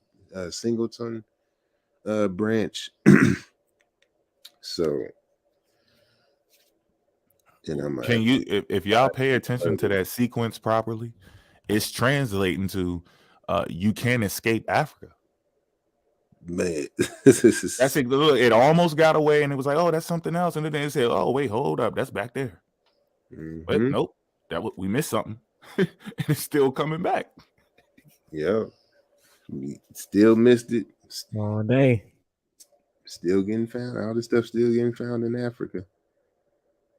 So let me read this. Phylogenetic placement of the new L7 lineage. Major clades are collapsed, showing the existent red in newly discovered blue clades. Defining mutations or clades. Mutations are shown for L5, 7, L5, 7, L7. In the 6 major branches, L7, L7A, L7A star, L7A1, L7B, L7B1, L7B2. Mutations formerly defined in L5B2 that actually define L7 are highlighted in red. So they just breaking down the graph, like they just fully broke it down. So L7 connects all the way back with L2?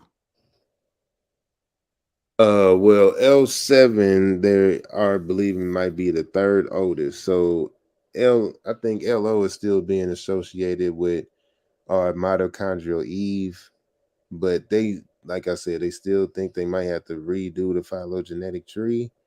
But yeah, L7 was connected to if I'm not L5, mistaken, right? Yeah, I think L5. And then it goes back again because it's L5, right. yeah. It's sitting right there. That L7A is right next to. Yeah, so it was connected to L5, but it made it to its own thing. So to L7 now. So yeah, they had it hidden within L5, and they found that no, it's not L5. It's its own haplogroup that has its own singleton branch that's older than all the other ones. So genetic diversity right there's there, the fam. singleton branch right here that they're talking about, L7A. When they say non-ether beings, that's all they talking about right here. Yeah, we passed 9. Hey, look, it's past 9 now. New haplogroup. I mean, beings. Shit, yo. The new haplogroup. Look at these branches, dog. It's crazy. Now, mind you, this is out of Africa now. For y'all who can't remember, Africa. Connected up in here, but now they just making it as separate and branching it off to being the third oldest. So yeah. The ultrametric time tree, mean divergence times estimated by Beast with the fixed clock of 2.285 times 10 by the -8th power. Substitution sites -1 power year, -1 power are shown. L5, L7 clades are highlighted in blue. Black circles denote clades with less than or greater than 0.9 posterior probability. Open circles denote clades with a less than or greater than 0.5, but a greater than 0.9 posterior probability. And polytomies include any clades that are greater than 0.5 posterior probability. Previous haplogroup assignments in square brackets are denoted as follows. Star equals L5, A equals L5A, B equals L5B, C equals L5C, which is undescribed haplogroup. Another one. Oh, so much Africa. gold. Wow. In the chat. Wake up. Put some feathers in the chat. Put Is some he walking them motherfucking down or feathers in the not? chat. Because he breaking this shit down on a genomic level. You know what I'm saying? And this shit is right. This Pretty is long. It's gonna keep breaking it down the further we go, y'all. So it's gonna clear a lot of this stuff. I'm trying to keep up. I mean, yo, this L5, L7, I'm like, I thought I knew some of this shit. Yeah, So they gotta be they hold on real get quick. you right in the head sometimes. Just Yeah. when you think you got it, the signs coming out, finding some new stuff. So let me get this straight. Like, I got a book. I forgot when this shit came out, but I thought this book was pretty up to date when pertaining to the haplogroups. I bet you if I look in there right now, I'm not gonna see no L7 haplogroup. No. You know what I mean? Bro, I ain't never even heard of that. Because the information is just fresh. It comes out. This, Yeah, this was recently done. I gotta look at the data instead of this new. L7. Shout out to L. We L2 majority, but shout out to the L7. So we killing the 15 genomes. We L0, L7, right? We AOO. We got all. Nigga, we got the V12 haplogroup, nigga. Hey, and look, if y'all caught that shit earlier, what did it say? This ain't even about always being correct. Things are being recorded for mistakes as well. So then they won't miss this again. Now that they got it documented, we know what to look out for. So it's work in progress. I don't know why people think they can come to a conclusion and just go, "Oh no, this shit is all fake." Now you need more data than that. Yeah, that is the inaccuracy that it's still a work in progress. That is what it is.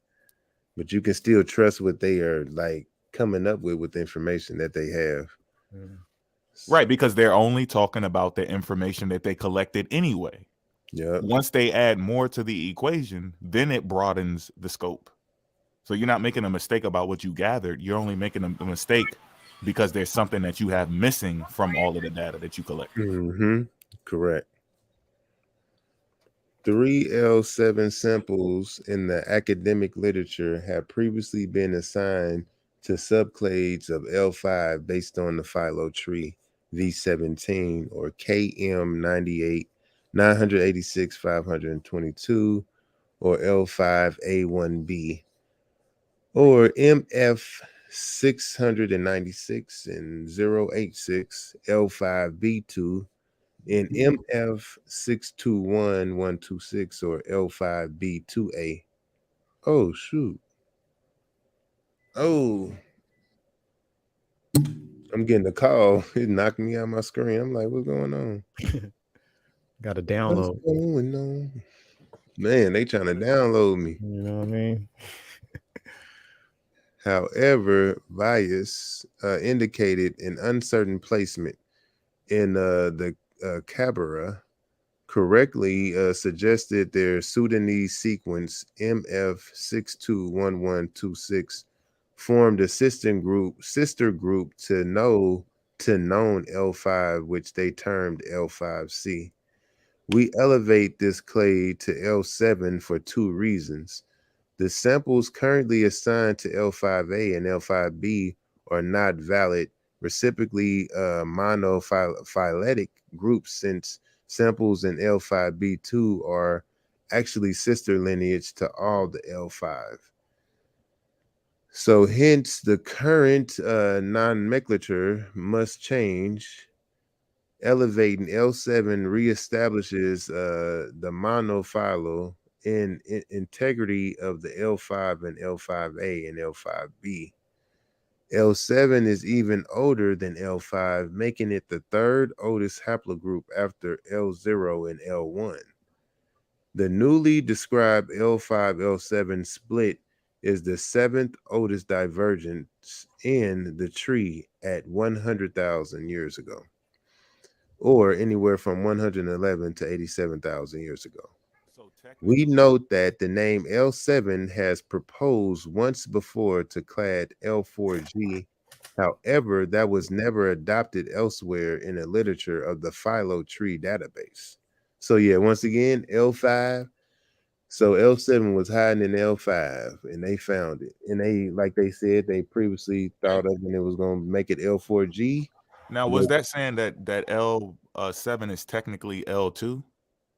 Let me hold on. Let me go back up. Yeah, go to that again. Because that. Which part did you see that at? In addition before to 3 sample previously assigned to L5, we found that L7. I don't know if that says Tanzanian samples assigned generically to L5 or L2, 3, 4, 5, 6. The project is it. The sequence of L7A shares most likely ancestors. Because they got L0 and L1. And L5 was supposed to come after that, but L7 is now the third oldest instead of. So Okay, yeah, yeah. So L7 is the that's why you third, so that would saying be L2. 0, Yeah, 1, 2, right? yeah. So yeah, you're right. So Okay. basically, yeah. But it's 7 because that's when it came. That's when it was discovered. So it was 7. Yeah, that's why they call it L7. Because that's just like with the But haplogroups. L7 came from L5 though, right? Yeah, it came from Okay, L5. I want to make sure we all. But yeah, but you see, because you got LO, God because that's damn. the first oldest, L1 is the second oldest, and it should be L2, but they go to L5. But now L5 is getting replaced by L7. Damn. As the third oldest. So yeah. Because as they gather more data, they gotta update it. Wow. Yeah, So yeah. That's them being honest with the science. In addition to the 3 L7 samples previously assigned to L5 subclades, we found 4 L7 Tanzanian or Tanzanian samples assigned my bad.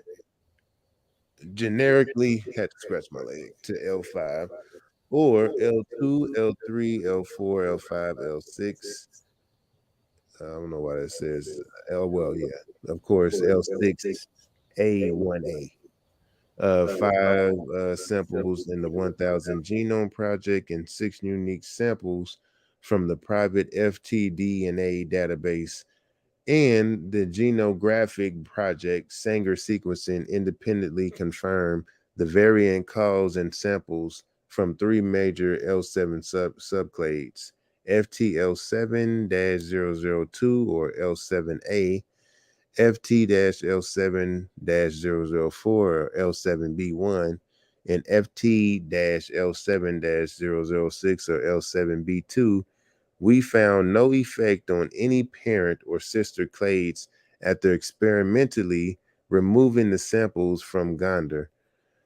Preliminary beast analysis using the relaxed log normal clock showed little rate variation across branches, justifying the assumption of a strict clock. One sequence within the L7A clade shares a most recent common ancestor approximately 79,000 years with its sister clade L7A1. 2 first cousins were found to share this identical sequence F2L7001 and FTL7002. Both individuals are primarily European descent with South African matrilineal ancestry. The L7A lineage is therefore the oldest autopomorphic sequence currently known in the human mtDNA tree with 27 derived SNPs. Mean divergence estimates and mutations for major L5 and L7 subclades. So let me see. Clade parent, mean years, base pairs, stem length, posterior probability, and mutations. So this is getting into, so for L5, let me just stick to one. So L7, this is the parent, L5, L7. So L5, L7, this is the parent for them. Oh yeah, L2, L3, L4, L5. Okay, I see what you were saying. So this is the parent to L5 and L7 clade. So L7, this is the parent. L7A, this is the parent to L7A. L7A star, this is the parent. So what you were saying was true. So L2, L3, L4, L5, L6, L7 are all the parents of the clade L5's apostrophe 7. I think that's what that is. Let's break it down a little bit more. So how many base pairs? I believe 91,476 to 104,169. Oh wait, I'm tripping. 104,169 to 78,614. Stem length 8,485. this posterior probability one, and then the mutation. So this is where you find in the mutations right here, A65227G, and then T118009C. So they're just doing that for each one. Yep.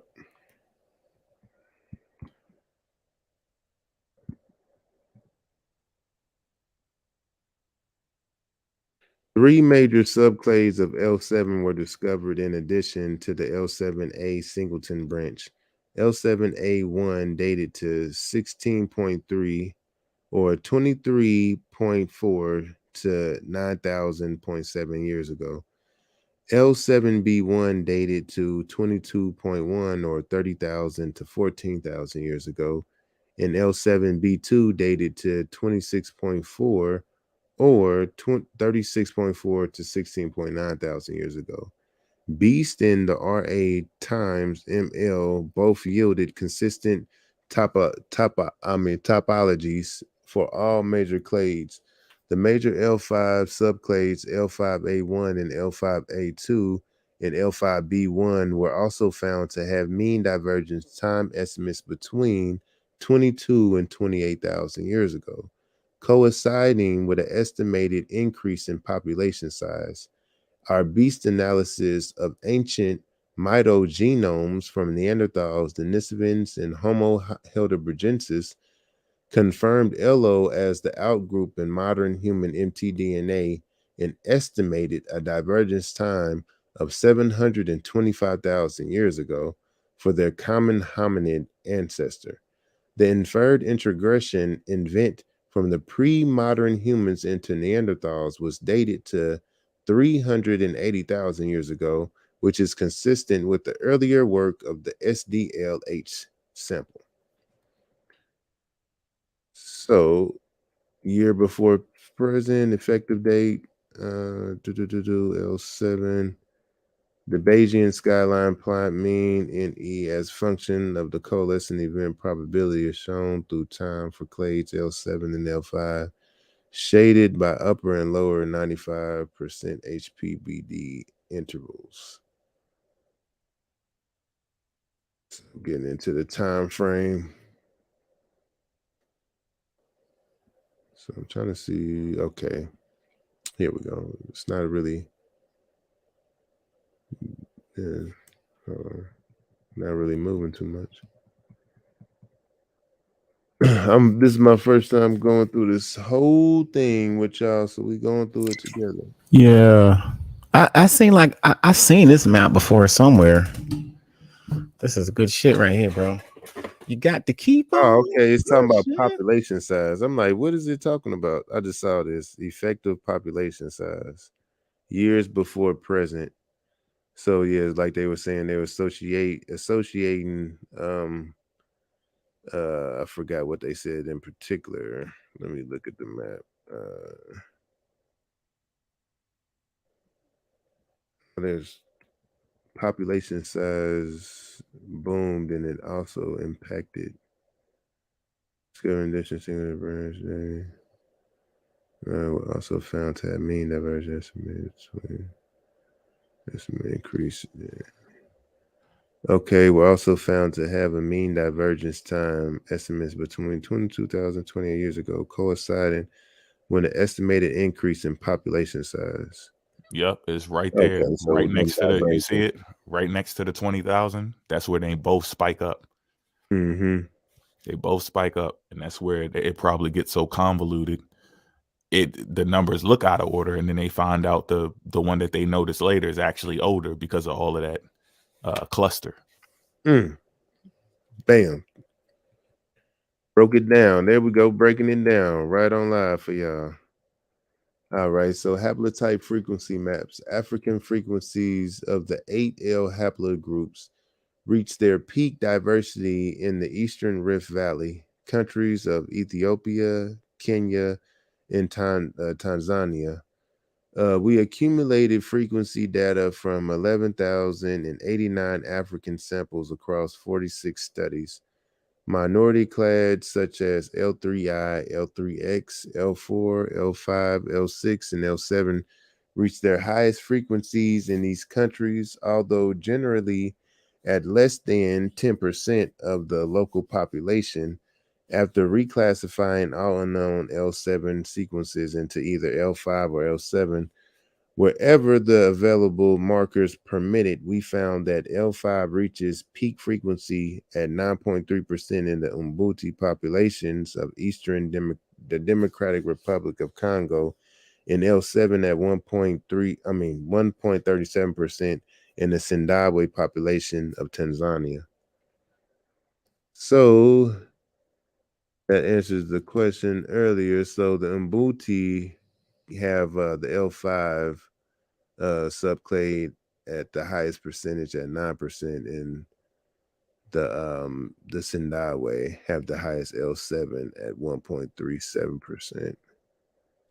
Non-ether beings, son. Let's break these graphs down. Distribution of haplotypes. Okay, yeah, so this is haplotype distribution by population, frequency of each major haplogroup by African country with color codes. Okay, so yeah, so this is just getting into where each one of these haplogroups are mainly found. Here we have LO, L1, L3, L4. We're more mainly interested in L5 and L7. So we're looking at these blue colors. I'm trying to see where. So it should be over here. Yeah, East Africa. Yeah, I can't make out them colors. Oh shoot! Oh, I was about to say, what's going on? All right, so yeah, we can see it. Yeah, you can barely see it over here. Is that gray? No, I think that's gray. Oh yeah, that's gray. M and N. Yep. Okay, so dang. Okay, I'm liking this. I'm liking this haplogroup map. So here you go. You seeing the L5 over here, Ethiopia, Kenya, and L7. That's even lighter blue. Well, I think that's the light blue right there, ain't it? I can barely see these bad boys still. I see them. You got to blow it up. If you zoom in, you'll can you see zoom it in? It's little slits. Oh, okay. And I guess yeah, they small as heck. Yeah, when the population went up in those areas, yeah, they said got 1% suppressed. and Yeah. 9%. Yeah, so yeah, that was a Hey, small. Mo, it seemed like your mic is out or far back or something like that. Yeah, those are small percentiles. Seem like you're far away. All right, good. Yeah, there you go. All right, my bad. Yeah, they were like small slits. But yeah, y'all could all y'all got to do is look it up. You got to study, check it out, and look at them little slits. Yep. So that's where they saying people with the L5, L7. That's where it's originating people who have it now. So yeah, I want to say mainly people who have it now, who they're finding it in. Ancestral state reconstruction of major population. Recent subclades of L5 and L7 tend to share common population groupings, although older subclades have far more uncertain population origins. We use the population classification scheme that attempts to group the 221 recorded African American populations in our dataset into 7 major population lineages. For example, we found that L7A1 is comprised entirely of Bantu of the Luya in the Swahili ethnic groups in Kenya. In contrast, the 4 L7B1 samples are associated with Afro-Asiatic groups in Ethiopia and outside of Africa in the Middle East. Cushitic and Semitic admixture for 2 FTDNA customers from Dubai and Ethiopia, Jordania, and Jordanian and Palestinian history in a third. The 4th sample with Sudanese background cannot be unambiguously grouped. The multiple occurrences of L7B1 outside of Africa are peculiar and would require further sample discovery on either side of the Red Sea to help establish geographic origin for the subclade. Similarly, L7B2 samples from the FTDNA have Ethiopian origins and Semitic Cushitic admixture in 2 cases of the Yemeni origin in a third case. Okay, so they're saying with some of these specific subclades, they're finding them not only in Africa but in the Middle East. They're getting into L7B1 mainly. So yeah, so that is interesting. That's Yeah, crazy. I'm wondering if the Natufians are included in that. That's a Because the good question. Natufians they find over there in Palestine or the biblical Canaan area, where I think they go back to almost 20,000 years, 15 to 20,000 years, and they already Could be working with metal. mistaking them for Middle Eastern, but they really Exactly, and they could really be African. That's crazy. Ain't that something? We are learning and cooking at the same time in this motherfucker, y'all. Importantly, the 4 Khoisan speaking Sindawe people form their own 4,000-year-old subclade within the 26,000 subclade L7B2. An analogous pattern of primarily Bantu or Afro-Asiatic clades is seen in the L5A and L5B topologies, which circumscribe smaller subclades of foraging populations. For example, an 8,000-year-old subclade of the Mbuti of the RFHG people is found in L5A1, and a 1.7 thousand-year-old subclade of the Khoisan or the Tashawa people is found in L5A2. The L5B star lineage is only known from a single sequence shared by 2 Khoisan Shu individuals in Botswana, whose most recent common ancestor with L5B1 lived 40,000 years ago. What the heck? This is crazy. Bruh, Africa just make things too complicated. It could all be so simple, but they had Africa in this. Now, Shout of the Sun got the funniest comments, y'all. Right. Hey, and look, we ain't ducking this shit. We not ducking this shit. This is the shit that they trying to take shortcuts on. They know that. Hey, bro, listen, they know that this shit is real, bro. This is naturalism. Yeah, the naturalists.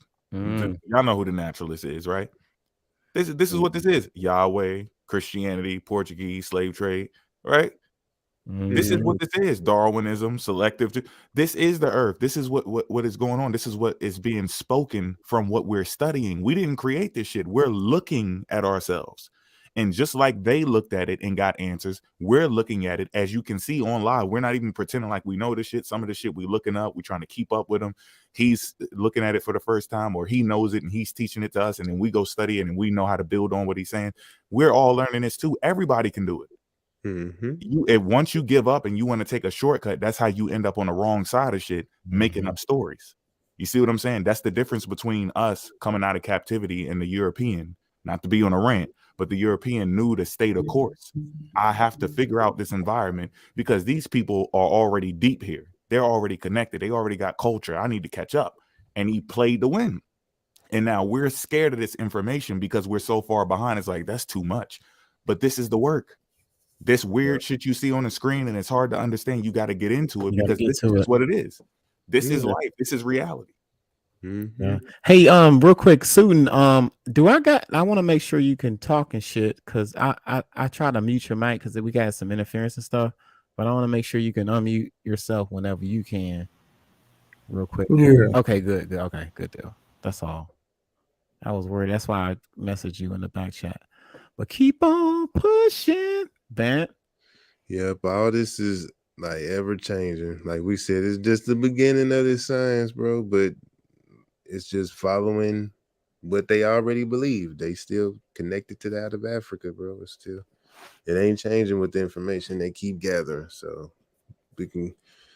So even with this new haplogroup, they are saying it's the third oldest, but What I was getting wrong is the singleton branch is what they believe is the oldest subclade branch. So the L7A. But yeah, but the L7 is the third oldest haplogroup. But like they said, they still thinking about redoing the phylogenetic tree just because it hasn't been updated since 2016. Discovery of an ancient lineage. Discovery of an eighth L haplogroup that diverged 100,000 years ago and has coalescence time of 90,000 years ago is an exciting but unexpectedly late advance in human mtDNA phylogenetics.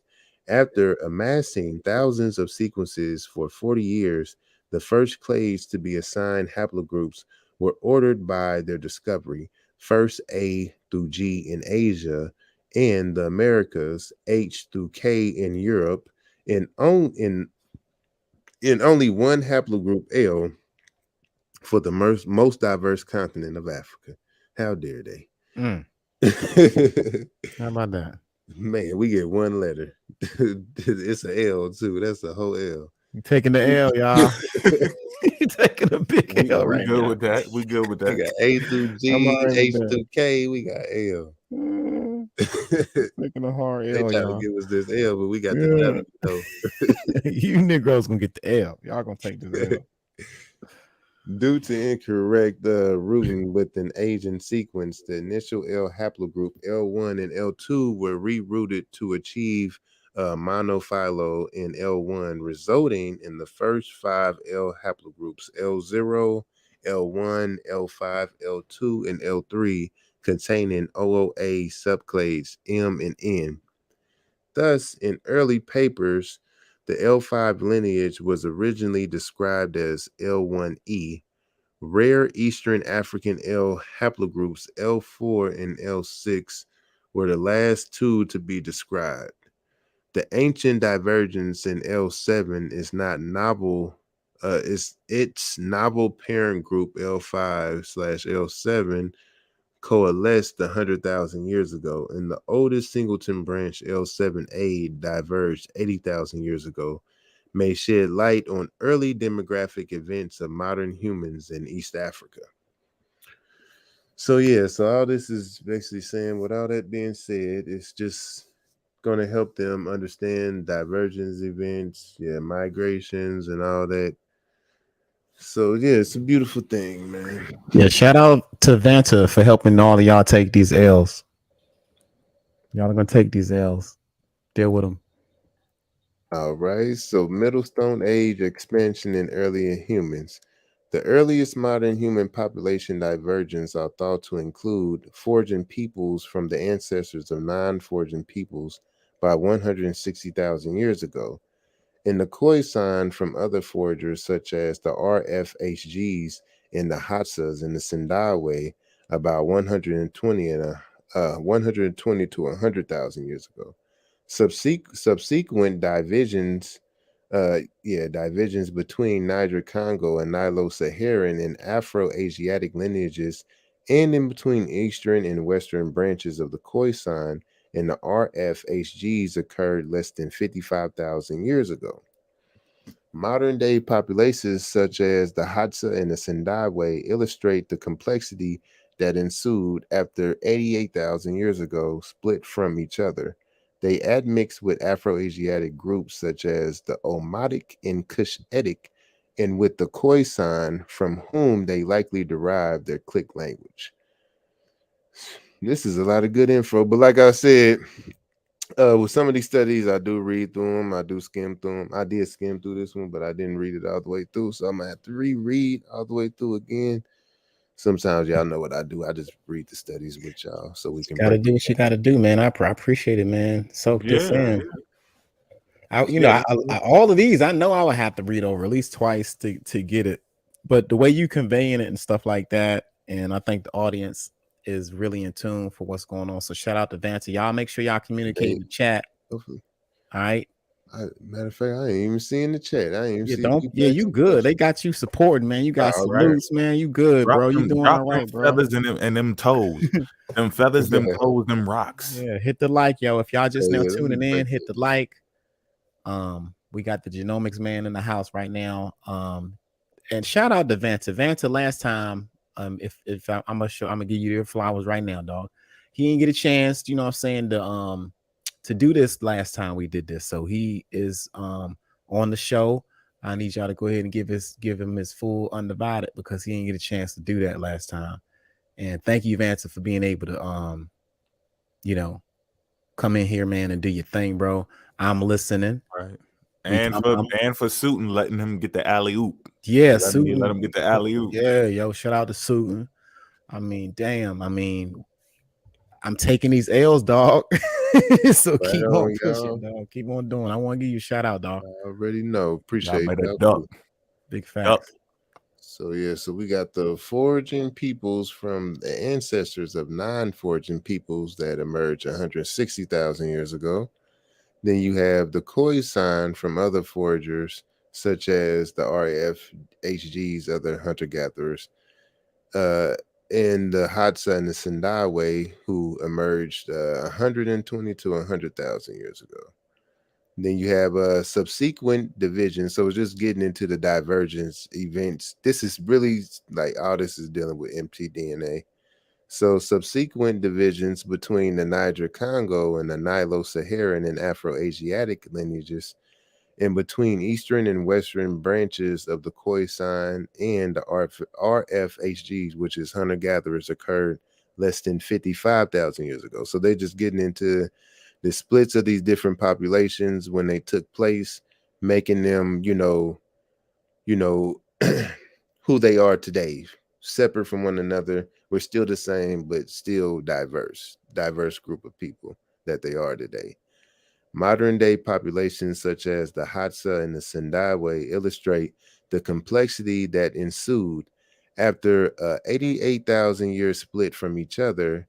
The Hadza and the Sindawe, wow. They admixed with Afro-Asiatic groups such as the Omotic and Cushitic, and with the Khoisan, from whom they likely derived their click language. All right.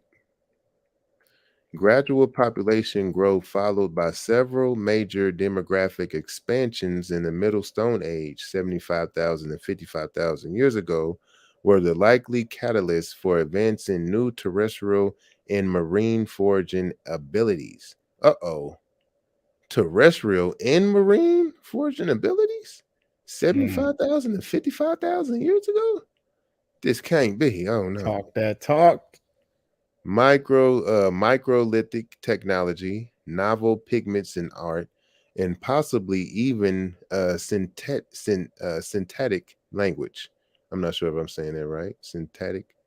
Although most African populations retain a genetic signal of expansion from 70,000 years ago, or as early as 110,000 years ago in East African Nilotic groups, serial bottlenecks have largely erased this expansion signal from hunter-gatherer groups.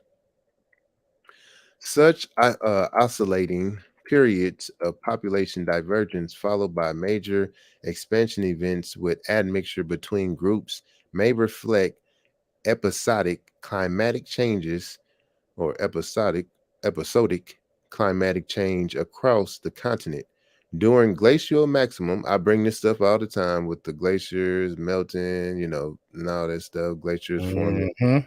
Reduced forestation has resulted from increased aridity and desertification, restricting humans to lake shores, rivers, margins, ocean sides, and highlands of Kenya and Ethiopia with persistent canopy cover.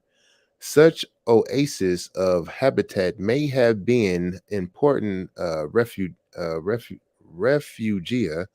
I believe, refugia, during the arid OIS 6 period from 200,000 to 125,000 years ago. If woodland habitat was favored by humans as a source of water, food, and protection from heat and predation, archaeological and climatic evidence suggests an improvement after this period. However, East and tropical Central Africa show inverse populations abundance, especially from 100,000 to 60,000 years ago, with an increase in Central Africa and a decrease in East Africa. Change in the monsoonal, I talk about this too, the monsoonal patterns cause wet periods in Africa during 145,000 to 120,000 years ago, 110 to 100, to 95,000 years ago, 80 to 65,000 years ago, and 55 to 50,000 years ago. And simultaneously, arid periods in Central Africa, including a mega drought from 115,000 to 90,000 years ago, volcano activity caused by a series of caldera, I think that's caldera, collapses along the Eastern African Rift system also likely made the region uninhabitable for segments of time. Thus, asynchronous pulses of climatic and tectonic instability likely forced human dispersals back to the fourth across the African continent during much of its prehistory. So it was all kind of stuff going on. Volcano activity, the caldera collapsing, mega drought. So yeah, it was just a whole bunch of stuff going on in Africa. And this is, during where? Hold on. I think people missed that. Where at? In Africa during the same time frame in which people are starting to try to leave out of Africa. L7 and L5 haplogroups diversified 90,000 years ago. During this complex period of climatically driven divergence events in East Africa that coincides with the end of the favorably wet conditions in the East African cradle of mtDNA diversity and the end of Western superdrought, which may have pressured the slight western and southward expansion into the Eastern Congo Basin and Great Lakes regions of Western Tanzania. Other major lineages such as L2 also arose in West Africa at this time before later returning eastward. Both haplogroups L7 and L5 retain minor subclades that are purely foraging groups. The Sindawe people of Tanzania, in the case of the L7, and both the the Tashawa, the Shah, the Khoisan, and of Botswana and East RFHGs of the Democratic Republic of Congo for L5. Each haplogroup also reaches its peak frequency within those populations. This pattern may hint at an original autochthonous population that founded these two clades. If Khoisan RFHGs in the Sindawe foraging populations had relatively small sizes compared to the groups they have recently intermixed with, genetic drift would be expected to drive higher rates of lineage extinction. Previous studies have surmised this process to explain high haplotype frequencies in many foraging groups, LOD, LOK across the Khoisan groups, in L5 in the Tishwa, in the Shah Khoisan, LD in the Damara Khoisan, and L1C1A and L1C4 in the Baka RFHG, which are the hunter-gatherers. The LOA2B, L5, L2A2, L2A4 in the Umbuti RFHG hunter-gatherers, and L4 in the Sindawe and Hadza, and now L7, formerly L5 in the Sindawe. Woo! They sound like goodness. That sound like some adjustments. That shit is getting cranked. So they got all them down to the specific people they mainly find these haplogroups in. Now how can you not trust science if it's willing to be adjusted? Man. Like, come on, everything else is set in stone. This is the only thing that's maneuvering and learning, right? You're learning, you're moving forward, the door is open, you're open to new interpretations. Everything else is closed off. And that's why they so aggressive. That's why they got to make up some wild, crazy shit, because they're not studying and learning anything. They're not adapting. They're not trying to figure out anything. They already have it figured out. That's cap. How could you come here and figure out all of this shit this early? And Vance is, like, to us, he's a master with this shit, but I'm pretty sure in his head he know he got more work to do too. But that's how far he is ahead of us with this shit, because he can understand it to the point we got to keep asking him questions to see if we understand it, right? Because we get it too. We up there a little bit, but we gotta go. Wait, do I get it? Did I read what you just read? What I heard? I gotta check it out. And everybody else they already ran through all this information, and they know that it's fake. How did you come to that conclusion? And people are still studying it. That doesn't even make any sense. Yeah, they crazy, bro. It's insane. That shit crazy, really. It's insane. We're non-ether beings and shit right now, y'all. That's why we be like, bro, if they find that, they would definitely add it to the tree. They are not gonna be like, oh, I don't want to add it to the tree. just like, bro, I don't understand what they be. Damn. I'm not gonna add this stuff. They would lose their whole career. Not only that, bro, they get famous out that. Nothing happened to them. They get famous. Population history is rarely represented by any single genetic locus such as mtDNA, population history. For many reasons, phylogenies are diverging, whereas populations are usually reticulating, since most populations are products of admixture between ancestral populations. Genetic drift causes lineages within smaller populations to be lost faster. And 3, incomplete lineage shorting, fueled by drift, can prevent any single locus phylogeny from tracking the correct branching order of population. So yeah, this is some of the things I get into. Admixture of ancestral populations. So they're saying when people mix, certain haplogroups can get replaced or they can go away completely. Genetic drift causes lineages within smaller populations to be lost faster. So yeah, so when I was getting into, well, that's introgression, but yeah, genetic drift, like for some reason RY DNA or our genetics are getting passed down our haplogroups instead of the other populations. Ours is winning out. One, because we have a larger population. So yeah, smaller populations going to lose out because it's going to be consumed by the larger population in their haplogroups. Incomplete lineage sorting fueled by drift can prevent any single locus phylogeny from tracking the correct branch and order of populations. So yeah, anything being incomplete, you ain't gonna be able to track anything correctly. So that's it.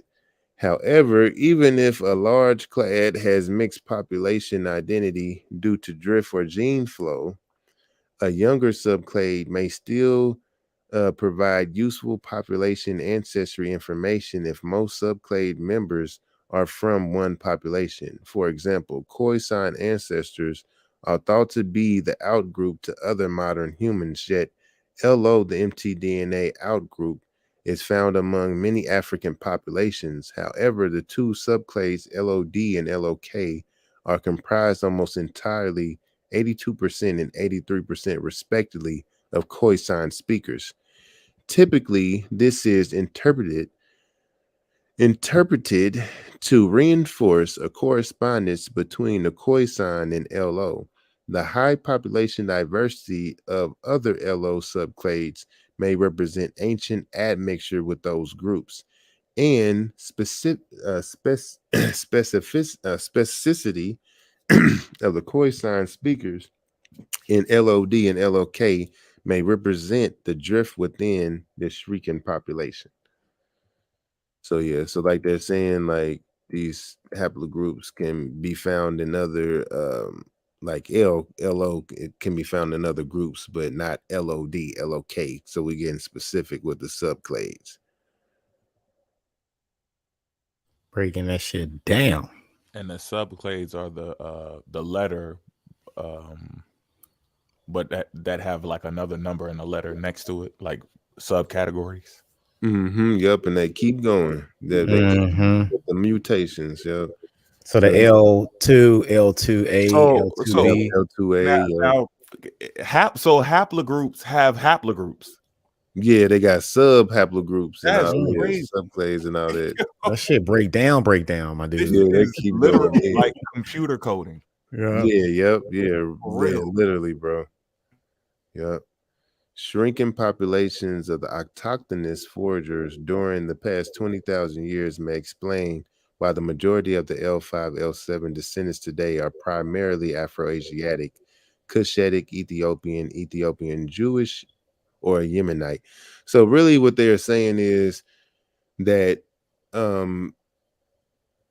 like the the transition from seeing this haplogroup in one population to another can be because a lot of different things, like that population just not surviving and then the other one surviving more, or an admixture event taking place. So yeah, it's a lot of things that can occur. So they just don't want to draw conclusions. They want to be sure. Or Eastern Bantu, the Luya.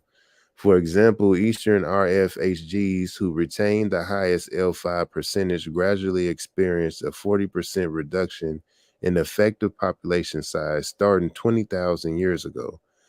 Let me slow down. This because I'm getting a little tired. The simultaneous sevenfold increase in pre-farming populations suggests that non-foraging populations expanded and possibly subsumed many rare haplogroups by female gene flow. This would explain the long stem lengths for L5A, L5B, L7A, and L7B, with more recent coalescence times of 20,000 years ago, coinciding with a higher growth rate. The mtDNA and the ethno-linguistic diversity in East Africa is unparalleled in the continent, largely due to the coexistence of ancient linguistic and genetic groups such as the Omotic, the Cushitic, the Semitic, the Nilotic, and the Chadic. Admixture with these expanding groups may have preserved this exceeding rare L7 lineage. West African Bantu farmers expanded eastward and southward 5,000 to 2,000 years ago, assimilated with most local genetic linguistic groups, leading to their having 15 to 25% ancestry from West RFHG's Khoisan and Afro-Asiatic farmers. This second wave of admixture may be the source of the Bantu ancestry in L7A1 and many subclades of L5. The 80,000-year-old relic sequence L7A star from a primarily European woman in South African matrilineal descent is very intriguing. It exposes the process of lineage extirpation, either due to tens of thousands of years of low NE or a recent bottleneck, or both. Given that there is greater than 1% detectable sub-Saharan ancestry in the individual, and the next closest sequence is 80,000 years removed, it is imprudent to speculate about the history of this lineage. With time, the intensive sampling in southeastern Africa, it is possible more that L7A star sequences will be discovered and will help resolve the mystery. So they not trying to say white people are the ones who came up with this. They trying to say it's surprising that this white person has this haplogroup because it just popped back up, and it's showing how some of these haplogroups can just pop back up at people. So that's why they bring the white lady up. They don't come from the white people. These devise the human mtDNA tree. The L7 sequence remained undiscovered, partially due to its rarity. Only 18 unique full sequences are currently known, and the two Man, forgot this already. Send that. What was it again, bro? Synapmorphic. Man, come on, brain. I'm trying to see the word. I know how the feeling you feeling right now, bro. My brain is like, no. Synapomorphic. Synapomorphic. Yeah, there we go. Synapomorphic. Man, my brain was like, you can do it. I know. I was like that. That's why you just keep reading and talking, dog. That shit fucks with your brain a little bit. You doing it out loud. Go ahead, bro. Man. Okay. All right. SNPs for L7 are in the coding region, thus making them invisible across numerous control region datasets. However, 12 of the 18 full sequences were already publicly available. The phyllo tree and other semi-static reference trees are also in need of the continual re-estimation to avoid overlooking important topological changes such as the L7 clade. So-called phylogenetic placement methods that use a fixed tree topology as prior information to assign unknown sequences have their place, particularly when the sequences do not differ significantly from known sequences or in metagenomics. However, any new sequence added to a tree alters the context of ancestral and derived states, which is why heuristic algorithms such as the TBR or NNI are normally employed in modern phylogenetics to explore optimal tree space. So we still working on it, y'all. It's cool. So all y'all with the extra conclusions and all that, just stop. Because what we always say, we just say off of the evidence presented, this is the dominant theory, and we can prove it. There you Correct. go. Exactly. That's it. And I don't know why the hell y'all gave up so early. Man. Because you're working with nothing. At least this door is open. You falling for Kool-Aid tricks and spaceship games. This is actual data, and you have a say-so in the studies. Yep. Just present your evidence. You understand the data. If it has a support to it, is part of methodology, then you get to your conclusion logically. It makes sense. It doesn't make a damn difference. And even if nobody recognizes you today, at least you left that evidence for people later on, because there's a lot of people who are not alive who predicted some of the stuff that we're talking about today, and they never got to see it. Yep, you can be the new Albert Perry. Exactly. Right. Get bands and everything. Everybody be talking about you on TikTok. I forgot where I left off. Oh yeah. My bad. Often in human mtDNA. Oh, it's all good, bro. Phylogenetic studies maximum forget how to say that.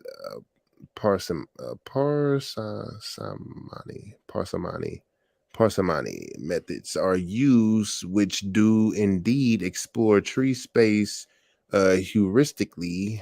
However, MP uses the optimality criterion of fewest changes, minimum homoplasy, which is not often true, with increasing time spans and faster mutation rates of hypervariable base positions. A common issue with the MP is long branch attraction, whereby unrelated branches that experience large amounts of evolutionary change are erroneously placed together due to shared mutations. So yeah, sometimes people can share DNA just because, of shared mutations or their environment or whatever, but they're not really actually like closely related. So they got to cipher through that as well. Independently, is that because they can go through the same thing in their environment? Yep. And then change like like if both sides of the world had like some really cold weather. And, right, so that they'll both go through the same type of mutations, but it'll match, but not because they mixed. Is that right? Yeah. Yep. That's interesting. They got the same ancestry. Yep. But yeah, because they went through the same conditions and the same mutations. Independently derived mutations can be shared for many reasons in mtDNA. Okay, they're about to go through most of them. Included rapid mutation rate causing convergence by chance. Okay, so by chance, but also selection by mitonuclear compatibility, which often sorts heteroplasmies according to the nuclear genetic background. Maximum likelihood and Bayesian methods are more ideal for phylogenetic reconstruction of nucleotide sequences because they explicitly model site rate variation in between lineage heterarchy, I believe, although in theory, all methods should converge on the same answer if given informative data. What is needed now is a periodic re-estimation of the mtDNA tree that incorporates all complete sequences worldwide and then accurately classifies unknown sequences using the novel reference tree.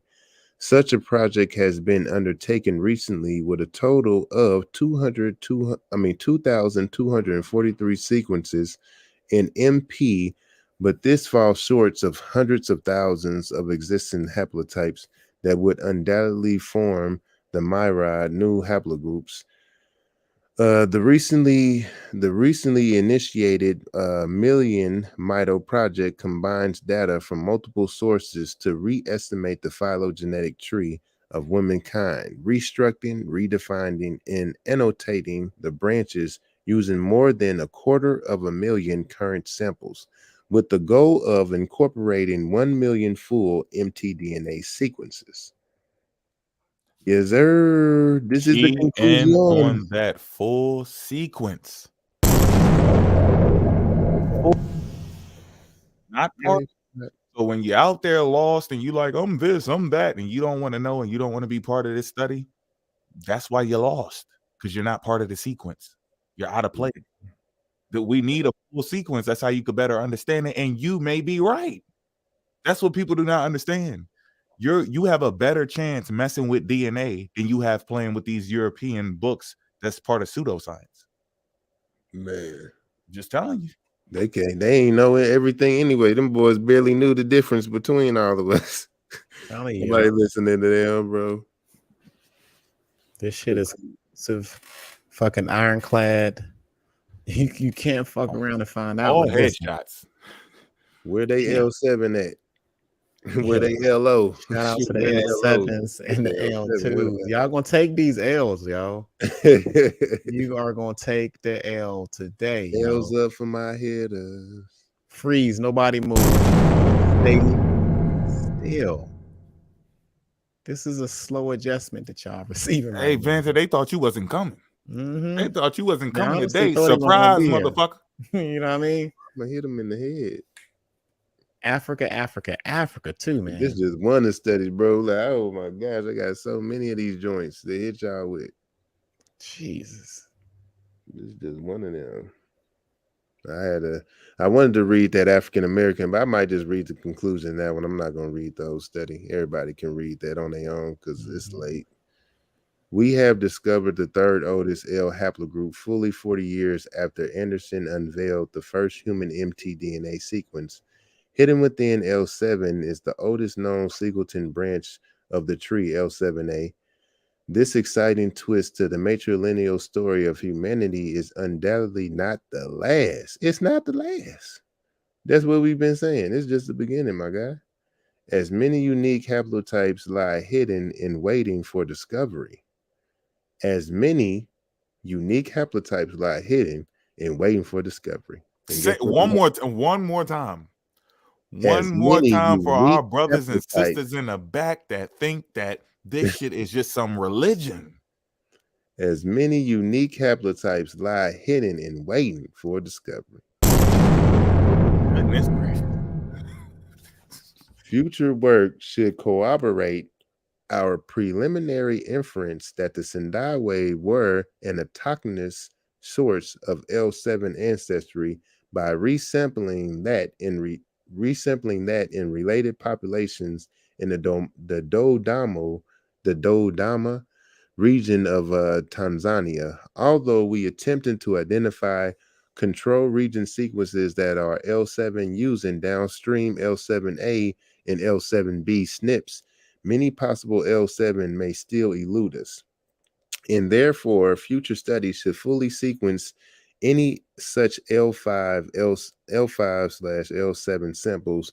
We encourage the human mtDNA research community to seek out other ambiguously placed haplotypes based on the phylo tree as potentially new L haplogroups or other rare misplaced haplogroups. A global initiative to catalog and re-estimate the phylogeny for all full mtDNA sequences, such as the Mito project, should aim to more efficiently track the evolving shape of the tree of womankind. My beautiful black women, this is about y'all. So this is just the maternal lineage, just getting into the oldest. You know, they got the mitochondrial Eve, which is in the LO, but L7 is, you know, now the third oldest, but it has the oldest subclade, L7A. So yeah, so now we broke this all the way down, read it all the way through, and now everybody know what L7 is, and y'all can go tell them. Be like, where y'all L7 people at? AOO. That's right. Where they at though? Yes, sir. We tried to tell y'all. Right. We tried to tell you. They wouldn't listen though. You just would not listen. We tried to play along with the TikTok shit. We try to get involved and play. Oh, yeah, I like playing on a slide, and you like to play on a swing, but that's not what we doing. We trying to show you how the park is built. Yeah. They don't want to listen. They don't like listening. You just want to throw mulch at people while they swinging. You want to throw mulch at people while they trying to slide down the slide. You want to throw mulch at people and call them monkeys because they swinging on the monkey bars. You confused. Motherfucker's crazy, man. Oh, it's ape shit. Y'all gonna take these L's. It's definitely ape shit. You gonna take these L's. Damn, family. And he brought sevens. He brought L's and sevens. L7 wieners. Family, if y'all just now tuning in, y'all are late to the show. Hit a like if y'all just now coming in. If y'all haven't hit the like button yet, go ahead and hit that like, thumb up this video. This is some y'all took a lot of L's today. Banter closed out with a lot of L's too. I got one more for them, but we've been talking about. This one was published in 2006. I want to keep looking into it, but I just want to read this conclusion. Go ahead, bro. Go ahead. Do your thing, bro. Let me make sure I go to the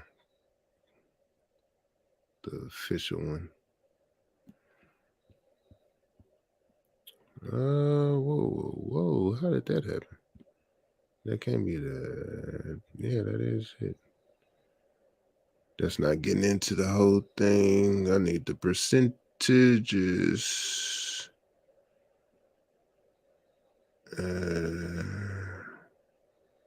Just trying to make sure that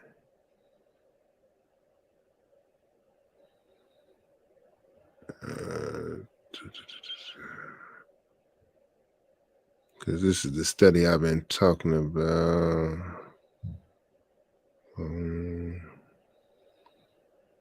Because I just want to show people where it is in the study, and then everybody can continue to expand upon that. That's for the. Wait, is this? No, this is it. I'm confused. I don't see where it's at. If y'all don't put them feathers in the chat, those was all headshots. Yeah, straight up. All headshots. The faces is in the back. Put your African feathers in the chat, y'all. African feathers.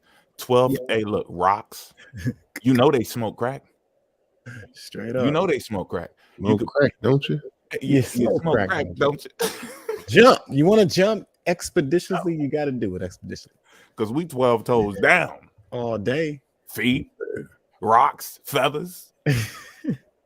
Yo, we are 9 hours and 40 minutes in on a live, ladies and gentlemen, pushing all types of shit in.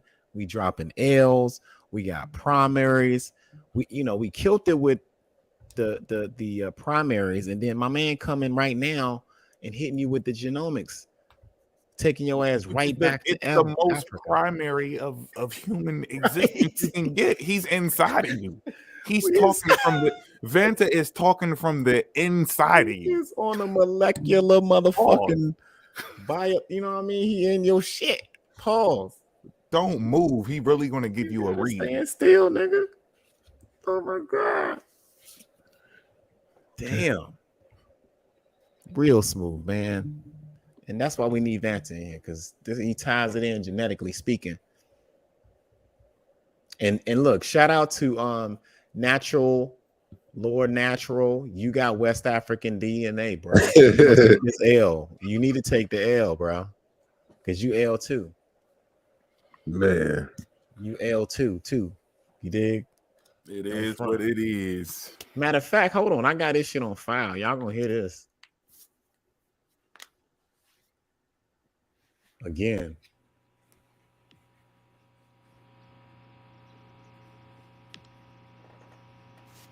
All three. Okay. My results. It says Nigerian 38%, Cameroon, Congo, West Bantu people 18%, Ivory Coast, Ghana 14%, Benin, Togo 10%, Senegal 5%, England. Well, you just interested in the African part, right? Mostly I just wanted to see what percentage wise of African DNA is running through your veins, my brother. Okay, it says 30. Well, we got that part. Okay. Nigeria's East Central 2%. And that's all I see. Oh, yeah, Mali 4%. That's all I see concerning the continent of Africa. Okay, good deal. My second question was, how much Native American ancestry do you possess? Well, according to Ancestry.com, again, it says I have Indigenous American, Bolivia and Peru 1%, and Indigenous Americans, Mexico 1%.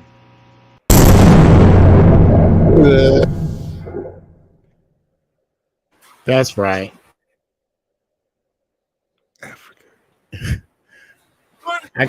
It's a storm, right? Every time I'm on the live, yo, there's always a storm around. Hey, bro, we already said what it is, bro. It's April showers, man. This shit is April showers. It's on top of your head.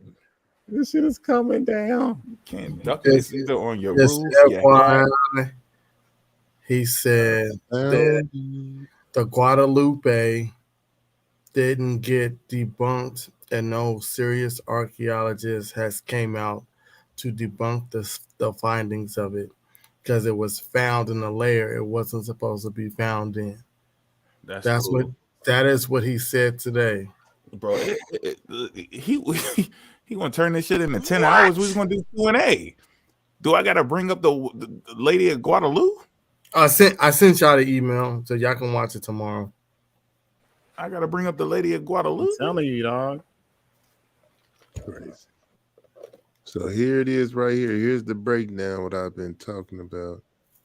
I can't see your screen if you're trying to share it, bro. Oh, shoot. Dang. Yeah, brother. Peace to the chat. Peace to everybody in the motherfucking chat. Keep your hands up high where I can see them. Hit the like button. Stay your ass still. We got motherfucking full pushing in. All types of shit's going on. Don't mind the smell. You should have wore your mask today, okay? Don't move. Do not move. I'm sharing my man's screen right now. You got full autonomy right now, brother. Go ahead, man. All right. So this is getting into African American mtDNA. So the LO macro haplogroup comprised of 4.1% of the total macro haplogroup. L1 macro haplogroup comprised of 19%. Consistent with 50%. L1B. I'm trying to see. Hold on. This is a total macro haplogroup with the majority of its constitute haplogroups 53% represented by L1B, while the rest 47% belong to L1C. The L2 macro haplogroup was at 29%, was predominantly at 67.3% represented by L2A haplogroup. Hold on, that's a little too much jazz. I wanted to get it to something similar, a simpler breakdown. Here we go. There we go. I found it. I'm gonna read this real quick. The distribution of haplogroups in our data set is similar to those reported in other African American populations. In agreement with the published data, our study found that L2A is the most common haplogroup among African Americans, and L2 is West African. Boom, boom, boom. So that's the most common. Many of the Africans brought to the Americas during the 18th century came from West Africa through the Atlantic slave trade. This explains the high rates of L2A haplotypes in both African Americans and West Africans. Some haplogroups in the Reach cohort were found in different proportions compared to the other published populations. For example, 11% of individuals sampled in the SWGDAM multi-center study were haplogroup L1C at 8.1%. In L3B, by comparison, 8.7% and 3.8% of African Americans in the Reach cohort were L1C and L3B haplogroup, respectively. A plausible explanation. Let me skip over that. So a fraction of 17.1% of our study population was identified as being potentially of admixed population of origin other than African and European populations.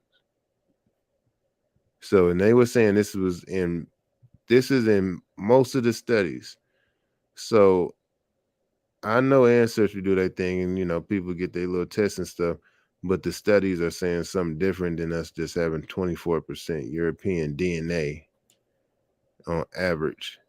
Because when they're doing these studies, with the samples that they get, on average, what they're seeing is that 17.1% of our DNA is not of African or European origin. So I just wanted to show that. And then 14.3 African heritage L group, while the majority of haplogroups found in our study population of the African heritage L group, 14%. So that's what I was getting mixed up. So 14% of the L groups. So I was mixing that up. 14.3% of them had no L type of mtDNA haplogroups. This is higher, but still comparable with frequencies of the non-L mtDNA haplogroups reported. So this is dealing with non-African haplogroups, but this is counting European haplogroups. So you got 14.3 to 8%, depending on the study. But 73% African. Just to get the little conclusion, overall, the mtDNA diversity observed in our study is concordant with those published for the African American and African populations. Specifically, the most commonly observed haplogroups found in our study were L2A at 19.8%, followed by L1B at 10.2%.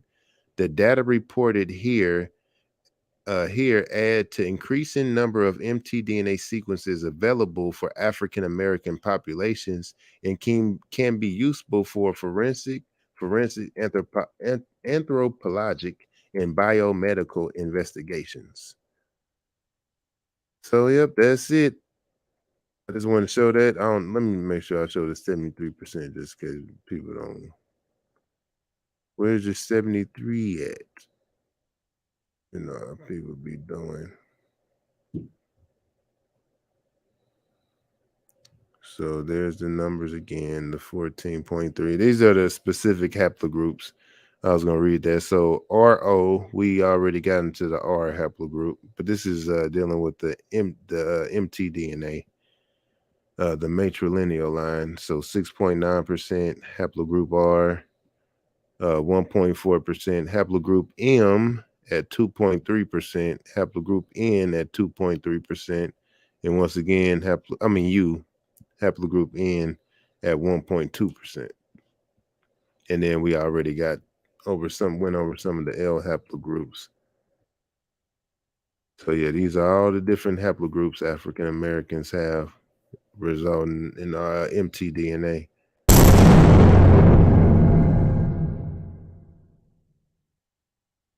Trying to see if I can find. Is you deaf?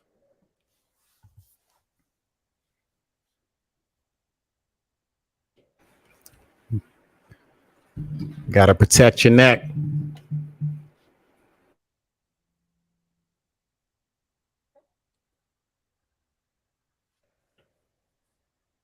Yeah, I might have to find that later, but of course, if you add that up, 17 plus 14, it's of course 70 is left.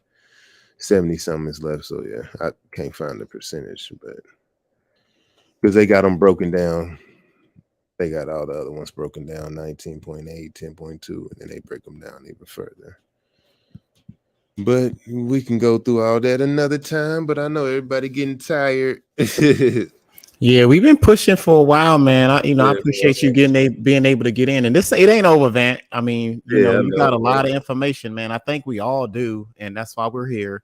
And that's why y'all got another damn near 12 hours of steady information amongst all of us here. And then Suitin ain't even really get a chance to go either. Shit. So I mean, we would have been more into within 12 hours. And all of that, yo. I'm not sure if he still want to do Q&A on his joint here soon. I'm all still down for that. Yeah, for sure. Me too. Yeah, man. We pushed it, y'all. Everybody give themselves a good clap. That was only one study, y'all. We made it through one study. You know. Right. One in the quarter. Yo. This shit funny, man. They be wilding, man. If y'all got something to say, you better pull up and say it. Yeah, you got time. You got time. Yeah, matter of fact, yeah, I mean, we all have ghost DNA. I see one of the comments. Yeah, we all have ghost DNA. Because in the chat, you want to jump like a little frog and hop up in here, go ahead and do that. But don't come in here not talking about what we talking about. If you want to bring up the documents illustrated, I'm going to do that. And we can talk about all of the books and the damn primaries. That's all I'm going to come at you with. You better come correct. Better come correct. Let me see. Is this video? Hey, whoever peeking through the window talking shit on down the street on TikTok, you can come over here and bring up that Guadalupe. Please. Bring up that Guadalupe shit. Bring that shit over here. Cause we strapped. We're gonna talk about it. Hey, you might be right. Pull up. Come push my shit in. We strapped. Man. Strapped with primaries. Yeah, I want to see you shine, Most High.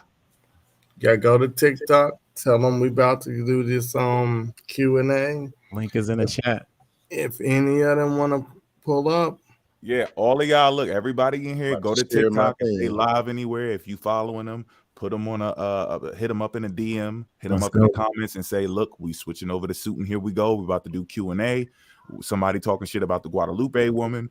I don't know where King David is on BD. This dude ain't pull up. I don't know what's going on. But hey, we waiting. Let's go. Hey, you can pull up as long as we listen. We'll open the floor up to that Earth's atmosphere. We won't go to the moon, but as long as you're talking about something with the Earth, we'll give you some leeway a little bit. But we would rather you talk about what we talked about today. But we'll open the floor up for the Guadalupe woman, maybe Noah's Ark for David, or some religious shit. But that's about it. We're not talking about Anunnaki, aliens, and all of the non-ether and all that. We ain't doing all that. We shut all of that shit down already. Let's stay on the ground. Yeah. So y'all pull up. Let's go. Dude, I ain't even hit him in the headshot with my little conspiracy stuff. I know you shut it down as far as like I know what you're talking about, bro. But I like messing with them with that little silly stuff sometimes. Even when y'all seen them come up with the oldest mammal, and they talk about they related to that little ugly little mammal thing. Yeah, they did that shit on Garfield. This is wild, man. Like we got the oldest dinosaurs in Africa. Yeah, awesome. Pseudo. Like he actually really think we believe we evolved from a monkey. So he brought up a monkey. That dude hopped on the live and was like, "Yeah, I found a monkey in America. Now what?" Like, yo, we never evolved from a monkey. So you can keep the monkey if that's where you want to come from, because we still originate from the people who came out of Africa, and those aren't monkeys, man. But people got them so deceived. He thought he found something because he found a monkey, because he's believing y'all lies. That's some sad shit, bro. Straight up. They related to that Ice Age thing with the big eyes. We got a fucking projector on this way.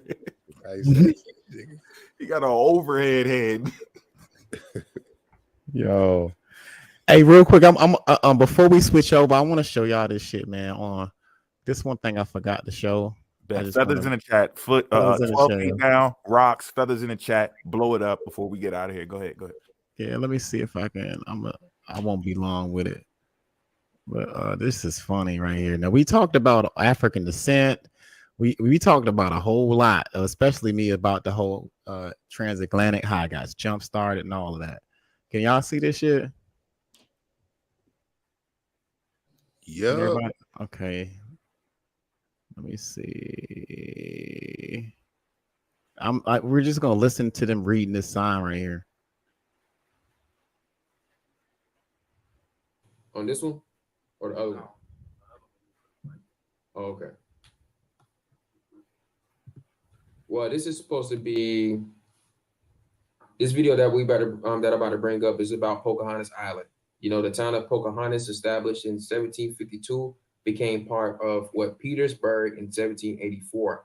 By 1860, more members of the city's large free African, right? We know that's a lie. Which is just we should. So let me go back and just read it like this. It says the Department of Historic Resources 2015, so you know they're gonna put some bullshit on there. This shit is 2015. Yep. They saying, so we know this couldn't be the original, the original shit of what they were saying on there. But it might be to a certain degree, but putting African and shit like that, I know that's fallacies. Because in fucking 1752, they wasn't putting African and shit. They was putting colored or black or mulatto on these titles. If it was concerning so-called black or Negro. Hell yeah. Like, look at it, it look brand spanking new. So what I do is I just cut that African off, you know what I'm saying, toss it to the side. And, you just read what? Like you heard that shit, right? Lived here in any other neighborhood, right? They're working in tobacco factories and on what is that? Wharves? What fuel the bustling, how you say that word? Appomattox. I'm gonna go back to see what he said, because y'all need to hear that shit again. We're gonna cut the Africa off of this history, pretty much. 1752, they wasn't putting African and shit. They was putting colored or black or mulatto on these titles. If it was we talked about in 1400s, they was calling blacks, Negroes, and Africans, right? And these motherfuckers saying that They weren't. And we want to take the Africa out of this shit. Concerning so-called black or Negroes. Hell yeah. Like, look at it, you know, it look brand spanking new. So what I do is I just cut that African off, you know what I'm saying, toss it to the side. And cut that African off and of toss what he it just to the side. And toss it to the side. That's cold, bro. Cut the African off. And listen, y'all. Listen. I lived here. This is how they keep fucking up. I lived here.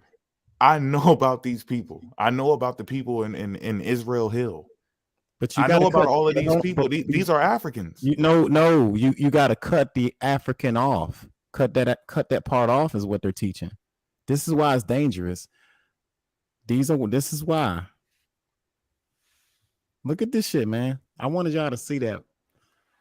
I ain't even gonna show no more of these job seekers, y'all. Job ass turkeys. But isn't that something, family? Drop a feather in the chat for that. Damn. Ooh. Yeah, I'm on Tickety Talk right now, telling people we about to do the Q&A. Y'all better come through. Come through, everybody. Go get them. Tell them pull up. Go. Come on in. Anybody who wants to smoke, I know people been asking for it. Come on, yo, let's go. And everybody's up and woke and ready. Who that pulled out? Was that Sudan?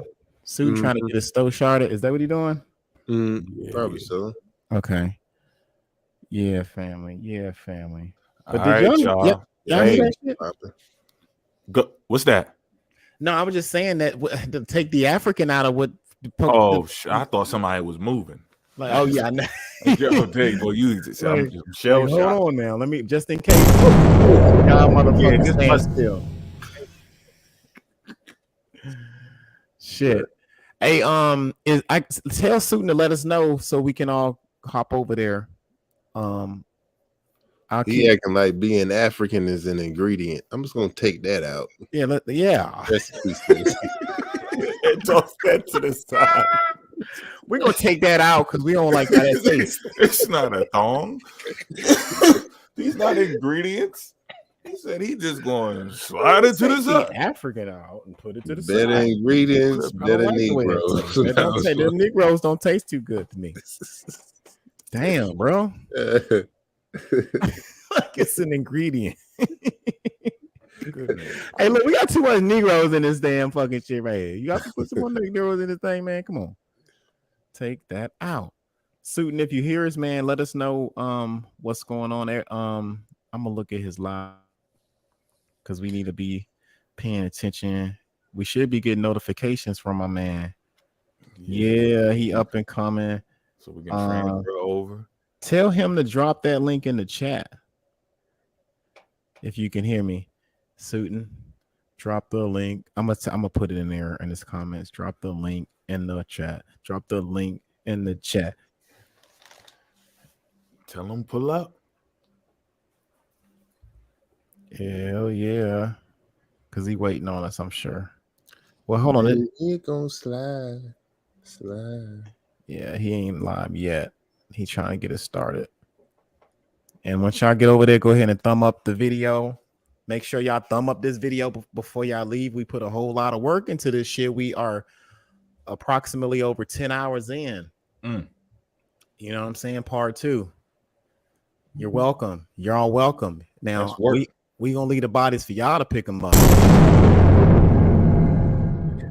Let the bodies hit the floor. Let the body out the door. And it ain't over. It ain't over. It is not over.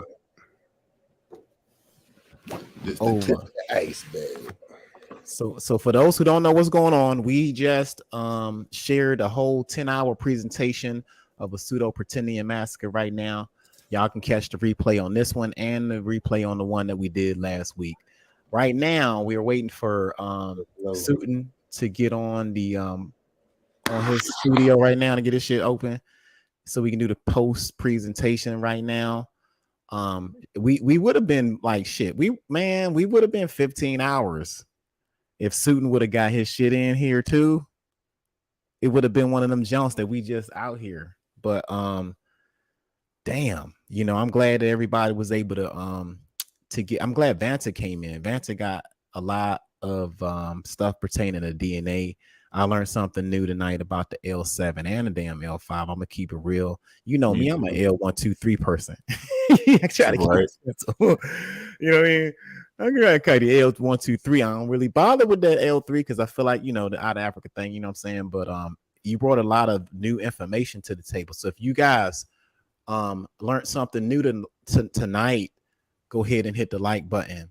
If you guys learned something new tonight, go ahead and you can support the team. The Cash App is out there. We don't ask for a lot, but if you guys support, we appreciate that, and we appreciate everybody that has cashed app today too. That's big facts. Big facts. All right, so I want to say we do appreciate it. We got family. Much love, much appreciated. Love y'all, man. To everybody. That's support. Hey, that's motivation to keep it popping. Yeah, this helps us with the books. That's a guaranteed part 3. Guaranteed. Yeah, all day. Like with the books, the information. I mean, it ain't like this shit. We put our money into it and our heart, and we really care about the information. So we appreciate you guys appreciating us. So I just want to drop that out there. We never ask y'all for nothing but support. So we appreciate the support that you guys give. I just wanted to put that out there. Suitin is about to go on live. I repeat, Suitin is about to go on live. He's getting everything ready right now. He ain't got the damn link in the chat though. What the hell is going on? Much love to the chat. Shout out to Africa. They've been sleeping on us for a very long time. You know, they think we confused. They think they got us lost, but y'all see what's going on. We're gonna get this shit right one way or another. One way or another, we're gonna get this shit right. Big facts. I tell you what, he dropped the link in the chat, family. If you guys want to go over there, I'll close out over here real quick. All right. And everybody, I want everybody that's over here to go to my man Suitin's page. Y'all should know by now, you know, his joint right now. And Lily just go ahead and posted it up there for the family. So the fellas are gonna head on over there. I'm gonna close out this show. We're gonna wrap this out. We're gonna meet y'all next door to homie pad. Peace, man. See y'all on the other side. Thank you, Mo, for stopping by over here. Thank you, Vant, you know, Vanta, for coming in, doing your thing, man. We appreciate you, brothers, bro. All day. No thing. And get that book. Get Mo's book, y'all. And check out the interview that we had. And I'm coming. I just want to close this thing out properly. I'm gonna be right over there. I'm gonna be right back at y'all next door. Go ahead and hit the like button if you haven't hit the like button already. If you guys are catching this on the replay, this is the Pseudo-Pretendian Massacre Marathon Part 2. We did a lot today. We put a lot of information in it. We put the same love and the energy in this one like we did last week. So we appreciate you guys tuning in.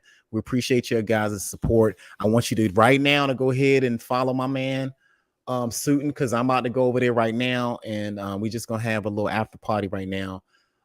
Anybody want to step up to the plate, he's got the link in the chat as well. We out right now. I'm gonna close you guys out with the theme music. We got 18 people in the room. Y'all need to get on out of here. Go to my man's joint. Go on out of here. Get on out of here. I'm going over there, y'all. I gotta go. I'm gone. I'm out.